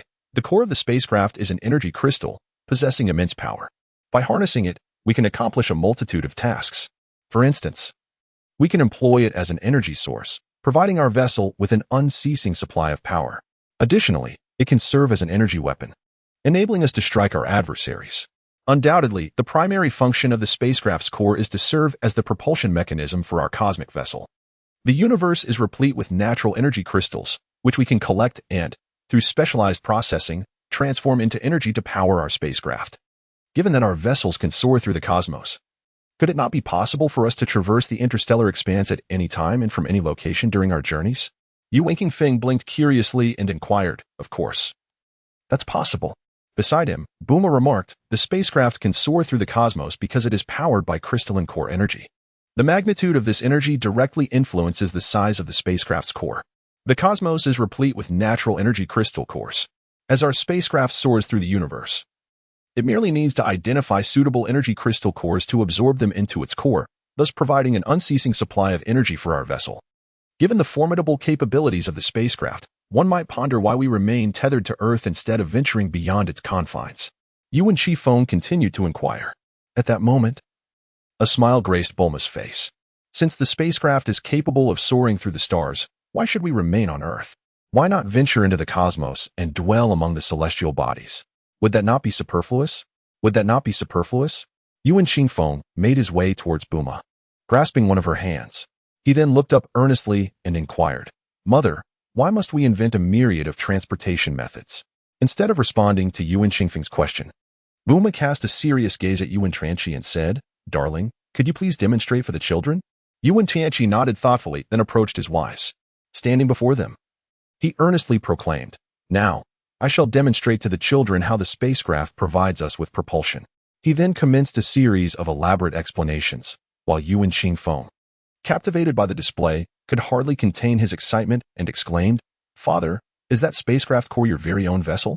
Indeed, came the reply. Wen Tianqi responded affirmatively.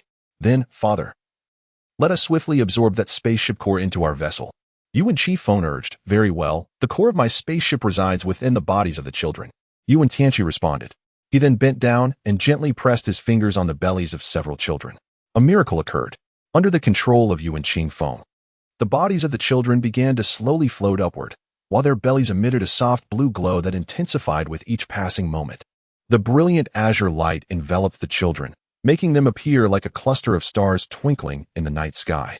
Witnessing this astonishing sight, Yuan Tianqi's wives gasped in amazement, their mouths agape. Yuan Lingyin, clearly experiencing such a spectacle for the first time, stared at her father in awe and exclaimed, Daddy, I want to see the performance. All right, my dear, I shall perform for you right now. Yuan Tianqi responded, then leaned down to continue performing a myriad of spells and enchantments for Yuan Lingyin. When Yuan Qingfeng beheld this astonishing spectacle, his eyes brimmed with astonishment. He had never anticipated that his father could manipulate the bodies of several children, orchestrating them to execute a variety of movements simultaneously. It was simply miraculous. Yuan Qingfeng rubbed his eyes and then cast another glance at Bulma. This time his gaze was filled with fervor.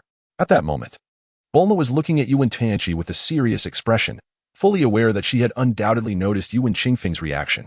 Thus, she approached Yuan Qingfeng and said, Qingfeng, now that you have mastered the art of controlling your body, why don't you perform for your mother as well?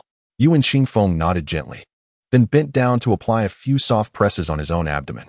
Once again, a miracle unfolded. The intense azure light vanished in an instant, and the bodies of several children simultaneously ceased to float, returning them to the ground. Witnessing this enchanting spectacle, Yuan Lingyin gasped in astonishment, her mouth agape as she stammered. How extraordinary! Truly, how extraordinary! Yuan Lingyin, there is no need for your astonishment. All of this has been imparted to you by your father.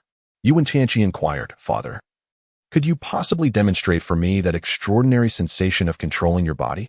Yuan Lingyin blinked her eyes and inquired. Yuan Tianqi smiled and said, All right. Let me now demonstrate how I control my body. With that, he bent down and, under the watchful gaze of his wives, extended his right hand. With a slight gesture, his entire body soared into the air. Wow! Yuan Tianqi and Yuan Lingyin gazed in astonishment, clapping their hands in delight and cheering joyfully. Yuan Tianqi extended his right hand and, with a sudden motion, unleashed a brilliant radiance. Then, with a swift gesture, a beam of golden light soared forth, striking a massive boulder 100 meters away with tremendous force. Boom! A resounding explosion echoed as the boulder was utterly shattered. Witnessing this extraordinary spectacle, both Yuan Lingyin and Yuan Tianqi were filled with astonishment. How wondrous it was! Children, did you observe that? No matter the circumstances, as long as you exert yourselves diligently, you too can become formidable cosmic warriors like your father. Yuan Tianqi gazed at the children with a smile and said, Very well, my dear children. We shall certainly strive diligently. Yuan Qingfeng and Yuan Lingyin, the two children, simultaneously exclaimed, Father, shall we commence our training now?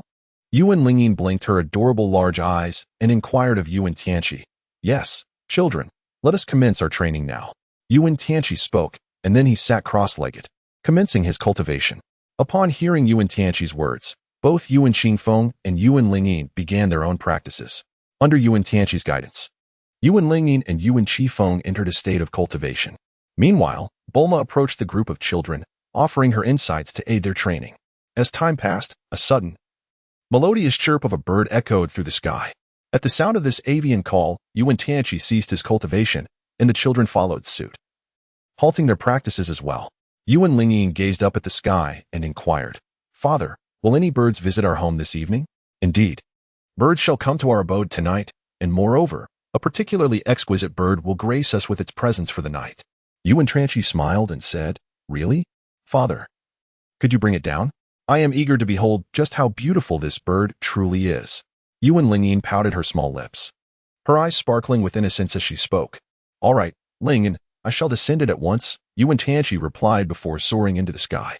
Shortly after Wen Tianqi took flight, Bulma approached him and said, Children, let us commence our training as well. Very well, Mother, they responded. Wen Lingyin spoke softly and obediently. Subsequently, Wen Tianqi commenced his cultivation. While Wen Lingyin and Wen Qifeng engaged in one-on-one instruction, time passed steadily and soon evening descended. At this moment, the sun had completely vanished from the sky, replaced by a multitude of twinkling stars. Just then, Wen Tianqi approached the children, accompanied by a magnificent bird. With a flourish, Wen Tianqi unleashed a golden flame from his right hand. The bird then flapped its wings and alighted gracefully upon Wen Tianqi's arm. Father, this bird is called the celestial falling star bird. What a beautiful name it has! Wen Lingyin exclaimed in astonishment. Indeed, this bird is one that I have raised. It is called the Starfall Divine Bird, and it serves as my loyal companion. Wen Tianqi smiled and said, Thank you, Father. From now on, I shall diligently train it. Wen Lingyin exclaimed with excitement, Very well, Father believes in you. Wen Tianqi said with a smile, Father, could you teach me to fly? I wish to soar through the skies just like you. Wen Lingyin blinked her adorable, large eyes and said, All right, Lingyin, tonight, Father will teach you how to fly. Wen Tianqi said with a smile, That's wonderful. Thank you, Father. Wen Lingyin exclaimed with excitement. At that moment, Bulma smiled and said, Children, it's time. We should all retire for the night. Wen Tianqi gazed at the two children heading off to sleep and exchanged a knowing glance with Bulma, Chi-Chi, and Lan-Chi. Yet another laborious night lay ahead. Wen Tianqi sighed deeply, resigned to the burdens of his fate. After several years of tranquility, the time had finally come for the emergence of the Demon Buu. In the grand mansion of Wen Tianqi, he was conducting a meeting with Son Wukong, Vegeta, Krillin, Piccolo, and Tien. Majin Buu was created by the sorcerer Babidi, Wen Tianqi explained while tapping on the blackboard. Is this rotund figure the one? Son Wukong inquired, somewhat perplexed as he gazed at the image of Majin Buu on the screen. Vegeta, however, was indifferent, merely fixating on Majin Buu. For he had learned from Wen Tianqi that he was not a match for the creature. Despite Vegeta's inherent arrogance, he held Wen Tianqi's words in high regard. Consequently, thoughts of training began to brew within him. He needed to attain a new breakthrough. Indeed, Babidi is the creator of Majin Buu and the father of the current sorcerer Babidi, who was ultimately slain by the East Kaishin, Wen Tianqi affirmed. Bestowing a small red flower upon Son Wukong, the others exchanged glances, bemused by his condescending gesture, as if they were mere children. Majin Buu has defeated 4 out of the 5 Kaishins and has absorbed 2 of them. He is exceedingly powerful, and you must exercise utmost caution, Wen Tianqi warned gravely. Then why aren't you going? Krillin asked, perplexed. As my trump card, I cannot afford to enter the fray so soon. You lot shall engage first. And when your numbers dwindle, I shall step in to salvage the situation, Wen Tianqi retorted with a smirk. The audacity of his words rendered everyone speechless, taken aback by his brazen demeanor. Meanwhile, in the desolate expanse of an endless desert, the sorcerer Babidi and his dark king Dubra were preparing to unravel the seal of Majin Buu. Babidi stood at the center of the wasteland, his eyes shimmering with a sinister glow as his fingers glided through the air, seemingly searching for something. He was an arrogant figure, adorned with disheveled black hair and a cold, unyielding gaze, exuding an irresistible authority. Dubra, though entirely under Babidi's control, retained his dark essence, his form blending into the shadows, with only his green eyes glimmering with malevolent light. At this moment, a forgotten sorcerer, Babidi, clutched an ancient rune in his hand, which provided him the opportunity to break the seal of Majin Buu. The air around him began to ripple, as if an invisible force was coalescing. A glint of cunning flashed in Babidi's eyes. He had finally located the ancient seal. He extended a hand, palm upward, and softly intoned an archaic incantation. As his voice resonated, a black magical circle materialized in the desert, emanating an eerie glow. Dubra silently observed, his heart brimming with anticipation. He understood that once the seal was broken, chaos would ensue across the world. However, he also recognized that he could not resist Babidi's dominion. His gaze shifted towards the magical array, eagerly anticipating the moment's arrival. Suddenly, a surge of potent energy erupted from the array, causing the entire desert to tremble as if even the air itself were ablaze. A brilliant radiance ascended from the magical formation, soaring into the heavens. Within that luminescence, a colossal shadow began to materialize, the silhouette of the Demon Buu.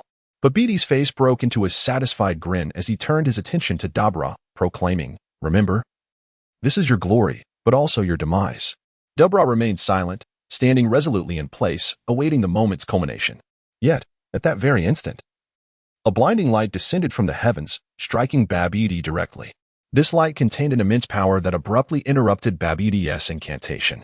Staggering back in astonishment, Babidi watched as the runes dimmed in an instant. "Who dares?" Babidi seethed, directing his gaze towards the source. Emerging from the shadows were Goku, Vegeta, and their allies. They stood motionless, the air seemingly frozen in a hushed silence. Opposite them, Babidi and Dabra wore cruel smiles, fixating on their prey as if appraising their next hunt. A glimmer of cunning danced in Babidi's eyes as he spoke, his tone laced with malevolence. "Did you think you could evade my grasp? I shall awaken the Demon Buu, and you self-righteous fools will be nothing more than pawns in my game." Goku and the others sensed the encroaching threat, yet they did not falter. Goku stepped forward, challenging Babidi, "Bring it on. We will never surrender." His voice was resolute, his gaze shimmering with indomitable spirit. Babidi's grin widened as he wove his fingers through the air, unleashing a sinister force from his grasp. It was a dark, malevolent energy, as if it sought to consume the very world itself. He charged towards Goku and his companions, the pressure emanating from him intensifying. Goku and the others braced themselves, refusing to show any sign of weakness. The atmosphere grew taut, a monumental clash on the brink of eruption. Each heart understood that this battle would determine the fate of the universe. They must give their all, for the consequences of failure would be dire. Vegeta's eyes sparkled with the fervor of battle, ready to unleash his full might. Goku, too, prepared himself, gathering his energy for his ultimate technique, the Kaioken. Vegeta transformed, ready to confront Babidi and Dabra. "Arise, Demon Buu." Suddenly, the air seemed to quiver, with the surrounding lights flickering erratically, as if space itself were warped by some unseen malevolent force. Babidi's gaze was piercing, his voice resonant and commanding, sending shivers down spines. "Come forth, Demon Buu." As Babidi's call echoed, a tremendous dark power coalesced in the atmosphere, as if the air itself were drawn into a vast, invisible vortex, converging relentlessly towards a singular focal point. It was a presence both familiar and alien, an embodiment of malevolence known as Majin Buu. He emerged from the dark crevice with an imperceptible swiftness, his eyes gleaming with cunning and wickedness. His form appeared to be composed of a translucent black substance, flowing with a sinister power akin to molten lava. He extended a hand, which seemed to encapsulate all evil and horror, like a ghastly claw reaching forth from the depths of hell. Babidi stood there, confronting this chilling demon with a resolute smile gracing his face. In that instant, he realized he had finally fulfilled his purpose.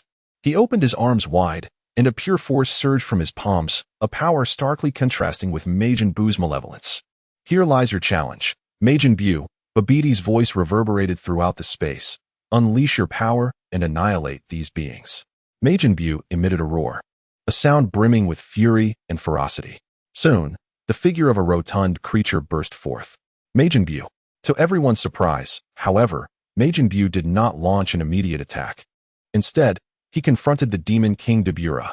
The atmosphere between them thickened with tension, as if the entire world had come to a standstill in their standoff. Dabura's gaze was filled with vigilance and uncertainty. He attempted to penetrate Buu's thoughts, yet his telepathy seemed ineffective in such a confrontation. Buu's mind was shrouded in chaos, enveloped by a dense fog. After a prolonged standoff, the two finally commenced their battle. Their movements were swift and agile, their offense and defense meticulously choreographed, resembling a carefully orchestrated dance. Dabura wielded his staff, unleashing a barrage of dark magical energy orbs. These orbs whistled through the air, slicing through the atmosphere with piercing shrieks as they hurtled toward Buu. In response, Buu conjured mysterious protective shields with his magic, deflecting Dabura's onslaught. His shields radiated a profound purple hue, permeated with an intense aura of magic. Each collision of the shields generated violent energy shockwaves, as if threatening to rend the very fabric of the world. Their combat intensified, becoming increasingly ferocious. Every strike unleashed waves of heart-stopping turbulence. The battleground grew ever more brutal and perilous, as the world seemed to tremble beneath the weight of their conflict. Yet, this confrontation did not endure for long. Ultimately, Buu summoned a colossal energy sphere, hurling it directly at Dabura. Dabura attempted to counter with his own magic, but he found himself devoid of sufficient strength.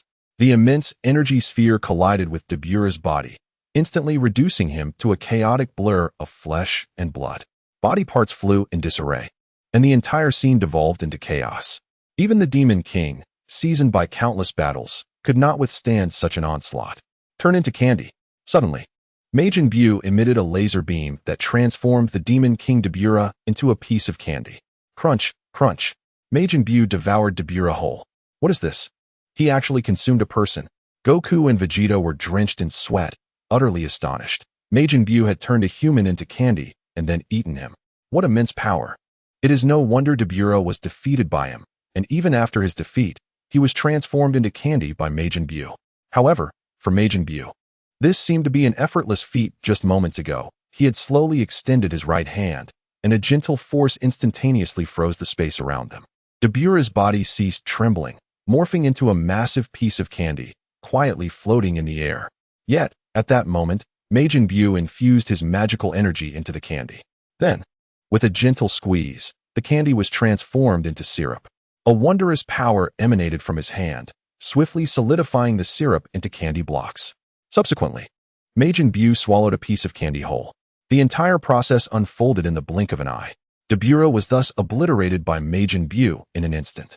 How is this even possible? Goku and Vegeta stared in disbelief, their expressions a mix of shock and awe. The Demon King Dabura was a top-tier powerhouse in the demon realm, its ruler and leader. Yet he was annihilated by Majin Buu without a second thought. This was truly beyond comprehension. This is my power. Did you witness it? Do you aspire to possess such strength? Majin Buu glanced at the astonished duo and then extended his right hand, a swirling mass of purple mist-like energy churning in his palm. With a gentle grip, he shaped the energy into pieces of candy, casually discarding them into a trash bin. My friends, welcome to my world. Become my companions. I shall lead you to conquer the entire world. Are you ready, my allies? Let us unite and fill our world with laughter and joy. A candy battle awaits. Observing the excited Majin Buu, Goku and Vegeta exchanged glances, their hearts overwhelmed with astonishment. Goku's mouth watered in disbelief. Buu, who exactly are you? How did you accomplish this? Majin Buu, they actually called you Majin Buu, Vegeta thought, his eyes wide with shock. The inhabitants of the demon realm referred to him as Majin Buu. This was truly incredible. My world? A playful smile emerged at the corner of Majin Buu's mouth. He relished the title. Friends, let us unite to conquer our world. The candy battle awaits us. Come together. Goku and Vegeta stood in stunned silence, their hearts overwhelmed with shock. The impact of Majin Buu was utterly staggering. Majin Buu, who exactly are you? Babidi inquired, his voice trembling. I am Majin Buu. Majin Buu declared with an imposing presence. Go forth and annihilate them. They are evil. They are invaders. Eliminate them at once. Draped in his dark robe, Babidi stood beneath the moonlight, his eyes glinting with a cunning light. He shouted into the dark night sky, go and destroy them, Majin Buu. His voice echoed through the air, infused with malevolence and authority. Yet, Majin Buu remained unresponsive, standing there motionless. Babidi, growing increasingly impatient, yelled again, do you hear me? Majin Buu? Go and destroy them. At that moment, Majin Buu slowly turned his head, his hollow eyes fixed on Babidi. A surge of potent energy radiated from his being, causing the very air around them to feel as if it had solidified.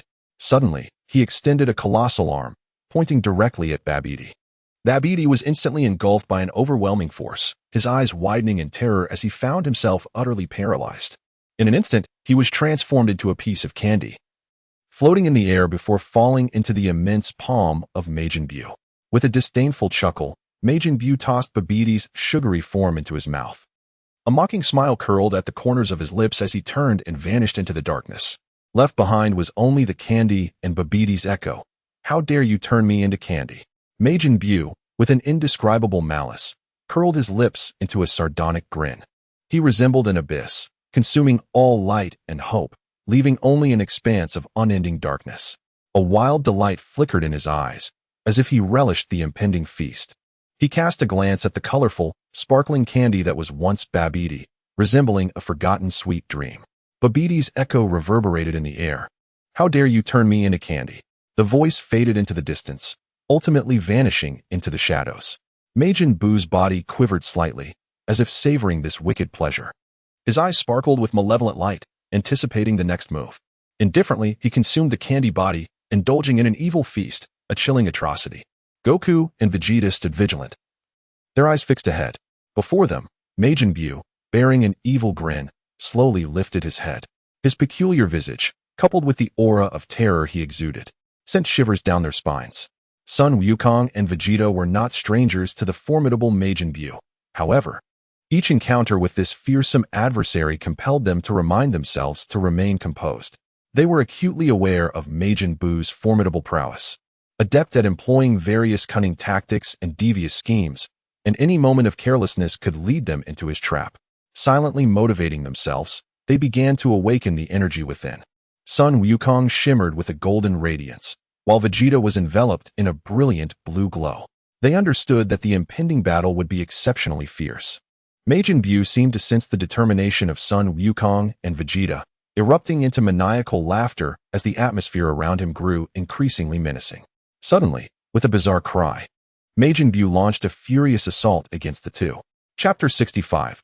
Eliza and Bidali's son Wukong and Vegeta were thoroughly prepared, evading Majin Buu's onslaught while counterattacking. Yet, Majin Buu appeared more powerful than before. Each strike barely missed them, pushing them to the brink. The battle was intensely fierce, as if the very fabric of space were on the verge of being torn apart. Son Wukong and Vegeta's garments were drenched in sweat, and they felt their stamina waning. Aya! The echoes of Son Wukong and Vegeta's roars reverberated through the air, followed by a surge of formidable energy erupting from within them, distorting the surrounding atmosphere. Their hair lengthened instantaneously, transforming from deep brown to a dazzling gold. Blue lightning flickered around their bodies, resembling a miraculous descent from the heavens. Majin Buu gazed at the two before him, his eyes glinting with fear. He understood the power of these two Super Saiyans, particularly after their transformation into the second stage. He began to gather energy, bracing for the impending onslaught. Exchanging a glance, Son Wukong and Vegeta nodded in unison. They surged forward, blue lightning dancing at their feet, propelling them onward. Majin Buu was not idle. He unleashed a powerful energy wave, advancing forward. The energy wave collided with the attack of the second stage Super Saiyans, resulting in a cataclysmic explosion. The ground trembled as if a devastating calamity were unfolding. Nevertheless, Son Wukong and Vegeta pressed onward, undeterred by Buu's strikes. The fierce battle raged on. Meanwhile, on the other side, Wen Tianqi was savoring a life of leisure.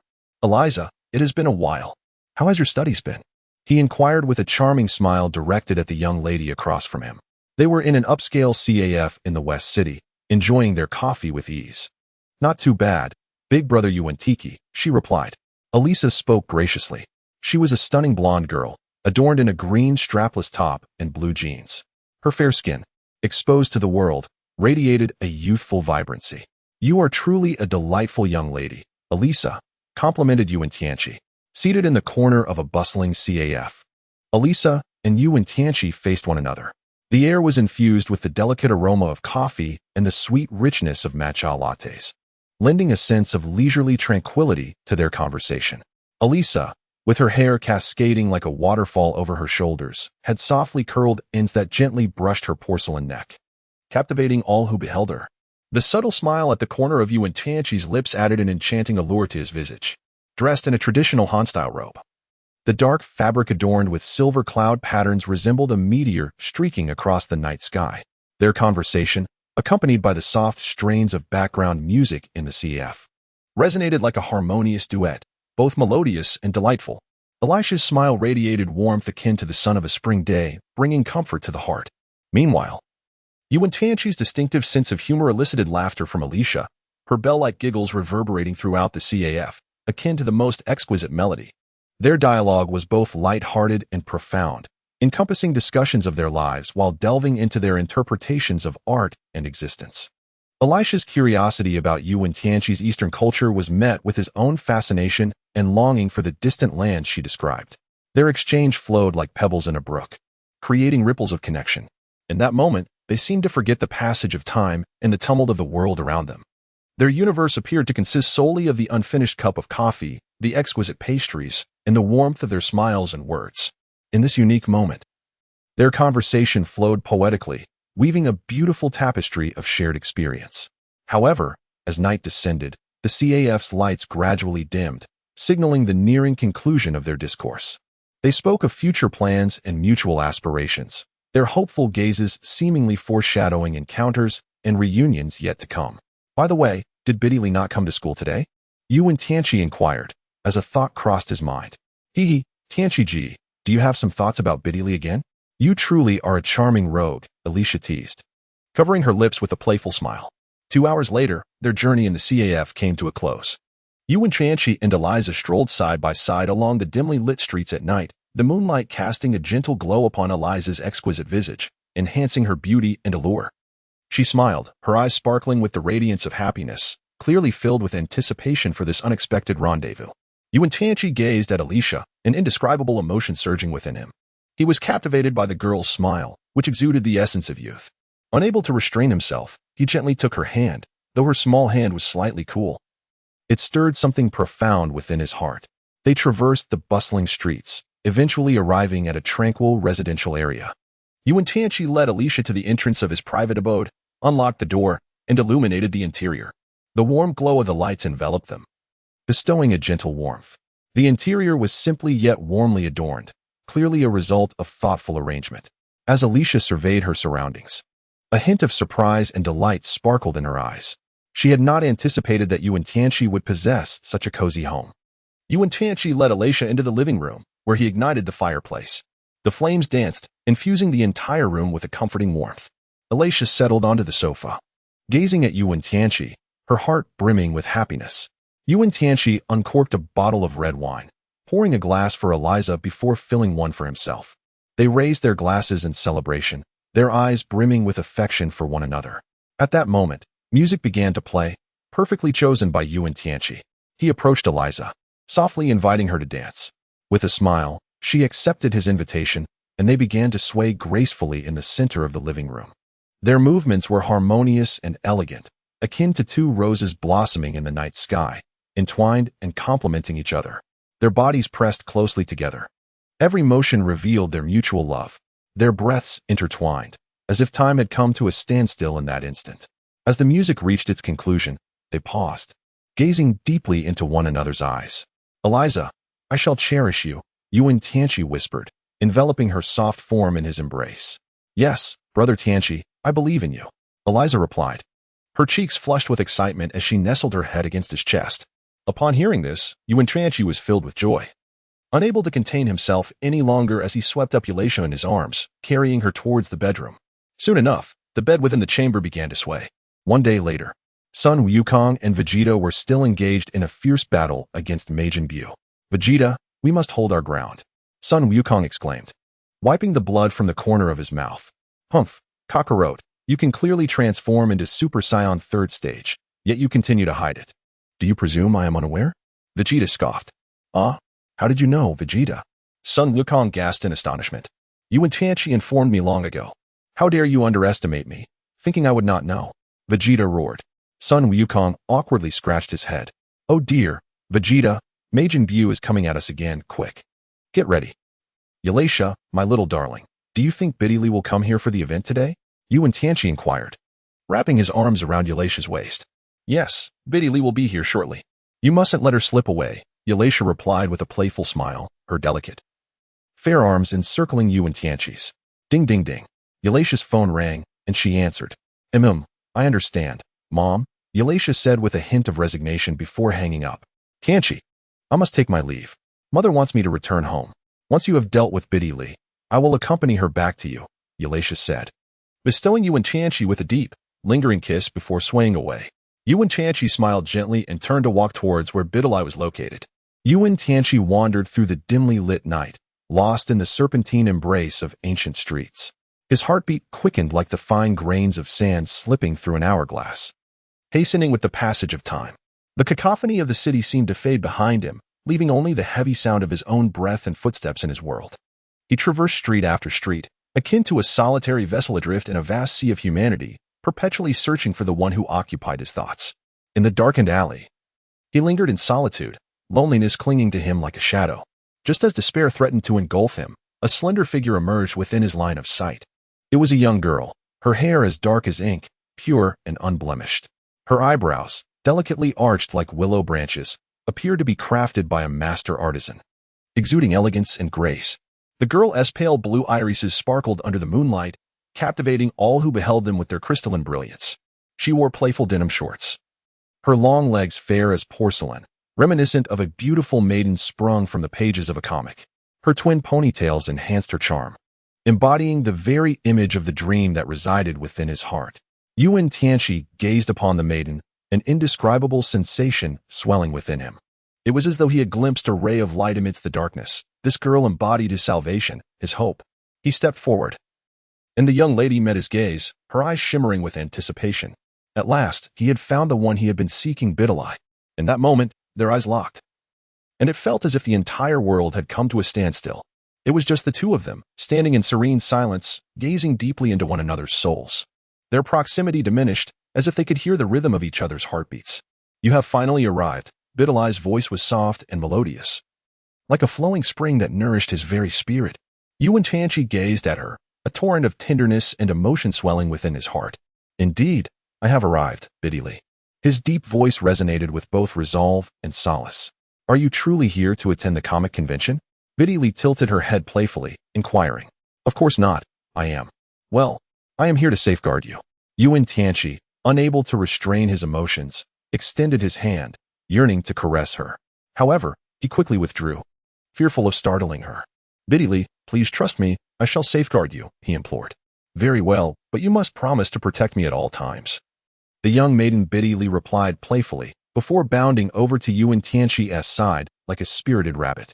Wen Tianqi lowered his head, gazing at the enchanting young lady before him, his heart brimming with affection and a flutter of excitement.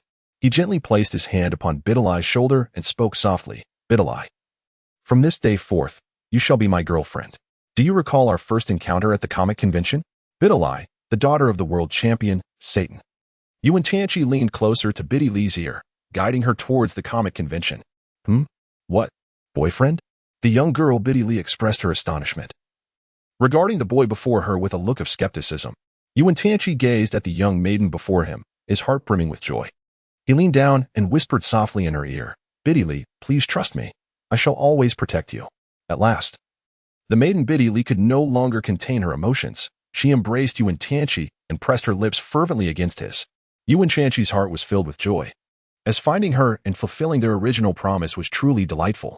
Now, let us hasten to join the queue. Wen Tianqi gently pushed the young girl aside and spoke earnestly. The girl, shyer than Dilly, nodded in acknowledgement and followed in Wen Tianqi's footsteps towards the entrance of the comic exhibition. As dawn broke, rays of sunlight pierced through the clouds, illuminating the entire earth. A steady stream of people arrived at the convention center, eagerly anticipating the imminent comic exhibition. At this moment, shy Dilly was holding Wen Tianqi's hand, walking beside him, her cheeks slightly flushed, her heart racing like an inexperienced maiden. The entrance to the exhibition was not far from the hall, and soon they arrived at the threshold. At this point, Dilly wrapped her arms around Wen Tianqi's, her two braids playfully swaying, exuding a charming cuteness. She glanced shyly around, her eyes blinking rapidly, lost in her own thoughts. Wen Tianqi gazed at the charming young girl, unable to resist playfully brushing her nose, and with a smile, he inquired, Bidalai, would you like to see if there are any anime characters that you fancy? Perhaps you might find someone you adore. Absolutely. I want to see the Teenage Mutant Ninja Turtles, Bidalai exclaimed with excitement. As her eyes roamed the room, she noticed a poster affixed to the wall, depicting several figures clad in green bodysuits, armed with various weapons, alongside a green robotic companion. Wow, the Teenage Mutant Ninja Turtles. They are my favorite anime characters. Bidalai exclaimed in delight, her gaze fixated on the poster, oblivious to the gender of the characters depicted. Then let us go and take a closer look, he suggested. Chapter 66, A Date. Wen Tianqi spoke with a smile. Bidalai nodded gently, then leaned against Wen Tianqi like a little bird. He wrapped his arms around her waist, holding her tightly as if fearing she might fall. Together, they strolled into the exhibition hall, where they encountered numerous characters from the cinematic universe, such as Spider-Man, Iron Man, The Hulk, Captain America, and Superman. Filled with excitement at the sight of these heroic figures, Bidalai longed to rush forward, embrace them, and capture a photograph. Yet she restrained herself. Hand in hand, they wandered through the comic exhibition. After some time, they departed from the exhibition stage and approached the counter. The attendant at the counter was a young man who greeted them warmly as they approached. "What would you like to see?" "I would love to see if there are any ninjas that I like," Bidalai exclaimed enthusiastically, as her favorite anime was Naruto, and she expressed her thoughts without hesitation. The attendant smiled and replied, "Certainly, please follow me." Thus, the two moved away from the counter and soon arrived at a table. The attendant picked up a magnifying glass and examined a poster on the table. Then, he smiled at Bidalai and Wen Tianqi, saying, "Indeed, which ninja would you both like? What options are available?" Wen Tianqi gazed at the attendant and inquired about various ninjas, including Kakashi Hitaki, Choji Akimichi, Hinata Hyuga, and Shino Aburame. Despite the attendant's extensive list, he found no ninja that matched Bidalai's desires. "All right, I understand. Thank you," Bidalai replied with a smile. "You're welcome," the attendant responded cheerfully. "Which ninja would you like?" he asked. "I would like Sakura," Bidalai exclaimed with excitement, as Naruto was her favorite anime. "Very well, please follow me," the attendant said with a grin. Thus, the two departed from the counter and soon arrived at the entrance of the comic convention, where a colossal poster of Sasuke Uchiha and Sakura Haruno adorned either side of the doorway. "Wow, this is the ninja I wanted most," Bidalai exclaimed, her eyes fixated on the poster, oblivious to the characters' genders. "Are you certain this is the ninja you wish for?" the attendant inquired with a smile. "Yes, I want her very much," Bidalai affirmed. "All right, please follow me," the attendant replied, still smiling. Leaving the entrance, they approached a flower bed, where Wen Tianqi pointed out a ninja poster. "Look, Bidalai, there's a poster of a ninja over there." "Really?" Bidalai followed his gaze to see a Naruto poster in the center of the flower bed, featuring Sasuke on the left and Sakura on the right. "Tianqi, I want this ninja." "Thank you," Bidalai said joyfully, her hands waving with enthusiasm. "Very well, please follow me," the attendant said with a smile. The two departed from the flower bed and returned to the counter, where the attendant asked, "Which ninja do you desire?" "I would like Sakura," Bidalai eagerly stated, her eyes fixed on the figurines within the counter. Subsequently, they entered a room where the attendant opened a wooden cabinet and retrieved a figurine, saying, "This is Sakura. She is quite adorable. Please have a look and see if you like her." "Wow, Sakura is my favorite ninja," Bidalai exclaimed happily, snatching the figurine and cradling it in her arms. Then, she planted a kiss on Wen Tianqi's cheek and said, "Tianqi, thank you for this gift. I love it dearly." Wen Tianqi chuckled and remarked, "You two are truly amusing. Farewell." The waiter smiled in response, "Goodbye." The two waved at the waiter and then exited the room. "Where shall we go now?" After leaving the ninja figurine exhibition, Wen Tianqi turned to Biddy Lee and inquired, "Let us dine. I know a restaurant where the cuisine is exceptionally delightful," Biddy Lee exclaimed with enthusiasm. "Sounds great." Wen Tianqi smiled and said, "That's wonderful. Let's hurry along." "All right," replied Biddy with delight. Wen Tianqi chuckled and remarked, "Tianqi, look over there. There is a ninja, so adorable." Bidalai joyfully pointed ahead, her voice startling Wen Tianqi, who had been lost in contemplation. He lifted his gaze to find Bidalai pointing at his face. Following the direction of her finger, he beheld a poster of a ninja affixed to the glass at the entrance of the comic exhibition. On the left side of the poster stood Uchiha Sasuke, while on the right was Haruno Sakura. "Is that so?" Wen Tianqi smiled as his gaze lingered on Biddy Lee's face.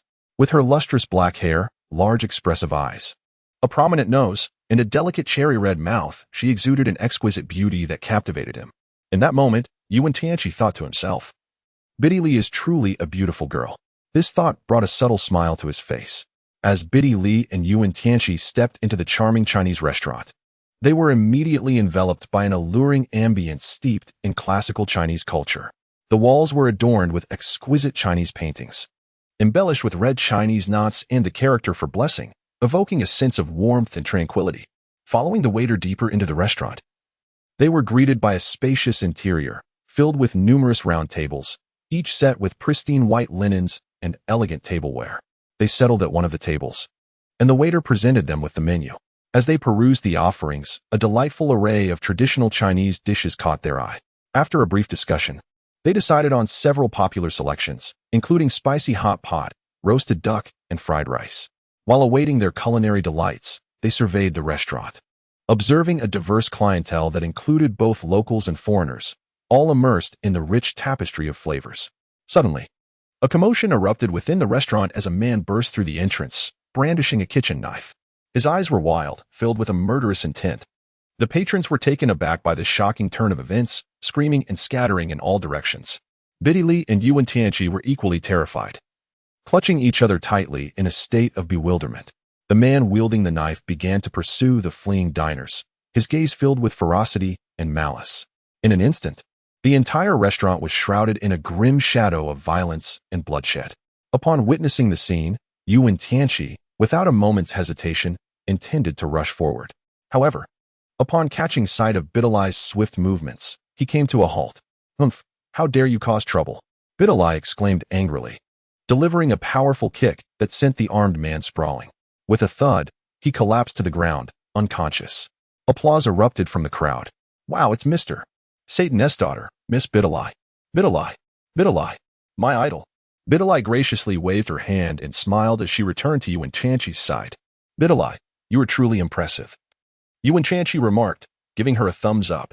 "Hee, it's because my father is Satan, the world champion and the most formidable person on the planet." Biddy held deep admiration for her father, Satan. Wen Tianqi smiled in acknowledgement. Although Satan's strength was not formidable, he was nonetheless a commendable individual. Sitting across from each other, Biddy and Wen Tianqi's words intertwined in the air, as Biddy reminisced about the first martial arts tournament in the world, recalling those days filled with passion and perspiration.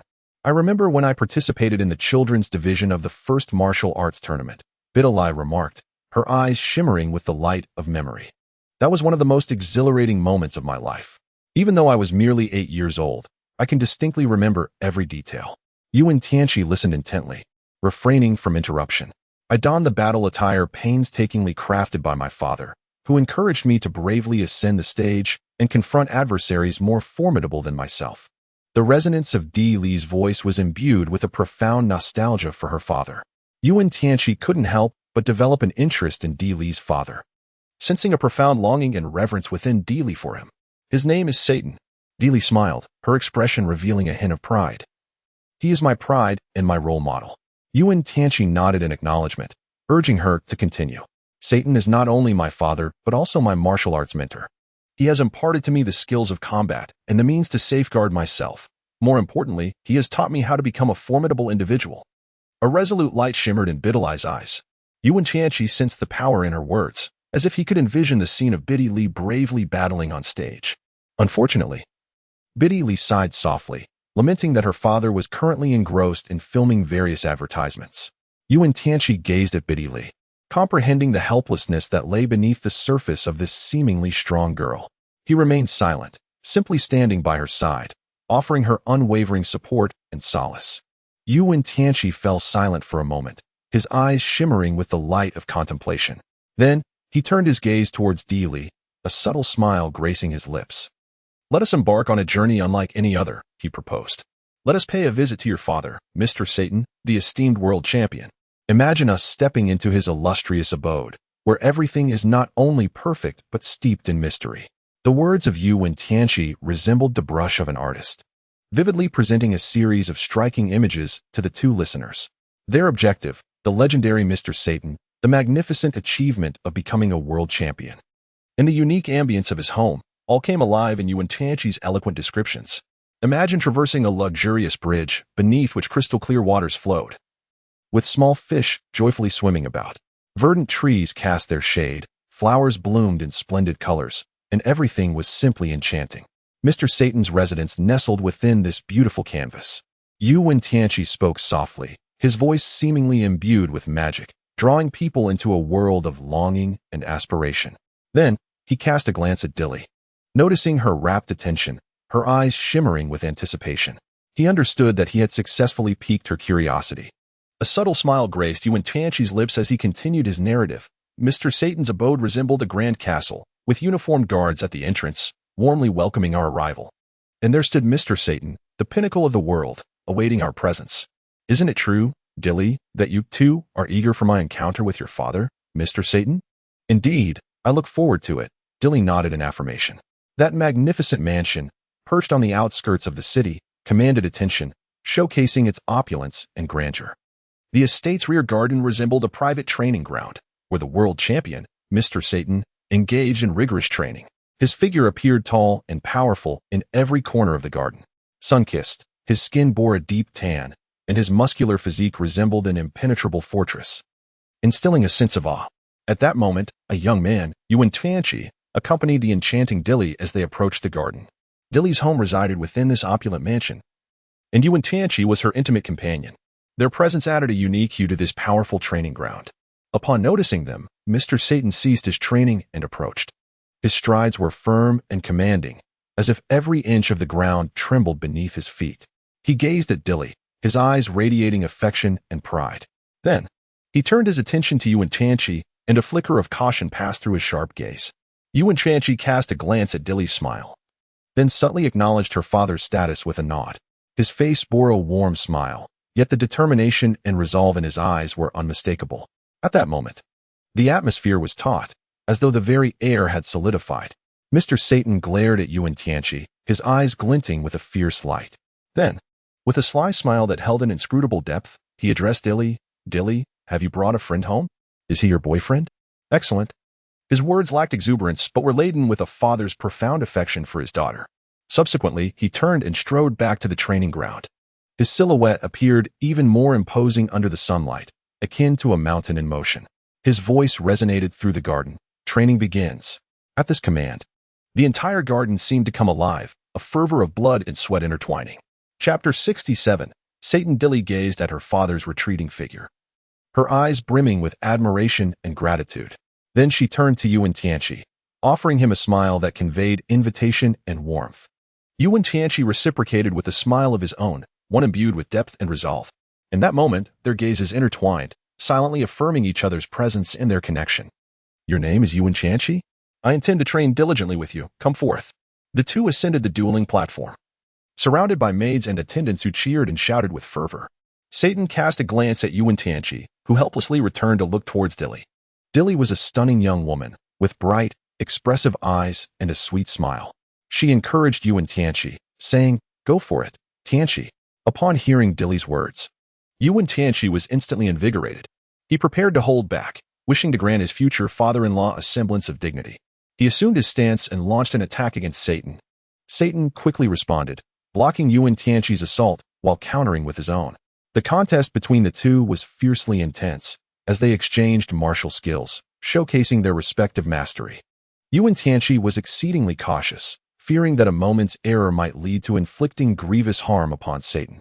Although Satan was a demon, he refrained from employing any dark sorcery. He merely desired to engage in a fair contest with Wen Tianqi. Time flew swiftly, and before long, evening descended upon them. The duel between the two was nearing its conclusion. In a moment of carelessness, Wen Tianqi nearly found himself overthrown by Satan.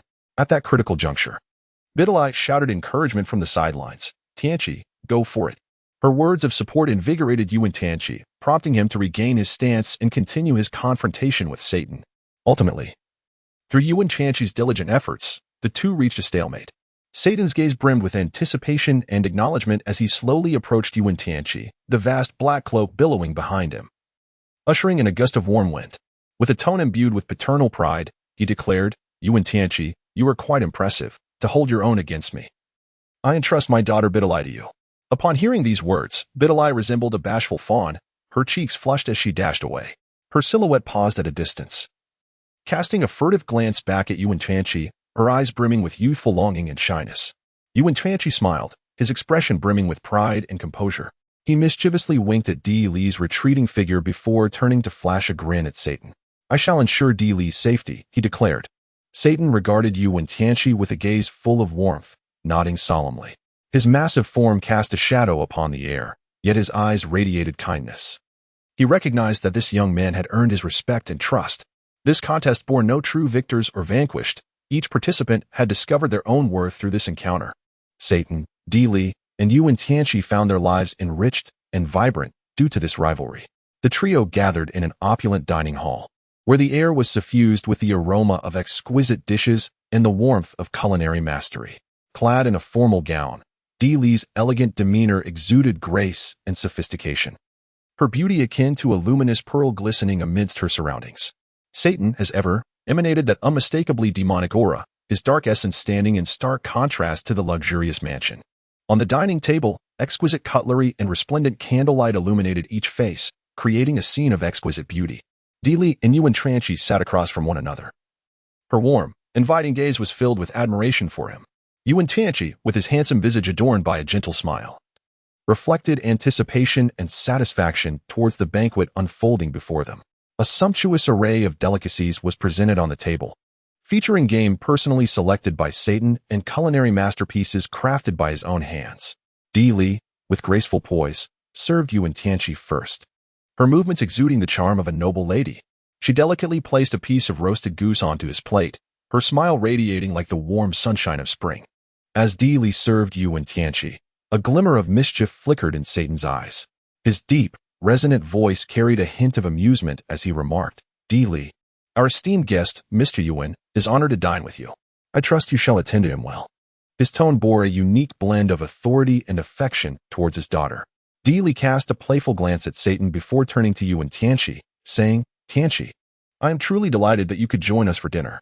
This is a small token of my appreciation. I hope you enjoy it.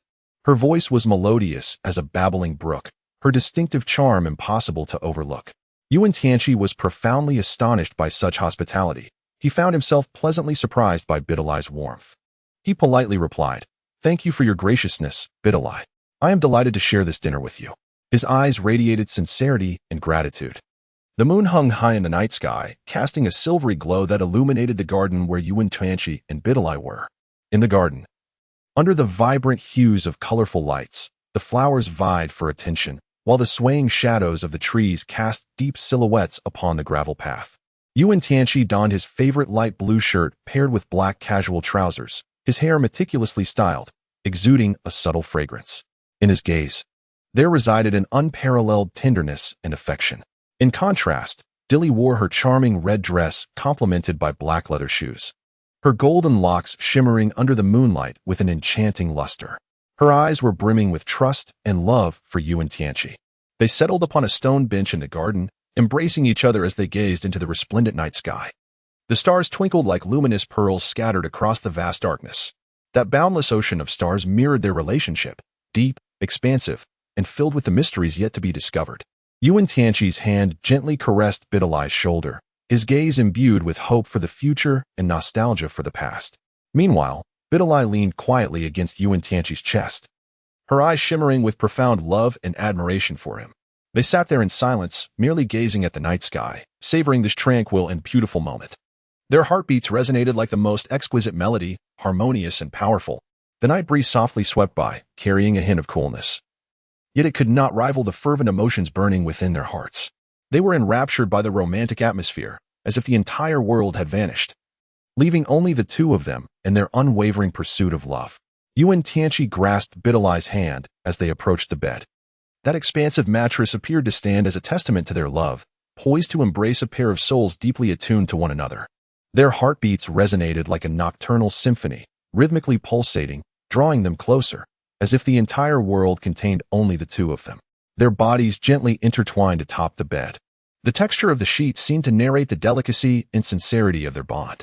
The essence of Wen Tianqi, the fragrance of Bidali, and the warmth of their bodies intermingled, weaving together a breathtaking and poignant tapestry. Wen Tianqi gently caressed Bidali's hair, his fingers akin to a maestro, orchestrating a melody of love. Bidali closed her eyes, savoring the baptism of affection, her heartbeat harmoniously entwined with that of Wen Tianqi. Their breaths resonated in the stillness of the night, a tranquil and harmonious symphony of exquisite sound. Bidali, Tianqi, the sun has risen high in the sky. Wen Tianqi and Bidali have risen from their slumber. Initially, he yearned to linger in a tender embrace with Bidali. But alas, his phone was inundated with incessant notifications. Tianqi, we can no longer withstand this. We implore you for assistance. Vegeta and son Goku had been rendered powerless against the onslaught of Majin Buu. Sighing deeply, Wen Tianqi reluctantly ended the call, lamenting the youth of today, who seem utterly bereft of understanding for the elderly. At that moment, Bidali gracefully draped a light blue jacket over Wen Tianqi's shoulders. Tianqi, your clothes are completely soaked. You shall catch a cold. Wen Tianqi chuckled. How could that be? Just look at me. I am in perfect health. Middle-eye extended her right index finger and gently tapped Wen Tianqi's forehead. Wen Tianqi blinked and swiftly grasped Middle-eye's hand, drawing her into his embrace. Middle-eye.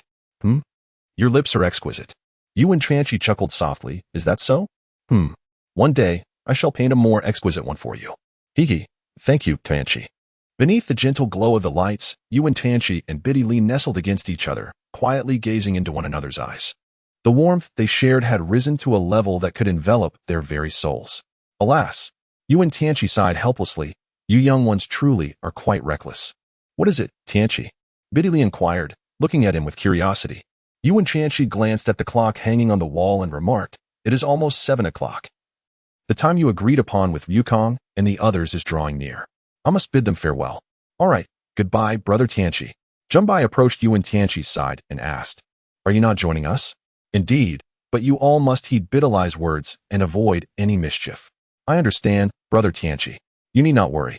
Bidalai smiled, waved her hand, and added, I shall first seek out Sister Bulma. I will ensure she speaks with you all. Very well, off you go. Farewell.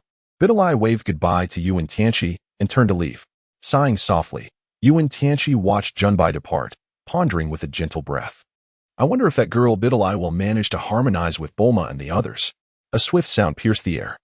Wen Tianqi's body transformed into a radiant beam of violet light, racing towards the locations of Son Wukong and Vegeta at an unparalleled speed. That girl, Bidalai, continues to be so reckless, it truly leaves one exasperated. Wen Tianqi let out a resigned sigh, hoping that before my arrival, Li could elucidate matters to them clearly. Wen Tianqi hastened towards the battlefield where Son Wukong and Vegeta were engaged, moving with an unparalleled swiftness. At last, he arrived at the scene of combat. Wen Tianqi stepped forward, his gaze brimming with mockery. Boss Tianqi, this demon Bu is truly formidable. Son Wukong and Vegeta exchanged an awkward glance. Wen Tianqi cast a glance at the battered Son Wukong and Vegeta, who were diligently striving to regain their composure in preparation for the impending battle. A subtle arch of his brow conveyed his implicit approval. These two warriors had certainly exerted themselves. He then turned his attention to the audacious Majin Buu. What manner of being was this? Possessing an almost infinite reservoir of magical power and reveling in destruction, Buu's threat was undeniable. Yet, Wen Tianqi felt no trepidation. On the contrary, the fire of combat flickered in his eyes. Is this truly your full strength? He coldly challenged Bu, his tone laced with provocation.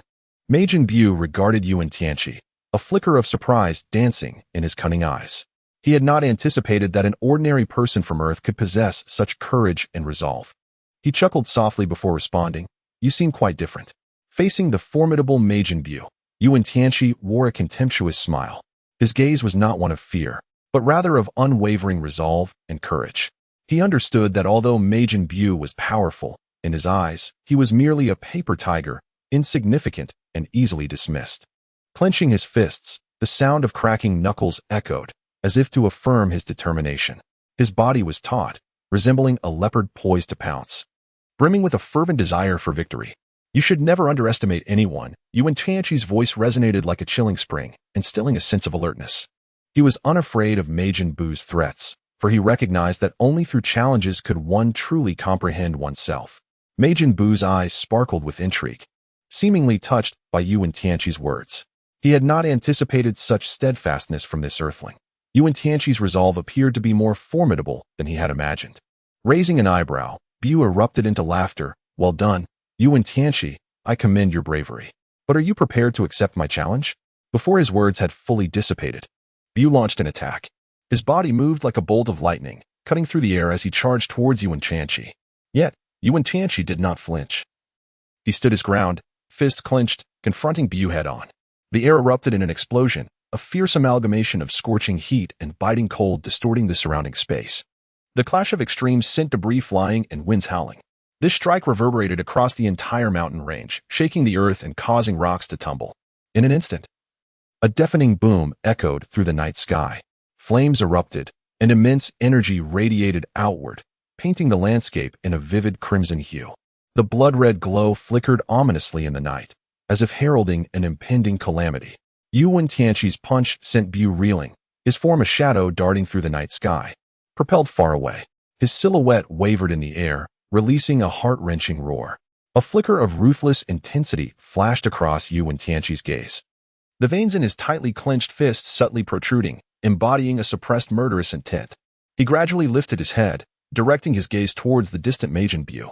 His hands remained firmly balled into fists, the veins slightly raised as if restraining an unleashed ferocity. His body was taut, as though poised for an impending confrontation. Before him, several hundred meters away, the monstrous figure of Majin Buu writhed like a colossal mass of flesh, seemingly mocking his impotence. A surge of profound anger and helplessness surged within Wen Tianqi. Yet, he recognized the necessity of maintaining his composure. Aware that succumbing to his emotions could lead to irrevocable mistakes, he inhaled deeply, endeavoring to calm his turbulent feelings. With a vigilant eye, he began to scrutinize Majin Buu's movements, seeking to discern its vulnerabilities. He understood that he must concentrate fully and commit himself entirely. Otherwise, he risked being unable to vanquish this formidable adversary. Wen Tianqi began to approach the formidable Majin Buu with a measured and resolute stride. He understood that he must draw as close to this adversary as possible to maximize his offensive capabilities. He was cautious not to act recklessly. Yet he was acutely aware that delay would cost him the chance of victory in this battle. As Wen Tianqi drew nearer, Majin Buu grew increasingly agitated. With a gaping maw, it launched a ferocious assault at Wen Tianqi. Swiftly, Yuan evaded the onslaught, countering with a powerful punch that connected with the creature's form. Although this strike inflicted minimal damage, it effectively provoked the beast further. Majin Buu retaliated with even more ferocity. Yet each of its attacks was deftly dodged or parried by Wen Tianqi. He recognized the necessity of relentless offense to endure the creature's onslaught. Fearlessly, he unleashed his fists, pouring every ounce of his fury and helplessness into each blow aimed at the monstrous foe. Enraged by Yuan's tenacity, a crimson glimmer flickered in Majin Buu's eyes. And in an instant, its form vanished from sight. Wen Tianqi was taken aback, yet he remained unperturbed as he deftly leaped back a step, narrowly evading Buu's assault. Almost instantaneously, Buu reappeared before Wen Tianqi, launching a fierce strike aimed directly at his head. Wen Tianqi raised his arms, shielding his body before him. Veins bulged on his forearms, a testament to the imminent eruption of his strength. A terrifying aura emanated from him, akin to the detonation of a nuclear bomb. As he charged fiercely towards the demon Majin Buu, between his clenched fists, a faint black energy swelled and expanded continuously. He roared with fervor, launching himself relentlessly at Majin Buu. His fist struck with the force of a missile, imbued with overwhelming energy, as he aimed a powerful blow at the demon. This punch resembled a nuclear explosion, carrying unfathomable might as it hurtled towards Majin Buu. The demon, sensing Wen Tianqi's wrath, opened its eyes once more. Its gaze transformed into a blood-red hue, with crimson light flickering within, pulsating like a frenzied inferno. The battle between Wen Tianqi and Majin Buu has reached a fervent climax. Their figures intertwine in the air, and with each collision, a violent surge of energy reverberates, as if threatening to rend the very fabric of space itself. The power of Wen Tianqi flows ceaselessly, his figure resembling a soaring dragon, weaving effortlessly between the assaults of Majin Buu. His hands swiftly form intricate seals, while ancient incantations escape his lips. Suddenly, a formidable surge of energy emanates from his body, transforming into a resplendent golden beam that ascends toward the heavens. This beam strikes forth like a colossal wave in a tempestuous sea, fiercely colliding with Majin Buu. With a wild roar, Majin Buu unleashes a torrent of dark energy that meets Wen Tianqi's radiant beam in a cataclysmic clash. In an instant, shock waves radiate outward, sending everything nearby tumbling askew. The very ground quakes violently, as if it were on the verge of being torn asunder by this unparalleled confrontation of might. Wen Tianqi's figure flickered, instantly appearing behind the demon Buu. In a swift motion, he conjured a resplendent golden sword of light, exuding a fierce aura as he struck toward Buu. The sword collided with Buu's back, producing a resounding crash. Waves of power radiated from the impact, causing the surrounding space to tremble violently. Buu let out a chilling roar, his form retreating abruptly. A deep gash marred his back, blood flowing profusely. He glared viciously at Wen Tianqi, his eyes shimmering with a venomous light. Wen Tianqi let out a cold smile, his figure once again charging toward the demon Majin Buu. Their forms intertwined once more in the air, with an array of lasers and shockwaves continuously erupting from their collisions. This battle had escalated to unimaginable levels, with each strike capable of obliterating a mountain. Yet, Wen Tianqi exhibited not a trace of fear. A resolute light flickered in his eyes, as if no onslaught could ever vanquish him. His hands swiftly traced intricate patterns in the void, gathering the energy surrounding him. Waves of formidable power surged forth from his palms, crashing toward Majin Buu. Wen Tianqi did not transform into the third stage of Super Saiyan. Instead, he engaged in battle with Majin Buu using merely his physical form, which was quite astonishing. However, he appeared unaffected, showcasing an even greater strength. His body seemed forged from the hardest metal, rendering Majin Buu's assaults nearly inconsequential. With each strike, he evaded with remarkable speed, countering Buu's attacks and repelling him with his formidable power. The muscular contours of Wen Tianqi's arms were distinctly visible, with veins prominently bulging as if they contained boundless strength. As he unleashed a punch, the air resonated with a buzzing sound. This formidable power evoked a sense of terror, as though he had transcended the limits of human comprehension. Wen Tianqi's movements are both agile and versatile. He appears devoid of any fixed attacking pattern, always capable of executing the most suitable assault at any given moment.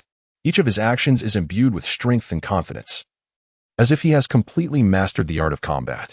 Although the malevolent Majin Buu possesses formidable power and insidious schemes, he seems to stand no chance against Wen Tianqi. Each of his attacks is effortlessly neutralized by Wen Tianqi, and every counterstrike is repelled with even greater ferocity. In the gaze of Wen Tianqi, a resolute light shimmered, as if no force could ever sway his conviction. His countenance was both cold and steadfast, embodying complete mastery over the unfolding battle. Throughout the confrontation, Wen Tianqi uttered not a single word, his silence evoking an atmosphere of dread. Yet, his actions spoke volumes. Engaging in fierce combat with the demon Majin Buu, he maintained the upper hand, showcasing extraordinary prowess and unwavering determination. Ultimately, Wen Tianqi delivered a powerful blow that sent Buu crashing to the ground. Standing there, he regarded Buu with a chilling stare, remaining silent. A substantial wound marred Buu's chest, slowly mending, a testament to Wen Tianqi's undeniable dominance in their recent clash. Observing the disheveled form of the demon before him, a smile graced Wen Tianqi's lips. He gently stretched his limbs, the entirety of his strength primed and ready. So, Majin Buu, is this all you are capable of? Your actions only evoke feelings of disgust and disdain within me. Yet, in my eyes, you are but a trivial insect. Even so, I shall not allow you to escape so easily. Wen Tianqi spoke with a smile, his expression brimming with confidence, as if mocking Buu's audacity. You must be curious as to why I possess such formidable strength, correct? In truth, my ultimate form is not confined to this physical embodiment, but rather emerges through the relentless fusion of combat and the excruciating trials that accompany it. It is through this ceaseless journey of self-transcendence that I continually fortify my power. In the midst of battle, I perpetually grow stronger, consistently surpassing my own limits. Wen Tianqi spoke softly, his gaze imbued with an icy chill. However, the words that escaped his lips were nothing but sheer nonsense. Who exactly are you? Majin Buu exclaimed, his eyes wide with astonishment, fixed upon Wen Tianqi. His expression a portrait of disbelief. He had initially believed he had triumphed over Wen Tianqi, yet in reality, the situation was entirely contrary. The ultimate form of Wen Tianqi is not this physical body. Rather, it is a continuous evolution and enhancement through relentless battles and the transcendence of limits. This realization, even the likes of Buu only grasped not long ago. My affairs are none of your concern. Your continued existence is merely a result of my mercy.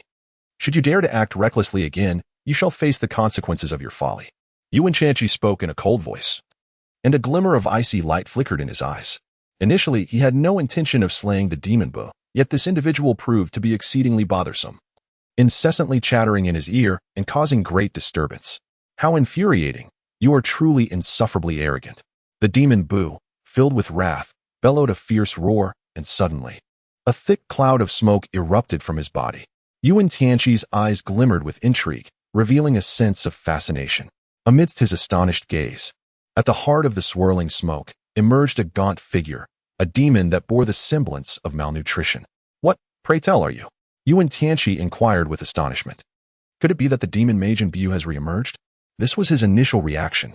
Nonetheless, his expression remained composed, devoid of any hint of panic. In this world of the survival of the fittest, a weakling like Majin Buu was not worthy of his concern. I am Majin Buu. Who are you to show me such disrespect? Upon hearing Wen Tianqi's words, Majin Buu's countenance darkened considerably. He roared, and the smoke surrounding him thickened, transforming his entire being. With a resounding thud, an explosion erupted from Buu, unleashing a torrent of smoke that instantaneously coalesced into a shroud of darkness. His form was engulfed by the dense smoke, obscuring his condition. However, his eyes glimmered with fury, fixated on Wen Tianqi as if he intended to devour him. How intriguing! Observing this spectacle, Wen Tianqi's expression shifted, silently acknowledging the fascination. He had initially presumed that this first manifestation of a demon would significantly differ from the previous Majin Buu, but it now appeared that this so-called Majin Buu bore a striking resemblance to the earlier iteration. The present incarnation resembled a malnourished and frail youth, his physique so weak that it seemed a gentle breeze could sweep him away. Bang! Bang! Bang!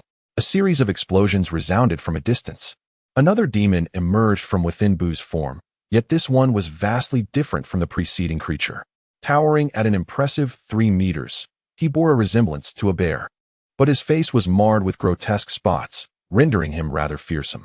Bloodstains adorned his body, and his eyes glowed crimson, fixated on Wen Tianqi, emitting a hissing sound as if to assert his dominance. Is there truly such a mutated variant? A look of unexpected surprise crossed Wen Tianqi's face. He took a slight step back, granting himself a moment of space. He felt no overwhelming fear towards the newly emerged Majin Buu. In this predator's world, where the strong devour the weak, countless formidable species existed. Even though this Majin Buu appeared exceedingly powerful, he was not invincible. With a thunderous sound, yet another explosion resonated. Within Buu's form, another Majin materialized. However, this one was markedly different from the previous incarnation. Standing at no more than 2 meters, he was diminutive and appeared rather fragile, adorned with black spots resembling patterns. Yet his frail physique suggested that a mere gust of wind could sweep him away. What is this? Upon witnessing this newly emerged Majin, Wen Tianqi's expression shifted, revealing a look of confusion. He retreated a step, allowing this new apparition room. Sensing that this Majin was far more emaciated than the earlier Majin Buu, so frail that he seemed as if he could be blown away by a gentle breeze. This new manifestation was exceedingly weak. Perhaps sensing Wen Tianqi's disdain, the newly appeared Majin roared in anger, his body suddenly inflating into a colossal mass of flesh, pushing the frail figure aside. Following this, another Majin emerged from within him, one significantly different from the previously petite Majin Buu. How could this be possible? Wen Tianqi found himself at a loss for words to convey his astonishment, as the scene before him transcended his wildest imagination. So many Majin Buus. This was inconsistent with the original narrative. Could it be that some form of mutation had occurred? Wen Tianqi stroked his chin, pondering in a state of perplexity. After all, with his presence introducing a deviation in the world of Dragon Ball, a complete divergence from the original narrative was not entirely implausible.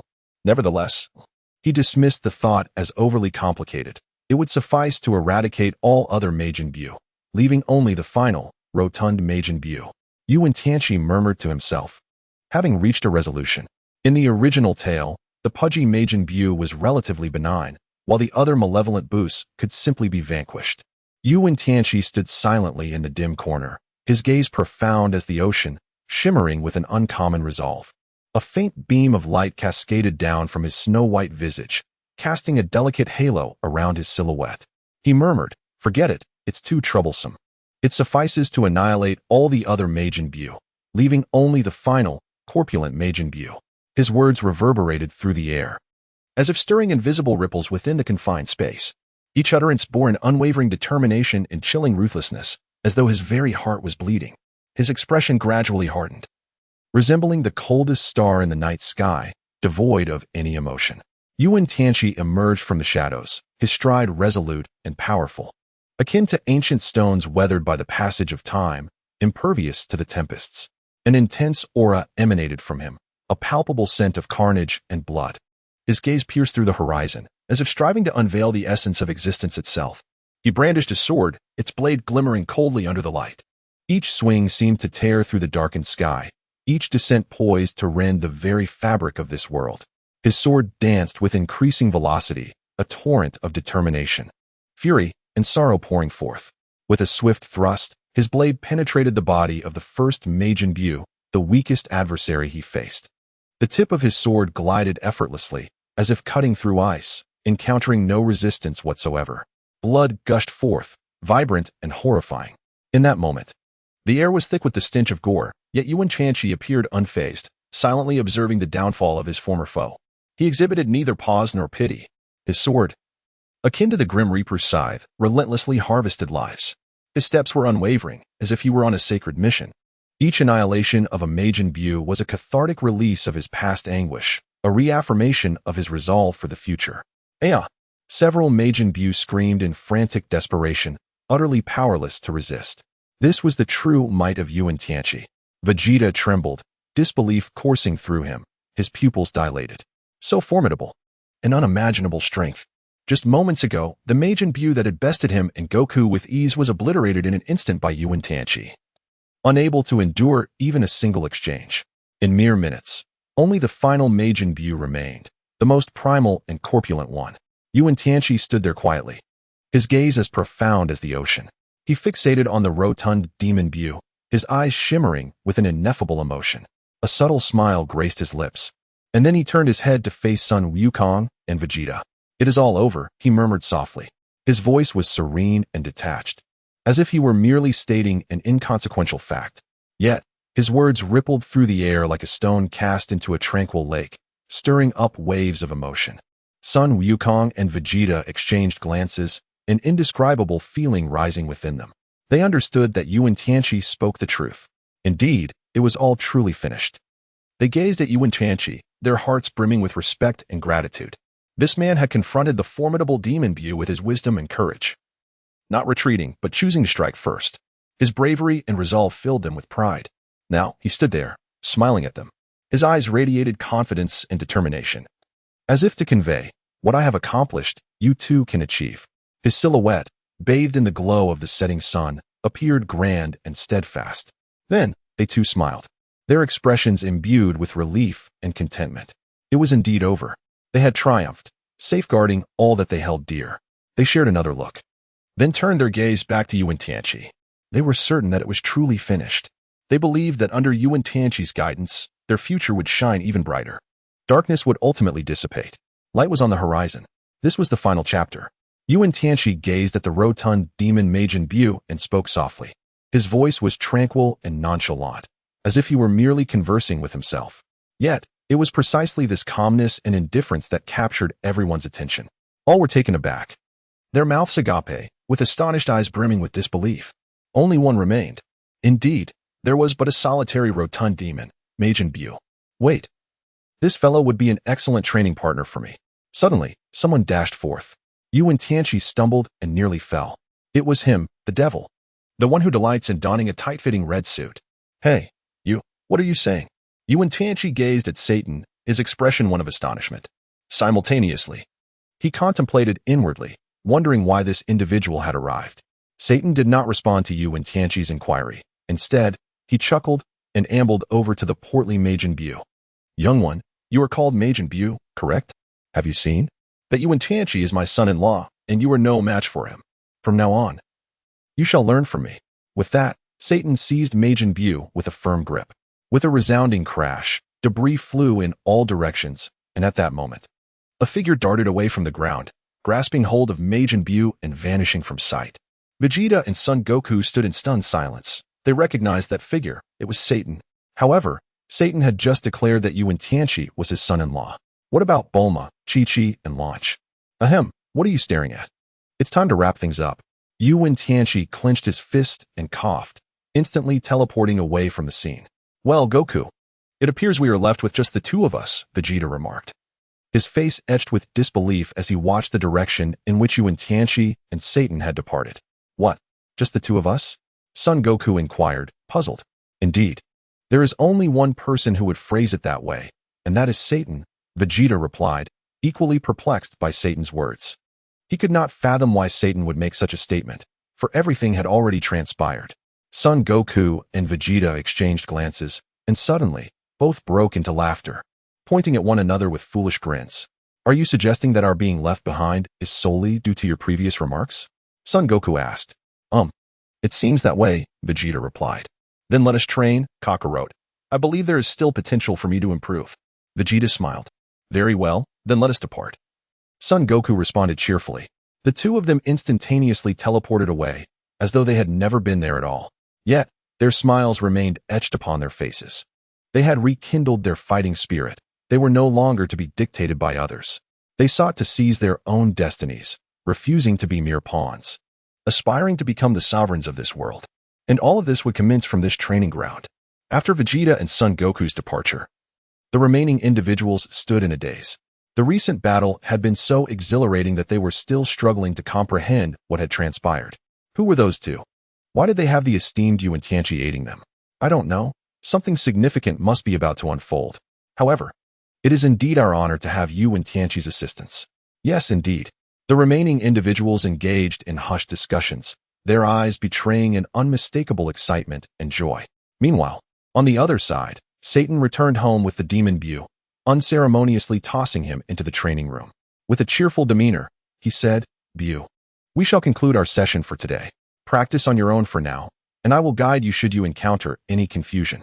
Having spoken, Satan departed, leaving Buu alone in the room. "Ugh, my head aches," Buu murmured, pressing his hand against his temple. The plump demon found himself bewildered by the recent events. Yet he found the man named Satan to be quite intriguing. "Ahem, Tianqi, you have done remarkably well in discovering such a promising talent. I shall take it upon myself to mentor him diligently, molding him into a world champion." Ha ha ha ha ha. Satan laughed heartily, while the nearby Videl awkwardly chuckled along. With a face clouded by frustration, Wen Tianqi lowered his head. The following day, in the gentle embrace of the morning sun, he encountered the demon Majin Buu.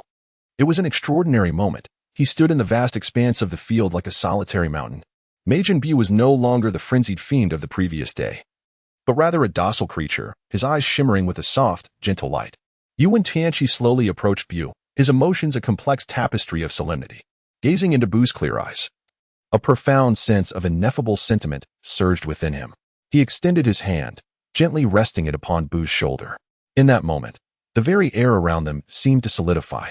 Only a gentle breeze whispered across the fields, carrying the fragrant essence of green grass and blooming flowers.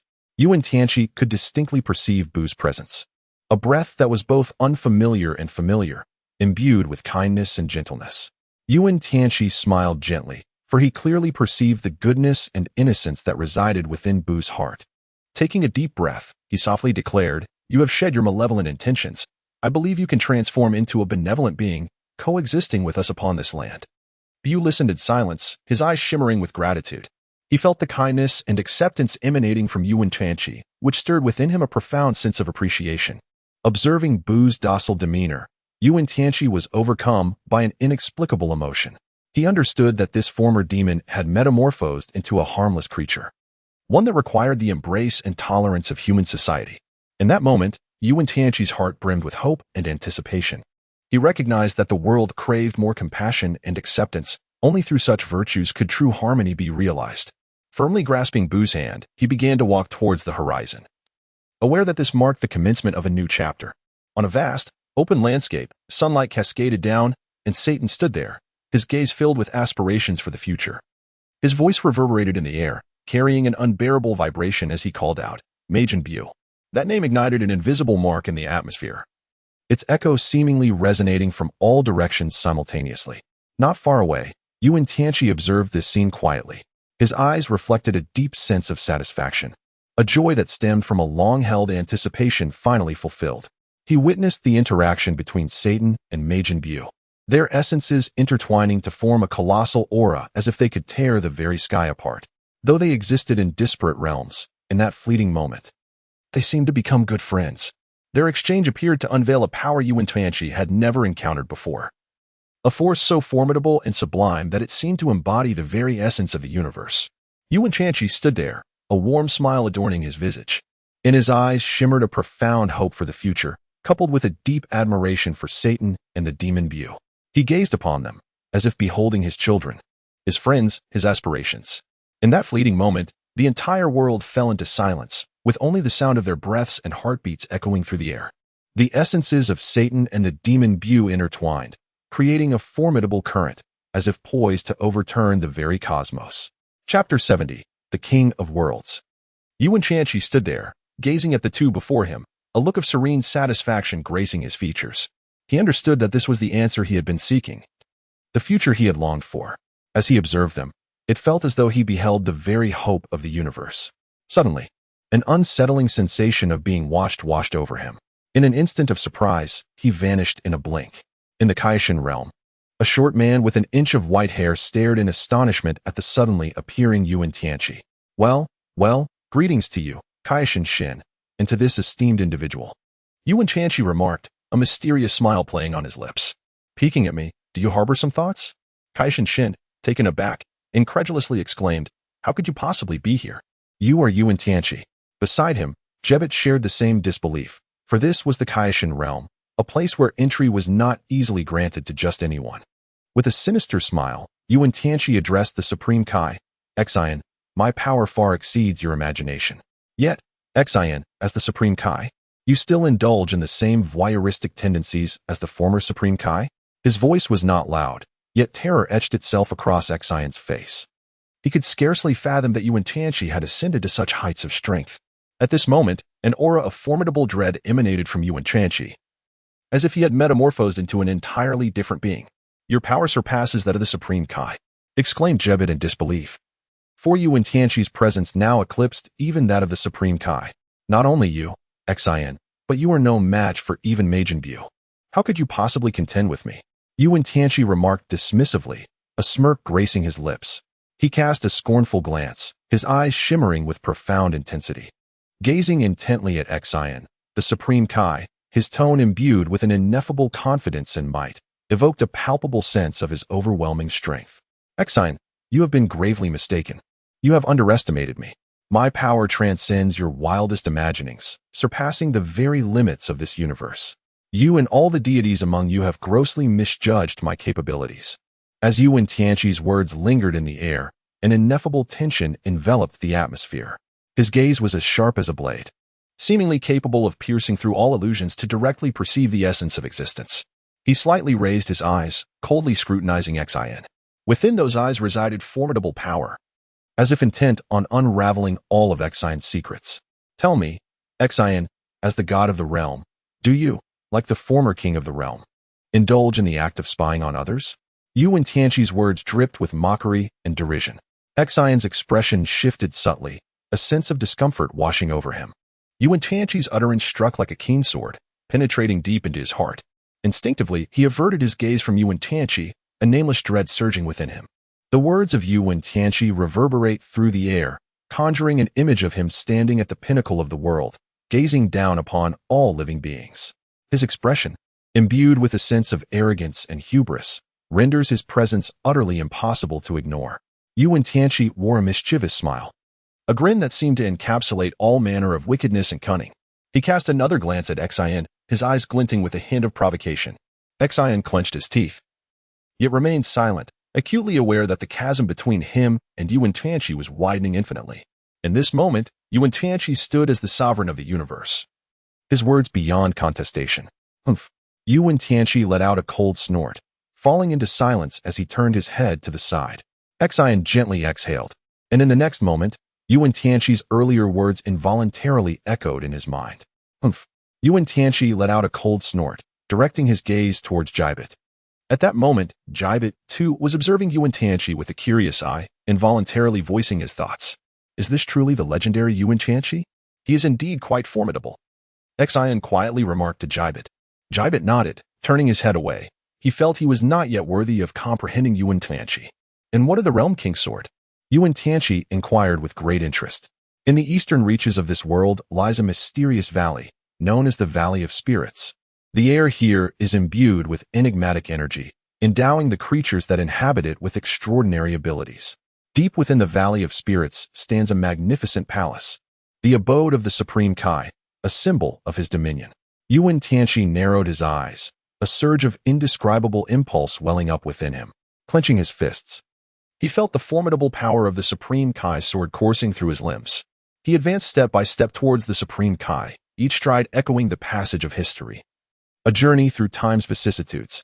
With the Supreme Kai's sword in hand, I am called Tianqi.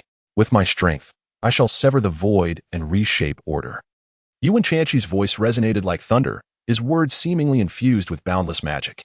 The Supreme Kai gazed at Wen Tianqi, their eyes colliding in the void, igniting a spark. The unwavering determination in Wen Tianqi's gaze shone like radiant stars, compelling the supreme Kai to remain transfixed. He sensed the intense aura emanating from Wen Tianqi, a force of confidence and resolve, akin to a blazing fire in the surging tide. Wen Tianqi's figure moved restlessly, his fingers gliding gently over the hilt of the King of Worlds' sword. The cold metallic sensation seemed to transcend the confines of time and space, piercing directly into his soul. He could sense the formidable power contained within the sword, a force potent enough to shatter the void and sever the chains of destiny. Tianqi, have you made your decision? The voice of the King of Worlds, Xian, conveyed a profound sense of resignation. Yes, I have made my decision, Wen Tianqi replied, his voice akin to the frost and dew of dawn, both crisp and resolute. The King of Worlds, Xian, gazed deeply at Wen Tianqi, then slowly released his grip on the sword. With one final clasp upon the hilt, he twisted it forcefully, and the entire sword seemed to come alive, transforming into a streak of flowing light that soared directly into Wen Tianqi's hand. As Wen Tianqi grasped the hilt of the sword, he felt an overwhelming force emanating from it, a power embodying both destruction and rebirth. It was as if a wondrous connection formed between him and the blade, allowing him to distinctly perceive the boundless energy contained within. He raised the King of Worlds' sword high above his head, and in that instant, the void shattered like a mirror. The crisp sound of breaking resonated, leaving the King of Worlds and Gebet frozen in place. The sword of the Realm King, held by Wen Tianqi, shattered. This sword, the sword of the Realm King, proved to be surprisingly fragile. Realm King Xian and Gebet were utterly frozen in place. What have you done? The sword of the Realm King is broken? Xian's jaw nearly dropped to the ground. The blade emanated a faint silver glow, as if whispering untold secrets. However, when his gaze fell upon the tip of the sword, he noticed something unusual. The silver light seemed to quiver slightly. Wen Tianqi furrowed his brow, gripping the hilt tightly and twisting it forcefully. Suddenly, a peculiar energy burst forth from the sword, causing him to involuntarily step back. He gazed in astonishment at the sword in his hand, which had begun to crack. Following this, a faint sound of breaking echoed, and the blade split from the center, resembling a silver flower in bloom. He stared at the fissure in bewilderment, sensing that it concealed some unspeakable secret. At that moment, a figure tumbled out from the crack, an old man, tattered and with a repulsive appearance. As he emerged, the entire space seemed to freeze. He radiated a chilling aura, as though he consumed all light around him. Wen Tianqi's eyes widened. The old man exuded an unsettling vibe. He instinctively felt that this figure was extraordinary, and the sword's fracture appeared intricately linked to him. The old man lifted his dim, lifeless eyes, locking gazes with Wen Tianqi before breaking into a grin, revealing yellowed teeth. Trembling, he reached out a hand as if to grasp something, yet found only emptiness surrounding him. The sword of the Realm King, the old man murmured, his voice brimming with insatiable greed and madness. A shiver ran down Wen Tianqi's spine as he felt the weight of the old man's gaze. He instinctively took a step back, maintaining a safe distance. Could this be an old pervert?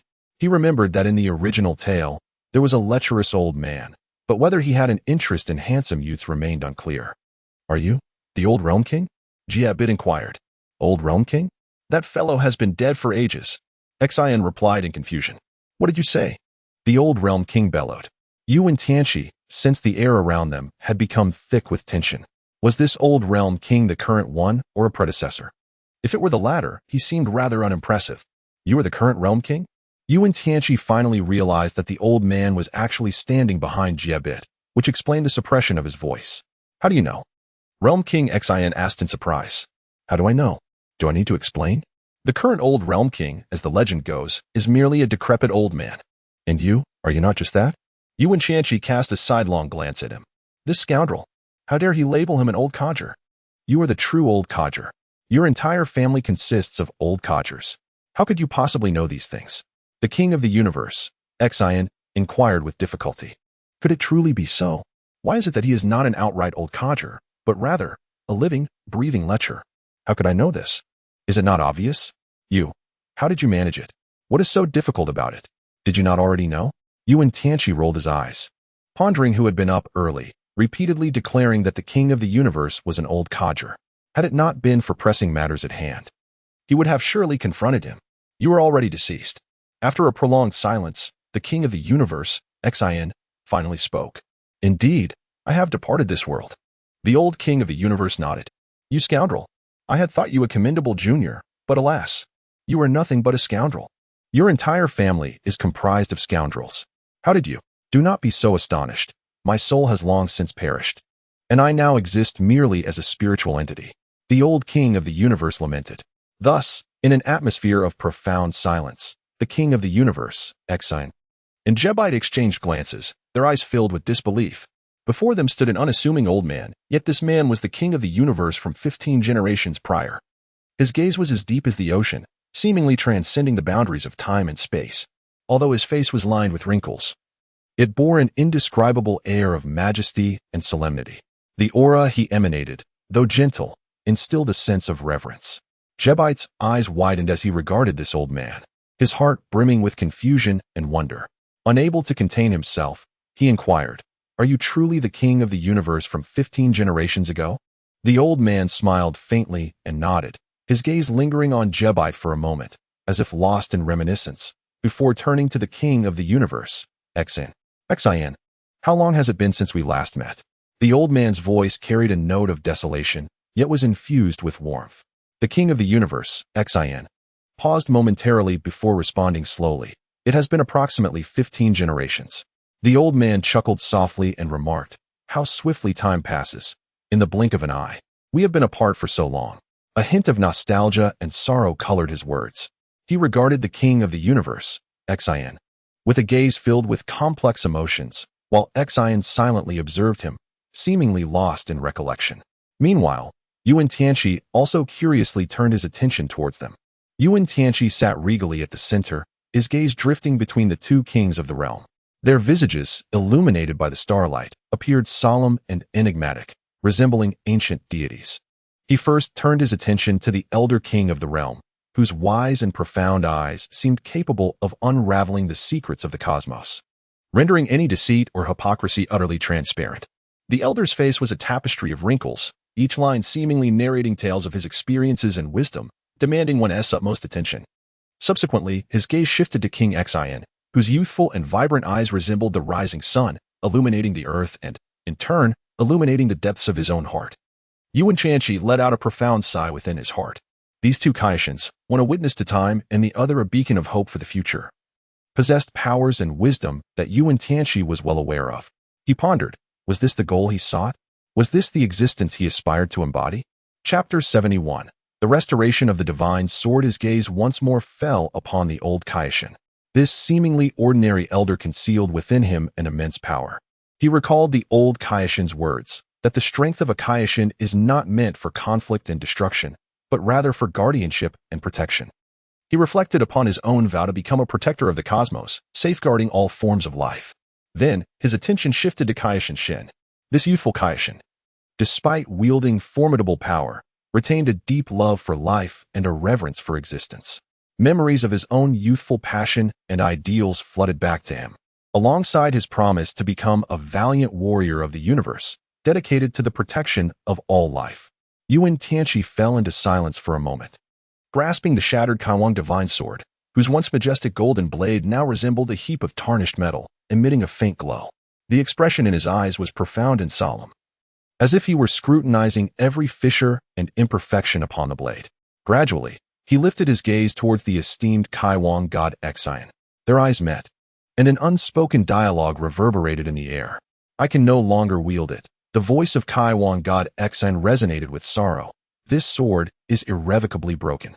Wen Tianqi nodded silently, sensing the profound pain and sense of loss that enveloped them. Yet, he understood that they could not surrender to despair.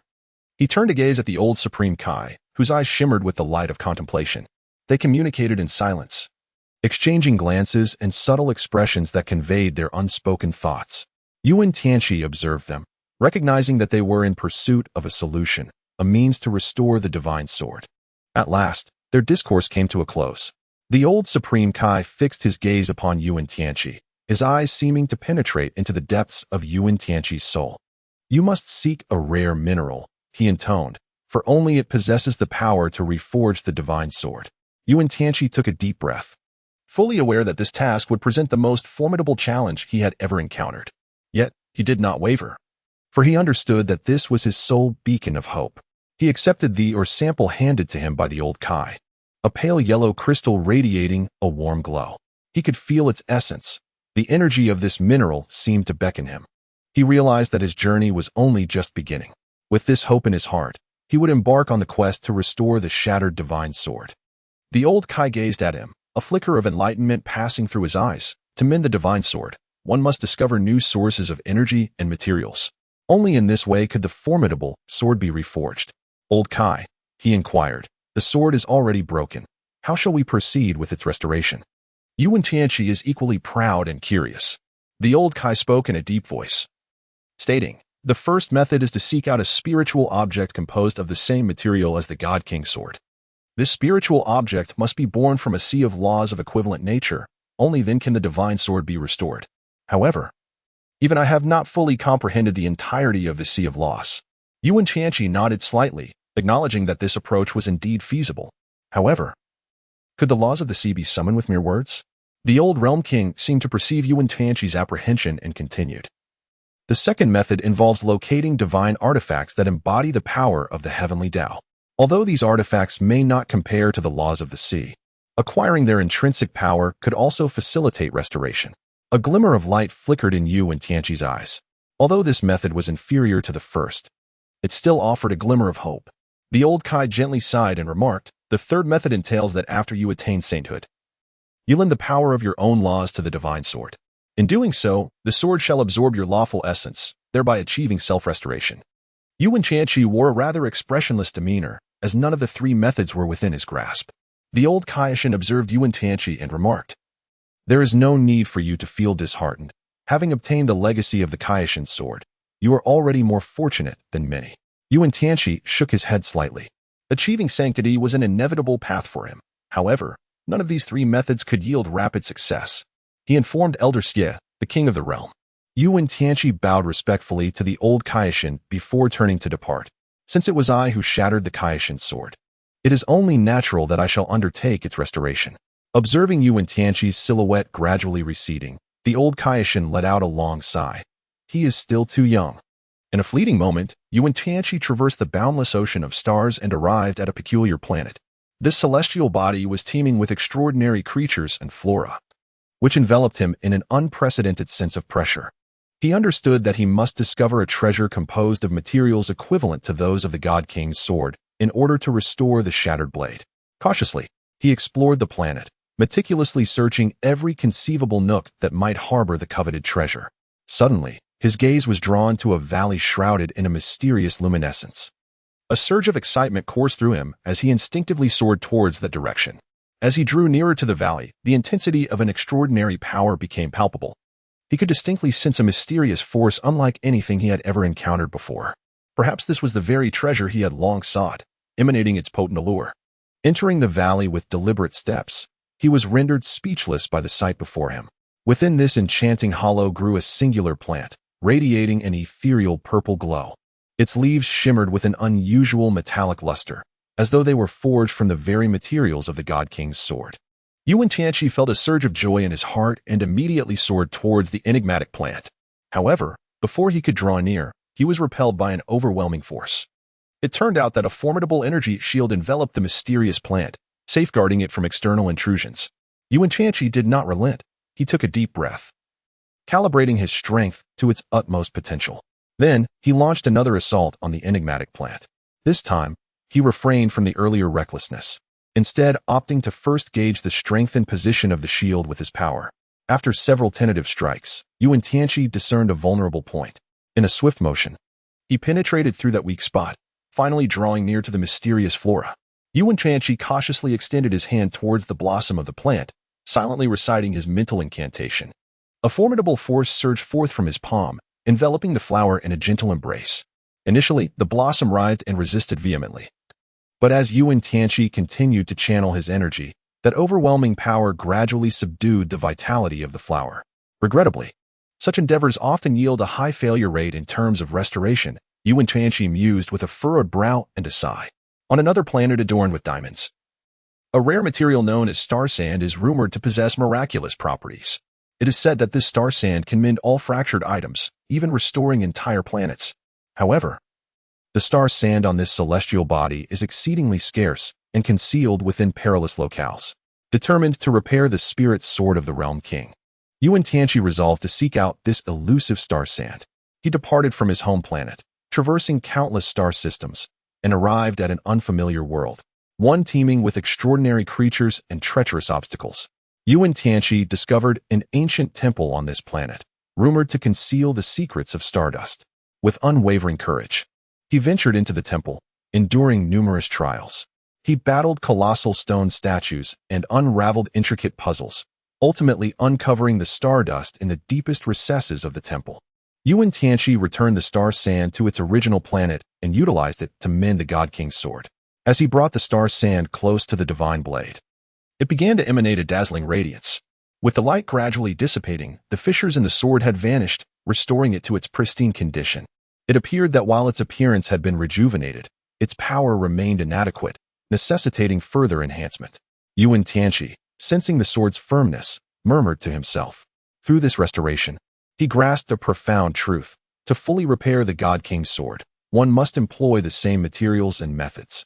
However, he remained unaware that in doing so, he would ultimately forge an unparalleled divine sword. Wen Tianqi gazed intently at the Realm King's sword before him, silently vowing to seek out more star sand to restore the sword and return to his home planet. Subsequently, he set his sights on other weapons. Wen Tianqi departed from the hall, making his way towards the depths of the temple. Along his path, flashes of white light flickered ceaselessly. It was the radiance emitted by the star sand, which had indeed restored the divine sword of the Realm King, enabling it to continue its battle within the confines of the realm of the king. Wen Tianqi grasped the divine king's sword firmly. Taking a deep breath, he began to channel his divine energy to mend the sword. The shards of the sword slowly began to levitate, gradually coalescing in the air. Radiant beams emanated from Wen Tianqi's hands, as if alive, guiding each fragment until they gradually formed a new divine sword. As the sword took shape, Wen Tianqi's expression grew solemn. He continuously infused his divine power into the sword, enhancing its strength. After several hours, the sword was finally restored to its entirety. Wen Tianqi gazed at the sword in his hand with satisfaction. It radiated a powerful light, seemingly expressing gratitude towards him. Suddenly, the entire divine realm trembled. A formidable force surged from all directions, enveloping Wen Tianqi in a wave of intense pressure. Alarmed, he swiftly summoned the sword back to his hand and flew towards the source. It was the divine king Xian, the former divine king, in Jebite.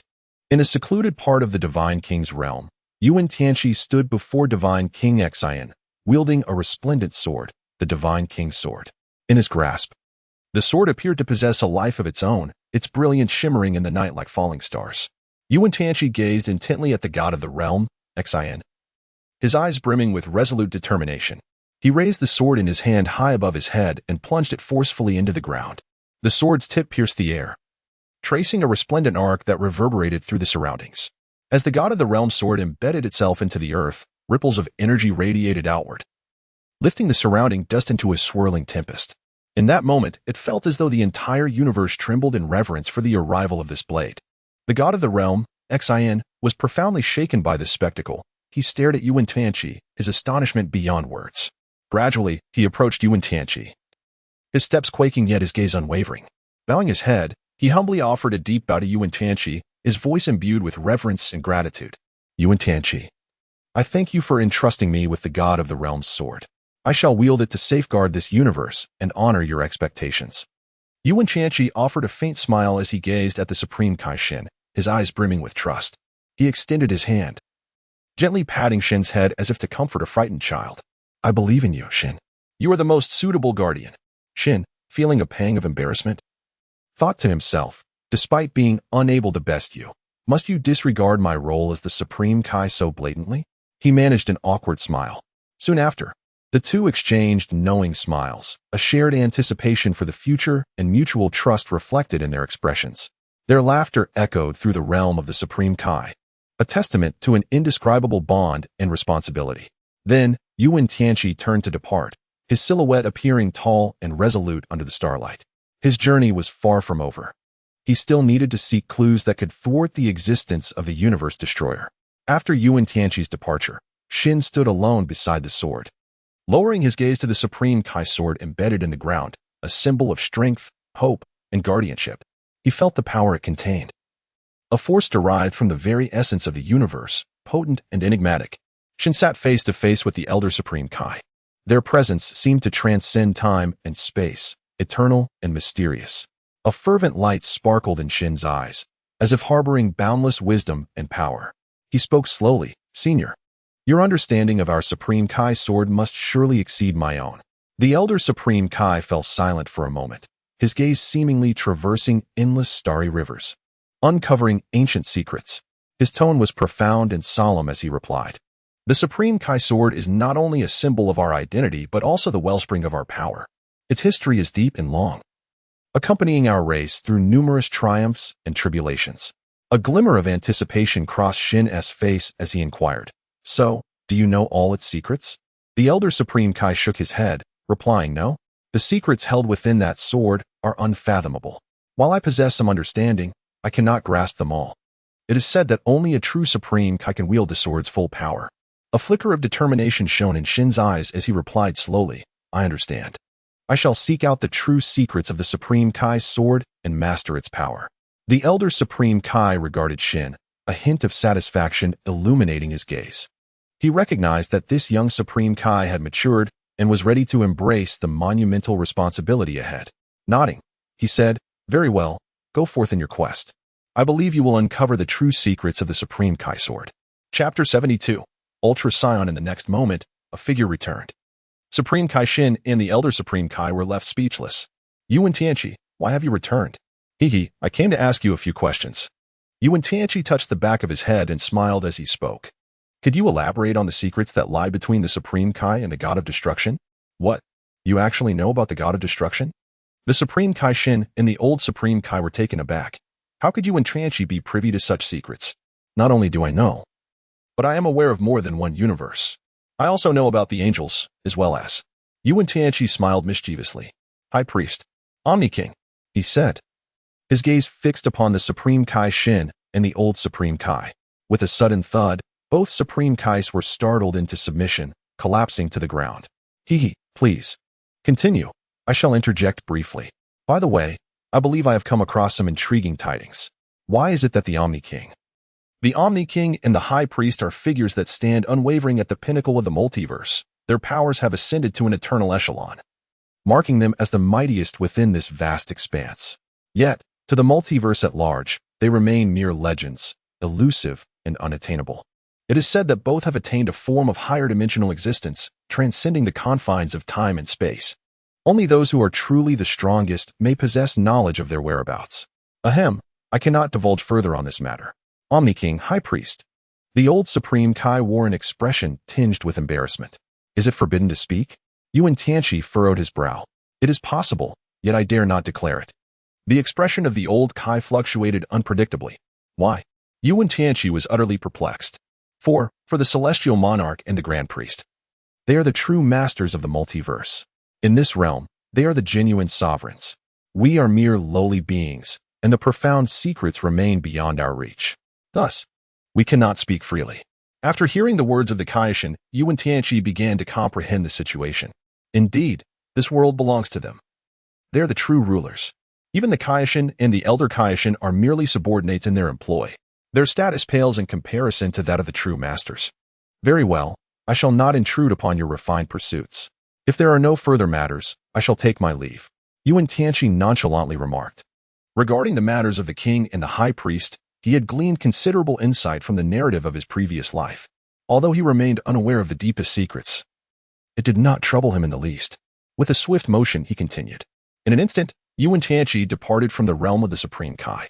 Both Supreme Kai Xian and the Elder Supreme Kai breathed a sigh of relief. The plague that had plagued them had finally taken its leave. "Senior," Wen Tianqi inquired about the matters concerning the Omni King and the Grand Minister. Supreme Kai Xian hesitated before responding. Such affairs are beyond our purview. Although Wen Tianqi is formidable, in comparison to the Omni King and the Grand Minister, he is but a mere firefly in the presence of the sun. Moreover, with the God of Destruction intervening, it is inconceivable that Wen Tianqi could triumph over him." The Elder Supreme Kai then turned and departed. Meanwhile, on the other side, Earth awaited. Upon the return of Wen Tianqi, he engaged in several profound exchanges with Bidalai and Iratia, followed by offering solace to Bulma, Chi-Chi, and Launch. He then took the two children on an excursion to the amusement park.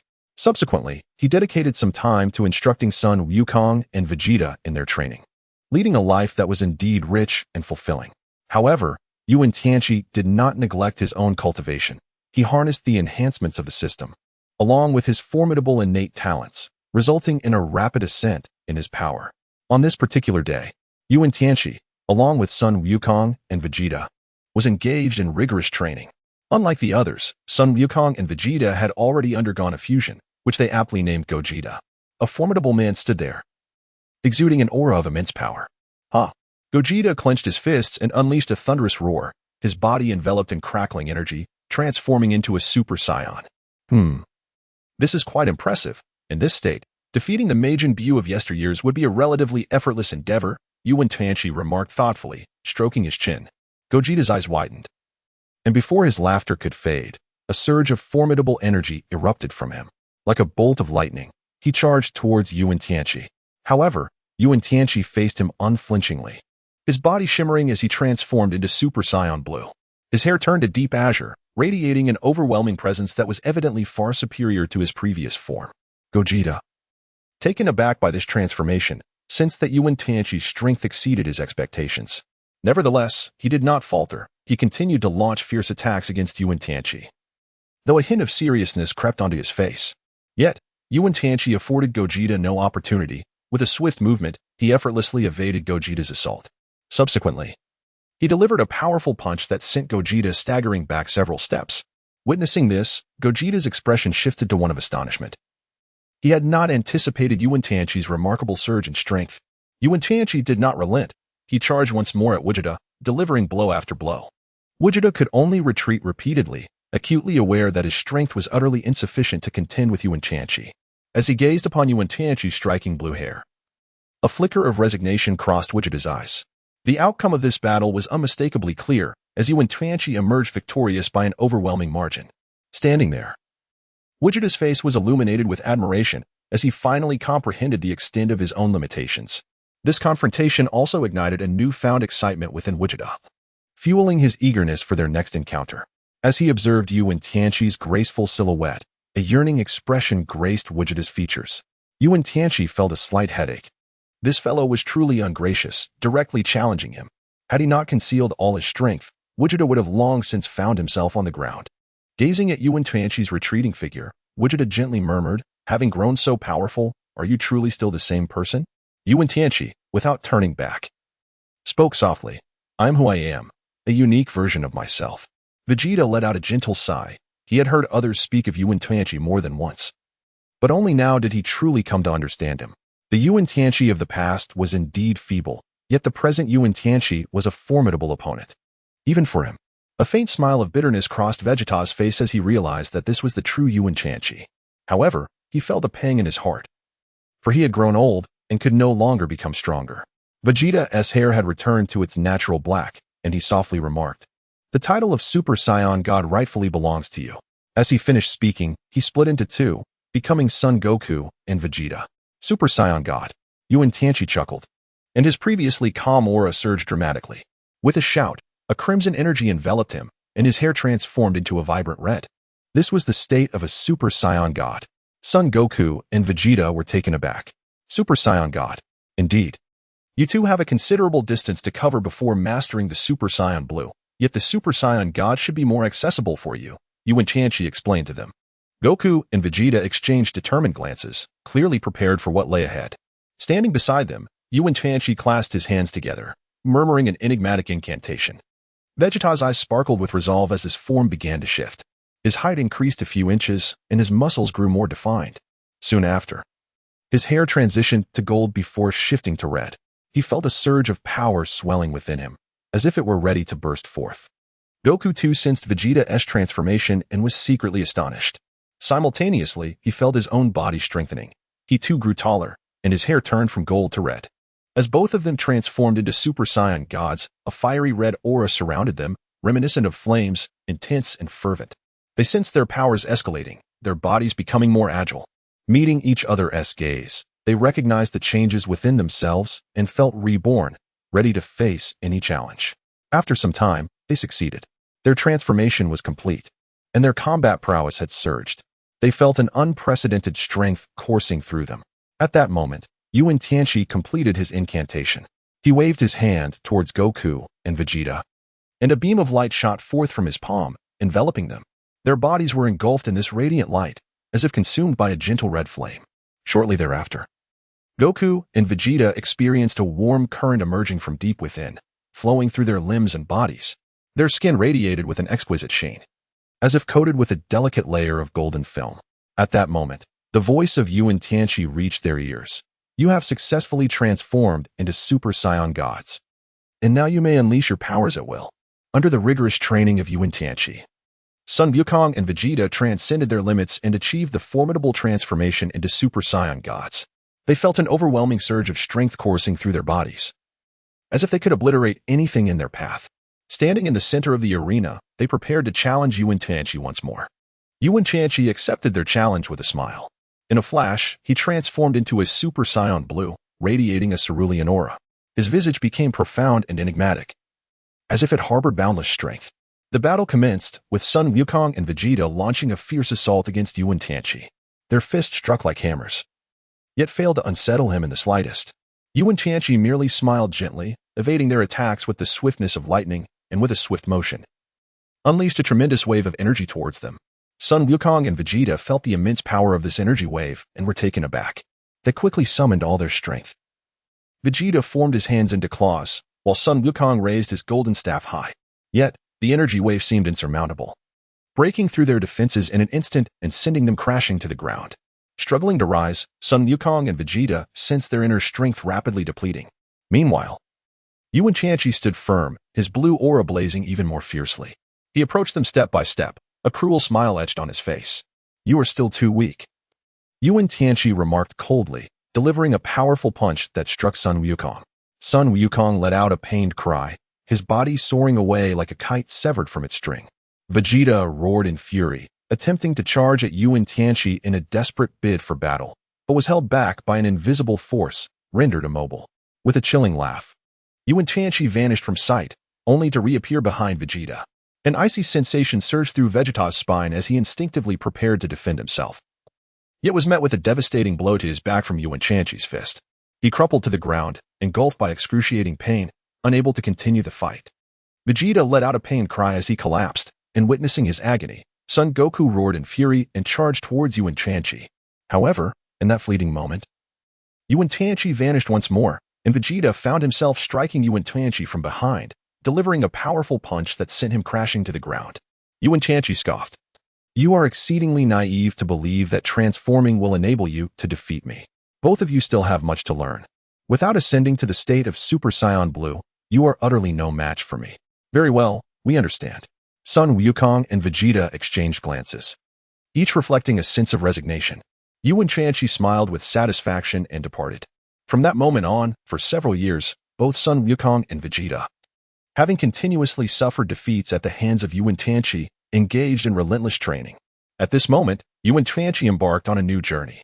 He cast his gaze towards other universes, those engulfed in the flames of war.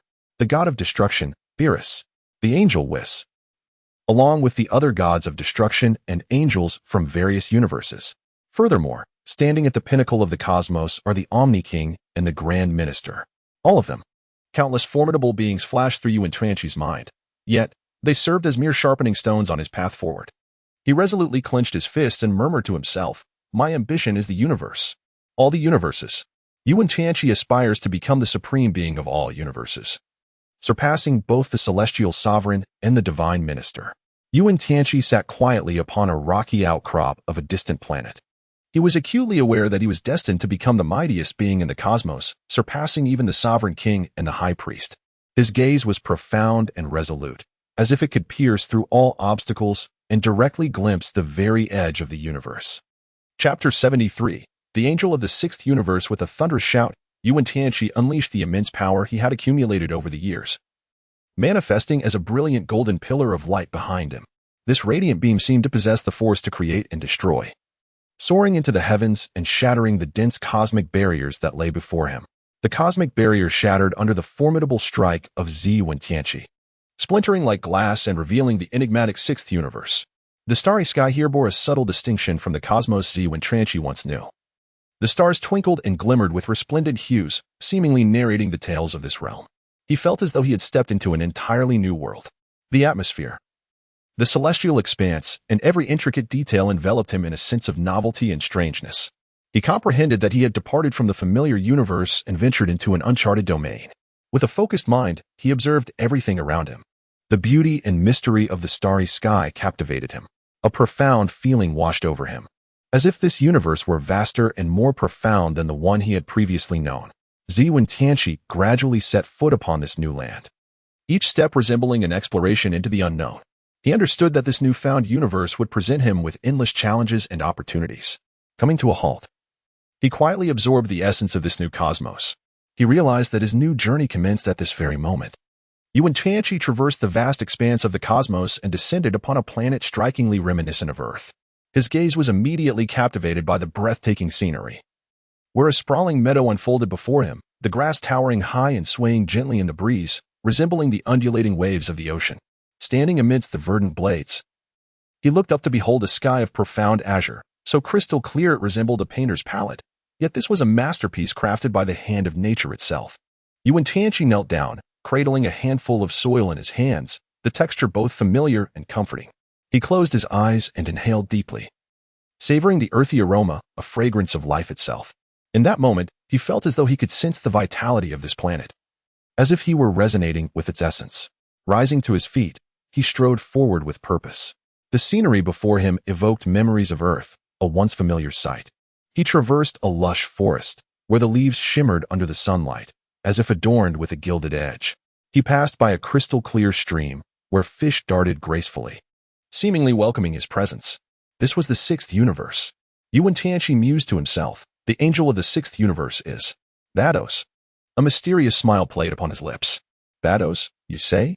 That name lingers in my mind, refusing to fade away. Perhaps this is destiny. Wen Tianqi smiled. I have arrived. Before him lay a vibrant forest, where towering trees stretched skyward, their lush foliage forming a verdant canopy that shielded the sun. Above the forest, a mighty river surged, its flowing waters resonating like the harmonious melodies of nature, enchanting and delightful. A flock of birds perched upon the branches, gazing curiously at Wen Tianqi as he approached. The flowers and grasses in the forest exuded a subtle fragrance, evoking a sense of tranquility and joy. Wen Tianqi inhaled deeply, savoring the fresh air, which he had not experienced in quite some time. He stood still, absorbing the essence of this place. Everything felt so familiar yet strikingly foreign. Where, indeed, was this place? Wen Tianqi pondered this question.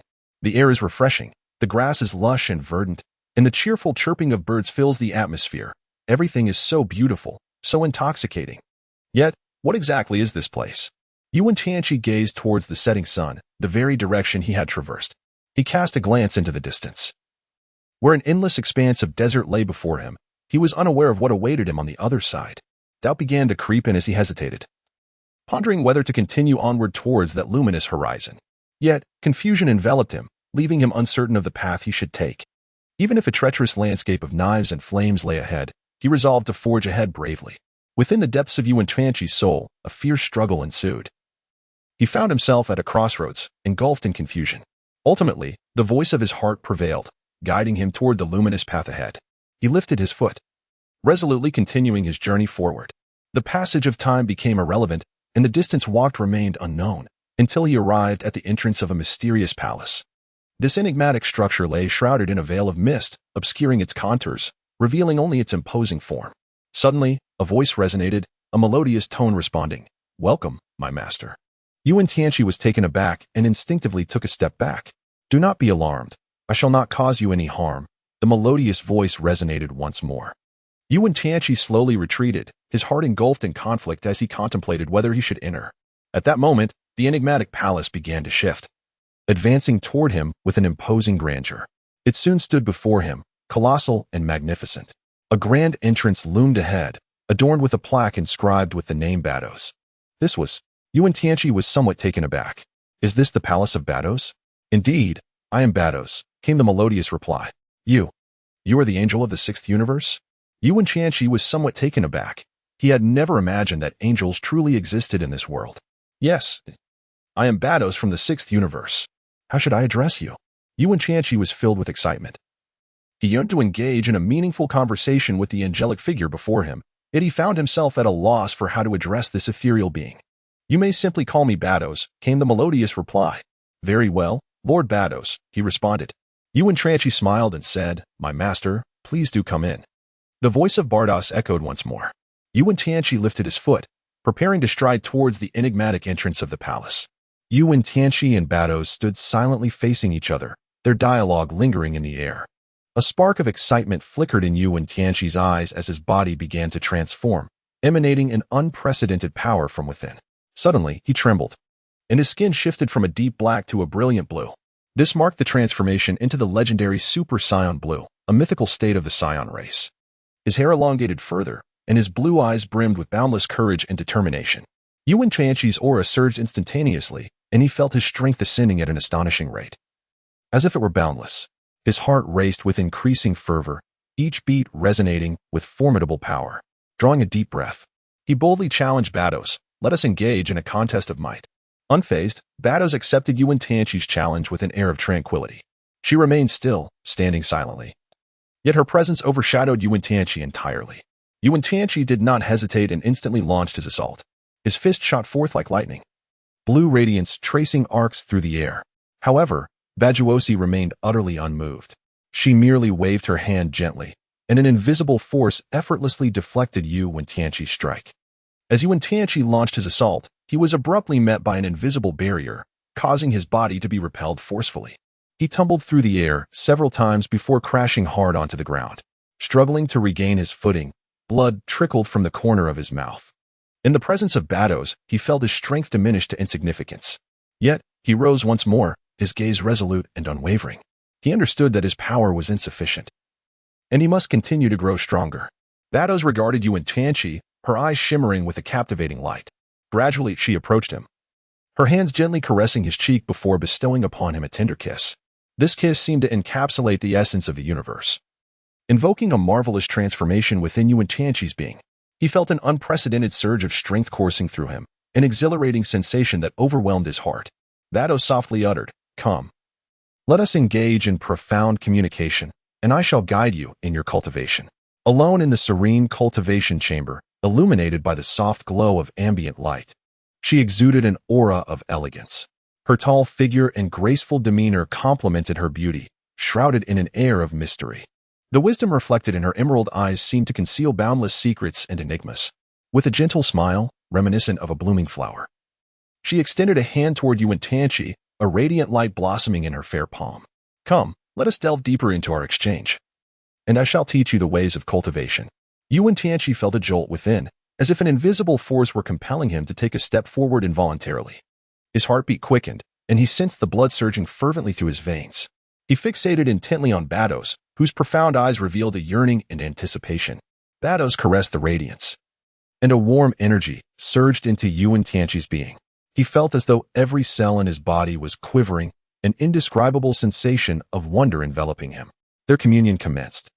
Bados, with her unique language and graceful demeanor, guided Wen Tianqi into the realm of cultivation. Her voice resonated like a beautiful melody, wafting softly in his ears.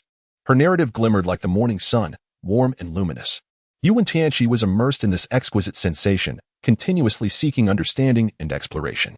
Their interaction transcended mere verbal communication, evolving into a profound exchange of souls. Each gesture and glance conveyed deep emotions and unspoken expectations. Time flowed quietly within the serene practice room, and their connection deepened with each passing moment. Bados, with her wisdom and experience, guided Wen Tianqi to gradually surpass his limits and delve into the mysteries of cultivation. At that moment, Wen Tianqi felt as though he were enveloped in a wondrous universe, where he could sense the vastness of the cosmos and the boundless possibilities of life. In the tender embrace of love, Wen Tianqi and the angel Bados of the 6th universe spent several days enveloped in each other's affection, savoring this unique emotional communion. Their intimacy transcended mere physical union. It was a profound connection of spirit and soul. This deep bond allowed Wen Tianqi to temporarily forget his own mission, wholly immersing himself in the river of love. However, he understood that he could not remain in this enchanting haven forever, as he had his own obligations to fulfill. Summoning his courage, he bid farewell to Bados, preparing to depart from this intoxicating sanctuary to continue his journey of cultivation. Bados, gazing into Wen Tianqi's eyes, discerned his determination and resolve. Though reluctant to part, she respected his decision, understanding that he bore a more significant mission.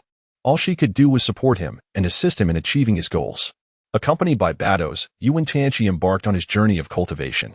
They traversed the farthest reaches of the cosmos, exploring a myriad of extraordinary realms for spiritual practice. Together, they confronted challenges, supporting one another. And each success further deepened the bond they shared. With the assistance of Bados, Wen Tianqi not only made remarkable advancements in his cultivation but also continuously expanded his understanding of the cosmos. Their bond deepened throughout this journey, with each parting intensifying their longing for one another. However, the path of cultivation was fraught with challenges. During one of his sessions, Wen Tianqi inadvertently sustained a grave injury, exposing the bone beneath. Witnessing his agony, Bados was overwhelmed with sorrow, tears streaming down her face. Yet, Wen Tianqi bore the pain with fortitude, offering a comforting smile to reassure Bados not to worry. As Bados tended to his wound, their souls once again harmonized. In the vast realm of celestial beings, numerous angels wield dominion over their respective domains. Among these divine entities is Bados, the elder sister of the angel Vis, revered as the most powerful angel of the seventh universe. Bados possesses a striking appearance, her tall and exquisite figure reminiscent of a masterpiece crafted by a master artist. She boasts turquoise skin and flowing white hair, always wielding an elongated staff that enables her to traverse and observe the universe swiftly. The staff is adorned with hues of red and deep blue along its midsection. A large, pale blue halo encircles her neck, while her gaze is profound and luminous, capable of penetrating the veil of illusion. Her attire is both elegant and enigmatic, comprised of countless unique garments that seem to possess life, dancing with her every movement. Bados' strength is lauded as unparalleled among all celestial beings, a claim substantiated by her prowess. In the realm of angels, every conflict and battle is merciless and sanguinary. Yet Bados stands as a perennial victor, capable of vanquishing foes of immense power single-handedly. Her might resembles an unfathomable abyss, eternally insatiable. Chapter 74. Bados and blossoming love. During a confrontation with demons from other universes, Bados showcased her astonishing strength. The demon she faced wielded terrifying magic and power. Yet Bados remained undaunted, unfurling her wings and charging at the fiend. Amidst a cacophony of fire and explosions, the demon was shattered by Bados' might, ultimately dissipating into a wisp of black smoke. Despite her formidable abilities, Bados harbors no arrogance. Instead, she possesses a keen sense of balance and treats her companions and subordinates with great kindness. Under her leadership, the angels of the seventh universe unite, repeatedly thwarting threats from other realms. Nonetheless, despite her immense power, Bados grapples with her own troubles and sorrows. Deep within her heart, she senses an absence, a longing for an emotion known as love. Although endowed with great strength and boundless wisdom, she struggles to comprehend the essence and value of this profound sentiment. This has become a profound yearning and pursuit within her soul. The angel Bados from the sixth universe quietly hovers in the resplendent void of stars. Her spirit, akin to a pristine mirror, reflects the infinite mysteries of the cosmos and the ineffable solitude. However, when her gaze first fell upon Wen Tianqi, the surging waves of emotion within her resembled ripples across a tranquil lake. It was an extraordinary sensation, akin to a familiar melody suddenly resonating in her ears, strange yet known. His presence was like a distant star, flickering yet illuminating the entire universe. In her eyes, Wen Tianqi perceived his own reflection. A profound feeling that was both subtle and intense, a destined encounter in her life. Bados gazed at him, her emotions surging like a torrential flood. Yet as gentle as a lamb, she envisioned Wen Tianqi wielding a sword to sever the darkness in the boundless universe, dancing amidst the sea of stars. Akin to a magnificent poem, she saw an indomitable light shining in his eyes, the radiance of a valiant spirit, a beacon of hope for the future. In that moment, Bados comprehended everything. Her heart raced within her chest, a long-forgotten sensation. She understood that this man, this Wen Tianqi, would alter her destiny and the fate of the entire universe. At that very moment, Wen Tianqi felt Bados' gaze upon him. He lifted his head, their eyes meeting. It was as if he beheld a vast ocean of stars, an endless, profound sea. He was deeply captivated by the immensity and depth of that ocean, as though the entire cosmos resided within those eyes. He was uncertain of the feeling, only aware of the deep allure that held him captive. He looked at Baozi, into her eyes, and perceived his own fate. He realized that this woman, this Baozi, would transform his destiny and the destiny of the entire universe. Their hearts collided in the depths of the cosmos, an ineffable sensation. It was the power of the universe, the force of fate. They gazed at one another, as if the entire universe spun at the intersection of their glances. Baozi's self-extreme intent and free extreme intent were among the most mysterious and formidable skills in the universe. These techniques possessed boundless power, capable of transforming all energy into what one required, rendering enemies powerless. Baozi's gaze was as deep as the sea, shimmering with the light of wisdom. Her visage was exquisite, with a high nose and tightly closed lips, as if she were striving to suppress the emotions dwelling within her. Her form was graceful, like a willow swaying in the wind, delicate yet resilient. Baozi stood there, like a poised kingfisher, awaiting the imminent challenge. Wen Tianqi sat quietly at the opposite end of the dojo, his gaze resolute and clear, as if he had prepared himself to confront anything that lay ahead. He sensed the formidable aura emanating from Baozi, a blend of awe and excitement stirring within him. He understood that he was about to face a daunting challenge. Yet he felt no fear. Rather, he was filled with anticipation. Baozi inhaled deeply, closed her eyes, and began to channel her inner energy. Her form gradually became indistinct, as though enveloped in a veil of enigmatic radiance. Her breath quickened, each inhalation generating a powerful current that stirred her robes. She ascended continuously, akin to a fluttering leaf dancing in the air above the dojo. Suddenly, she let out a piercing, melodious cry, a sound akin to celestial harmony, resonating deep within the hearts of all present. She spread her arms wide and, with a sudden thrust forward, unleashed two torrents of formidable energy from her palms, hurtling directly towards Wen Tianqi. Wen Tianqi felt the overwhelming force, his heart tightened, yet he remained composed. He summoned the technique of utmost freedom, darting through the turbulent winds like a flash of lightning. His figure swayed precariously under the impact of the currents, yet he managed to stabilize himself at every crucial moment. He sensed the power of Baozi surging towards him like a tidal wave, each onslaught seemingly intent on engulfing him. However, he did not panic. Instead, he endeavored to maintain a tranquil and clear mind. Baozi and Wen Tianqi found themselves seated upon a floating plume of feathers, a realm conjured from Yuan's mental prowess. Surrounding them was an endless void, speckled with starlight, resembling a vast cosmic sea. Baozi, adorned in a white angelic robe, bore a serene and exquisite countenance. Behind her, a pair of translucent wings fluttered gently, each feather shimmering with an enigmatic radiance.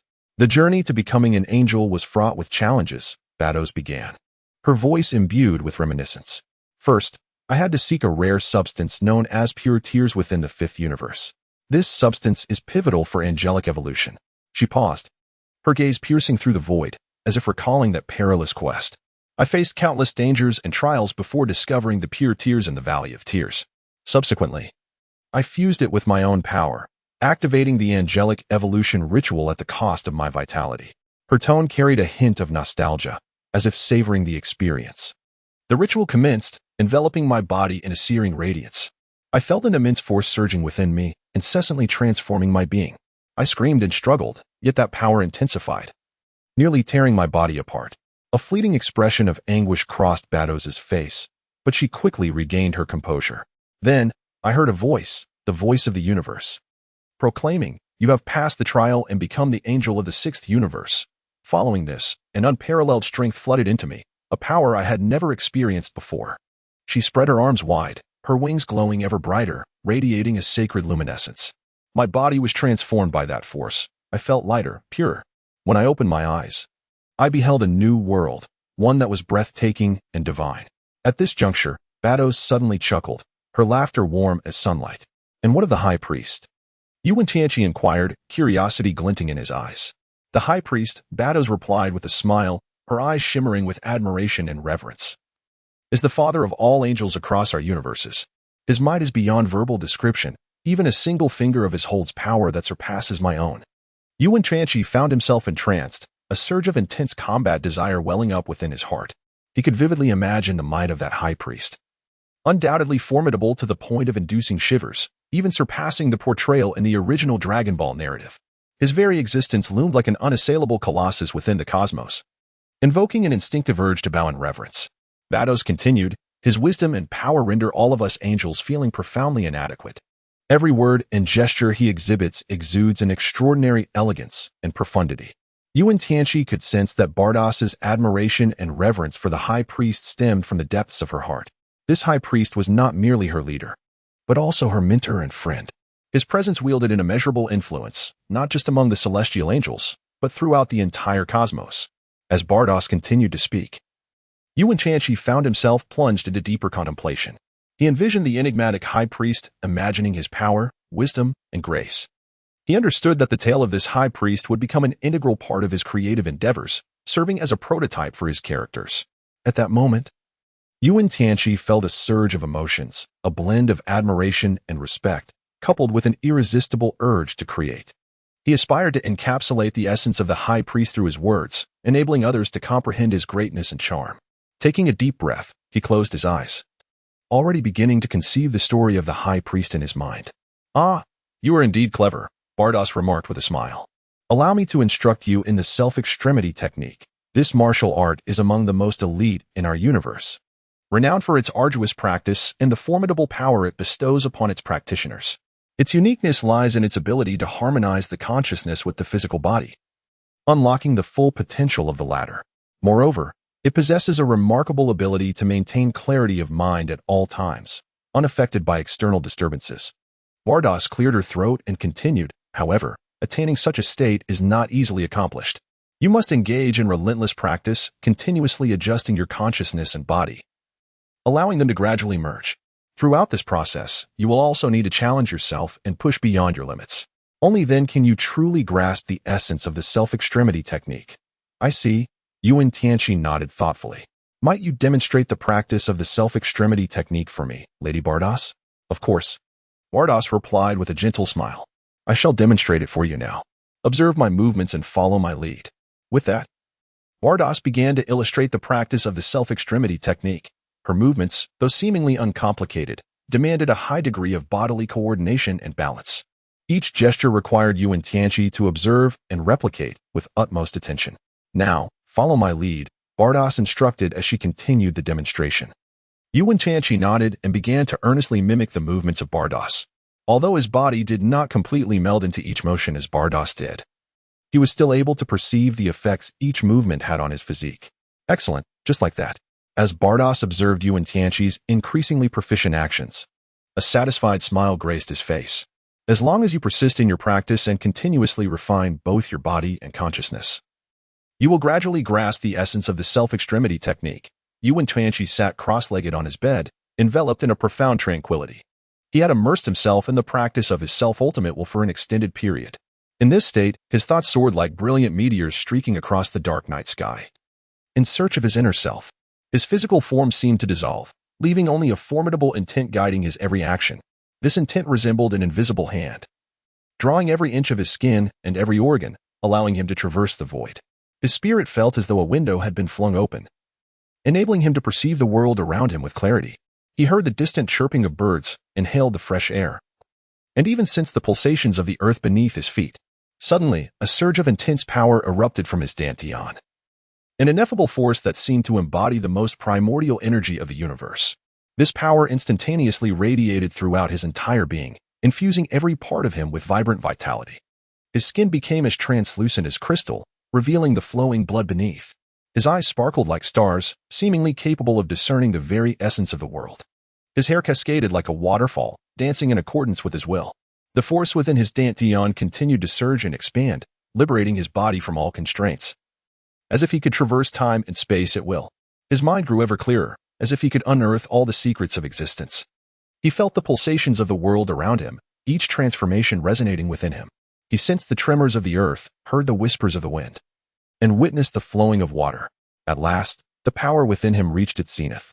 He felt as though he had ascended to the status of a deity within this realm, capable of commanding all. A formidable aura erupted from his being, blazing with the intensity of the sun. His skin radiated heat like fierce flames, as if the very air around him ignited. His eyes shimmered with a golden light, piercing through all illusions. His hair billowed in the wind, resembling flames in full blaze. Chapter 75. Love.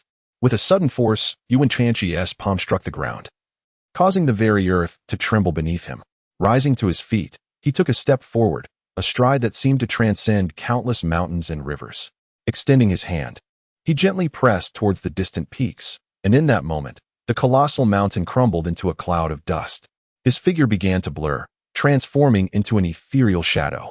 Opening his mouth, a searing golden light erupted forth, embodying all of Wen Tianqi's strength and resolve, soaring into the distance, annihilating everything in its path. At that instant, Wen Tianqi suddenly sensed a cataclysmic shift within himself, his momentum wavering precariously. This is bad. Just as calamity loomed, Baozi intervened, rescuing Wen Tianqi from the brink. Wen Tianqi stood up obediently, following behind Baozi as they exited the chamber designated for meditation. Their footsteps were light, as if they feared to disturb the surrounding tranquility. The shadow of Baozi elongated in the dimly lit corridor, while Wen Tianqi silently trailed behind her, feeling a hollow emptiness within, a void left by the interruption of his practice. After traversing a short distance, they arrived at a brightly lit dining hall. This hall was the sole place in the entire monastery that brimmed with life, perpetually filled with the aroma of delectable dishes and the laughter of people. Baozi arranged a seat for Wen Tianqi and gently said to him, "Please take a seat for a moment. I shall fetch you something to eat."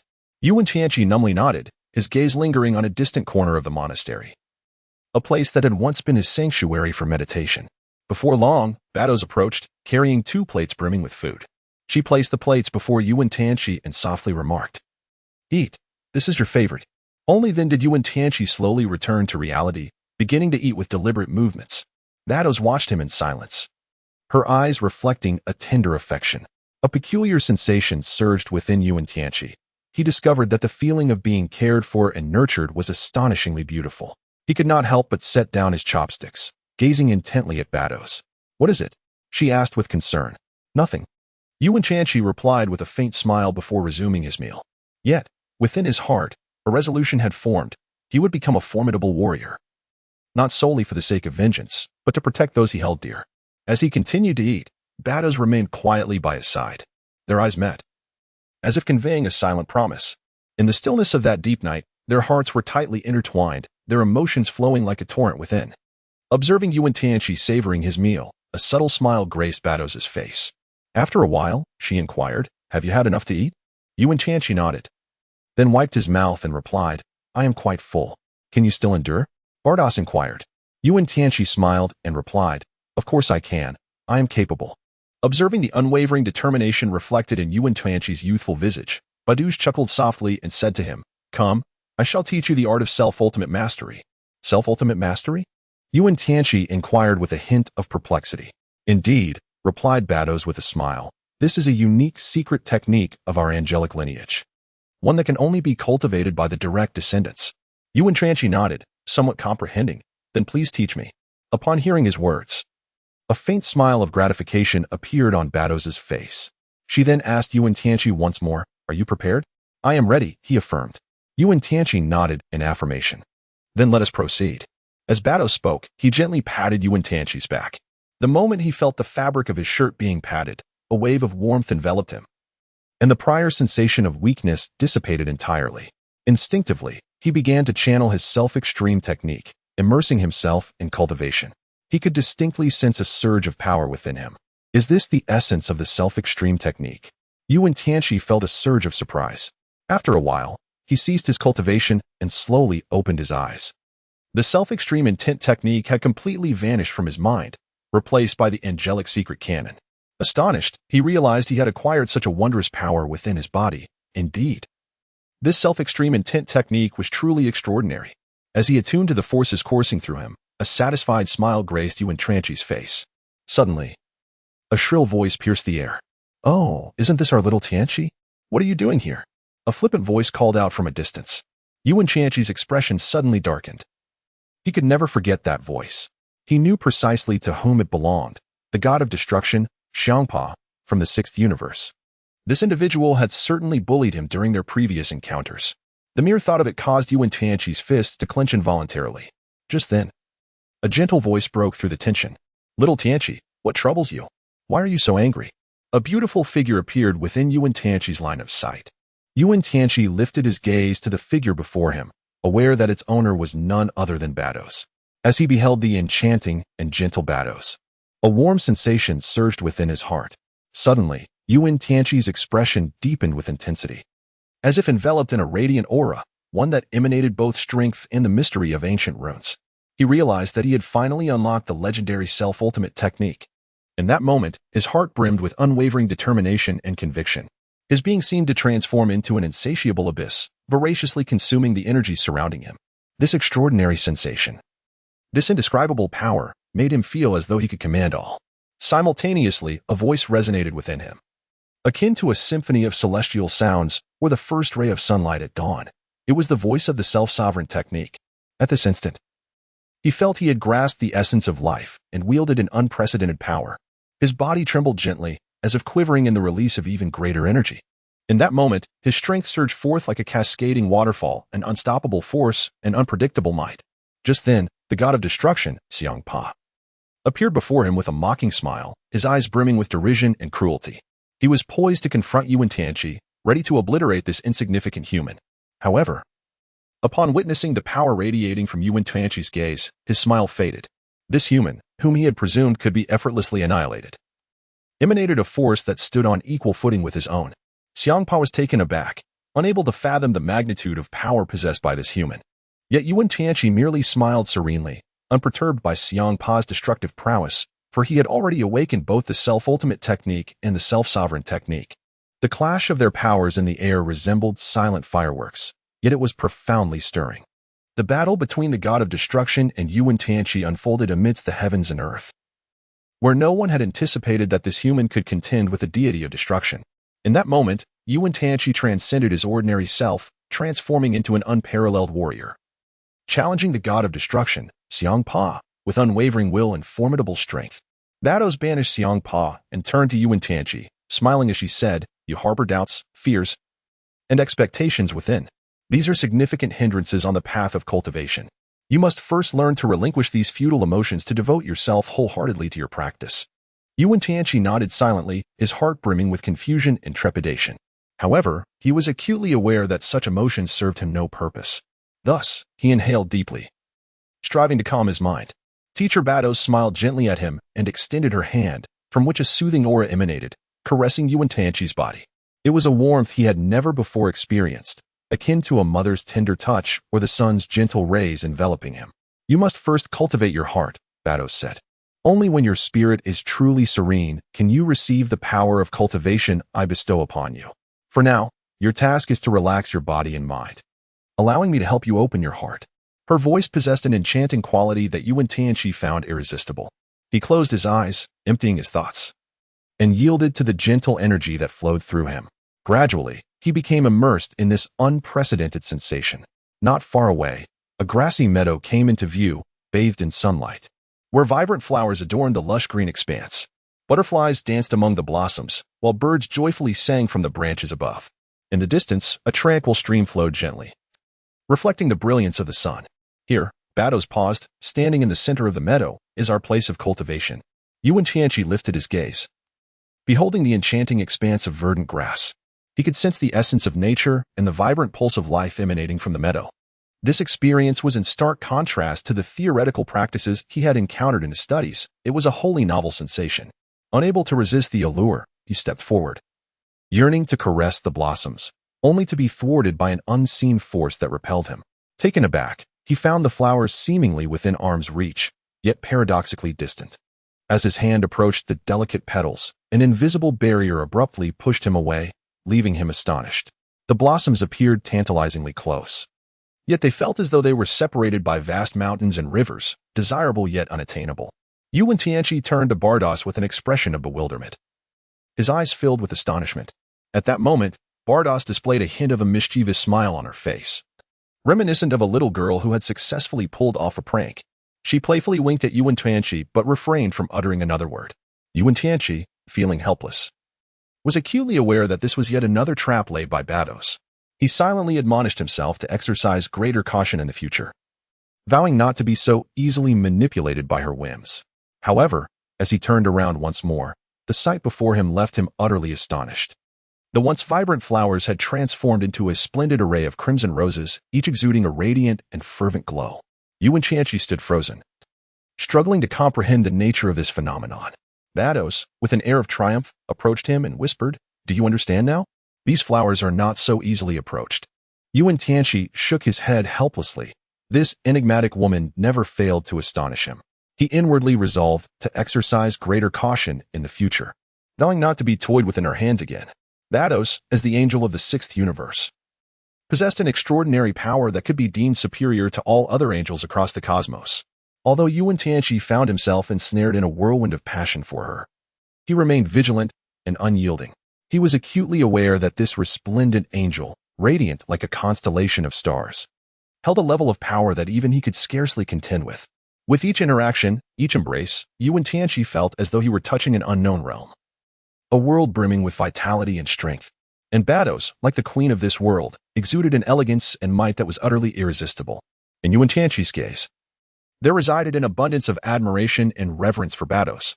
He understood that, despite the fervent passion enveloping their romance, Bados's prowess remained an undeniable force that he could not overlook.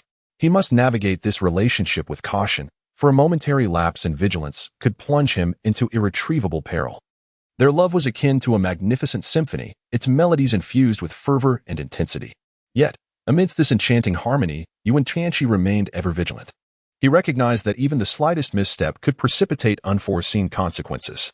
Bados regarded Wen Tianqi, her eyes brimming with steadfastness and resolve. She comprehended that this man was not one to be easily swayed by the whims of emotion. He possessed the wisdom to love, as well as the discernment to maintain his identity within that love. This maturity and rationality deepened Bados's admiration for him. The love that Wen Tianqi harbors for Baozi resembles a poem, exquisite yet profound. He comprehends that Baozi's strength transcends mere exterior power, it embodies an inner fortitude. This profound strength instills in him a deep reverence for her. Simultaneously, he realizes that only through relentless effort and personal growth can he truly be worthy of such a formidable angel. In the throes of passion, they are irresistibly drawn to one another, yet maintain a respectful distance. Their relationship is founded on mutual respect and understanding. Wen Tianqi is acutely aware that it is through this dynamic that they can advance together and confront the challenges that lie ahead. Reflecting on this, a faint smile graces his lips. He gently articulates, "Baozi, do you know? I too eagerly anticipate our next rendezvous. Yet, you must understand, I do not easily agree to meet." Baozi, with a serene demeanor, replies, "Because my time is exceedingly precious." Chapter 76, The 10th Universe, Keisai. Wen Tianqi was momentarily taken aback, but soon replied with a smile, "Ha ha. Is that so? It seems I have misjudged. If you have always held that belief, there is little I can do." Bados looked at Wen Tianqi, her expression remaining calm. "However, I shall not let this trouble me." "That is not necessarily the case." Wen Tianqi smiled and said, "I believe that one day, I shall make you my woman." "That day is still far off," replied Bados, her demeanor enchanting. "My feelings for you at present are merely love, and still far from sufficient. I shall strive to change that." Wen Tianqi smiled faintly and remarked, "Trust me, I shall undoubtedly make you my woman." "I look forward to witnessing that," responded Bados with a raised eyebrow. "Well, it is getting late. Let us embark together." Wen Tianqi remarked, "Very well." Bados nodded in agreement, and together they ventured towards the horizon. Bados, as the angel of the sixth universe, possessed an extraordinary beauty and wisdom that transcended the ordinary. Her eyes perpetually shimmered with the light of intellect, and her smile radiated warmth and brilliance akin to the morning sun. Yet, this seemingly flawless being encountered a man on an unremarkable night, one who would irrevocably alter the course of her life. Indeed, Bados had overestimated her own resolve, for she swiftly succumbed to the throes of love. From that moment forth, her existence revolved around two pursuits, playfully teasing the young Tianqi and nurturing her infatuation with Wen Tianqi. For him, she would forsake her celestial identity, even relinquishing the caress of her wings. One can only imagine the profound sensation of a woman willing to surrender everything, content to remain by a man's side. Once, Wen Tianqi articulated a sentiment that encapsulated Bados's essence, reflecting the aspirations of all angels. "What a captivating enchantress she is. I can feel the warmth within her heart, a warmth that only I can bestow." Wen Tianqi spoke with deep affection. "If true love exists in this world, then this woman must undoubtedly be mine." Upon hearing his words, a hint of shyness graced Bados's face, and she nodded in agreement. In the next moment, Wen Tianqi revealed everything about himself. Noble and elegant, These two exquisite words seemed tailor-made for him. He resembled a flame, perpetually radiating his brilliance. Witnessing this scene, Badoz's cheeks flushed once more with a tender embarrassment, akin to a young girl whose heart has been captivated. I knew all along that you harbored such feelings. With a faint smile, Wen Tianqi said, let us depart. He then stepped outside. Badoz responded softly, following closely behind him. As they journeyed, the two exchanged glances filled with laughter, their bond gradually deepening. Perhaps this is how exquisite love manifests itself? When love arrives, everything transforms. Upon reaching their destination, twilight had begun to envelop the surroundings. The sixth universe. The very core of this cosmos, around which all things revolve. Where is this? Wen Tianqi inquired with astonishment. This is the center of the sixth universe. From here one can traverse to other universes, Badoz elucidated. Oh, then where are we headed? To meet my sister, the eldest. Badoz exclaimed, embracing Wen Tianqi, and amid a startled cry that transcended time and space. In a fleeting moment of brilliance, a radiant light enveloped Badoz and Wen Tianqi. They sensed the space around them twisting, as if an invisible hand were tightening its grip. Their vision blurred, the surrounding sounds faded away, leaving only that dazzling light, bright enough to take one's breath away. Soon, they found themselves in an unfamiliar realm. Before them stood a magnificent palace, its architectural style unlike anything they had ever witnessed. Each stone of the palace shimmered with a vibrant life force, as though it were a living entity. A refreshing fragrance permeated the air, invigorating their spirits. Is this the 10th universe? Wen Tianqi asked in disbelief. Badoz nodded, her own expression mirroring astonishment. She understood that this universe was their destination. Yet she had not anticipated such beauty. Will Kex be here? Wen Tianqi queried. Badoz nodded once more and then proceeded forward. The life forms in this universe respectfully parted for her, acknowledging her esteemed status as an archangel. In their search, they soon discovered Kex. She was a charming little girl, her delicate features illuminated with a spark of wisdom. Upon seeing Badoz and Wen Tianqi, she broke into a radiant smile. Badoz, Wen Tianqi, you have arrived. Kex's voice flowed like a melodious spring. She was an exceptionally lovely little girl, her silvery hair cascading like a waterfall, her gentle eyes glimmering like emeralds, and her skin as tender as a ripened peach. She wore a long dress of dark blue and black, adorned with mysterious symbols. You are the angel of the 10th universe, Kex? Wen Tianqi inquired with astonishment, for Keisai was far more beautiful than he had anticipated. With a cheerful smile, Keisai addressed Badoz. Is this Wen Tianqi your little boyfriend? He truly is quite charming. Her tone was imbued with envy and curiosity, revealing her keen interest in the affection shared between the couple. Upon hearing Keisai's words, a blush crept onto Badoz's cheeks. Shyly lowering her gaze, she softly replied, yes. He is indeed my boyfriend. Keisai continued her inquiry, how did you two come to know one another? In this vast universe, Wen Tianqi, accompanied by two celestial beings, Badoz and Keisai, traversed the cosmos. They journeyed through countless galaxies, marveling at various extraordinary astronomical phenomena. One day, they stumbled upon a vibrant planet, adorned with lush forests, bustling cities, and a multitude of diverse creatures. Wen Tianqi, filled with curiosity, resolved to lead Badoz and Keisai in exploring the civilization of this enchanting world. They arrived in a lively city, where an array of vividly colored beings mingled in the streets, and the trio reveled in the planet's vivacity. Suddenly, they were enveloped by an enticing aroma wafting from a nearby restaurant. Wen Tianqi eagerly guided Badoz and Keisai into the establishment. Inside, the restaurant was exquisitely adorned, with each table laden with an assortment of delectable dishes. Wen Tianqi gazed at the culinary delights with excitement, his mouth watering in anticipation, impatient to indulge. He took a seat and began to order. He selected a variety of dishes, including roasted meats, pizza, hamburgers, sushi, grilled fish, and fried rice, among others. With each course that arrived, he excitedly picked up his chopsticks or cutlery, delighting in the flavors with unabashed enthusiasm. His endearing manner of eating elicited laughter from both Badoz and Keisai. After their meal, Wen Tianqi contentedly let out a satisfied burp, feeling his belly brimming with energy, ready to tackle any challenges that lay ahead. Badoz and Keisai shared in the joy of accompanying Wen Tianqi on this delightful escapade. They continued to explore the planet, absorbing the essence of its civilization, discovering that the beings of this world, much like humans, possessed boundless charm and wisdom.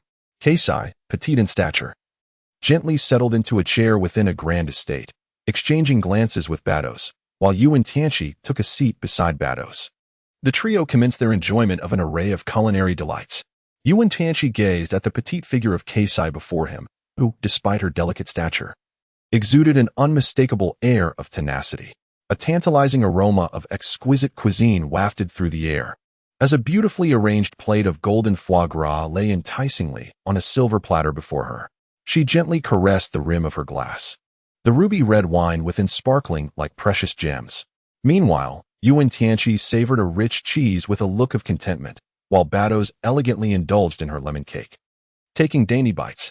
On the verdant lawn of the estate, several attendants busily prepared for the upcoming festivities. A lively melody began to weave its way through the atmosphere, prompting Keisai to glance skyward, where the pristine clouds appeared to dance in rhythm with the notes. A splendid banquet was on the verge of unfolding, and Keisai, Baozi, and Wen Tianqi relished this fleeting moment of tranquility. Keisai gently set down her cutlery, her eyes shimmering with anticipation. Rising to her feet, Wen Tianqi and Baozi followed suit. She approached them with a look of curiosity and inquired, "How can you still find the time to indulge in food here?" Wen Tianqi and Baozi exchanged a glance, followed by a nervous smile directed at Kes, uncertain of how to respond to her inquiry. Kes's gaze shifted to the bottle of red wine resting on the table. Gently grasping the bottle, she gave it a slight shake, her face alight with curiosity as she inquired, "What kind of wine is this? Its aroma is so peculiar. Where did you acquire it?" "We brought it back from that planet. Would you like to try it?" Wen Tianqi inquired. "It is merely a bottle of wine. There is no need for such elaborate preparations and an excessive amount of items." Keisai replied with curiosity, "It is precisely because this bottle of wine is quite extraordinary that we chose to bring back a few additional things." Wen Tianqi smiled and said, "Is that so?" Keisai displayed a look of astonishment, then inquired curiously, "If this bottle of wine is so extraordinary, why did you not consume it yourselves, but instead chose to bring it back?" "Because I aspire to surpass both angels and destroyers," Wen Tianqi said softly. "Surpassing the angels and the destroyer?" Kashi revealed a look of confusion, which then transformed into one of enlightenment as she gently clapped her hands and exclaimed, "I understand now. You must be aspiring to become the new destroyer." "No." Wen Tianqi shook his head and said, "I aspire to surpass the angels and become a true deity." "A true deity?" Kusi displayed an expression of astonishment, which was quickly replaced by a look of disdain. She gently clapped her hands and remarked, "I dare say, it is utterly impossible for anyone to surpass the angels." Wen Tianqi cast a glance at Kashi and said nonchalantly, "Let us engage in a wager." Kashi gently set down her utensils and inquired with a smile, "What shall we bet on?" Wen Tianqi cast a glance at Kashi and said nonchalantly, "I wager that I shall ultimately surpass the angel." Kashi gently set down her utensils and, with a smile, inquired, "I too wish to place a bet." "You cannot defeat the angel." "Very well. Let us wait and see." Wen Tianqi said with a smile, while silently urging in his heart, "System, grant me an enhancement." 1. The voice of the system resonated within Wen Tianqi's mind. "This time, I must triumph over the angel." Wen Tianqi gazed at Kex, his tone resolute as he declared, "Then I shall await your ascension to true divinity before we wager." Kex gently set down her utensils, a smile gracing her lips as she replied, "I dare say. You shall never triumph over me. I am destined to prevail. You cannot escape my grasp." With such thoughts swirling in his mind, Wen Tianqi engaged in light-hearted banter with Baozi and Kex. At the fringes of this vast universe, Wen Tianqi floated in the void, his eyes brimming with determination and fervor. The recent training had awakened within him an unprecedented strength, as though an invisible hand propelled him forward. Suddenly, a figure gradually materialized. It was Baozi, her eyes, deep as the stars, shimmering with anticipation. She extended her long, jade-like fingers towards Wen Tianqi. "Yuan, the trials ahead will be far more arduous. Are you prepared?" Baozi inquired softly. Wen Tianqi remained silent, simply nodding resolutely. He comprehended that this was an indispensable path towards becoming a true powerhouse, one that he must steadfastly traverse. Guided by Baozi, he resumed his practice of the self-extremity art and the free-flowing extremity art. His body danced through the void, each movement imbued with both strength and grace. Within him, a formidable power gradually coalesced. Throughout his training, Wen Tianqi consistently relied on the system's enhancements to transcend his limits. Each breakthrough resembled a formidable challenge. Yet he persevered time and again. During this process, it felt as if he had entered an entirely new realm. He could perceive every particle in the surrounding void and hear the distant stars calling to him. His heart brimmed with joy and tranquility. Time flew by as he trained. Wen Tianqi felt as if his body was on the verge of being consumed by the void, yet his resolve grew ever stronger. He understood that this was a necessary journey towards a greater path of strength. Ultimately, in an explosive surge of energy, Wen Tianqi transcended himself once more. He sensed an unprecedented power surging within him. His body seemed enveloped by an invisible aura emanating from the depths of his inner strength. After his breakthrough, Wen Tianqi's heart became as clear as still water, as if he could perceive the truths of the universe. He recognized this as the fruit of his labor, a stepping stone towards loftier heights. Chapter 77, Continuing Training, Conquering Klex. On that stormy night, Wen Tianqi's system finally surpassed a critical threshold. His heartbeat thundered, akin to the hammer of Thor reverberating within his chest, as a torrent of power surged within him, threatening to burst forth. He clenched his fists tightly, feeling the energy coursing through his fingertips, as if he could rend the air and strike awe into the hearts of others. His body trembled slightly, not from fear, but due to the overwhelming force that had surpassed his control. The image of Baozi flashed through his mind, the beautiful angel who fought alongside him, forever standing proudly by his side. In their moments of combat, Baozi's unparalleled grace and Wen Tianqi's resolute determination intertwined, creating a breathtaking tableau. Her golden hair danced in the wind like waves under the moonlight, while his gaze radiated a steadfast brilliance, as if it held the vastness of the cosmos. Each collision between them was as intense as a meteor striking the earth. Blood and sweat intertwined into a vibrant tapestry, filling the space with an overwhelming fervor. Wen Tianqi's power surged forth like a raging torrent, countering Baozi's elegant strength. A month later, subtle changes began to manifest.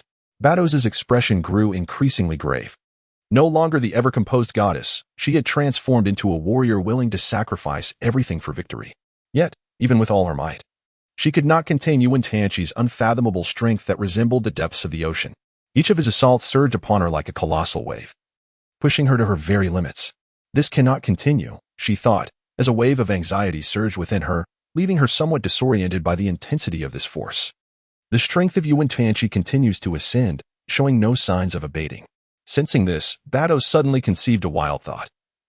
She absolutely could not allow herself to be outdone by this man, under no circumstances. With this resolution, her gaze grew resolute.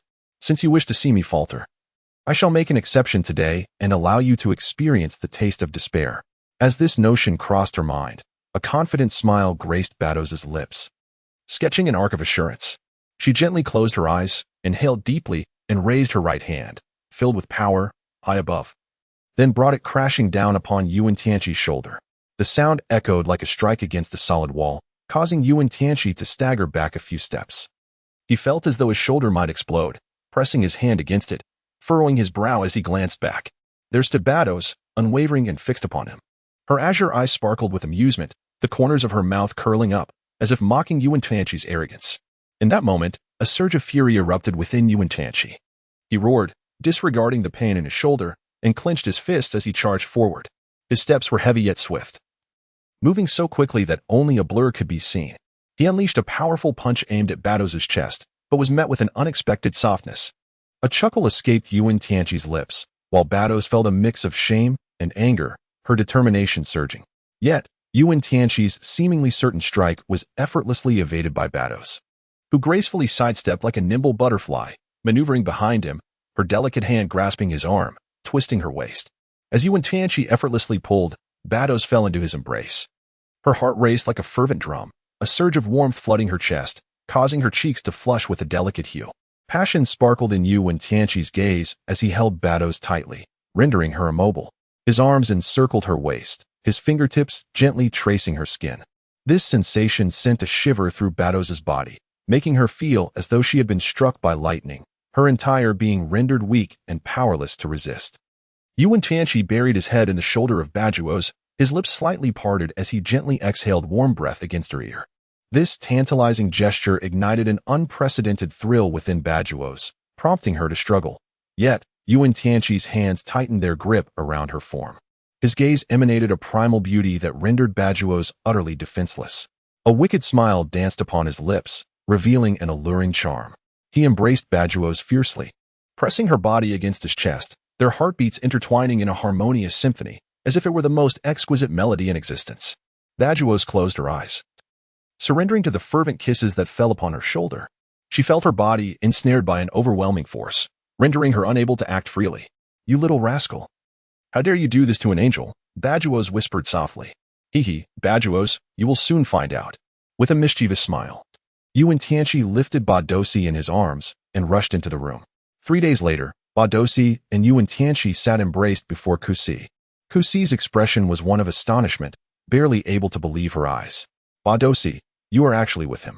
"Indeed, Kusi, Tianqi is no ordinary individual. He possesses extraordinary abilities. When I merged with him, he even gained the powers of an angel," Baozi replied, a mixture of surprise and delight evident in her voice. Wen Tianqi smiled faintly, expressing his own astonishment. "In this manner, after I bestowed upon you, you too would have acquired pure energy, allowing both of us to grow exponentially stronger. Naturally, due to your inherent might, the enhancement you receive would be comparatively minimal." Kusi swallowed hard and inquired, "What precisely is this power?" Wen Tianqi chuckled, his gaze cunningly fixed upon the little girl, Klex. It seemed as though he could see through the curiosity and doubt that resided within her heart, and thus he resolved to satiate her inquisitiveness. "Klex, are you truly curious?" Wen Tianqi grinned, watching her with an air of amusement. His laughter appeared to possess a certain enchantment, compelling Klex to turn her gaze towards him. "Then allow me to let you experience this as well." Before his words had fully escaped his lips, Klex felt an invisible force enveloping her. And soon she found herself in an unfamiliar room. "What is this place? Did you just employ the powers of an angel?" the young Klex exclaimed, her astonishment palpable. Wen Tianqi approached, gently grasping Kashi's delicate hand, a mysterious smile gracing his lips. "You will surely adore this," he remarked. Kashi's beautiful eyes widened in surprise as she gazed at Wen Tianqi, then opened her arms to embrace herself. 5 days later, Kashi, Bados, and Wen Tianqi were gathered for breakfast. "This time, Tianqi should accompany me," Kashi pouted slightly. "Humph, I clearly arrived first. How could you monopolize him for such an extended period?" Bados expressed her dissatisfaction. All right.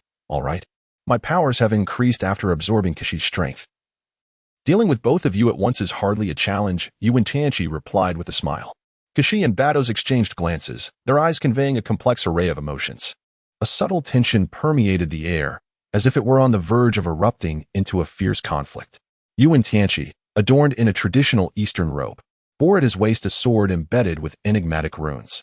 His presence stirred subtle changes within the hearts of the two angels, though they maintained their haughty demeanor. The lively glimmer in their eyes betrayed their curiosity, drawn to him. "This is the new power I have acquired, crafted from the essence of angelic abilities," Wen Tianqi remarked, caressing the hilt of his sword. However, before he could finish, a ripple in the surrounding space manifested. "Makarita, what brings you here?" Kes and Bardos inquired, astonishment evident in their voices. "Makarita? The angel of Universe 11? Wen Tianqi unexpectedly glanced over. Before him stood a young lady, a delightful fusion of elegance and innocence, embodying both the attributes of a mature woman and a youthful girl. Her distinctive appearance featured twin ponytails, complemented by a tall stature. Although reminiscent of a jester, her demeanor was remarkably courteous and refined. "Ah, Kes and Bados, greetings to you both." Margarita performed a graceful bow before turning her gaze towards Wen Tianqi. "I sensed the transformation in both of you due to the celestial powers within me. You see, we were once the three sisters, and I am quite attuned to the changes in your forms." A hint of enigmatic amusement graced Margarita's countenance. Kes and Bados stood before Margarita, their cheeks tinged with a faint blush, their eyes glinting with indignation. Clenching their fists, they appeared to be suppressing their ire, yet their accusatory words betrayed their feelings. "What nonsense! You have merely come to steal our man, haven't you?" Kes's voice quivered slightly, her gaze fixed on Margarita as if attempting to pierce her very soul. Margarita felt a wave of astonishment wash over her, her eyes widening in disbelief, momentarily at a loss for words. This unexpected accusation caught her off guard. She found herself uncertain of how to respond. Her eyes darted back and forth between Kes and Bados, her mind racing with the question, why would they think such a thing? Turning her gaze to Wen Tianqi, a realization dawned upon her. Was it truly him? Margarita's suggestion caused Wen Tianqi's eyes to gleam with excitement. "Is that so? How splendid! Thank you, Margarita," he exclaimed with fervor. Wen Tianqi followed Makalita with great anticipation as they made their way to their camp. Kriz and Bados remained behind, their faces etched with disappointment and dissatisfaction.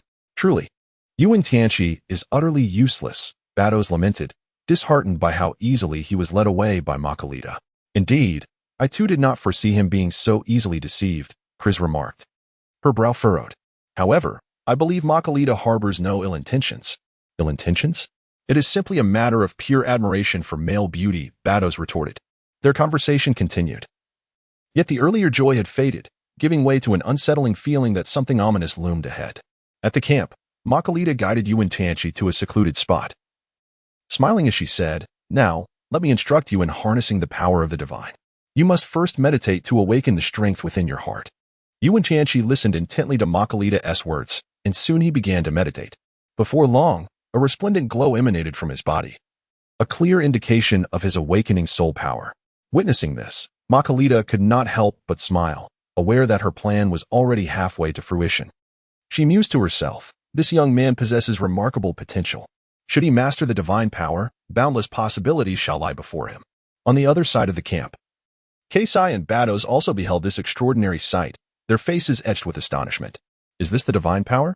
Has Wen Tianqi truly awakened? Baozi found it hard to believe his own eyes. It seems so, Keisai replied uncertainly, yet I still find it somewhat peculiar. Shouldn't we also awaken the divine power? Why is it only Wen Tianqi who can? Perhaps he possesses a greater affinity for divine power than we do, Baozi chuckled lightly. Let us give it a try as well. As she spoke, she closed her eyes and entered a meditative state. For reasons unknown, a strange force within her seemed to stir restlessly, igniting an inexplicable exhilaration. She felt immensely powerful, as if she could effortlessly obliterate anything in her path. Could it be due to Wen Tianqi's influence? Makalita pondered. Her eyes widened in disbelief as she gazed upon Wen Tianqi, her astonishment reaching unprecedented heights. This man, he possesses the power of angels, something she had never dared to envision. His gaze was as profound as the ocean, a harmonious blend of endless tenderness and tranquility. An extraordinary aura radiated from him, quickening Makalita's heartbeat and causing her cheeks to flush ever so slightly. In the luminous gaze of Wen Tianqi, there seemed to emanate a formidable power, one capable of illuminating the darkness and dispelling the shadows. When his penetrating stare fell upon Makalita, she felt as though she were ensnared by the depth of his eyes, unable to divert her gaze. Wen Tianqi's fingers gently caressed Makalita's hand, his touch warm and resolute.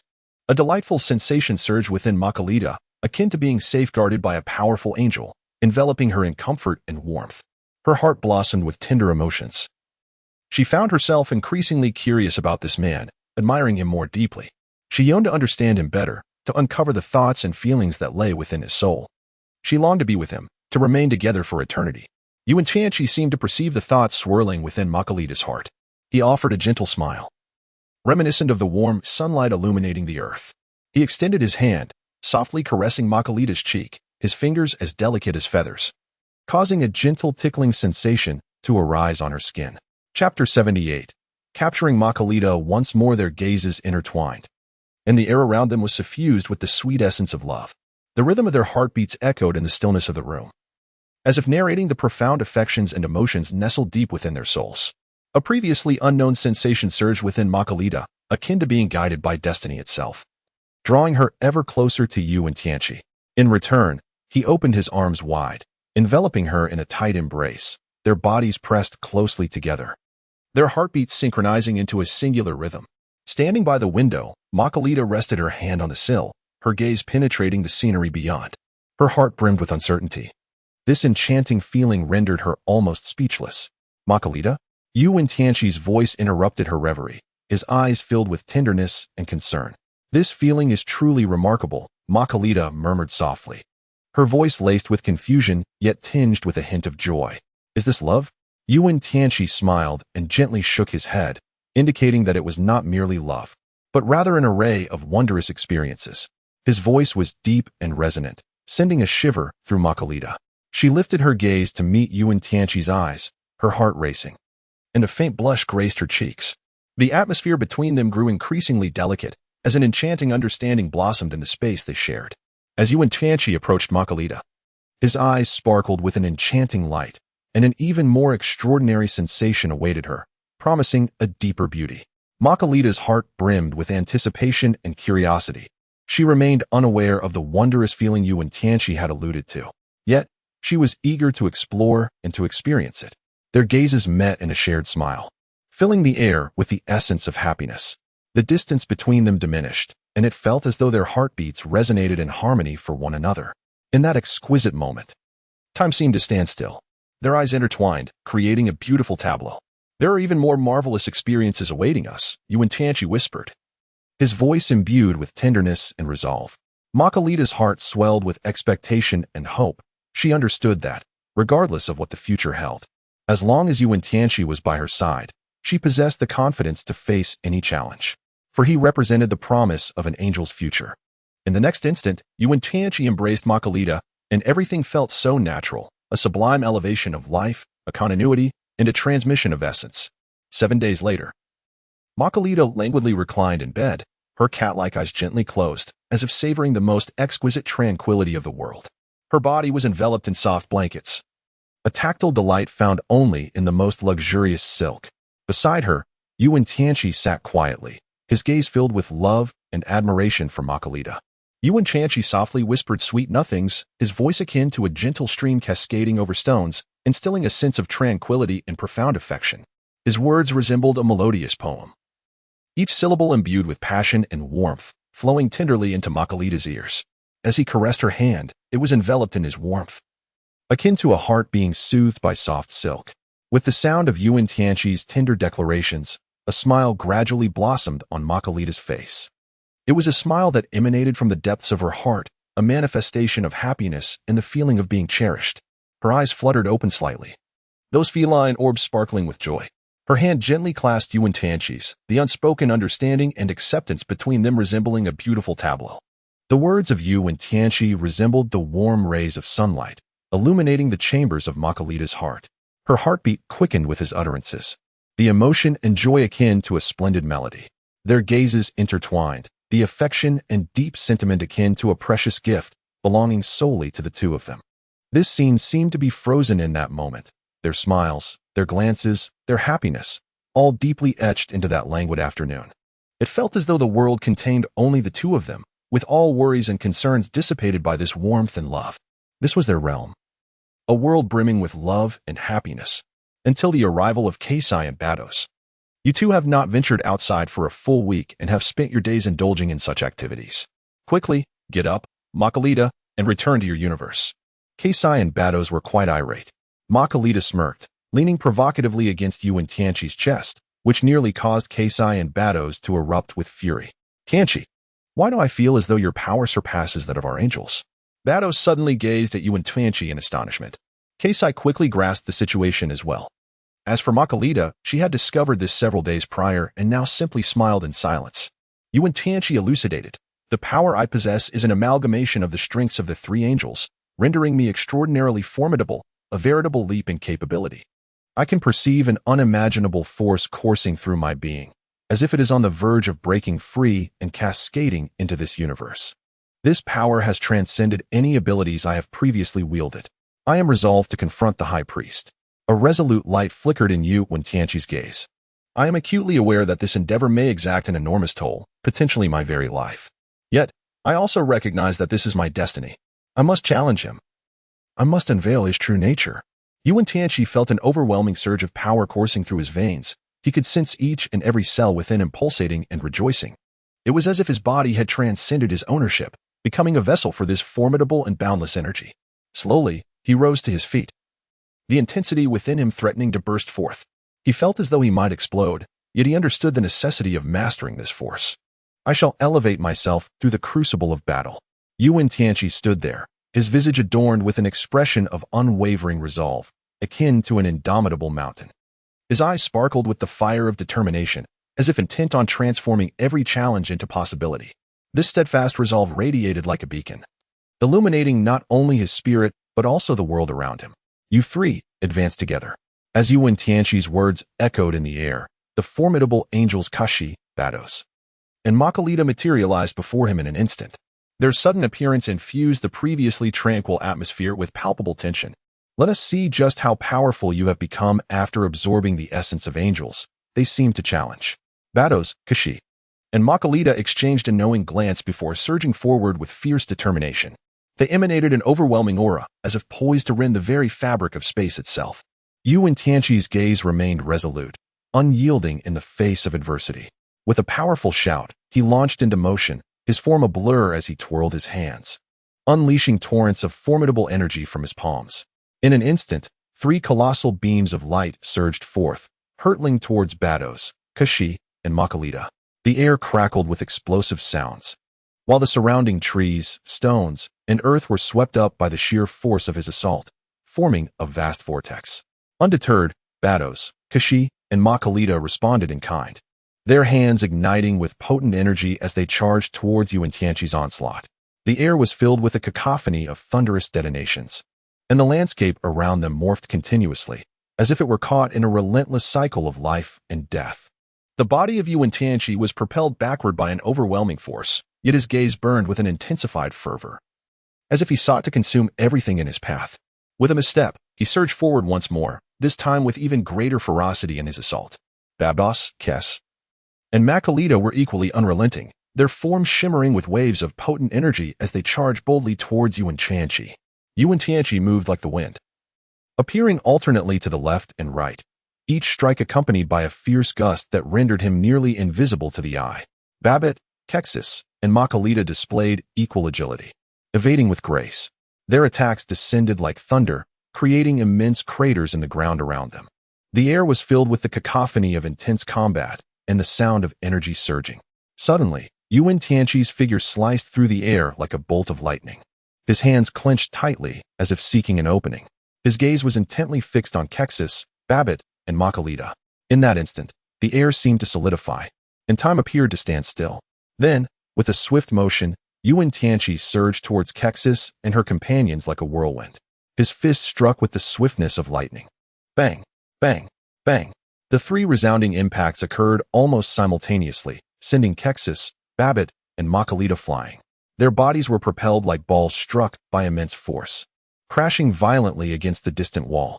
Incredulity washed over them. They could hardly believe they had been bested. Yet, Kexis, Babbitt, and Makalita quickly regained their composure and approached Wen Tianqi, their expressions filled with astonishment. This is not even a fraction of my true strength. After harnessing the power of the angels, my enhancement is beyond mere magnitude. Wen Tianqi stood gracefully in place, his eyes shimmering with the glow of triumph after a series of contests. Wen Tianqi, along with Keisai, Makalita, and Baozi, floated gracefully in a weightless environment, embarking towards the enigmatic planet of the 10th universe. Wen Tianqi's heart surged with excitement, unable to contain the thrill of his first venture beyond his own universe. Stepping into this vast and uncharted territory, the group finally arrived at their initial destination, a planet distinguished by its extraordinary celestial phenomena. The atmosphere of the planet radiated with peculiar hues, shifting unpredictably. As they descended onto an expansive prairie, they found themselves enveloped by a dazzling ocean of colors. The wildflowers scattered across the meadow twinkled like stars in the night sky, shimmering brilliantly under the sun's embrace. Wen Tianqi and his companions reveled in the picturesque scenery that unfolded before them. They strolled along a gentle hillside, where the brook at the mountain's base babbled melodiously, its crystalline sounds enchanting the air. A myriad of butterflies, adorned with translucent wings, danced gracefully overhead, their wings shimmering with vibrant hues. Upon reaching the brook's edge, they beheld a school of small fish joyfully darting about in the water. Wen Tianqi gazed at this idyllic scene, and a sense of wonder welled up within him. Every universe possesses its unique beauty, and the 10th universe is truly intoxicating. Meanwhile, Keisai and Makalita engaged in an attempt to communicate in a new language. Despite hailing from disparate universes, the barriers of language had been dismantled, allowing them to understand one another effortlessly. They laughed and discussed the myriad wonders of the 10th universe, their faces aglow with excitement and curiosity. Beside them stood Baozi, observing quietly, her bright eyes scanning her surroundings as if to capture every subtle detail. She felt the allure of the 10th universe, where everything sparked a sense of novelty and intrigue within her. Wen Tianqi cast a fleeting glance around the surroundings, a slight frown creasing his brow. Turning his attention to Bulma, Chi-Chi, and Lanchi, he spoke. This place seems rather unusual, don't you think? Bulma regarded him with a smile, replying, indeed. The aura here feels both familiar and yet strangely foreign. Chi-Chi and Lanchi nodded in agreement, expressing their concurrence. Shall we proceed inside? Wen Tianqi proposed. The group murmured their assent, and they made their way toward the castle. Upon entering, a wave of familiar energy enveloped them, leaving everyone astonished. What is this? Bulma questioned, her expression one of puzzlement. This energy, Chi-Chi and Lan-Chi echoed simultaneously. Wen Tianqi furrowed his brow and spoke. This aura is akin to that of the Dragon Balls. As his words resonated in the air, all eyes turned to Bulma. Taking a deep breath, Bulma affirmed, indeed, this aura is intricately linked to the Dragon Balls. At this juncture, she hesitated momentarily, seemingly contemplating whether to continue her revelation. Wen Tianqi raised an eyebrow and said, Bulma, please speak your mind. After a moment of contemplation, Bulma finally spoke. I sense that the energy of the Dragon Balls seems to have intensified compared to before. Bardosh stroked his smooth chin and remarked, it is likely the power of the Super Dragon Balls that has enhanced the other Dragon Balls. Indeed, Bardosh is correct. Kes and Margarita nodded in agreement. As everyone was left in perplexity, questioning Wen Tianqi's presence and his intentions, he began to elucidate. The Super Dragon Balls, he succinctly explained. The group paused in astonishment. Super Dragon Balls? What are those? We have never heard of them. Noticing their expressions of confusion, Wen Tianqi elaborated. The Super Dragon Balls are entities that transcend ordinary Dragon Balls, possessing unimaginable power. It is said that if one gathers all 7 Super Dragon Balls, one can summon the Eternal Dragon and grant a wish. The group gasped in awe, realizing that Wen Tianqi was indeed knowledgeable about the Super Dragon Balls. However, could it be true that the Dragon Balls were already so extraordinary? Was it possible to find the Super Dragon Balls? Chapter 79. I am the system. Final chapter. How do you know about the Super Dragon Balls? Goku, who had remained silent until now, suddenly asked with a puzzled expression. Wen Tianqi cast a glance at Sun Wukong, pondered for a moment, and then spoke. I stumbled upon this information in an ancient tome. It contains all that is known about the Super Dragon Balls. Is that so?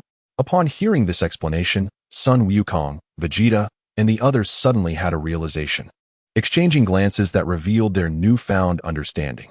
Surely, you do not believe that the Dragon Balls exist solely within the 7th universe? Wen Tianqi gazed at the two individuals and inquired, are you not? The crowd was taken aback, exclaiming in astonishment. With a sigh, Wen Tianqi shook his head in resignation. The Dragon Balls do not merely exist within the 7th universe, even in the 8th, 9th, 10th, and indeed the 11th universe. As well as others, the Dragon Balls may manifest. Naturally, the likelihood of their appearance increases in more powerful universes. The Dragon Balls possess an array of extraordinary powers. After elucidating this to the multitude for a while, Wen Tianqi took a year of respite on Earth.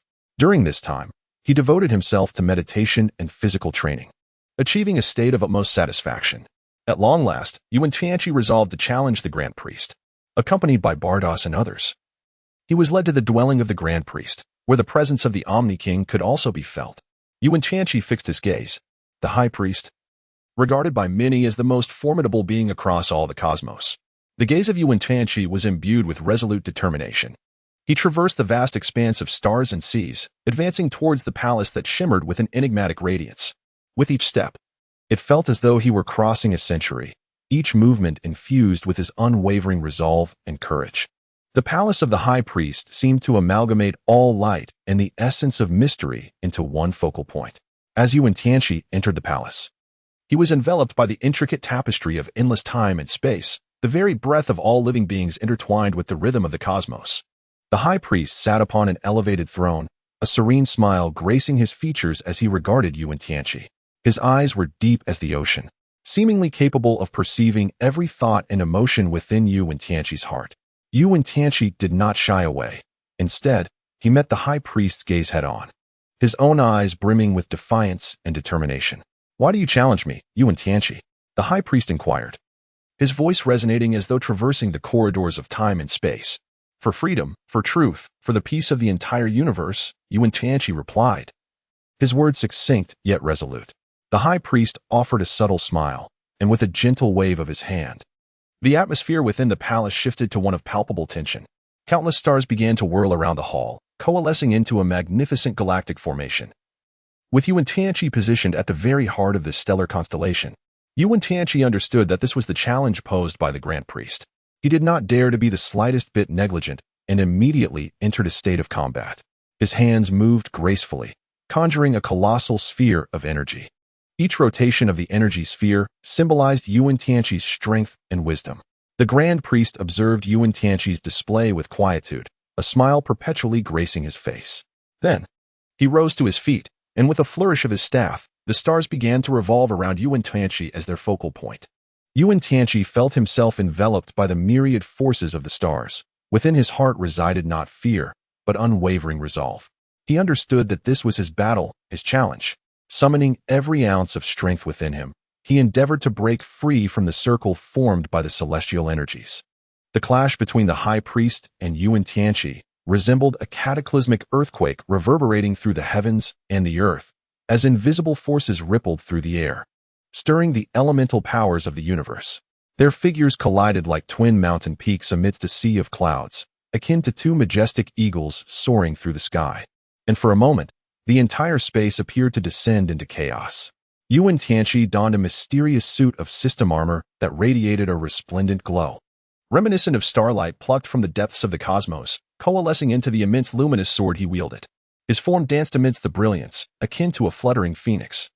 Each swing of his blade resembled the majestic creature soaring through the skies. In contrast, the High Priest conjured a series of lethal assaults. His figure moved like a specter, weaving through the shadows, and with each flourish of his staff, it felt as though the very harbinger of death had rendered its decree. The clash between the two was fierce and frenzied, akin to two frenzied behemoths locked in a fierce contest. Each strike and parry seemed to proclaim their respective prowess. Their movements were so swift that they eluded capture, leaving only trails of light flickering in the darkness and the resounding echoes of thunderous impacts reverberating through the air. This confrontation transcended mere rivalry.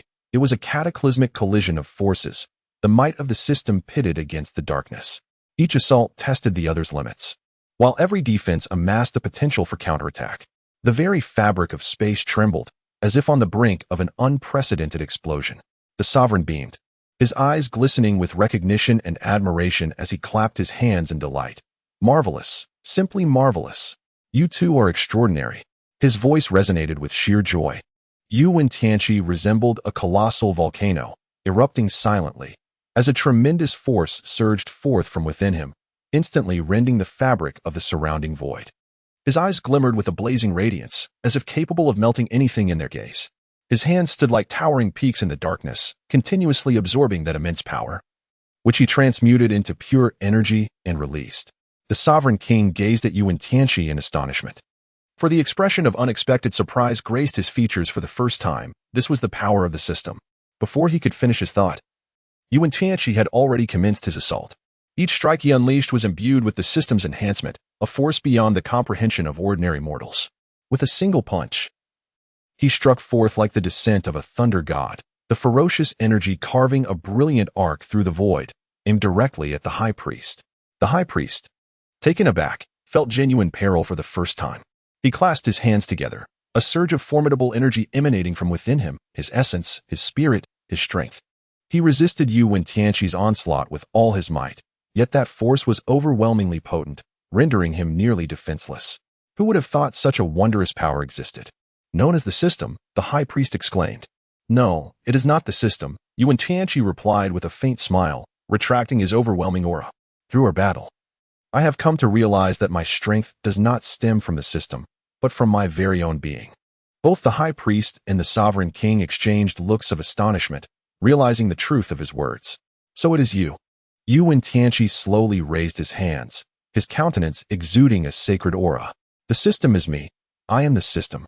Synopsis. Wen Tianqi traverses into the realm of Dragon Ball, awakening a point enhancement system from the very onset. Ding. Constitution 1. His physical talents are unparalleled and ancient, featuring super healing capabilities and an immortal body. He vanquishes Frieza, obliterates Cell, and crushes Majin Buu. Son Wukong and Vegeta, thoroughly subdued, acknowledge his might. Wen Tianqi. You are truly formidable. I, the prince, am in awe. Is this all your power? Wen Tianqi scoffs disdainfully. Achieving a divine physique, he effortlessly dominates all.